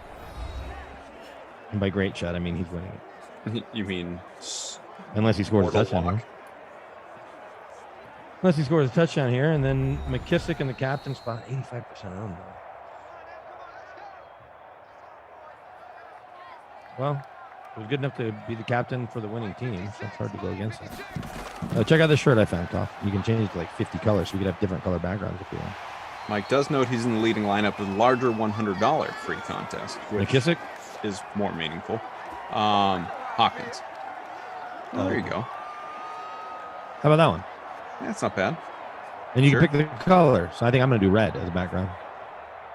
It's got the van in it, too.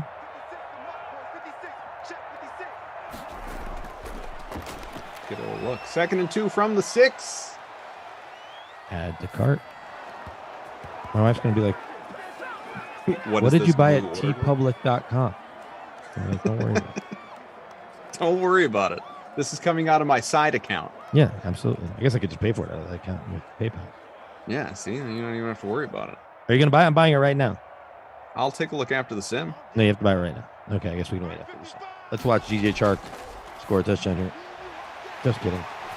No, Tyler Eifert. Is he on a roster right now? Is he still in Jacksonville? No. I don't think so. They have a lot of tight ends. Tebow's one He's of a them. free agent. Yeah. One of their old tight ends, Eric Sauberg's here. He's caught some passes in training camp for the Broncos. 146,958 reviews of this tpublic.com where we're going to get this shirt. 4.4 out of 5 on Trustpilot, which is a rating. Pretty good. Yeah.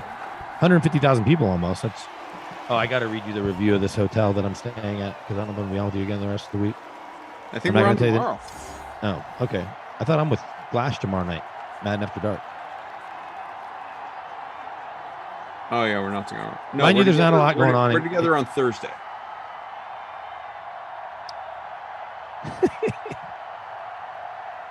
So I got 3.8 stars this place. It's a 2-star hotel. Mind you, I got this through the Hall of Fame. But the nicest hotel in Canton is a Holiday Inn where the Hall of Famers stay. So that gives you an idea. 3.8 out of 5. This is a review. I read this to my wife and she started almost crying. Literally crying, laughing. Great place to park at night to eat your Taco Bell while crying. That's the review of the hotel. How'd you land on that one? It was affordable? No, it's not even affordable. It's way overpriced for what it is. It was available? It was available through the Hall of Fame and close. Because most of the hotels are not close and they're all still just kind of 3-star type, chains, smaller brands, if you will, without getting into specifics or calling anyone out. But like there's not a Ritz or a Four Seasons.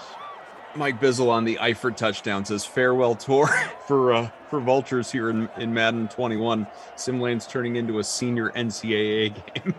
Here's what I was convinced about at the last Hall of Fame when Bezos was there, that there's no way he didn't stay anywhere that wasn't his airplane. And he was incredibly comfortable. Although David Baker told me he does know where he stayed, so I don't know. Maybe there's some super nice house on the country club. It's Canton, Ohio, not Cleveland. I guess he could have stayed at LeBron's house. All right, so if we decide on our awards, we got to go. I think Chalky McKissick and McKissick or Hopkins. What was Hopkins' final? Oh, how about Eifert's in the winning lineup now?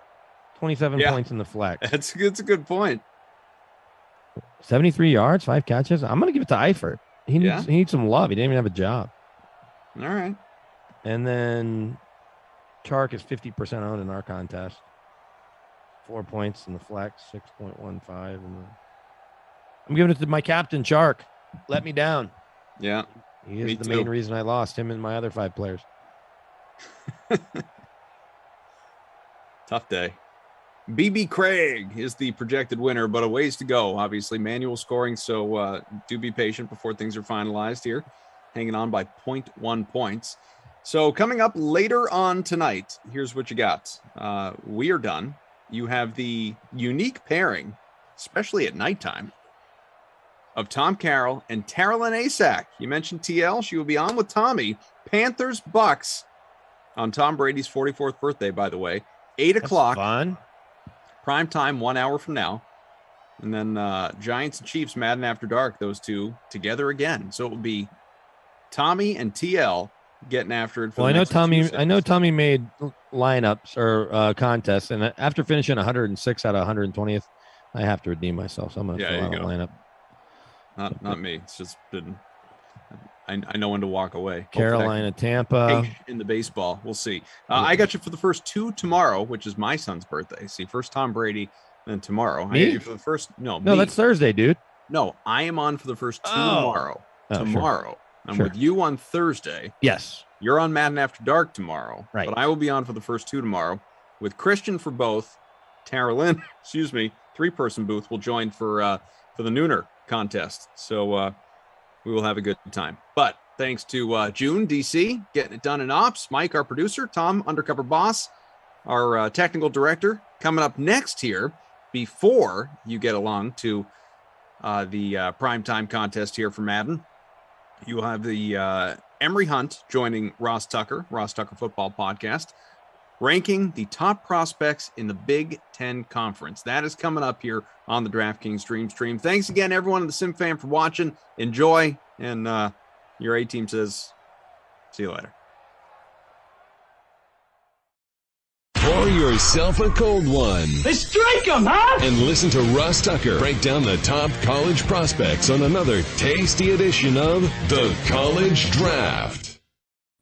Yeah, it is Daddy Soda time here on the College Draft Podcast presented by DraftKings. And it is August, and we have real, live college football games that count and everything this month. Get fired up. I'm Ross Tucker, former NFL offensive lineman, 5 teams, 7 years. Those of you that check us out on YouTube, youtube.com/Ross Tucker NFL can see all the helmets and game balls and all the teams I played for. I don't need to go through all of them. I am in the podcast game, also a broadcaster. I'll be doing, I believe, 15 college football games for CBS Sports Network this year. Cannot wait. Fired up for that. I also will be doing the Eagles preseason games starting in 9 days. So my season is just about ready to get cranked up. Check me out on social media at Ross Tucker NFL. Certainly all of our shows, we post them and the clips of the shows to at Ross Tucker Pod as well. But I make no mistake about it. The star of the show, after a 1-week hiatus, was a little bit under the weather, which, by the way, is good timing because his season's about to start now, too. My man, Emery Hunt, known as at FBall Game Plan on Twitter and certainly Football Game Plan on YouTube. I saw on Twitter, Emery, this is year 14. I love that you know how many years you've been doing this. Yeah, man, it's always fun to take stock of what you've done and where you've gone and how far you've traveled and where you are currently and how much more you're excited about doing in the future. And it's blows my mind that it is year 14.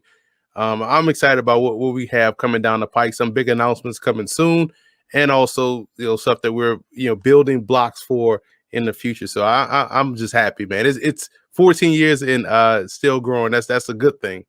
Heck yeah, it is still growing with every year.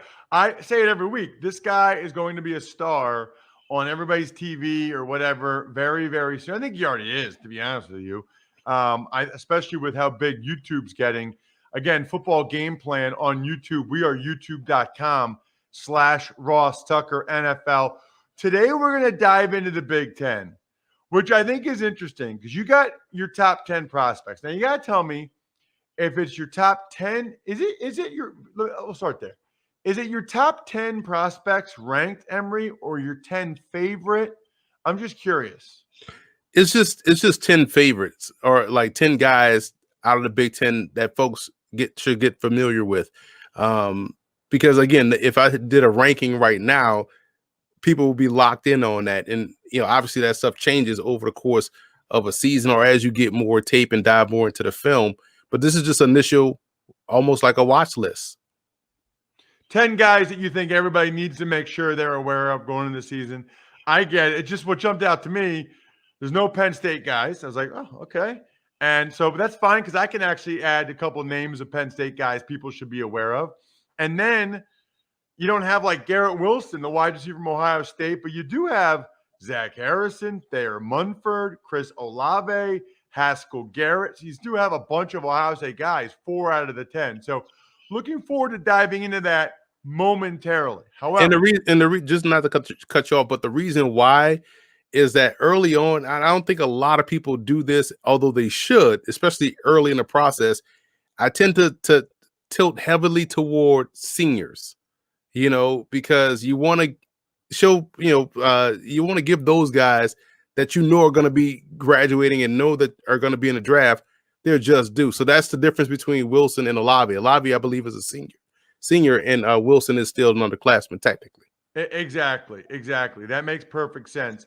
I asked Fran this last week, Emery, but I got to get your perspective on it as well.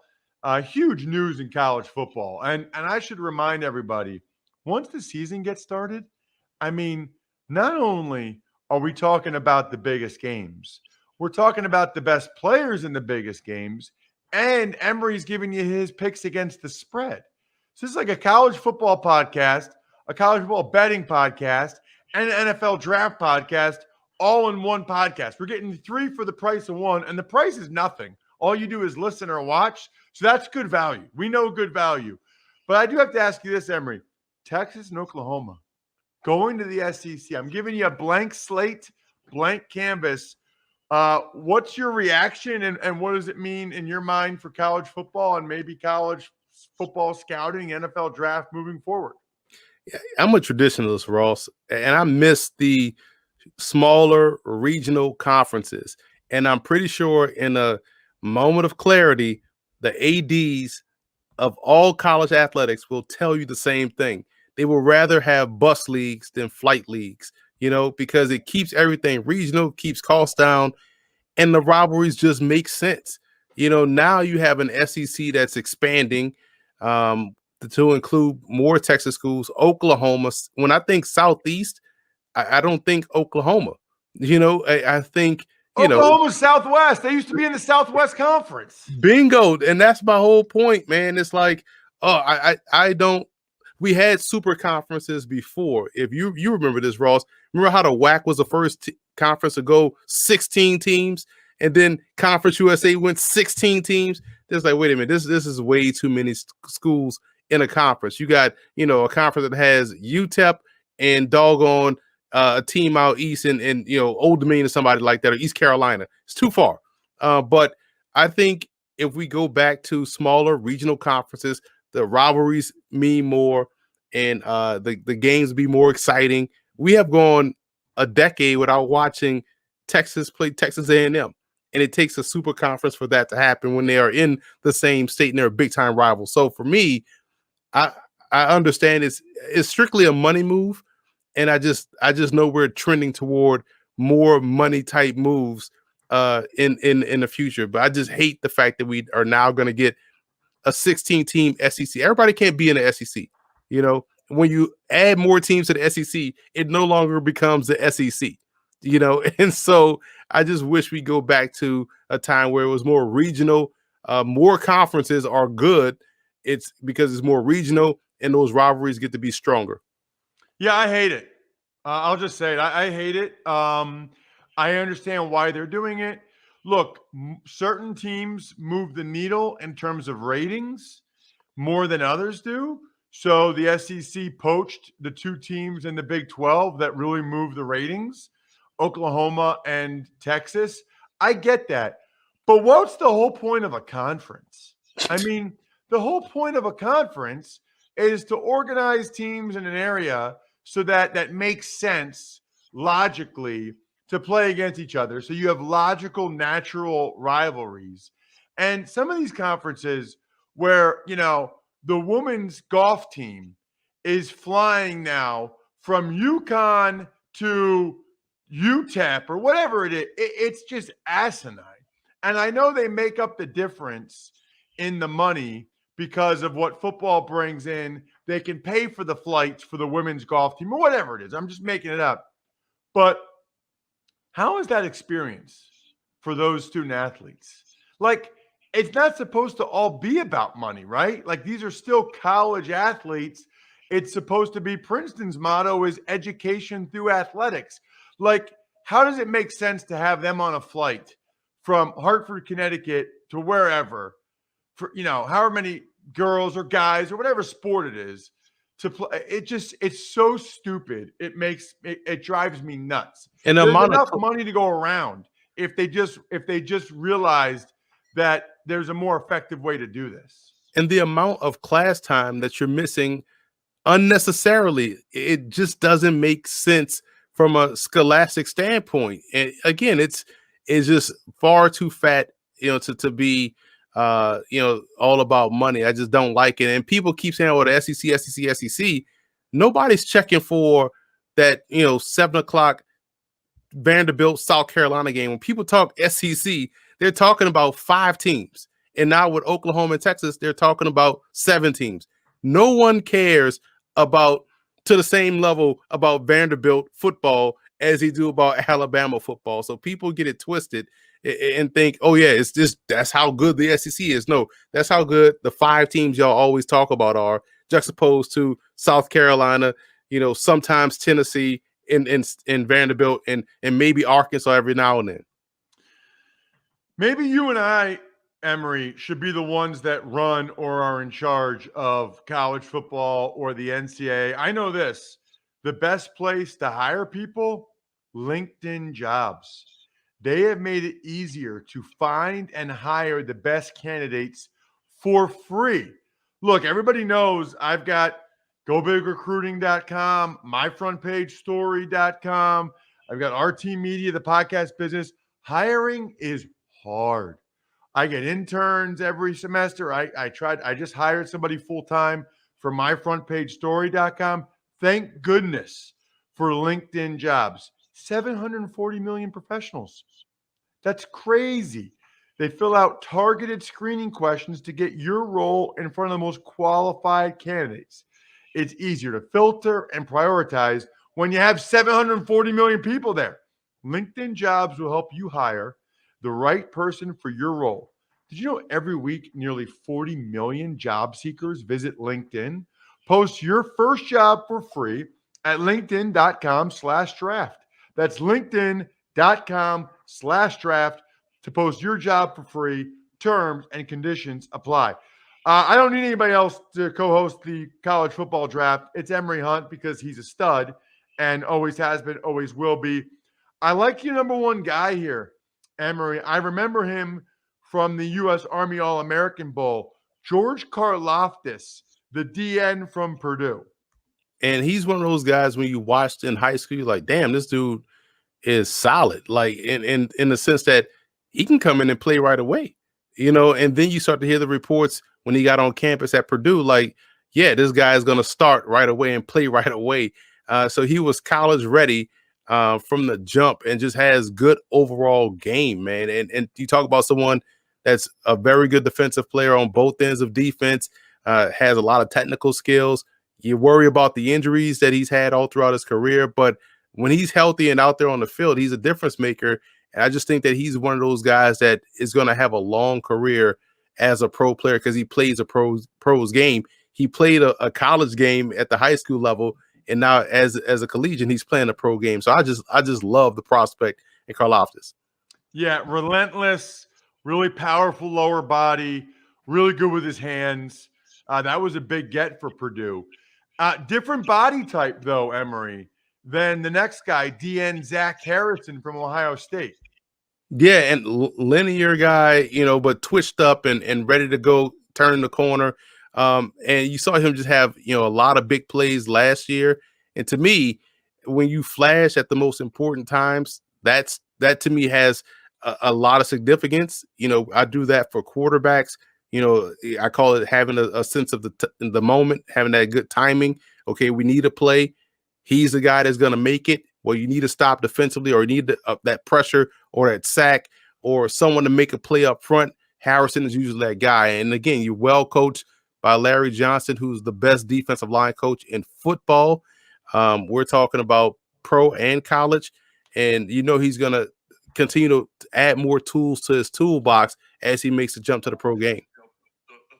What about Thayer Munford? Let's stay in the trenches for Ohio State. Thayer Munford, what a name, by the way. Thayer Munford. Sounds like this guy should be like a trust fund, baby. Doesn't sound like he should be playing offensive tackle for Ohio State. Thayer Munford. Wow. Yeah, like the best friend of Richie Rich, right? So you look at what he does. Dude, you remember that show? Is that show still around? Richie Rich. I used to watch the crap out of Richie Rich. Right. Every morning before school, it was one of those early morning weekday cartoons. I used to always watch that as well. Again, damn, we're showing our age once again with these cartoons, with these references. But yeah, Mumford is good, man. And it's one of those guys that probably could have came out last year if he was eligible, and definitely would have been a high first round pick. I see him more along the lines of what you expect from that position. A dominant player, consistent player, athletic. Ohio State has done a fantastic job over the last decade. Let's say since Urban Meyer got there to now continuing over to Ryan Day's tenure of developing O-line and D linemen. They are strong at the point of attack, which is why they win a lot of games. It's a really good point. There's no question about it, Emory. When you watch them, I was surprised at how well they handled Penn State last year up front on both sides of the ball. I mean, there's a reason why they are as good as they are. How about number 4, D-end Aiden Hutchinson from Michigan? I feel like I've seen this name a bunch of places. Tell me about Aiden. Yeah, he's someone that's I think has a little bit of versatility. You could rush him on the outside. He could rush from the inside. So if you want to have some type of NASCAR package, you can kick him down inside. He's able to whip a guard all day. He's strong on the edge in terms of setting the edge and playing the run. Technically sound player as well, so he uses his hands well. He's got good core strength, so you're not going to blow him off the ball. If you're trying to reach block him, it's tough to do that because he stops it right there and kind of bottles things up, in procession. So I just think that good overall skill set. Some people look for the splash plays and the wow plays, and that's why some people don't see him as a first round player. But when you project him to the NFL, he's another one of these guys who's going to play a long time because of all the things that he does so well and also brings the versatility to the table up front. So I like him. I like his ability versus the run and against the pass. I just think that he's one of those good, solid football players. He may be more Sam Hubbard than anything, but Sam Hubbard just got a big contract and is a starter up front for the Bengals. I was going to say, how does he compare to even like last year's first-round pick, Kwity Paye? Being completely honest, he's more productive than Paye was. Paye was more flash and more, he moves fast, so you think he's doing all kind of stuff. But Hutchinson, to me, was the most productive guy on both ends, more so than Paye. Paye obviously is a twitched up guy. He's fast, he's active, he's athletic. But Hutchinson is actually the one that made most of the plays, in my opinion. Interesting. I like that. All right, let's get to one of these Ohio State receivers, Chris Olave. They say he would have been a late first-round pick if he had gone in this year's draft. Man, I always think that's interesting when guys go back to school. Now, maybe he has a Devontae Smith-like year and shoots up, and maybe that's what they talked to him about. But I also know it seems to me like Justin Fields and Wyatt Davis, I'm not sure either one of those guys from a draft stock standpoint really benefited from playing this past year for Ohio State. So interesting decision by Olave. What kind of wide receiver is he? It's funny when you have guys go back for a senior year. I think now we're starting to look at the NFL draft like the NBA draft. If a guy stays all 4 years or stays 3 years, you kind of like, man, what's wrong with you? Like, something must be wrong with his game, because he's supposed to come out as a freshman, or in the NFL case, he's supposed to always come out as a junior. But Olave to me has game that's very similar to Robbie Anderson. It's a smooth game. Someone that's able to slide past defenders, contort his body in a wide assortment of ways to make the reception. And he's already shown the ability to play with 2 feet in bounds, when he's going up to get a football. So I just think that he has good savvy, good elusiveness, good acceleration, a good all-around receiver. And maybe that late first projection was right. But I just think that his game, to me, is very similar to that of Robbie Anderson. Does he run as well? Robbie Anderson can fly, right? Is he that kind of deep threat? I think he can be, especially when you think about how many times they went deep down the field off play action. And Olave was a direct beneficiary of that. And I just think that he does a good job in tracking the football. And I was at Temple's Pro Day when Robbie Anderson worked out. Of course you were. Of course you were. And I have a funny story. Like, he was going deep for a pass, and PJ Walker, Carolina Panthers number 2 quarterback, was the quarterback throwing the ball. Anderson was running like a takeoff route, and he was running so fast. And Temple's indoor facility is only so long. I mean, he hit the wall so hard. Like, I thought the building was about to collapse with how hard he hit the wall, because how fast he was going. He kind of lost track of where he was, but that just shows the type of explosive speed that a guy like Robbie Anderson has. I was like, man, I hope he didn't kill himself before the draft by running through this indoor facility. But for someone like him and Olave, they do a good job of just that second gear. It's almost like, okay, if you're a corner, I'm running with them step for step. I got him. But when the ball is in the air, they just have that ability just to press the gas a little bit more and just dart past you enough to close on a football. Let's get to another receiver. This one's Ty Freifogel from Indiana. He would have been my player that I would have thought would have came out last year. We saw a lot of Indiana football last season because they were really good. He was making a lot of plays, and we was like, man, him and Whop Phillier are the guys that, and I think Whop left early. And I was surprised Freifogel didn't. I was surprised he came back. That's a situation where you're not at the premier program. You're not the premier consensus guy. You're making plays now, and everybody's talking about you. Now you got to strike when the iron is hot. This is when you jump off and go to the draft. But he came back, and, you hope Michael Penix can be out there healthy for a full season and let him continue to be the number 1 option in the passing game. And I just think that, he's someone has, those strong hands at the catch point. He's a bigger receiver, has good acceleration. I was shocked that he came back, honestly. I thought he would have been one to clearly jump while his name was hot and try to take advantage of a 2020 situation. So this next guy, I don't know if he was even eligible to be in the draft last year. He might have been. But, man, people really like him. It's the center from Iowa, Tyler Linderbaum. I've seen some clips of him. That is a smooth technician right there. Oh, my God. His hands on the inside. He climbing to the second level. Just everything seems like a walkthrough with how efficient and effective you are in walkthrough, where everything is technically sound. But he's playing at a walkthrough type of execution level. It's like, man, this dude is so smooth, so good. And I've always been a big fan of guards and centers. I had no problem taking these guys in the first round because I think that's where the most crucial part of protection is. Right there in the middle, you could run the football if that's playing well. You could pass protect if that's playing well. And I just think that when you watch him play, technically sound, just smooth, like you talked about, able to work well on both ends of offense, run game, pass game, just flawless with his hands, which will always keep him in a good position to make the block. What about the wide receiver from Nebraska? Another wide receiver, Samori Toure. Transferred from Montana. Big time threat with the Grizzlies, and took advantage of the Grizzlies not playing in the spring and transferred up to Nebraska. So Now he was on the radar last year as a small college guy that is going to end up probably in a Shrine game or something like that because he was outstanding. He was dominant.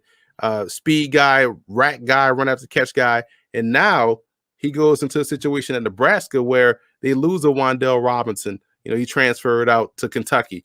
And so they're looking for someone to replace that type of big play threat, that big play capability. So he's probably a virtual unknown amongst the draft community because we know the majority of the draft community, only focuses on the Power Five. And within the Power Five, they focus on the SEC and, some Big Ten and maybe, 5 players of the Pac-12, just, throw that in there. But no one talks about the small school guys. That's why you have me here. And this dude was dominant at the FCS level. Now we're going to see him go up to the FBS level in a position where they need someone to be a playmaker. Keep an eye out for Toure. A running back, Muhammad Ibrahim from Minnesota. I feel like back in the day, that Minnesota used to have a bunch of good running backs. Remember those two guys like Maroney, then Marion Barber? They used to have a lot of good backs. Thomas Tapay, Thomas Hamner. Funny story. My sophomore year, we played University of Minnesota. We go up to Minneapolis back in the old Metrodome, which I still think to this day, even though it was only 50,000 people, probably the loudest stadium I've ever been in, because that flat roof, that sound just bouncing off the turf, it was so loud, juxtaposed to other big stadiums we played in. That day, we lost to Minnesota, obviously, and I felt like all they did was run the football because 3 running backs went over 100 yards that day. And the third string back was Marion Barber. So Maroney went over 100 yards, Tapay went over 100 yards, and they put the freshman in there, and Barber, he goes over 100 yards. So very familiar with that backfield at Minnesota. But this one here is along that same lines. You watch the game against Maryland, you watch him, keep the running game on pace. He's falling forward. He's what I would call a factor back. Just he doesn't have the wild traits, but is productive. Doesn't lose yards, falls forward, very good vision and footwork, good contact balance, and someone that he may not go in the first round. He may be one of these second or third round type picks, but someone that could definitely be a starter like a Mike Davis at the next level. Last guy at number 10, you got another D lineman from Ohio State. This one, Haskell Garrett, the D tackle. I love how he's able to get off blocks. You see him just that swim over move. I mean, it's a savvy way he does it. Most guys like to slap the outside shoulder and then swim over. It's almost like he goes underneath. He takes that hand, let's say his right hand, and goes underneath and attacks the left chest plate of an offensive lineman, forcing you to then put your hand where he's putting his hand, and then whoop, he swims right over and he's over you. It's quick, it's subtle, it's smooth, and it's consistent. And he's someone that's dominant up front, is a disruptive force. And again, you're being well coached, you have the reps, you have the opportunity. I think he's someone that we should see as a first round pick coming in April. So I'll just mention 2 other guys quick that I know of. Maybe just off the top of my head, some Penn State guys, because I do watch every snap for Penn State. Their left tackle, Rasheed Walker, is very gifted. He did not take as much of a step last year as I thought he would. He was really good as a redshirt freshman. I thought he would take a big jump last year, Emory, and I thought he would turn pro last year. I think he probably wanted to, and he would have been drafted. I don't know how high, but I think he did the right thing by coming back to school, and they say he has the right mindset. A guy kind of came out of nowhere last year after they lost KJ Hamler. Jahan Dotson had an unbelievable year at receiver for Penn State. I'm glad he did the right thing coming back to school because there were so many good receivers in this last year's draft. And now he'll go into the season this year with people knowing about him. And I think there could have been an argument to be made for him to leave last year because I don't know if he'll have better stats this year. I mean, he was unreal last year. And I know Penn State's going to want to run the ball more and not be behind in as many games. And then I guess the last one that really jumps out to me defensively, they got 2 DBs that you should be aware of. Tariq Castro Fields seems like he's been there forever. Right? Very gifted, kind of up and down. but really gifted size, speed, athletic. He's what you're looking for. And then they got a guy, Emery, last year, Jaquan Brisker, who was a junior college transfer at safety. He had a really good year. And I think he was like a Senior Bowl invite, but because he was JUCO and the extra year eligibility with COVID, he was going to go to the Senior Bowl. He's like, nah, I'm going back to school. He's a ball hawk. He's good against run and pass. He's another guy to absolutely have your eyes on. So just adding a few extra guys, Penn State guys I know of, in addition to the 10 guys that Emery mentioned. Next week, who do we have left? We still have the ACC. We still have, we do Pac-12, SEC Pac-12 maybe? and SEC. All right, we got a couple more weeks, then we got games. I love it. Check that man out. Football Game Plan on YouTube is where he's already a star. He's got to teach me how to be a YouTube star. I really want to be. My daughters want me to be a YouTube star. You got to give me some tips, Emery. Yeah, start Football dancing, Game Ross. Plan on YouTube. At F-Ball Game Plan on Twitter. I'm at Ross Tucker NFL. We're at Ross Tucker Pod. And, of course, youtube.com/Ross Tucker NFL. Other than that, the keg is kicked. We're all tapped out. Thanks for listening to the College Draft Podcast. Make sure to also subscribe to the Ross Tucker Football Podcast, Fantasy Feast, Even Money, and The Business of Sports. All available at Apple Podcasts, rosstucker.com, or wherever podcasts can be found. A lot of times on the show, I mentioned DraftKings. Here's what you need to know. You got to be 21 or older, New Jersey, Indiana, or Pennsylvania only. New customers only. Restrictions apply. See DraftKings.com/sportsbook for details. Gambling problem, call 1-800-GAMBLER, or in Indiana, 1-800-9-WITH-IT. By the way, if what I was talking about included a deposit bonus, doesn't always, sometimes it does.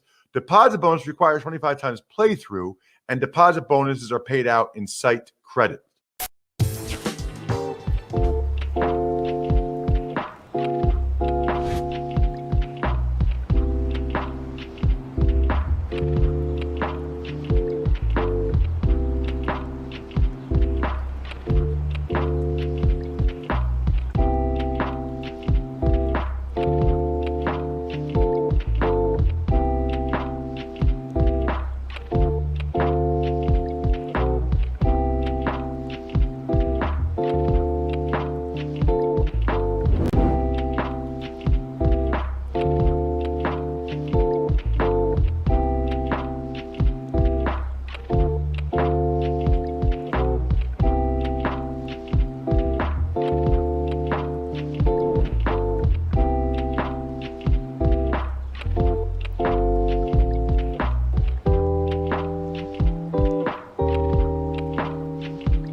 Hey, everybody, it's me and Freeze Pops, Talon Ezak, Tommy Freeze Pops, 8 o'clock sim on a, what day is it now? Tuesday? I was just with Tommy on Saturday. I can't believe that they're letting us do the sim together again. We will talk about that later. I don't know why that they're letting us even be a duo again, but here we are. Panthers versus Bucks.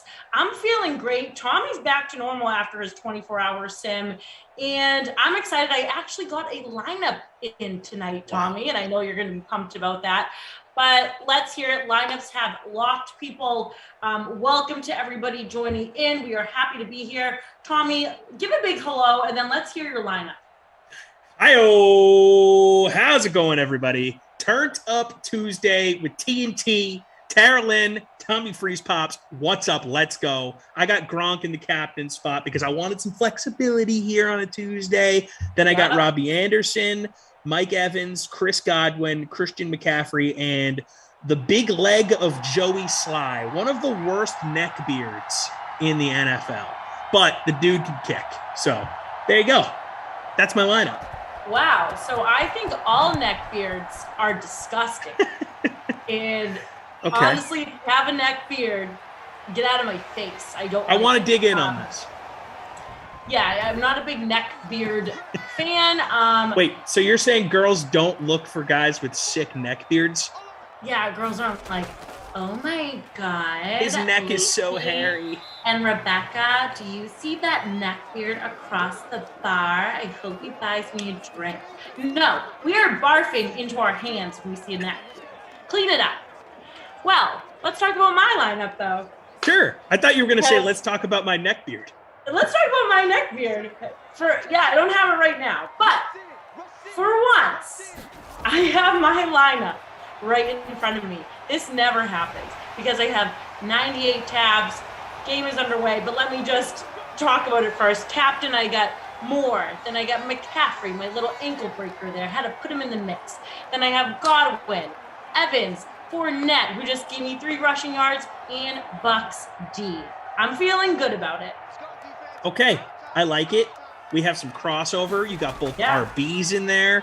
Got some good receivers. I think you're in good shape here. So, but back to this neckbeard thing. I think an offensive lineman can rock a good neckbeard. Like when they just let that thing go all season long, and by the Super Bowl, their face just looks like they haven't shaved in 15 years. I'm into that. That's hot to me. Wow. Okay, so let me say this. I think it depends on your job, whether or not you can rock a neck beard or not. Like, I'm not going to, we were just talking about Citizens Bank, and I don't want to see my teller with a neck beard. I don't want to see it. But maybe if you're playing the rough and tough game of football, yes, maybe I can get away with a neck beard. I don't know. Like a hockey player's good too, playoff beard, a bullpen pitcher. Honestly, just any athlete, I'm good with the neck beard. But it has to be like end of the season. Yeah, but hockey, they could also be missing teeth. There's a lot more with hockey players. So it's either like you're going to pick no teeth or neck beard, but then you get both. It's too much. I think it's a good look. I love that. If you watch Saturday, please, for the love of Madden Sims, drop it in the chat. Me and Tommy were on Saturday, and it was just pure mayhem mixed with chaos, also mixed with a little bit of bliss. I gotta say, it was probably the 2 shifts that I was the most surprised that I was allowed to come back the next day after doing. And there's been a few of those, but those 2 in particular, because it was the day after my 24-hour stream. I was loopy. Tara Lynn was both producing and co-hosting. So she was out of her mind, just overwhelmed. And she was trying to eat a buffalo chicken wrap in between calling games. She was on the couch. She was on a chair. Air conditioning was going in and out. She was wiling out. It was reckless. It was insane. Brian never does ops. He was just like, what's going on here? Is this what it's been this whole time? It was a lot that was going on, and I totally agreed. I was like, oh yeah, I'll produce and I'll also be on camera. And then we're like talking about Krusty Kaufman and Babysitter Billy, and I'm like, yeah, hey, producer, don't write that down. Oh, that's your job too. You bozo. And it was a lot. So, but we survived. And they invited us back. And let me just say though, Tommy, Brian did notice that we didn't drop viewers the whole time. We actually gained them. That's right. We retained more viewers in that time frame than we normally do on that time of day during that 2-sim window. So whatever was happening, it was working, I guess, I think. If that's how we're going to decide if that's how things work, I don't know. I don't know. The people seem that they didn't really like me. I mean, some people are like B Simulator said, oh, poor TL, not okay, whatever B Simulator. Dom Harpo said I was on another level. 80 Poker says she reminds me of every girl from high school. That means that means the cool girls too, though. So yeah, and maybe the losers and the crazy people. I don't know. Yeah, but you get the cool ones. Kareem, TL was on some high quality meds. No, that's just me, Kareem. So take it or leave it at this point. Obi-Wan, why was Azak bugging out? See, I let my true personality show, and the people were floored. Touchdown. Touchdown. I think that's your boy. Yeah, Fournette with the receiving touchdown. Okay. Uncle Lenny getting in the end zone. 6-0 here. Going to be 7-0 after the extra point. Usually not one to catch the ball all that much. Lombardi Lenny getting in the end zone. I love it. 26% owned. People are liking the Evans TD. Excelente. Yeah, see, Abby Rizzo liked it. Great day. It was fun. It was really, really fun. I think these are always fun. That one was particularly out of control. Not to completely change the subject, but I noticed, I think it was yesterday on your Instagram, that you got your car towed, but no other car on your street got towed. Like, how does that happen? Were you just putting things out of context, and like you were there at the wrong time and they were there at the right time? Like, are we getting the full story here, Terrelyn? Like, why were you towed and no one else was? Now you think I'm piecing the story together at different times to add a dramatic... I'm just saying. Are you kidding me? No, Freezy Pops, because they start towing at 9 a.m. until 1 p.m. When I posted that story, it was in between those hours. So Towman, not Towman Glenn, because Towman Glenn just... That's my tow man who I'm on a first name basis with. Shout out That's to Glenn. A different story. I have a problem. Shout out to tow man Glenn. If you're watching, love you. Hate you, but love you. Other tow man, just, I don't know what he did. He like picked and choose like which car he was going to tow. Because me and like 10 other cars, we all got towed. And then there are just 3 cars just chilling. And not even touching them. I'm like, is that your cousin and your aunt? Like, what's up? Yeah, so tough day for TL. $144 again, towed again. Yes, people know about my towing problem. It's an issue. Yeah, so I was a little down and out. Went over a friend's house yesterday, decided to work from home from there just to be around people. And I talked in a monotone voice for the rest of the night. I was just like, why are you the way that you are? Now, is your car like particularly easier to tow? Is that why they opted for you? Maybe they have to meet some sort of quota and they're like, oh, that one's in an easy position for me. It fits the situation. Let's just grab it. We recognize the car. We've towed it before. Yeah. They're like, oh, we know that idiot girl. No, hey, let me tell you, my car was in a prime spot to tow because it was at the end of the street. So all the guy had to do was go beep, beep, beep, beep, back up. Didn't have to try to go in between and out of cars. It was just right there. Got the car out. Jeep, bye-bye, honey, at the tow lot. Tough. Have you ever Worst been case towed scenario. before? Oh, yeah. Yeah, when I was living in Boston, in Alston, impossible to know when street cleaning is. It was a mess. By the way, amazing punt there by the Panthers to pin the Buccaneers back here within their, at least, I think it's within their own 5. That's a graveyard corner kick there. Safety territory for the immobile Tom Brady, who is going to be a 97 in the next game, I believe, which I love Brady. Still feels high for a guy that has really no ability to run, and that's something that is valued really high in Madden. So, I don't know. I was surprised when I heard that rating the other day. You're surprised at the rating? Yeah. So he went up 2 from last year. He was at a 90 last year. So Brady went up quite a significant amount in the ratings. And then also, speaking of Brady, birthday today. Oh, yeah. Tom Brady. Happy birthday, 44th birthday. Something that Tom Brady and some guy that I'm speaking to right now. Oh, yeah, another Tom, Tommy Freeze Pops. They both don't drink coffee. I think that's a serial killer trait. I've talked to other people that are behind the scenes. Shout out to our amazing crew. We have producer Michael tonight. He's the brains of the whole operation. I wish I had his brains. From what you saw on Saturday, I was lacking a lot of them.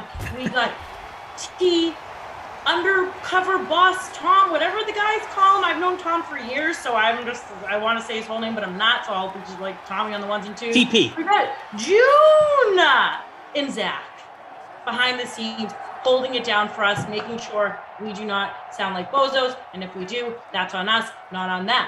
But we were talking about earlier, yeah, so Tommy did the 24-hour stream, and he told us that he did not drink coffee, and he didn't even drink coffee the next day. So something him and Mr. Brady, quarterback for the Buccaneers, obviously, the game that we're watching right now, they don't drink coffee. I can't get over it, Tom.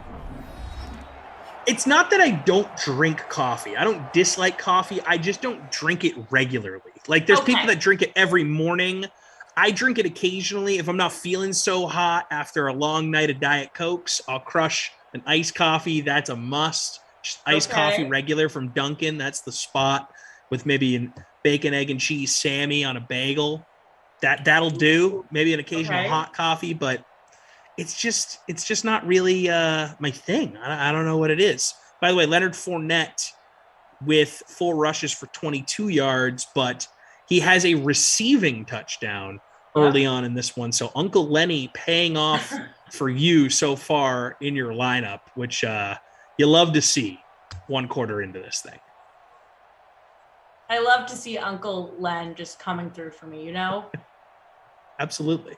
Shout out to anytime our uncles can succeed in life, we root for that. Yeah, shout out to uncles. Lots of dudes with 1 catch across the board. I was just going to say, McCoy, the one is the trend.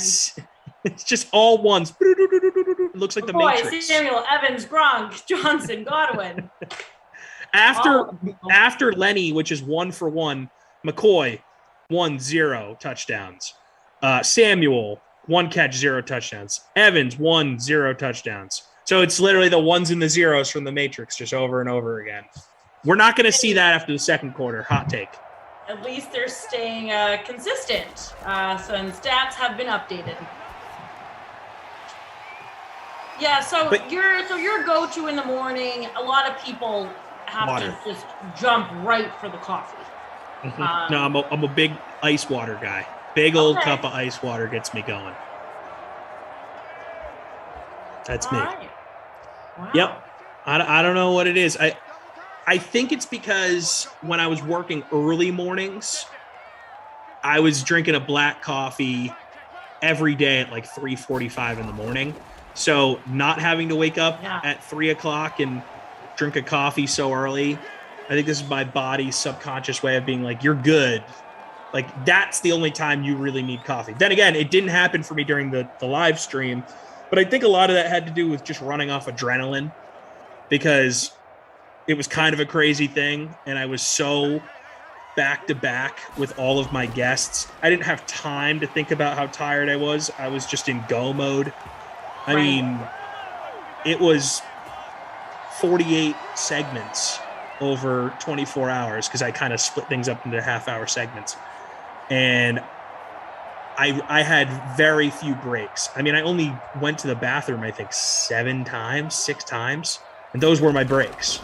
So, I have no right to have felt any sort of stress on Saturday when I was producing and also on camera. Like, you did a 24-hour stream. You produced the entire thing. You were your own talent acquisition over here as well. And then you're also on camera. I mean, props to you. Look, not to toot my own horn, I'll say this. It was the only impressive thing I've ever done in my career. I was going to say it was the most impressive. It's not the most impressive if it's the only impressive thing. That's it. It's number one, and then nothing else is close. I'll never reach that pinnacle again.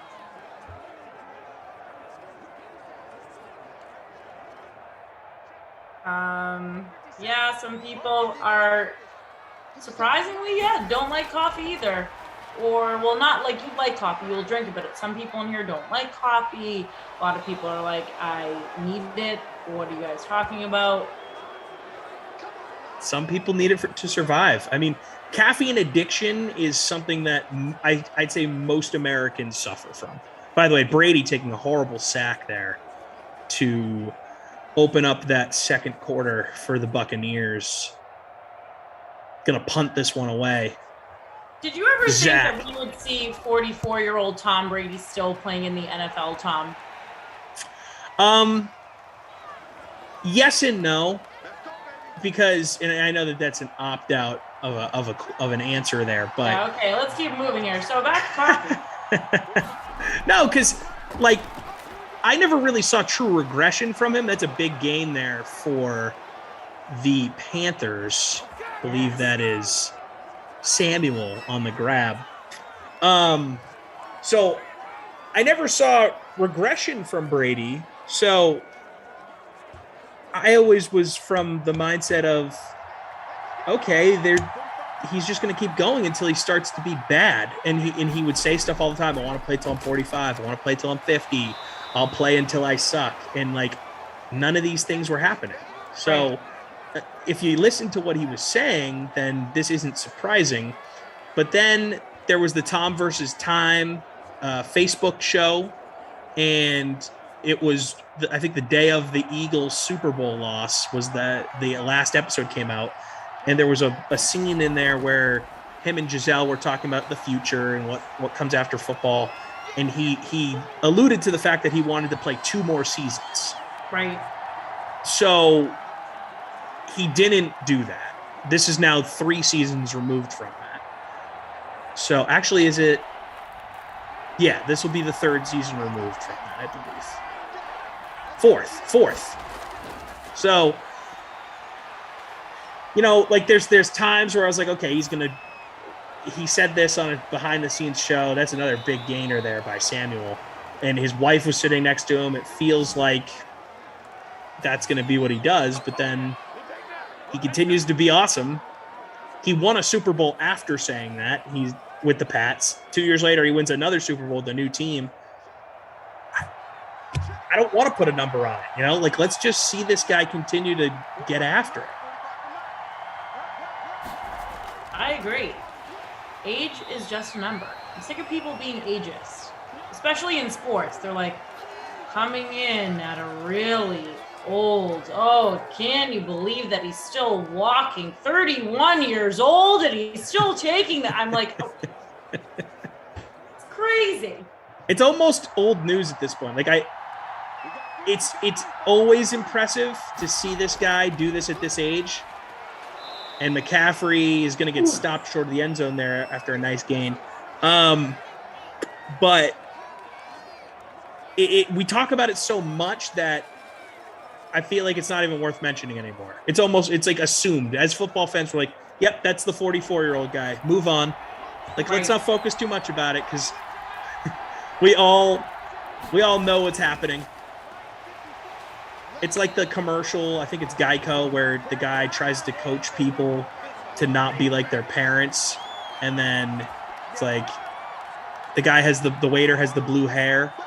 And he says to the parents, like, it's okay. We all see it. You don't need to mention it. Tom Brady's the blue hair in the restaurant. That we don't need to talk about it. We all see it. We know what's happening. Exactly. At the 2-minute warning. I know. So Schefter's tweet was funny today. Again, putting emphasis on age.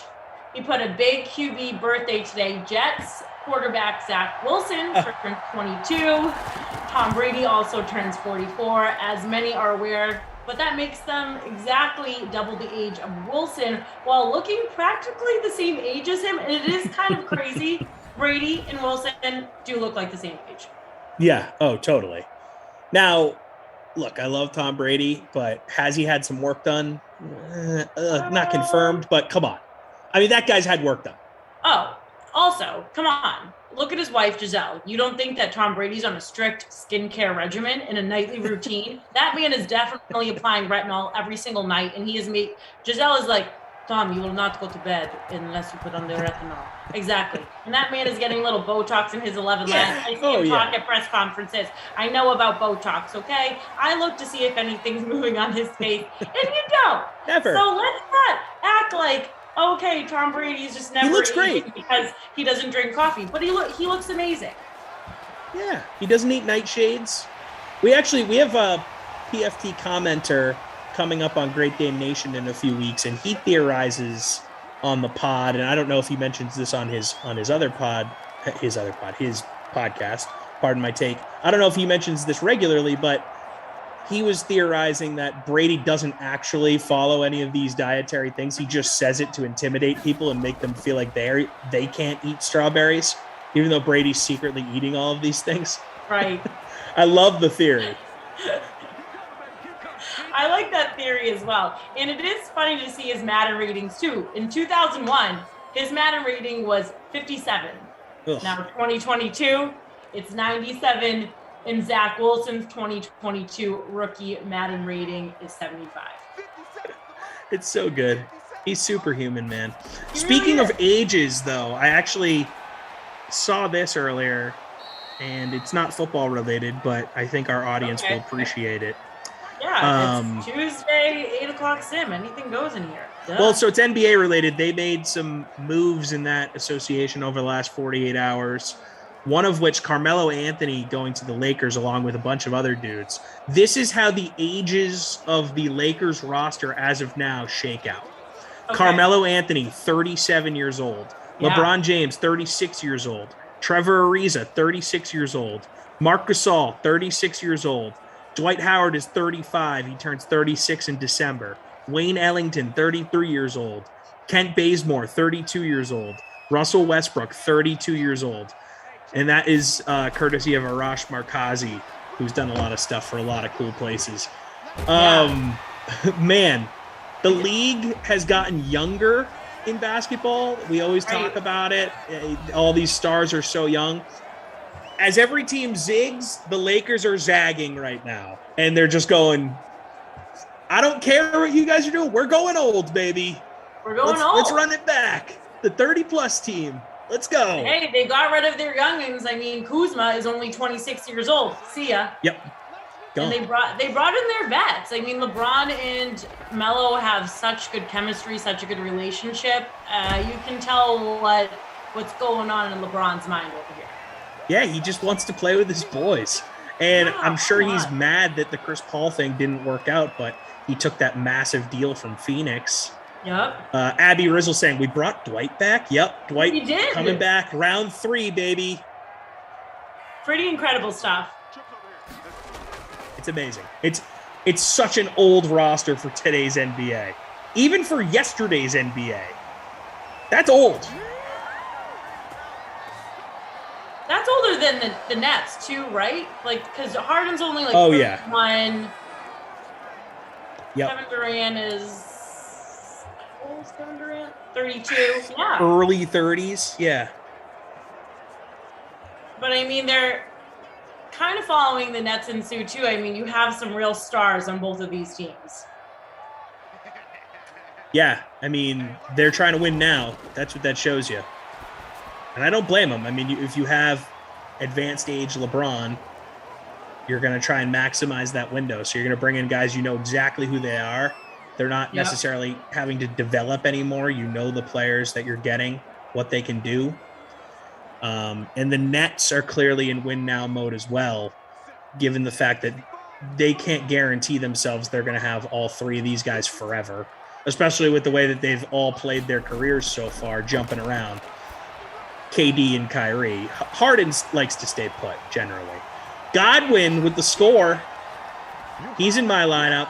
He's also in your lineup, I believe. He's also in my lineup, too. Yeah, I like playing Godwin. I know that he's always... Me too. Yeah, he's always giving me points, you know? So that's 9 seconds to go. Buccaneers 13, Panthers 3. I was surprised that CP3 decided to stay in Phoenix. I mean, obviously, his contract's nice, but I thought he was going to leave. I thought he was going to go play with his buddy LeBron. Yeah, I did too. And it felt like all the reporting was heading in that direction. But you know what? Chris Paul decided to take the money. He's going to try and run it back with these guys. I don't necessarily blame him. Phoenix is always well known for having this amazing training staff that prolongs people's careers. Steve Nash credits the Suns for like giving his career new life purely because of the training staff. Chris Paul went further than he's ever been before. We all know that at this point. We talked about it ad nauseum when he advanced to the finals. So he clearly likes the upside of those young stars. He probably has a Tom Brady type of setup in Phoenix where he has unofficial say on stuff the way Brady does with the Bucks. Brady's not officially the GM, but he's kind of the shadow GM. I feel like Chris Paul, being who he is at this point and with that franchise being the way it's been, I have to imagine they're going to run stuff by him.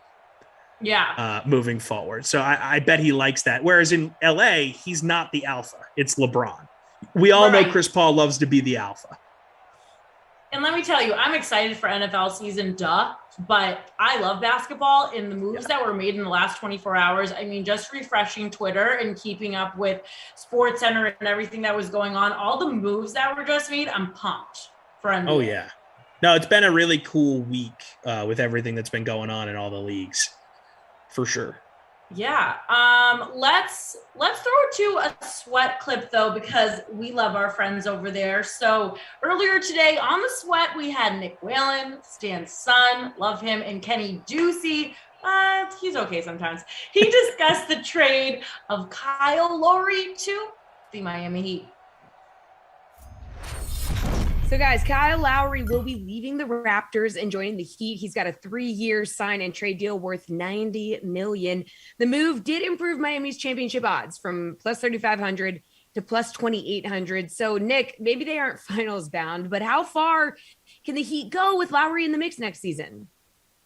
You know, I feel similar about this deal as I do with Chris Paul in Phoenix, where it's like, you know, Miami, they didn't have to make this deal in the same way that Phoenix did to keep Chris Paul, but man, committing 3 years, $90 million to a player like Kyle Lowry, I mean, it's a big leap. And you're really gambling that, one, he's going to stay healthy. Two, he's not going to fall off a cliff during that time. And, you know, Miami got swept out of round one by a team that, yes, won the finals, but a team that also everyone agrees, you know, wasn't all that good compared to most teams that make the finals. You know, we've talked a ton on this show about some of the luck that the Bucks and the Suns, for that matter, had to get all the way to the NBA finals. So it's not like the Heat are right on the cusp. Obviously, they were there 2 years ago, but you know that was kind of a strange situation in the bubble. You know, bringing in Lowry is definitely an upgrade. You know, keeping Duncan Robinson is huge. They brought in PJ Tucker as well. You know, Dwayne Dedmon, kind of an underrated re-signing for them. But I would have a hard time putting them ahead of Milwaukee right now. I think Philly, you know, potentially is still going to be right there, especially if they have a trade for Ben Simmons or a way to acquire Damian Lillard. You know, Miami's, to me, it just doesn't really change the needle. You know, I think they're probably somewhere between the second and fourth or fifth best team in the Eastern Conference, and they're probably going to need some breaks to, you know, get back to Eastern Conference Finals territory. So, you know, long term, it certainly worries me committing that kind of money to a player of Lowry's age. But you know, it's a gamble, and it's going to pay off in the short term for Miami. Stan, what do you think? How far can the Heat go with Lowry in the mix? Yeah, they have a puncher's chance. They're obviously not a favorite. You know, I'm with Nick here. It's not something that really just elevates and spikes them up, but you know, it's a nice get. You know, the triumvirate of Lowry, Butler, and Bam. That's a nice triumvirate. You know, my concern is, you know, he is 35, 36 years old. You know, he was playing. I mean, Nick Nurse was running him a lot of minutes, so he has a lot of miles on him. He's averaging 36 to 38 minutes per game. You know, that's obviously going to come down here. His shot attempts are going to come down. His steals, he was, averaging at like 1.4, 1.5 steals per game the past 2 seasons. That dropped down to 1. So is that a sign of decline for him or not?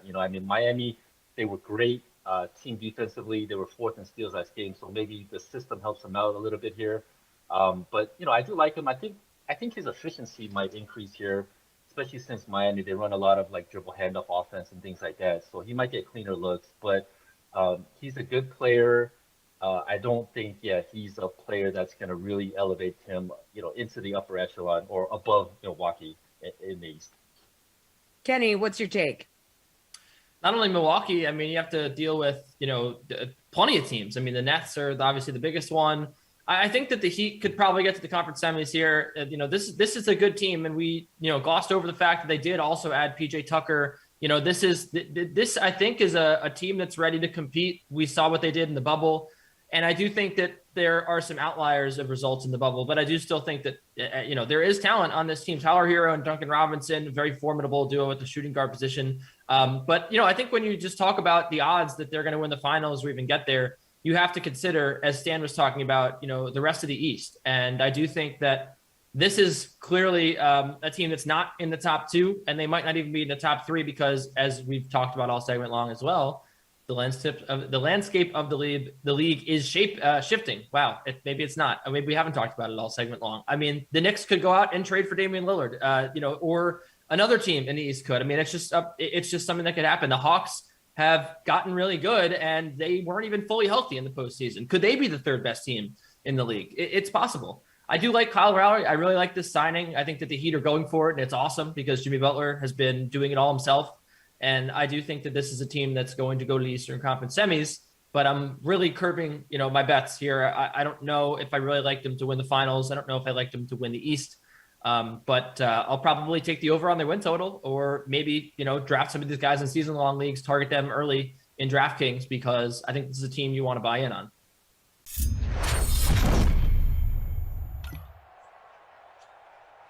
All right, as you heard, Ducey didn't like the trade, but catch Ducey and all of our good friends on The Sweat. It's amazing. It's every day at 11 a.m. Sometimes Jesse hosts, Emerson, Glash. You have a lot of people that are in the Sim fam. They're over on there on The Sweat, so make sure to check it out. Ooh, Damon Ariel with a very good question. I think Mr. Freeze Pops would agree with me that a jelly-filled donut is a sandwich. Damon, I haven't really thought about that ever. I'll sleep on it and let you know. Actually, I'm going to be off for a while. I'll spend the next week and a half thinking about it. When I return, I will give you a definitive answer. But I don't want to just fly by the seat of my pants and weigh in on that. It's too important a topic to just talk about without doing proper research. It's important of a topic? Yes. Yeah, we all pick our lanes, Terrellyn. I can't be speaking like Yours an expert is the sandwich lane. without doing true research on this, Wow, so a jelly donut is a sandwich. So I guess, what a cliffhanger. I don't know that it is or isn't, Terrellyn. I don't feel comfortable saying yes or no. I want to do research. Sandwich talk. Well, we're back, 3rd quarter, talking sandwiches. If you have a favorite sandwich, drop it in the chat. Maybe Tommy will rate it, or maybe you want to cook it. Oh, I like this game. Yeah. Bucks up 14, Panthers 3. TP on the 1s and 2s said, if it's fried dough, it can't be a sandwich. Why not? Yeah, why Go not? on, TP. Give me more. I want to keep hearing your rationale here. Not bread. Since when is dough not bread? It's kind of bread. It's bread-like. It's bread adjacent. Sean Preston said, so Tom doesn't want to do what he normally does. Yeah, exactly. I guess we're getting vacation, Tom, because it's almost time. No, Sean. Sean, look, when it comes to sports, here's the thing. Here's the difference. When it comes to sports, I'll let it fly. Who cares? We're just talking sports. If we're talking about if something is a sandwich or not, you got to really sit down and think about that. There's a difference here. When we're talking about serious topics, You want to take your time and research it before you give a take. If you're just talking sports, who cares? It's sports.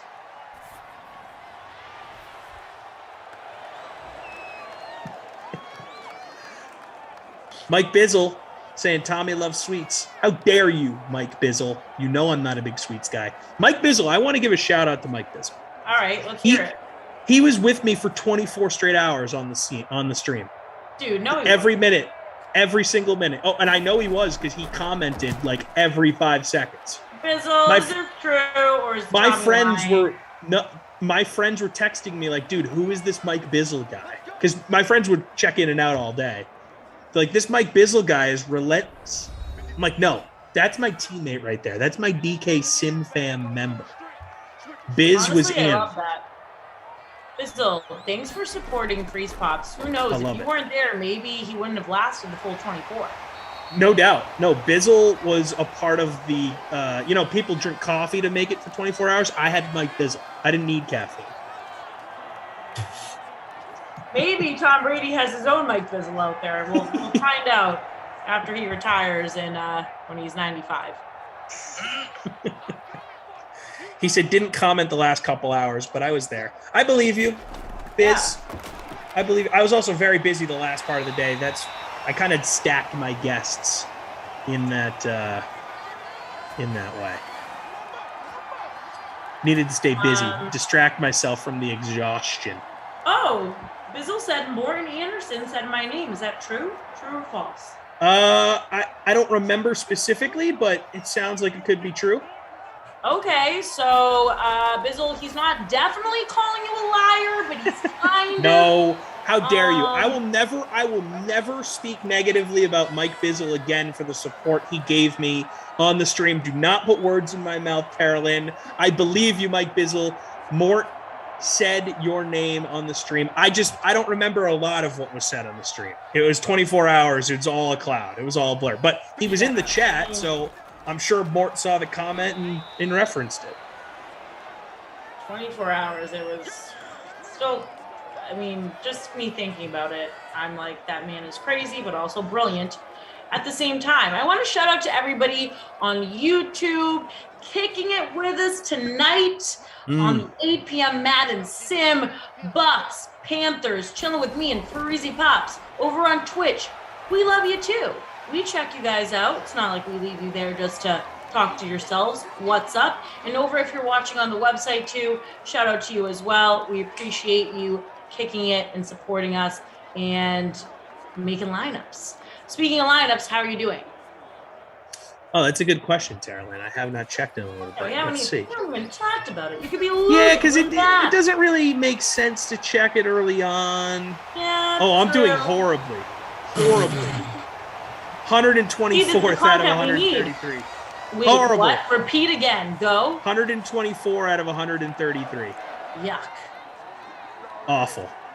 That's one of my worst lineups ever. Wow. Just before vacate 2 with a bad lineup.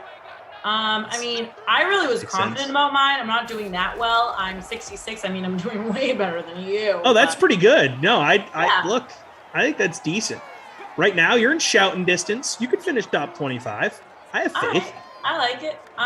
Let's shout out to Kyle because Love Kyle. I like when Kyle tells us what he got on his test because if I had to take a test tomorrow, it would probably be 0.00000. But he said, hi, Tom and Tara Lynn. You're cute.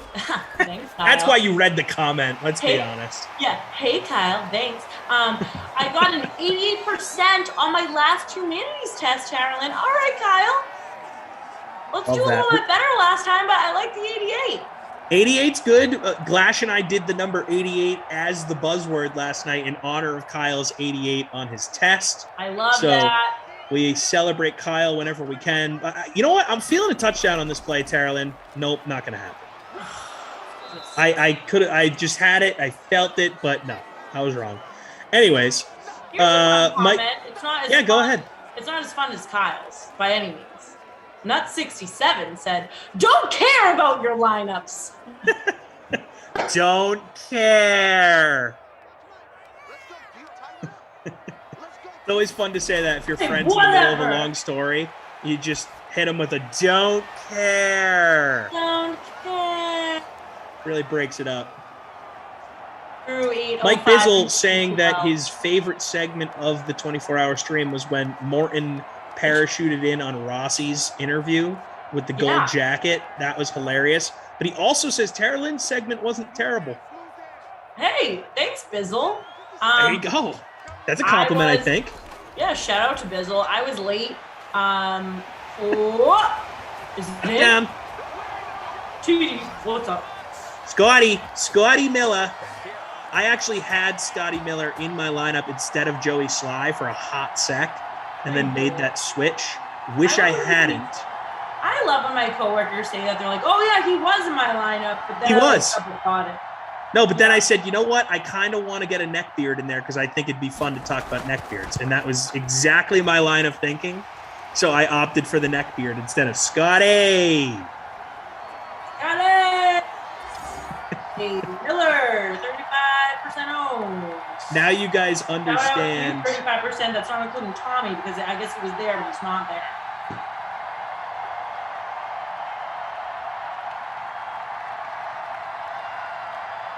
That's the 20th TD for Miller in Simland.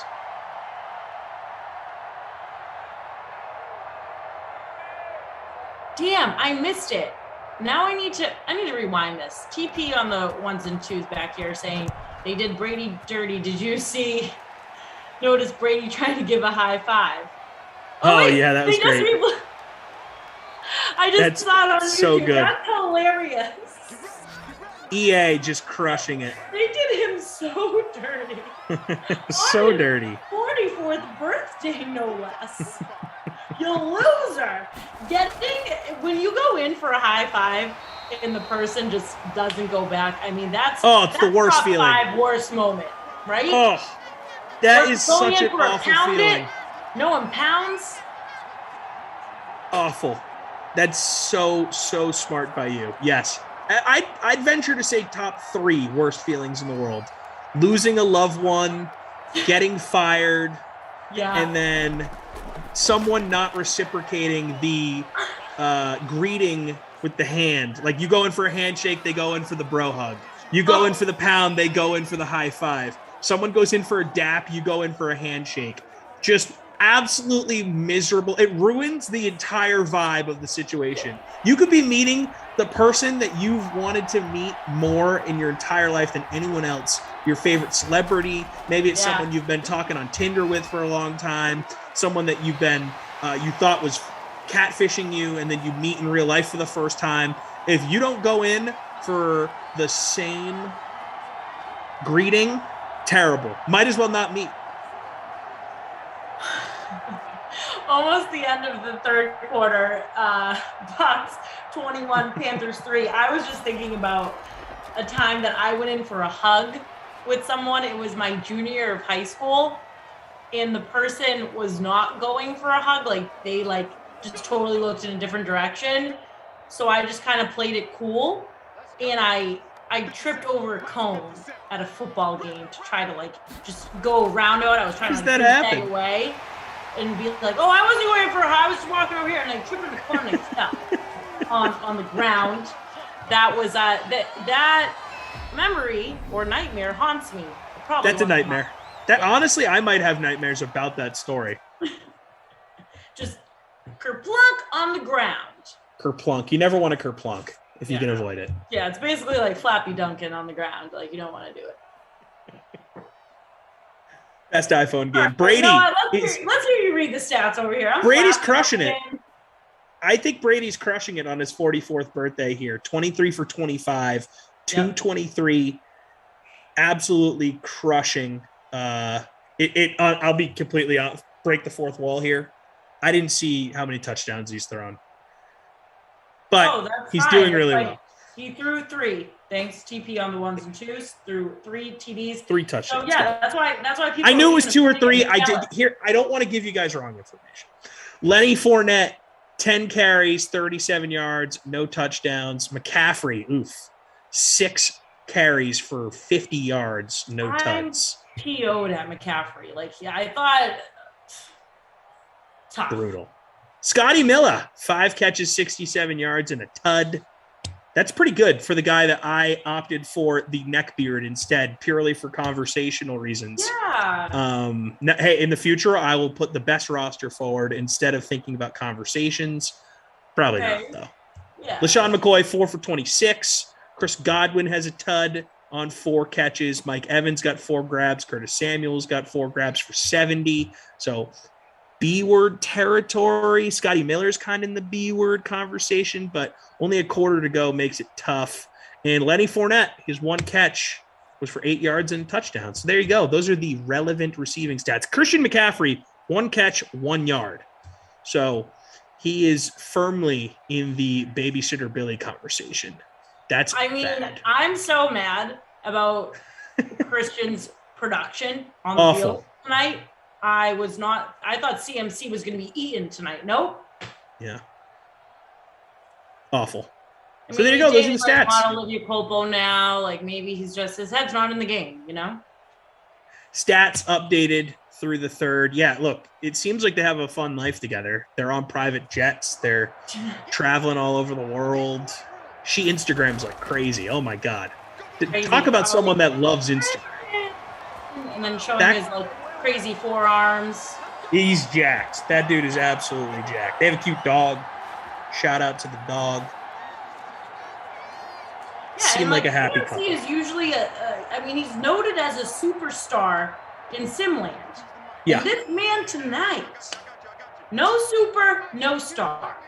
I'm generally disappointed with Christian McCaffrey and Madden. I've rarely had awesome situations with him in my lineup.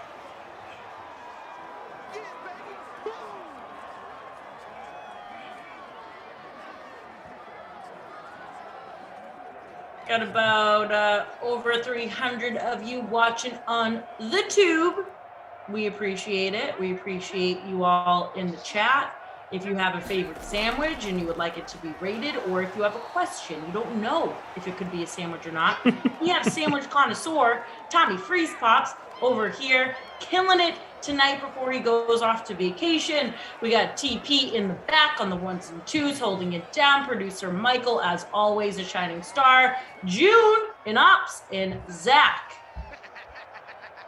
I mean, what a crew. That's a solid crew right there. Crazy. We're not acting as crazy as we did on Saturday, so we're all moving up. We're all making progress here. That's how it works. One step at a time, one day by day, you know? We're getting there. By the way, not getting on vacation just yet. I have 5 days up in Canton, Ohio, doing stuff for my other job during Hall of Fame weekend with Morton Anderson. So going to be doing a lot of cool stuff, going to some cool things, meeting some cool people. Very excited for it. Leave early tomorrow morning, and we'll see what happens. Should be fun. Then I'm going to be on vacation. Can you tell us about one fun event that you're looking forward to over this exciting Morton Anderson trip? This is great. Yeah. I'm really looking forward to both of the nights where they do the speeches. So normally it's one night. This year it's 2 because they're doing the class of 2020 and the class of 2021 in the same weekend, because last year it got canceled, or moved, I guess would be the right way to say it.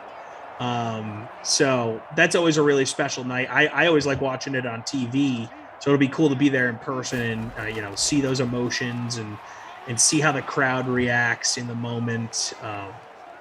Looking forward to it. It's going to be awesome. I also am looking forward to the non-events, just because I'll be there with a Hall of Famer. I'm sure I'm going to get to see some of these guys kind of disarmed and acting like normal humans. Right. So the quote unquote off the record stuff is going to be fascinating to see. Like seeing Joe Namath in his element, just working a room, is going to be so cool. Stuff like that. It's going to be awesome. I have to say this comment, though. This is hilarious. Over on Twitch, we love ya. Ghost407. It's the kitchen stream team, LOL. Yeah. Yes. Let's go. Do you not have a microwave in sight, though? No, I do. Oh, okay, that's a I microwave. just got it actually. It looks like a toaster oven from this angle. Wait, I'm gonna pin your screen for a second. See, yeah, it's just a little too dark. It looks like a box of some type. I couldn't tell. It's black, and then my other purchase that I got that just came in, which I'm really excited about, is my air fryer. Oh yeah, people love those air fryers. People love the air fryers. I gotta get me one of You're gonna put those. some pizza in here. You can put wings. Yeah. Broccoli, you can do a lot of meal prepping. Really pumped about the air fryer. I'm actually the reason why Jeff got an air fryer. I used to have one at my old apartment, and it went with the old roommate at the time. So I was like, hey, I want a new one. But yeah, I'm pumped about it. Ninja Good stuff. food. When are you opening that thing up? After the Sims tonight? Yeah. So today was build a dresser day. And that just came in, so just one step at a time. But wait till the apartment is finished. Let me tell you, I should be on HGTV. Yeah, how long is it going to take you to be finished with this apartment? I feel like this is like a 3-4 month process. Yeah, catch it next year. But maybe if I didn't have to pay all my money in towing tickets. Oh yeah, good point. We would be moving right along here, but we're not because I'm irresponsible and I don't read street cleaning signs. No, I'm just kidding. We didn't have street cleaning all last year because of the pandemic. I figured this out yesterday because I'm like, listen, I'm a smart girl, okay? And I've lived in Southie for a very long time. I'm like, why am I messing up this bad? And it's because I went a year without street cleaning. They didn't do it during the pandemic. So now I'm just readjusting. I'm like, look at the signs. You're just not used to it now. It totally makes sense. This isn't a free-for-all life. You got out of street cleaning mode. Yeah. Understandable. Damon Williams saying, Tom, you're going to turn into BK after this Canton trip. That's impossible. That guy is legendary with his name drops. Legendary. Oh, he loves it. Yeah. And also he knows so many people. He's got like 15 years on me when it comes to experience, like meeting people. It'll take a long time for me to get to his level when it comes to name drops. If there's a scale of 1 to 10, he's at a 10. I'm probably at a 3. We should do an over/under when like BK's on a sim, but we're not name drops. Oh, we'd lose track. Drops. We would 100% lose track. It's every sentence sometimes.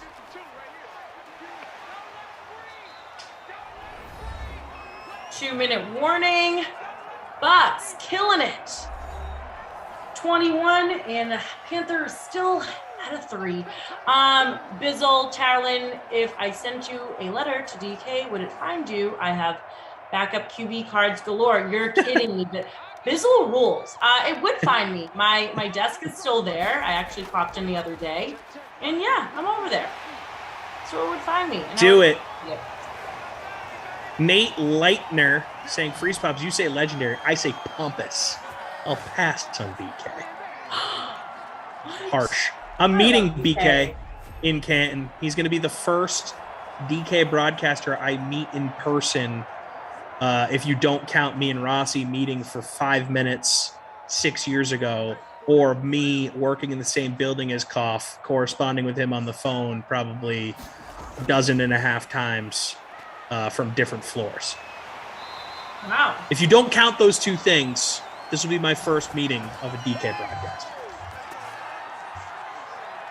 This is a monumental moment. I would like you guys to go live. That's actually a good idea. I hadn't thought about that. Yeah, we can all tune in, or maybe we Periscope. Halftime show maybe. It's a good idea. TP on the 1s and 2s. Uncle Lenny with 75 rushing. Yeah, at least Leonard Fournette is giving me some production. He's the leading scorer in my lineup right now. 1 receiving TD, 8 receiving yards, 89 rushing yards, 1 reception, and I can't even look at CMC. He is not doing crap for me. Brutal performance for CMC. I'm giving him the Babysitter Billy Award, and I'm giving Uncle Lenny the wooden nickel. And I'm sure he would love to enjoy some Lions Choice Royce. Wow, I can't speak. I'll start that over again. All right, 1 sec. I'm going to restart. Whoop. I'm sure he would love to enjoy some Lion's Choice roast beef mini cones. I got a free one here for him. Wooden nickel. Leonard Fournette, you earned it, buddy. I love that. Well, that will do it for the end of the 8 p.m. sim. I mean, I thought it was great. We survived. We survived. Brady, CMC, sleeping, tough. Where did you finish in your contest over here? The free spots with Starlin. I finished in 123rd. Wow. That is so bad. Gronk did nothing. Gronk did absolutely nothing at 7.3 in the captain spot. McCaffrey stunk. Godwin was good-ish. Mike Evans was meh. Robbie Anderson stunk. And Joey Sly had no impact. So, bad lineup. Bad lineup, stunk. I didn't finish in top 25 whatsoever. I finished at 94. At least I didn't do as bad as you. So that always makes me feel better when I beat, the host that I'm calling a sim with. It's great. That's a win. You got to take your wins where you can get them. So if you love us, you're in luck because we're back for Madden After Dark at 10 p.m. If you hate us, that sucks for you because we're coming back either way. And we're going to throw now to another post sim video of the Dream Stream. So coming up on the DraftKings Dream Stream, we got Pat Mayo, Jeff Feinberg. They're previewing the course and run through the odds while making their 2021 WGC St. Jude Invitational picks. The guys give their fantasy golf picks, provide their one-and-done strategy for the event from TPC Southwind.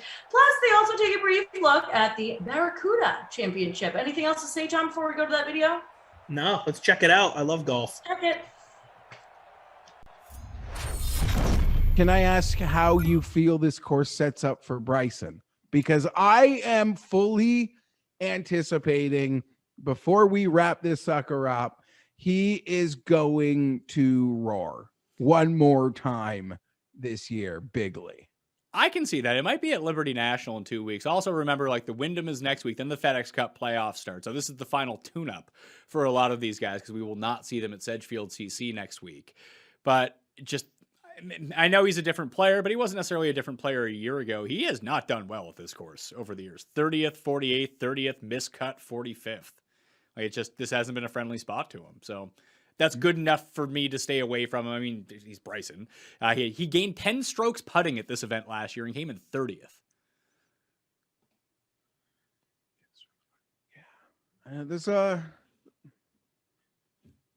Okay. I feel like he's just going to be, I feel like all of the negative is being quite overblown. Oh, for sure. Even when you look at sort of the run that he had before API and Players, when he came first and third those back-to-back weeks, he had a terrible lead-in for him. He was 7th at Kapalua, then he missed the cut at the Genesis. He played in that WGC, didn't even come inside the top 20, and then boom. If Bryson brings it, Bryson's bringing it. It just doesn't seem like he's there right now. Yeah, I would totally agree on that. I'm always tempted, though. If it is a course that has suited Justin Thomas well, Daniel Berger well, Brooks Koepka well, it's hard to see why it's not suiting Bryson. I can see that as well. I would say that if he isn't reasonable off the tee, obviously he's going to drive it 40 billion yards, but if he doesn't have some sense of strategy, he's going to be in the water a lot because this is the course with the most water balls on the PGA Tour. Do you know? I'm trying to look it up on the fly and I can't find it, but just in my ability to gauge how well this guy can go from one far place to another potentially. Reed? Was Hovland's win in Germany the week directly after his U.S. Open withdrawal? Yes, it was. I'm such a loser. Something as small as that might make me not be able to quit him, especially because you just say this is tee to green. Everything, and let me own this. Going to bed on the first 2 days of this Olympic golf, I was certain I was waking up to Victor, like full throttled heater. I like, you know me, I love to scroll to the bottom, and I like couldn't wait. I like shot out of bed like a cannon. Show me Victor, first place, second place. Every time I went to bed, he was like running a train. And I didn't really watch it because it was late and I fell asleep, but he never maintained anything and he went backwards. Still finished great because he's Victor and he's amazing. That's how I felt about Justin Thomas, who I had money on. I was like, oh, I'm just going to go to, he's like, he threw 6 holes. He hasn't made a birdie yet. Like, what is going on here? It's like the first round, I wake up, he's like, oh, he's even. I was like, okay, that's strange.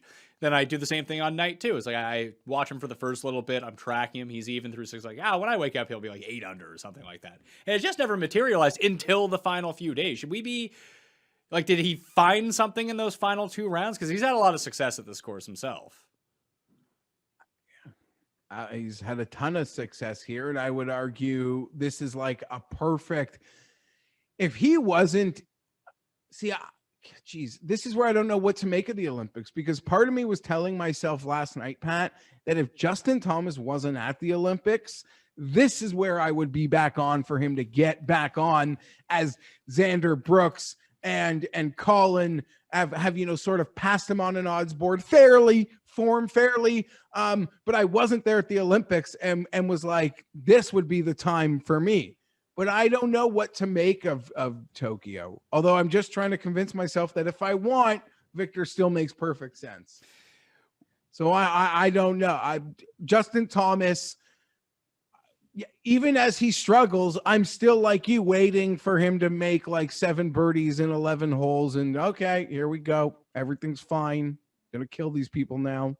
But it hasn't materialized. I'm just gonna feel like such a dummy when I bet him last week and then don't bet him this week. And he just, after he ripped my guts out a year ago, just with that final round that he had to beat Brooks, it killed me. It's also my guy Shez Reavie I had last year as well. He came in 6th, couldn't make a putt all week, and the final round was just like a travesty from 3 feet from the hole. And this is one of the easier courses for 1 putt percentage as well. Like, Dustin and JT are the same odds. Dustin is still 18. Like, is he a sleeping giant here, or is he just kind of off? I think I'm leaning to sleeping giant, Pat. I think some of the struggles have been overblown because there have been incredibly strong moments. And it's like, even in those last 2 majors, he was in great positions after 2 rounds, and then Saturday sort of kills himself in a muck event like the Palmetto. You think like there's no point of even watching the weekend, and Saturday he kills himself. Like, really weird, like, because he's putting himself in optimal striking DJ positions going into that time where he usually does rev up, and if anything, he's going the wrong way. But I'm silly enough to believe, like, there's no way that roulette wheel doesn't come up soon. Well, because is he, depending on how you want to grade that win, I guess the official calendar will call that first Masters a win in November based on the PGA calendar. But he has that immaculate record in golf at the moment. Nobody has won in as many straight years as him, and I don't think it's close. Like, it's Dustin and a definitive gap. And we could be on like 11 or 12 straight years with a win per season, at least. I think it's every year since 2009 that Dustin has won. Incredible. On tour. Incredible. And I don't know if that I don't think that's going to end anytime soon. And I think official math gives him that win because it was November and that calendar flips in the PGA record. I don't know if it's every season he's won or every year, like calendar year that he's won. It's probably both at this point. So I don't know how it was being tracked. So I think he won a Vegas event. That was his first win in 2009, but I have to go back and look at that. So I think he's a sleeping giant. Like, Rory's sitting there at 20. It's not like he had a bad week over at the Olympics. No, if anything, maybe that Rory's so weird. Like, I love Rory. We love his candor. It was very nice to see him take his words back where he spoke about maybe a lack of patriotism. He took them back, and he quickly took them back, and And even if you break down those words coming like 5 minutes after he has a bad Open Championship, and this is Rory McIlroy. So a full year just closed on him not winning a major, which means to Rory, the year was a failure. Asked about the Olympics, didn't respond properly. Clearly spent 5 minutes in that village and got turned up. He's always looking for breadcrumbs to spice him up. So it's crazy to think I wouldn't be surprised one bit, Pat, when Rory wins on Sunday. I probably won't bet it, but he will cite the determination of the Olympians and taking such pride, like that really lit a fire, a breadcrumb for him, because he's always searching for crumbs. And sometimes he's talking through his crumbs to us that he is searching for, but he's always looking for something to kick his ass, like not kick his ass, but anything, from caring too much to not caring enough. I could see him saying, walking that Olympic Village lit a fire in me, and I credit my win to almost what I got to watch other people do last week. In the 28 range, you said you like Victor. There's other guys who are dead. There's like a glut of guys, 6 guys on DraftKings Sportsbook who are 28 to 1. I'd expect to see some of them fall, depending if they're not the popular options. Like if people aren't going to Scheffler, he'll drop to 35 or 33 or something like that. I did have mild interest in Paul Casey, though. If this is an event where you can win with just ball striking and maybe your putter doesn't need to be electric, I don't know if I can get there at 28 to 1, but he's just playing so well. Yeah, 28. Maybe look around, but the ball striking's quite there. Again, a lot of people will tell you, Casey will get you exactly to where he got people who bet him last week. Sunday in an amazing position, and then he'll just not do it. But he does check a lot of the boxes for this course, and he would be another player who, I don't know how to say this, because I'm not comparing it to a major, but I always sometimes the week after majors and guys that were in the full throttle of contention, I wonder about the mental toll. And I would say he was full throttle contending, not just in Tokyo, full throttle contending for gold in Tokyo, much like Hideki. I don't know if I have a different thought on that than say a player like a Lowry or a Neiman, who kind of just I assume had a beautiful personal experience, didn't have the scoring they wanted, but they just kind of lollygagged the pack on contending at all. That's me being ridiculous. If you trust your numbers on Casey, I guess bet him. I mean, I never really bet Casey, once or twice a year. They're like, why am I betting Paul Casey? I'll probably just play him on DraftKings. That's usually the best way to do it. Tune in tomorrow to see if Paul Casey is one of the DraftKings picks. I'm assuming that he's going to be. 30 to 100 range. I got 2 guys that I bet from here, and that's probably all I'm going to get to. Like you always say in these WGCs, and even last week with the Olympic field, when you have these small field events, very rarely do you see one of the mid-tier or even bottom pack people win. It's usually one of the top end guys. Outside of match play, what's our outlier WGC win? Just help me remember it. I mean, the last one, the last one I really remember that was a field like this was Kokrak winning at the CJ Cup, which is essentially a WGC field.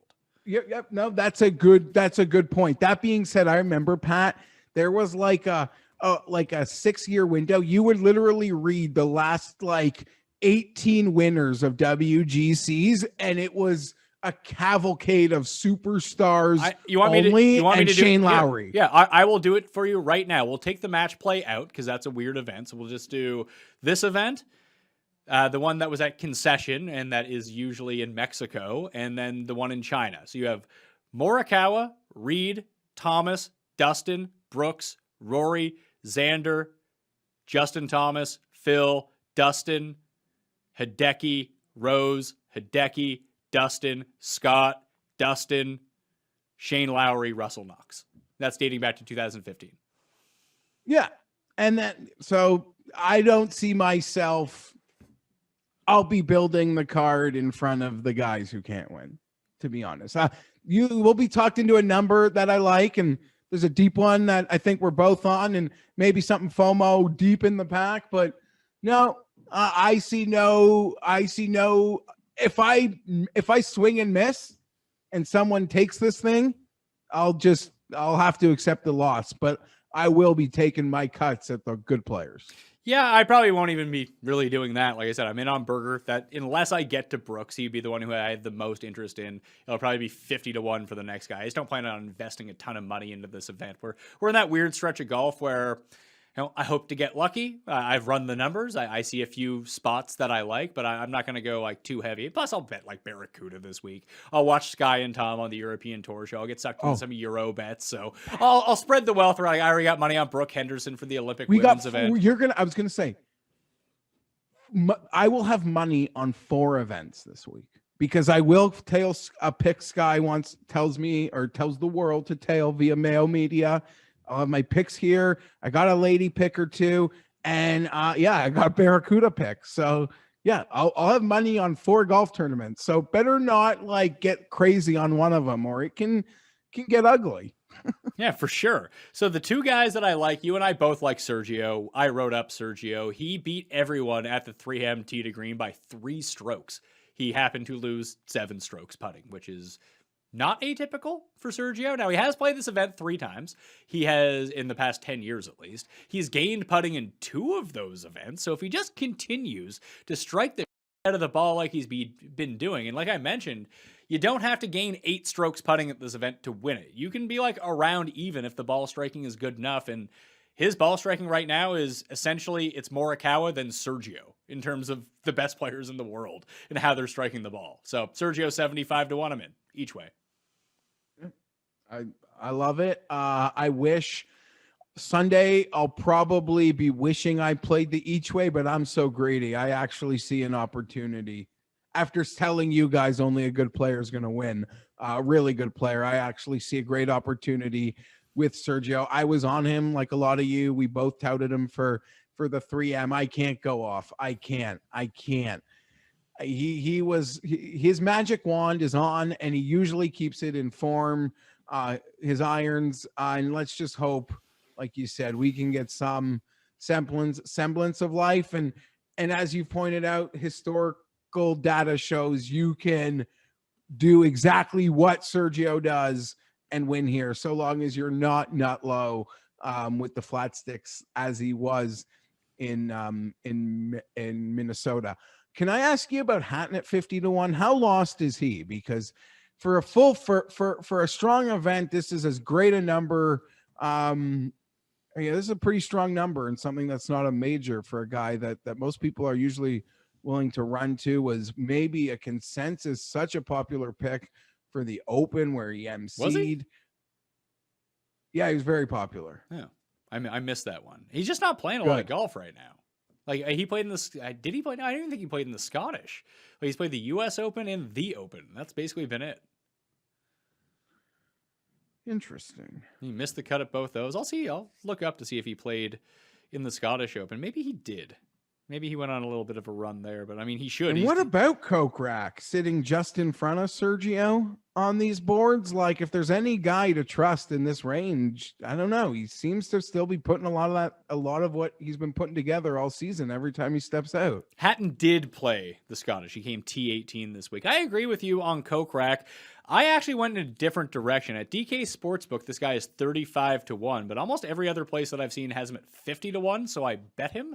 Is Harris English, who's won this. I mean, he didn't win when it was a WGC, but he's won at Southwind in the past. And, he had the win. He had the 3rd place finish at the U.S. Open, and he was dead to rights at the Open Championship. And he rallied for the good of all mankind out there and got himself to the cut. Like, he's playing good golf right now. It's a course he's familiar with.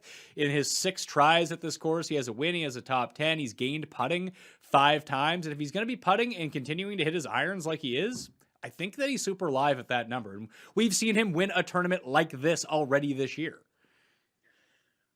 Yeah, I was going to say, I hit a winning ticket on him at 50-1 at the Travelers, but then I'm running through that Travelers field in my head. I'm like, that was not a slouch week after a major field. I was going to say that he won the Tournament of Champions, which was a no-cut event with all these guys, essentially. Even better comp. I mentioned Kokrak, but it's of the same vein, and maybe English is in the hotter zone, arguably, at the moment. And I got to tell you, a little with how well he's been playing and getting a little rest. No one is probably walking to the golf course feeling better than Harris English, outside of maybe Xander Schauffele, because his chest might be puffed out with a medal. But yeah, I always wish it would be more than 50 for a WGC, but I don't mind that. I don't mind that at all. Yeah, so those are the three guys. Actually, I have four guys, but Berger at 25, English at 50, Sergio at 75, Sergio with the each way. Then I played Siwoo at 100 to 1 because it's me with the each way. That's it. That's all I got. You got anyone else? I want to ask. Well, I don't forget it. I don't know. I'm seeing Finau at 40. I feel like he's played well here, but I don't have any actual memory of that. When you say that he's played well, how well do you think that he's played? Like a bunch of top 20s and enjoys his experiences. He's played this course 3 times. He came top 10 in 2008 before it was a WGC. In the 2 years that it has been a WGC, he's been 27th and 65th.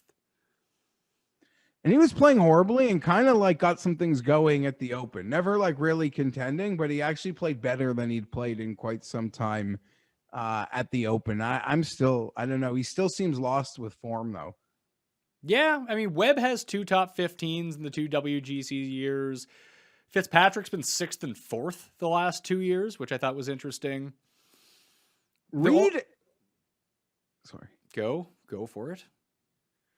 Reed's won Wyndham, right? And doesn't he always play in it? He plays every week. He's played literally across the world. There's no way he plays next week. Would you put it past him? I wouldn't, but it's so crazy. He's that's why I drafted him in the fantasy. I'm like, there was a debate, like sheer volume. That's like, why come on. That's how I felt about Sungjae too. And Sungjae's just kind of blown it. He plays every week. He sucks now though. I wouldn't be shocked at all. But right before the FedEx Cup, where like he has to take a week off before he goes and wins a FedEx Cup event. Yeah, and they're going back to Liberty where he won last time too. All right, let's do the quick picks. Quick picks for the WGC.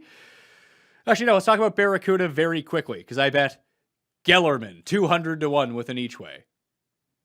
That's all I got. That's all. That's your only bet. That's all I've looked into the Barracuda. It's Stableford scoring if people don't remember. Yeah, and I enjoy the field. I bet Gary Woodland at 33 to 1 simply because he's actually been playing well and he like the ceiling and low scoring. I don't know, you get hot, you get those extra points. Obviously, if he finds landmines here, you're triple screwed because going backwards in any regard. And I was like really into Shez and Hadwin, but both their numbers dropped, but I still might be into them just based on they contended on the last time we played. And all 3 guys, I could be making this up, Pat, or you could tell me there's no correlation, but it's elevation golf, right? Or desert golf. It's elevated. It's in California now. It wasn't Lake Tahoe, but it's all in that same region. All right. I don't know. Hadwin's won American Express. Shez and Gary won out in Arizona. And now I'm just making things up for golfers. This is nowhere near it. Like this isn't in the desert whatsoever. Yeah. So it's not desert golf. No, it's straight elevation golf. Yeah. Gary Woodland. I had a moment in my life where I thought I would never bet Gary Woodland again. I remember. He lost this thing down the stretch to Super Nintendo Chalmers. Yeah. No, I don't think it was at this course though. Oh, well, it was the Barracuda stable for up in elevated mountain region. Yeah, I think it used to be in Lake Tahoe, but like the last 2 winners, I think at this course, I think it's been the last 2 years. Morikawa won. Did Morikawa win this? Yeah, Morikawa. Yeah, this was, I don't know if it was this course, but he won. This was his first win. Yeah, he won 2 years ago. And then last year, obviously, Richie Wawrinski won. But it just seems like the Griot types are the types that you want at this course now. This is Morikawa's only non-major or workday victory, Pat. Yeah, he won concession. That was workday. Oh, yeah, that's right. They bought into it, and he won it. He's won 2 majors in the Workday Memorial and the Workday Concession WGC. That's awesome. So next time we're at Workday, don't bet on Matthew Fitzpatrick, who's sponsored by Workday. Bet on Colin Morikawa. Fortunately, I've cashed both of his Workday tickets, so that's good. Yes, you have. So, this those was are the quick guys I liked. I did bet Gellerman though. I'm on that train. He was Sergio-esque in Minnesota. Yeah, I believe he led the field in strokes gained approach. So if it's just about making bogeys, don't hurt you as much here. It's just all about making birdies. Get that Stableford scoring into your system. I was actually surprised to see him at 200-1, honestly, in this field with the way that he's been playing. Yeah, so I don't know. Is there like a type of player type you like care, look for, or I got no idea. Tune into another show for extensive Barracuda picks this week, because I don't. But I think there's a lot of guys like with good numbers that have been playing really good golf. Like Adam Shank's like near 40-50-1. Like a lot of guys that have been contending lately are there. And it sucks for how to put this. Like, you know, anytime Griot's like flirting with a co-favorite of an event, you know, things are going to get spicy. I could see Griot winning this week. I put it this way. I'm not betting Griot at 18-1 to win this event. This is the one where Brendan Grace was winning until he had to withdraw because of COVID last year. Mm-hmm. He's the original. There's he's the a lot original of fun Rom. names like near the top that people bet on that first win, right? Mito and McNeely, Pendrith, Peters. So there's a lot of like flavor du jours. Like honestly, like Thomas Peters at 28-1 would probably be the one that does it for me the best. I just think he's the best player of these guys. Like Mito might long-term be the best player, but Peters, I think, has a long enough track record that he is the best player of these guys. Yeah. Has Doc Redmond had any life lately? Because I don't know. People were all over him, and this seems like a true jabroni bet for 50-60-1. Yeah, maybe. I mean, he fits the profile of Champ and Cam Davis, guy that everyone used to bet on, and then everyone stopped betting on, and then somehow I'll just see who like the popular long shot is this week, who hasn't done in a while. I'll just tail everyone else's picks because they seem to be hitting. Great. All right. Quick picks for the week in golf. I got Brooke Henderson, 28-1, 25-1, doing the women's Olympic event. I got Berger at 25, English at 50, Sergio at 75, and Kim at 100-1 at the WGC. And I bet Michael Gellerman at 200-1 with the top 5 each way at the Barracuda. All of my full picks in the cheat sheet form in the newsletter on Wednesday, along with the secret shows that are up there. Jeff, who you got? Ladies, I've got Brooke and Leona McGuire, and in the Barracuda, I have bet Woodland and Gellerman, and in the PGA or in the WGC, Sergio at 80-1. I'm probably gonna bet Victor Hovland 28-1. Okay. One and done selections for the WGC. We only got a few tournaments left here. I think it's pretty close. I haven't added it up in a while, but Spieth coming second at the Open really kind of thrust me back up the board. So I'm either just ahead or we're all about equal. I used Berger at the last WGC. Who can I take here then? Have I used Sergio yet? You used Sergio last time out. I'll use Sergio this week. I got Sergio Garcia. Who do you got? I'll just pick Louis. Yeah, that's a good call. We didn't even talk about Louis, but it does seem like he is legitimately on a breakthrough for a win. Yeah, he's just playing well. I don't know. I'll use him here. All right. And Tim has can't go this season without getting him out. So let's just get him while he's might have some steam left. Yeah, he was 6th here last year too, so it's not like he's played poorly at this course over the years. Maybe I should give a bigger look to Louis. Maybe the first time I'll bet on Louis all year is the week he wins. Who knows? And I found him at a 25-1. Maybe that's the number. I'll ask Tim. I'll include that in the cheat sheet later on in the week who Cust is taking as his one and done. Want to remind you again to play in the Listeners League link, fantasynational.com/mayo for a discount. runthesims.com/mayo for a discount on the NFL product as well. I'll be back either Tuesday or Wednesday with the DraftKings picks for this event. You can follow Jeff on Twitter at GFeinberg17 and check out the Jeff Feinberg Show Wednesday and Friday on FTNDaily.com. And that'll wrap it up for us. Thank you all for watching. I'll see you next time.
to come back and greet you with our lovely presence. It's me, Carolyn Azak, and Tommy Freeze Pops Madden After Dark. I'm trying to think if this is my first time hosting Madden After Dark. Oh, making history here.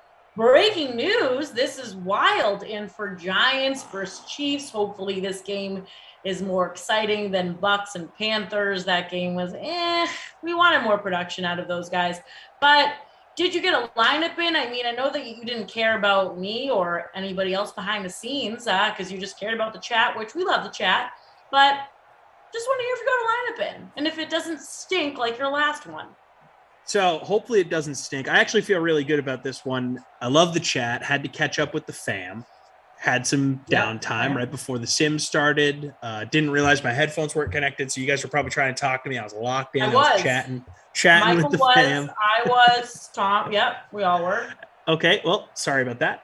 Got a lineup in. Chiefs, Giants. I had this exact game over the weekend, and it was lit, fam. Absolutely lit. I think it was on Sunday. And we had a first half.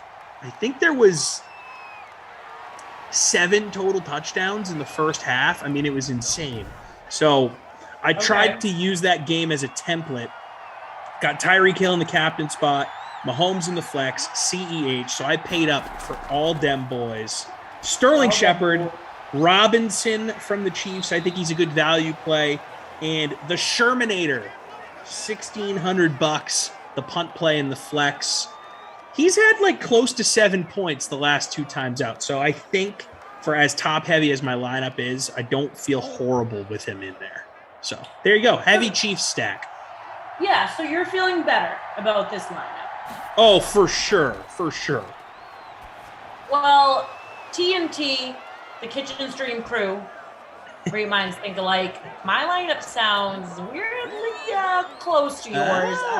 And we know that you didn't copy mine because we didn't talk pre-sim because I was locked into the chat and my headphones weren't connected. Yeah, you didn't give flying potato. Speaking of potatoes, Tommy found I feel like an a-hole. his microphone. We'll talk about that later. I went heavy Chiefs stack. Copied you, but didn't copy you. I got Hill in the captain spot, followed by Mahomes, Kelsey, mixed it up, put a little Shepard in there, Robinson in Chiefs D. So we'll see what happens. I'm feeling okay about it. I like your lineup. CEH, I actually just inquired about your question. To our knowledge, stats are finalized from the previous sim. Check it. Check it out. Check it out. Also, Jake Williams, what's up, buddy? He wants to know when are you getting a shirt? I would like to know when Tommy's going to get some gear as well. Never. I'm never getting a shirt. It's okay. I've come to peace with it. It's fine. I almost don't want a shirt at this point. Well, when I come to the offices at some point when I move back, if that's allowed, I will demand swag. So I guess never is the wrong answer. The answer is at some point this fall, I'm going to be coming away from the DK offices with like a handful of swag. I want a hat. I want a T-shirt. I want a long sleeve T-shirt. I want one of those fancy quarter zips that Kenny has. I mean, Kenny, for some reason, that Deucey, he has the best swag out of all of us. Yeah, what the heck? He doesn't even live in Boston. Doesn't even live in Boston, just has the best swag. Jealous. We all are very jealous and we're vocal about that. What can you do? Zach on our Zoom chat here helping out with stats, saying that he needs one of those tie-dye hoodies. TP wants one as well. I love tie-dye. Yeah. I'd love one of those hoodies too. I just know that those are a hot commodity. I'm trying to set expectations low. Okay. I like that about you. Oh, Tom? Yeah, I love him. Why? He sets expectations low. Because you know what, Tom? I do the same. And people said I need to change my mindset and not do that. So that's what I'm working on, positive affirmations, manifesting. If we're already like, oh, I'm not going to get the sweatshirt, then the universe probably hears you and you're not going to get it. So we need to change. But yeah, I operate on the low. Yeah, it's not probably. Evan Ingram with the touchdown. Ingram doesn't do that though. Not in my lineup. Captain in almost either. 3% of lineups. 29.7% in the flex. Yeah. A very good real life player, not someone who really pops off in Sims all that often. Right. But Evan Ingram, okay. First score of the game. Would not have bet on him being the guy that scores first in a Giants-Chiefs sim. No. But here we are. He didn't even come to mind. So you 3%ers over there. Good for you. I don't mind Evan Ingram as a tight end in fantasy this year. I know you guys are probably thinking, what does this guy know about fantasy? He just came in last place and had to sit in a diner for 24 hours. This guy is a moron. This guy, all he cares about is stuffing his pie hole. This guy loves to stuff his pie hole with sandwiches. But I do think that the Giants, as far as who's going to get targets, I know that they upgraded their receiving core, but Evan Ingram, I think, is still among the most talented pass catchers on that team. Barkley definitely going to become a big factor in that offense. I got to think Evan Ingram is top 3 in targets still. So I'm looking at him. Third touchdown for Ingram in Simland. Darth Gator saying, Tom, you can have my ugly DK Christmas sweater if they don't give you any swag. It's awesome and it's great quality, but not getting much use here in Florida. Yeah, sweater in Florida. Can't imagine you using it too much. I'm down, Darth Gator. We'll be in touch. Slide into the DMs. Slide into the DMs. BC Mulator saying, dude, Tom, I want a Denny's Grand Slam so bad now. Hey, they're open 24/7. Go after Madden After Dark. Grab one. Smash it. Who's in the Madden After Dark chat? I've been waiting on the edge of my seat. I knew one of my bozos would pop in here, and it was between him or Glash. Here he is. And yeah, there he is. Mr. Adam Kaufman. If you don't know him, good for you. If you do know him, I guess same. He's doing the do, and he added a CEH 1300. Didn't say hi to us though, Tom. So that's. I think he did, but I think it got buried. Well, maybe not. He might have been saying hi to everyone, okay, but regardless. Actually, wow. He said you guys rock. Hi. All right. You know what? Take it back. Too, Adam. You rock too. I wish you were here with us. I wish this was a 3-man booth. We've done that. Yeah, it was great. On Friend Friday, it's happened. Friend Friday. Bring back Friend Friday. I really do. We don't do Friend Friday anymore. Someone last sim mentioned they were asking or just mentioning about your microphone from Denny's and how the little small piece of potato. Yeah, it's still there. Yeah, is it out of your microphone yet?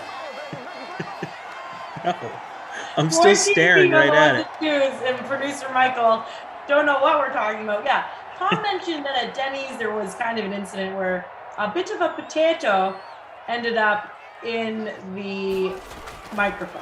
And the worst part about it is it was so early on in the process. As we have a touchdown here from Sammy Watkins. I believe CEH has him as his captain. So congratulations to you, CEH, and anyone else that threw Sammy touchdowns in their lineup. Going to be a 7-all game here after this extra point from Butker.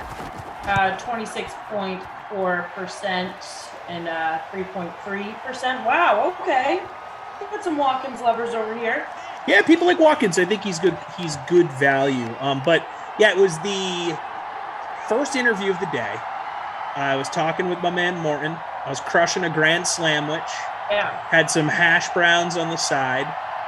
and I was, forking away at the hash browns, taking a bite, and then he said something, and I laughed, and a piece of hash brown flew out of my mouth right onto the mic, and gotta tell you, yeah, I tried my best to get it off, but there's still a small piece of hash brown there. Not sure if it's ever going to come out. Maybe if I use like a nail brush, I can get it out. But it's pretty in there. It doesn't like smell or anything. It doesn't. You wouldn't know what it is unless you were looking for it. It's hard to explain, but it's visible to me, and it's a good reminder of the dumb thing that I did, which was stay up for 24 straight hours. Every time I look at this mic, I'll remember that, unless I get rid of it somehow. Well, yeah, tough times for Tommy's mic, not for Watkins. That was his 50th touchdown. And Simland, I don't know where we're supposed to go from there. I don't know. The game is tied. Giants 7, Kansas City Chiefs 7, and we are past the 2-minute mark. Yeah, that I feel bad for the microphone, but hopefully it stinks. Data will fall out. Yeah, we could try it. Maybe I got like a brush here. I bought these things for my AirPods called Sani Pods, which it's basically just like a little cleaning kit for your AirPods. They took forever to come in. I wouldn't recommend it. I think it came from France. So you can see this off camera. It's like, it looks like almost like a little eyebrow. I was just going to say, wait, what's it called? You ordered those? Eyelashes brush. Wait, you ordered those from Canada? France. Where? So this one goes in to your no one can see this off camera. There's one that goes into the AirPod thing. This one I don't know what this one does. And then there's I hate to break it to you, that's my eyelash curler, like literally, or my eyebrow brush. Well, I'm gonna use it right now to try and get rid of this. You could get that for free at Ulta. Oh, I got it. Breaking news! The potato is gone. First quarter is almost over, and the potato is gone from. Ladies and gentlemen, we got him. Hey, Kaufman. Miss you, bud. Haven't seen you in a bit, I feel like. Koff, if you're still here, how much did you talk about the fantasy league DM situation that happened today on a previous sim? Because I'm curious. I have some questions for Tara Lynn about it, but I want to know how much of it was covered before I really dive in. Because I know a lot of people that are here. If you stick around for Madden After Dark, chances are you were here earlier today. True. End of the quarter went right by, and we have a tied game. 7-7. More exciting than the last one so far. Oh, definitely. When the Chiefs are involved, you know. Daniel Jones looking good so far, 7 for 8. Got over 100 yards passing. Patrick Mahomes was efficient early. Saquon Barkley, 5 for 25. So he's pacing towards the B word. Evan Ingram, 4 grabs, 80 yards, and a tud. Early leader in the clubhouse for the wooden nickel. Sterling Shepard's got 2 catches. Kelsey's got 2 catches. Watkins, Clyde Edwards-Helaire, and Barkley each have 1. My man, Tyreek Hill, no catches so far. Goose egg, but it is early. That guy can pop off at any moment. Looks like the Giants have a shot to score again here. Did you hear about Daniel Jones today in a scuffle at the bottom of the whole... I saw that, basically? and I saw Michael shared with us that Joe Judge was PO'd about it, and I would be too. PO'd. I mean, that's your starting quarterback. So what are you doing here? Yeah, speaking of Ingram, so the incident started when tight end Evan Ingram retaliated after a late hit to running back Corey Clement, safety Logan Ryan. He then came in, leveled Ingram from behind. The rest of the team, including DJ, jumped into it and drew immediate air from the coaching staff, aka PO'd coaching staff. And you don't like to see that happening during training camp. No, imagine if he got hurt. Obviously, a little a mess. Imagine if he got hurt coming out of that. Yeah. Oh my God. It would be a disaster in New York. Although I did see Phillip Rivers not ruling out coming back. It would be kind of cool to see him come out of retirement, play for the team that drafted him, the New York Giants. Although I'm sure he was saying that as it relates to the Indy job now that Carson Wentz is going to miss some time. Right. Yeah. But yeah, so he's not ruling it out. I wonder if we'll see him. I like Riverboat Philly Rivers. Sidearm, doesn't swear, wears bolo ties. How old is Phillip Rivers? So he spent 17 years in the game. Got to be close to 40. Okay. Let's see. So he's up there with Tommy. Oh, yeah. He's drafted in 04. Phil Rivers, age 39.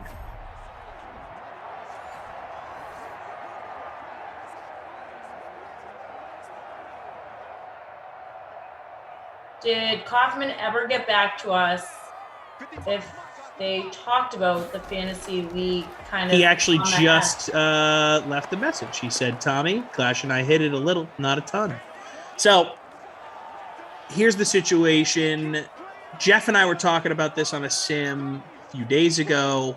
I decided to take some initiative, send out a message to the DK broadcast team, put together a 14-person Madden broadcaster fantasy league, started a DM thread amongst the peeps on Twitter, and it got kind of out of hand. So much so that if people weren't looking at their phone while it was going on, I mean, Tara Lynn, you were one of them. How many notifications did you have?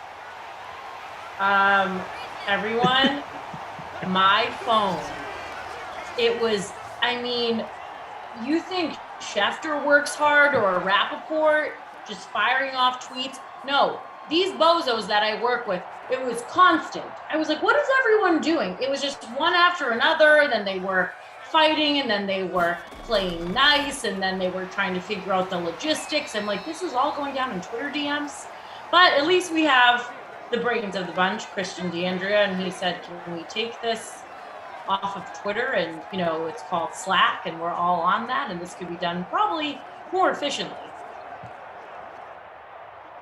Yeah, and then so I tried to do that, and because I'm like, I'm not technically like a DraftKings guy, I'm just a friend of DraftKings, I am unable to make DraftKings channels and make multi-person chats and all this stuff. So I should be the one. I should be. Nice well, no. So Koff tried.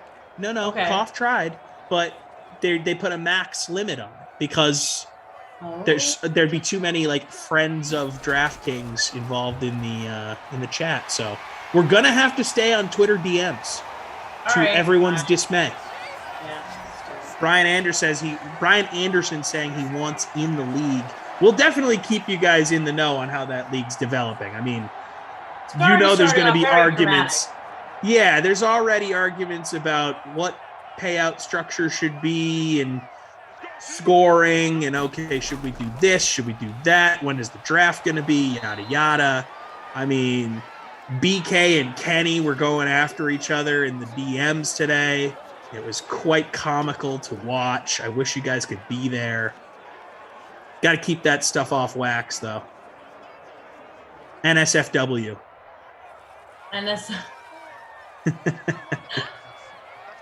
All right, who the Chiefs going to go with here? Goodness. CEH, get in! Yes! Oh, yes! Touchdown! CEH! Let's go!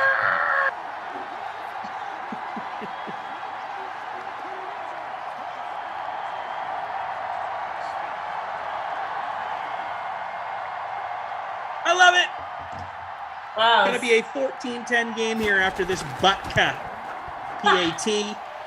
I love Butker. What a great game. 14-10. CEH is in a bunch of y'all's lineups.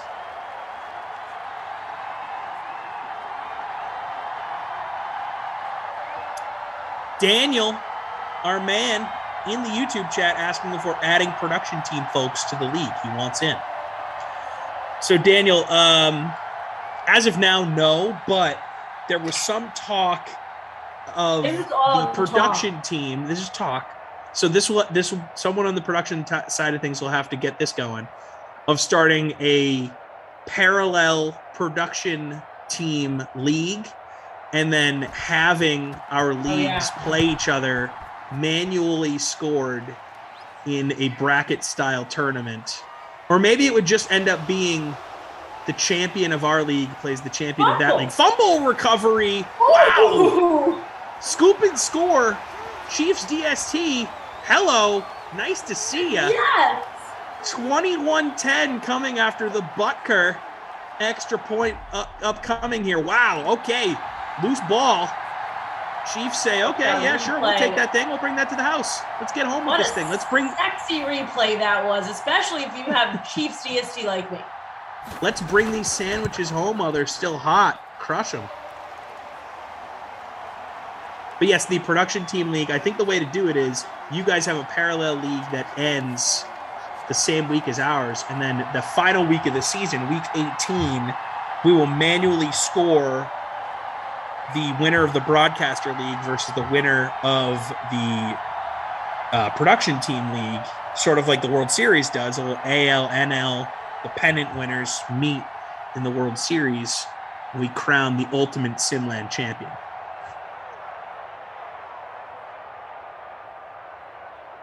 That is the 10th defensive touchdown for Chiefs DST. I'm loving it. If you have them in your lineup, drop them in the chat. I like to see who you guys have.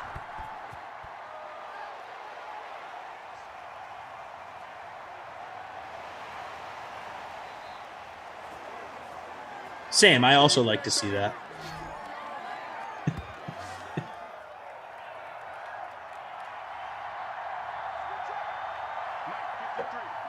Yeah, so it got a little hectic earlier today with Tommy, but we appreciate you taking charge. Someone had to look, if no one was gonna, if I didn't do it, no one was gonna do it. Right. Let's just be honest here. Yeah, Kaufman definitely wasn't. Kidding me? In his spare time, he just looks at his DVDs all day. So I also think that, like, if you have kids, you should be exempt from doing like extra stuff like that. Ugh, don't tell me that.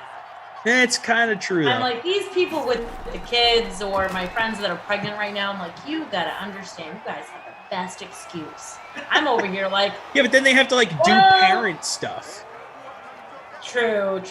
Or even my friends with dogs are like, I gotta go, I'm gonna walk the dog. See, dogs, now, look, I love dogs, but yeah, you can't be using the dog excuse to get out of social plans. Like, that's lame to me.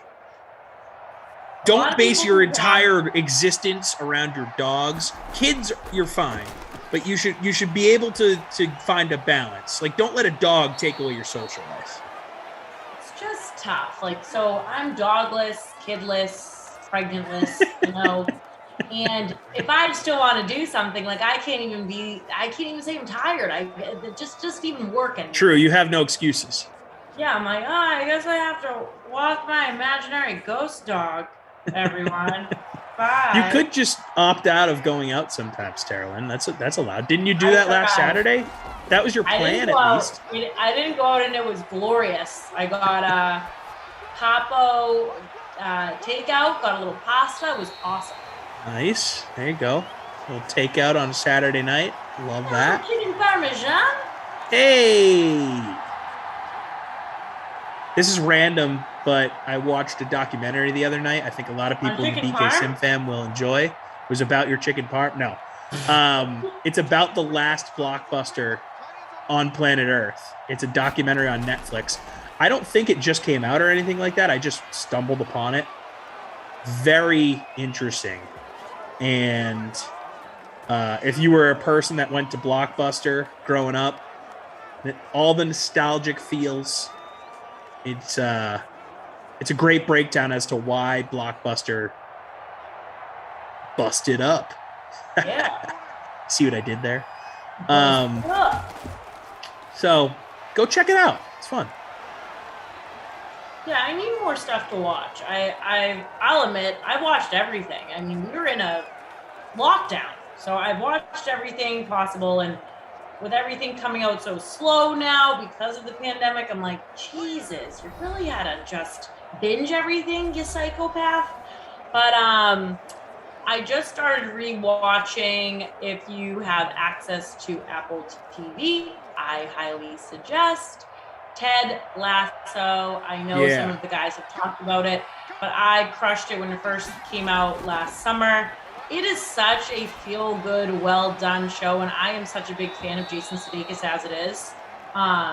It just brings an instant smile to your face. So if you need that, watch Ted Lasso. And season 2 just came out too. And if you're like me, wait till the whole thing comes out. You can binge it if you have Sunday Scary. Okay, yeah.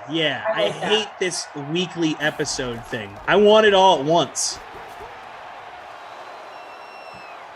Adam saying, listen to Tommy subtweet Emerson. I don't even know if that's in reference to. I didn't even. Yeah, what's up with that, Adam? Cough. Explain, because I actually don't know what you mean. Also, I saw someone lying in the comments and said, like, both DSTs weren't doing anything tonight. Did you miss the fumble from, like, the Hello. DST? Quit spreading lies in the chat. The Chiefs DST is working tonight. Wow, there we are. Minute to go in the second. Is Adam going to explain what he was saying, or is he a liar as well? Evan Ingram, by the way, having a hell of a half. Just had that catch there. 2nd and 3 to go.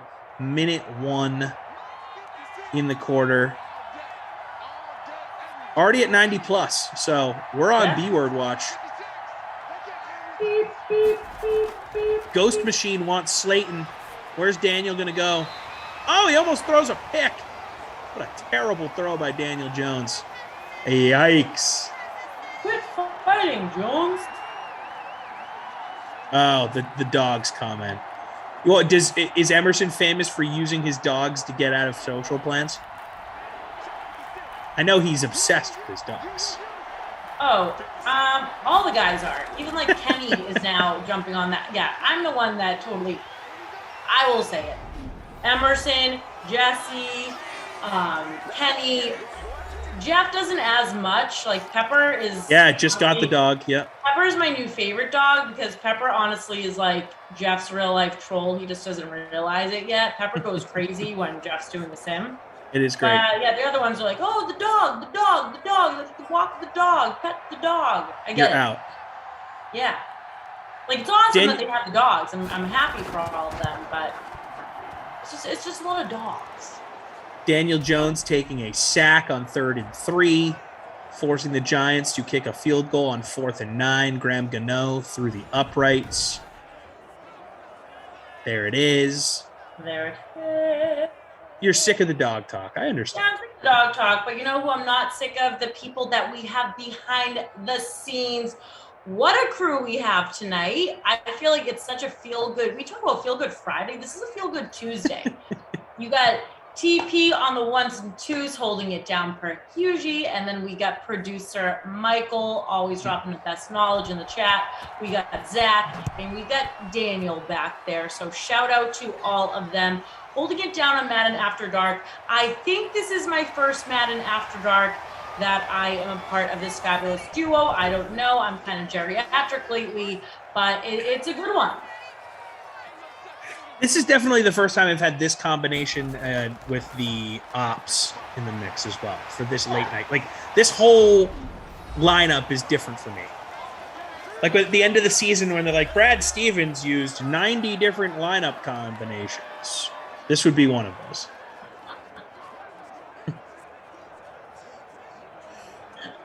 Oh my goodness. I was loving the hate for Brad Stevens. If Koff is still hanging in the chat. Last night they're like, is Brad sleeping? Did someone give him a serious case of melatonin? What's going on? Okay, but who here? did they really miss out on, like, that you're all that jacked up about? That's my argument. Like, okay. Who cares? Patrick Mahomes, nice run there, just taking the brunt of that hit.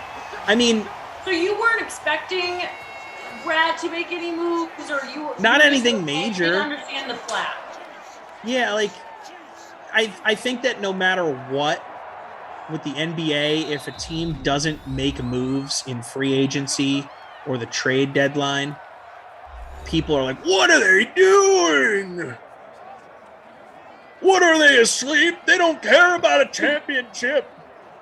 Hey, that's trade everybody. Why is Marcus Smart still here? That's the conversation. Well, Kaufman just said, in all caps, mind you, Brad couldn't get into free agency last night. It was game night at the Stevens household. He must have said that on a conference call today or something. Yeah. Brad Stevens. Yeah, me and my kids were playing Sorry last night. Me and my kids were playing Flappy Dunk last night. I couldn't get in the free agency stuff. Was playing checkers with my oldest. Cool, Brad. Guru 805 said free agents get to choose where they want to go. Celtics had no choice. Nobody wanted to. True. That's part of it, no doubt. But also, free agents like to go to teams that are willing to spend money. So, Celtics, they chose to save their money. It's not like they had a lot of it to throw around per se, but they weren't going to go make a move that was earth-shattering at this point. I think that the Brad Beal stuff, if it's going to happen, it will be next summer. Personally. But I don't know. I'm fine with them just staying pat with what they have. It was a weird season last year. They got rid of the Kemba problem. COVID, injuries, etc. They got Al Horford back in the mix. Nice stabilizing presence in the locker room. So, Mahomes and Jones both have a touchdown, so already more exciting than the last game. And before we read all of your awesome stats, let's throw it to a Sweat clip because we love to see it. So earlier today on Sweat, we had Jeff Moose Ulrich, father of Pepper. He went PGA high and low and discussed the value of rostering Xander Schauffele in this week's PGA event, the WGC St. Jude Invitational. Xander Schauffele is coming off a gold medal victory at the Olympics in Japan, so he might be in for a little bit of a letdown this week. His odds are right behind the favorites at plus 1,400. Too high or too low, Jeff? Yeah, it definitely feels a little bit too low. I mean, Xander is a player who gets bet down anyways, and his odds always seem like they're just a little bit too low to what they could be. But then you add in the fact that he's coming off a gold medal and he won where he was going off around plus 800 or plus 1,000. There's no way we were going to get proper odds on Xander this week. I mean, look, you mentioned it. He just won an Olympic gold medal. I mean, I don't think the dude has slept much over the last 48, 56 hours. So you add that into effect, and then you also add in this event. I mean, Bermuda greens, smaller Bermuda greens. Xander could certainly pop off in an event like this. He's done it before, but you look at the players around him. Dustin Johnson has bigger odds. Justin Thomas has far bigger odds than him. Even going down to Daniel Berger, I'd much rather just look for the value with the better play, with the bigger odds this week over Xander. So these really feel too low. Again, I'm not even going to speculate what this guy's been doing the last 56 hours, but it's not resting. So you add that into effect, and his odds look too low this week. All right, welcome back, everybody. Thanks for watching. So you can catch the Sweat every day. See a lot of our friends, awesome analysts, great hosts every day at 11 a.m. right here on the Dream Stream. Make sure to check it out as we enter the third quarter. You got me, Taryn Azak, alongside with the one and only, the man with the microwave in back of him. Yeah, I'm copying him. Tommy Freeze Pops kicking it here as Kansas City is leading this game 24 and New York Giants 13. So if you continue to do Sims from your kitchen, people are going to start to tell you to put stuff in the microwave. That's going to happen. Telling me to put stuff behind me. I don't like a lot of stuff on my counter, people. Look at nice clean counter. So you're not one of those people that likes to have a mini home set behind them? Well, that's what stinks about this kitchen is when I moved in here, I'm like, oh, Jesus, there's not a microwave built into the cabinets. I have to have a microwave now just on my, what is counter. This called? on this counter. Yeah, on top of the cabinet, not built in, on top of the cabinet. I didn't like that. But I'm still getting used to it. My thing with the appliances like that, we generally put them away and take them out when we use them. So maybe you can hide the microwave and then only bring it out when you need it. Every time. Hold on, I see a spider. I just killed it. Oh, wow. Where Was did it that big? come from? It was medium size. You nailed it, though. One try. I did. That was one clap and done. It's literally dead on, on this thing. See it? Oh, I see it. Yeah. Get that out of here. Do you have like a paper towel nearby, or like, just put that on the ground or something for now? Pick it up later. Keep note of it. Don't forget about it. Tara lives in the wild of the city. It's crazy out here. The animals will see. Do you have a insect problem? I mean, not that I know of, but maybe I should drop that down and check up on that tomorrow. We love our new house, but we have kind of an ant problem. Expired. Hey, Greg. You never accepted my Facebook friend request. Taryn is cleaning up the spider. Yep, just killed a spider because I basically am in National Geographic now, added to my resume. Michael giving you a new nickname. Taryn the fly trap. I don't mess around with bugs, people. I see a bug, dead. Bye. Love ya, bye. Venus fly traps are pretty cool. Do you remember those?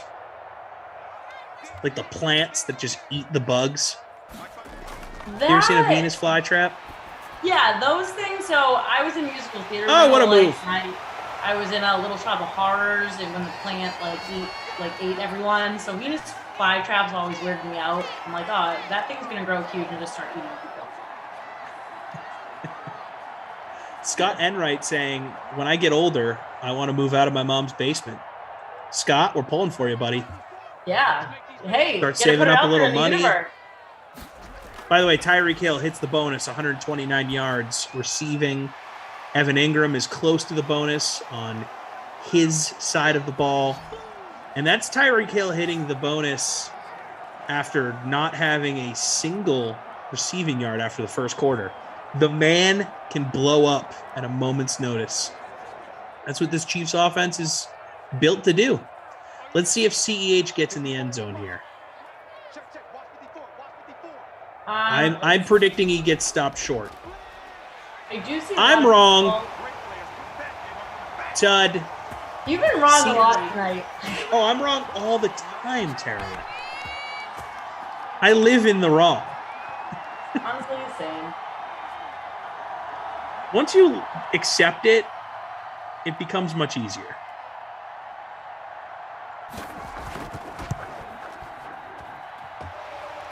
A lot of people commenting in here. I'm just catching up. Sure. In YouTube. Thanks for kicking it with us. We appreciate all of you. You honestly have no idea. We wouldn't have this much fun if you weren't here, even when you make fun of us. I still love it. Shout out to Twitch as well. And if you're watching on the website, on your phone, wherever, shout out to all of you tonight on this Tuesday. But people were saying they saw Glash at training camp today at Gillette Stadium up in Foxborough. Yes, he was there. And people were like, yo, I think Bizzle commented and said, yo, Flash was there and told us nothing. Okay, Bizzle, I did see some tweets, though, that he did say a few things, not absolutely nothing. I saw every Patriots beat writer tweeting, N'Keal Harry looking great in one-on-ones. Yes. And then, I saw 7 of those tweets in a row, because that's what beat writers do. They all tweet the exact same thing out at the exact same time. Yep. And then Glash in the middle of those. N'Keal Harry looks good in one-on-ones. Glash, come on. I need more from you. I don't need to know about N'Keal Harry on one-on-ones. I need to see pictures of you dressed as Cam Newton at Patriots training camp, doing weird things, talking to people. I want you trying the popcorn. I want you trying to find the best spot, give people some tips. Yeah. I don't need you tweeting out the same thing every other beat writer's tweeting out. I want you to start rating beat writers too and be like, that beat writer definitely. Power rank the was looking Patriots beat over on writers. That beat writer's phone and copying that beat writer. I want someone to be in there really getting the behind the scenes action of what's going on there too. Also, N'Keal Harry having a great day in one-on-ones. Who cares? It's training camp. There's nothing I hate more than training camp breakdowns. Oh my goodness. I hate it. On this so much. It doesn't translate. The narratives that the media comes up with in it's part so of the frustrating. media too. So I'm in the mix here. I'm not really ragging on them, but it's training camp. I am. But it's training camp. Like yesterday I was like, what was the headline I think on whatever I was watching? Probably NBC. Evan Ingram hits the bonus, by the way. Hey, it was,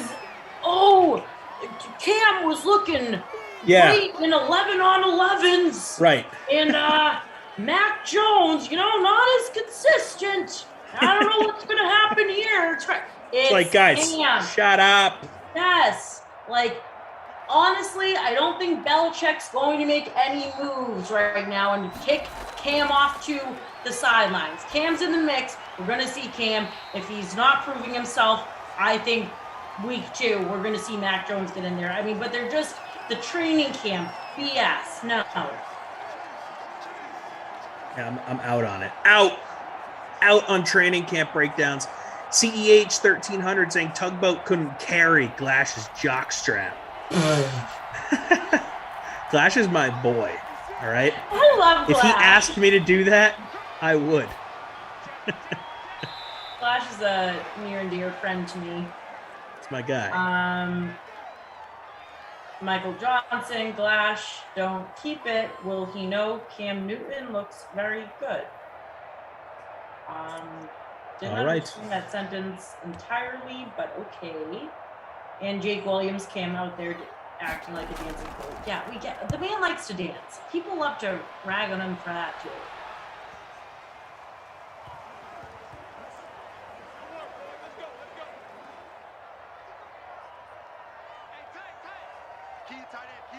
All right, who goes big on this drive for the Chiefs? They've been dominating. Mahomes airing it out.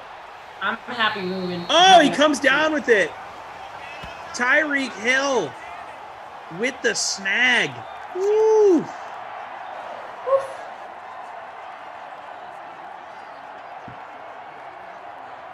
Well over the B word at this point. Yeah, well over the bonus now. Love to see that in my captain spot. What's up? Same here, baby. What's up? Another snag for Hill. Mahomes creeping into B-word territory. Hill, 9 receptions so far in this one.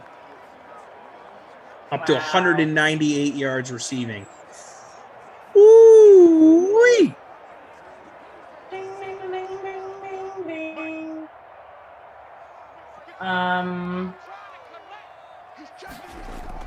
I'm seeing second and 1 here.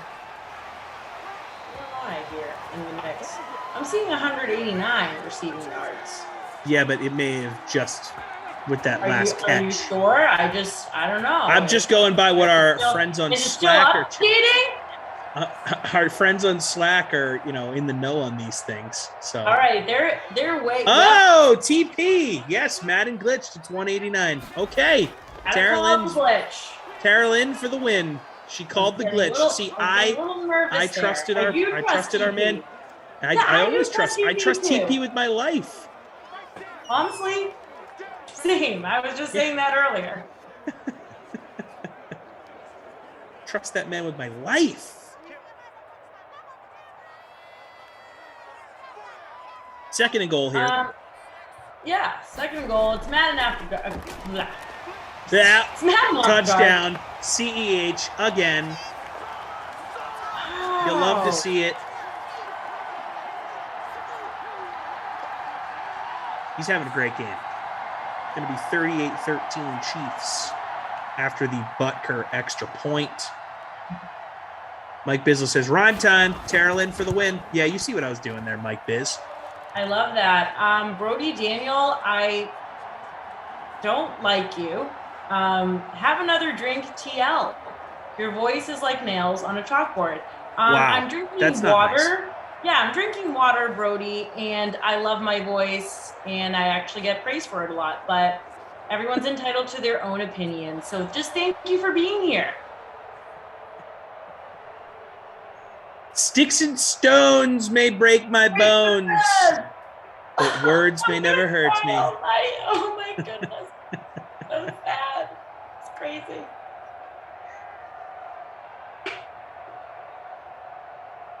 Get out of here. We don't appreciate online bullying on these Sims. Leave my friend Terrellin alone. 2021. Changing the subject, Chris Collins saying Popeye's nuggets are good. Never had nuggets from Popeyes. I bet they are good. They do chicken well there. TP says Hill with no touchdowns has 29.9 points in the flex. That, my friends, is a good game. You have to Give see it to me. breaking news from producer Michael. I'll let you break it. No, I want you to break it. My voice sounds horrible. Break the news. Okay. 3 rushing touchdowns. CEH ties a Madden 2021 sim high. Sim high. Breaking news alert. Normally, I'm the one that does the breaking news music, and then Glash does the breaking news. So that's why that's what I'm using. Can you do breaking news music? I don't think I've heard breaking news music.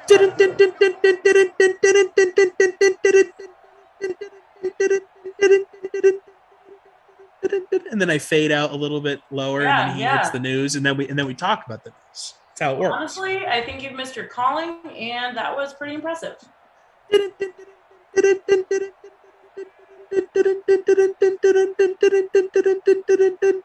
CEH 10 carries, 46 yards, 3 tuds. Imagine if this dude had like 20 carries and hit a B word.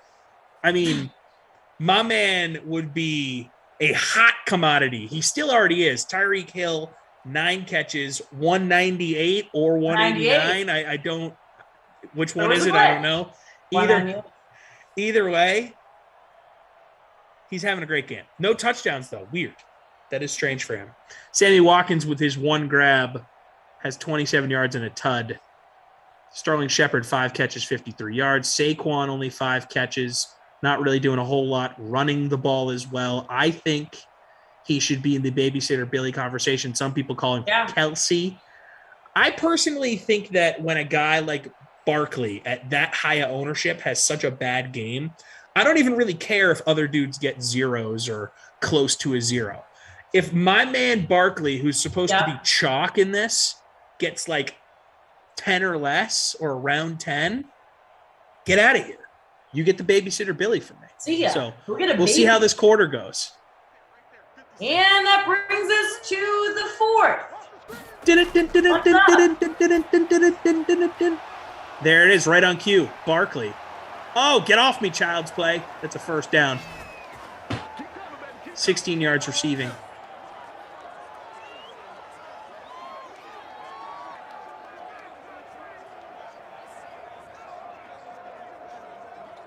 Let's give a look-see as to what we got coming up tomorrow. Okay. Take a little look ahead. I know you guys would like to see us all day tomorrow because we are the Kitchen Stream duo.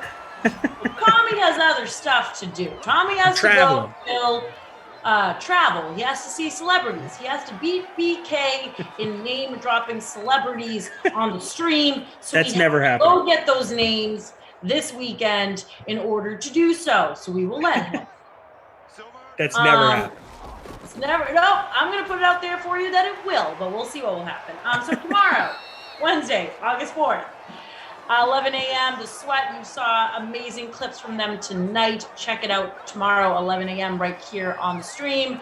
And then at 12 o'clock, the nooner, Seahawks, Ravens, Kaufman, Christian, and oh my God, I'm making my way back for a 3-man booth.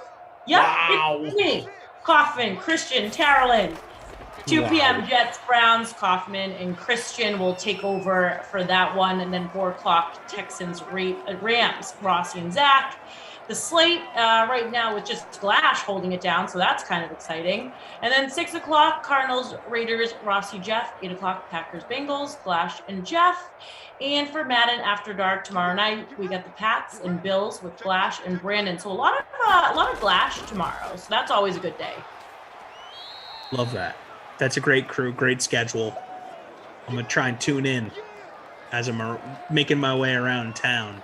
Making my way around town. Walking past, faces passing, I'm homebound. All right, I want some Sterling Shepherd here. Give me a little shepherd's pie here for Madden After Dark. I like mine with brown gravy. Here we go.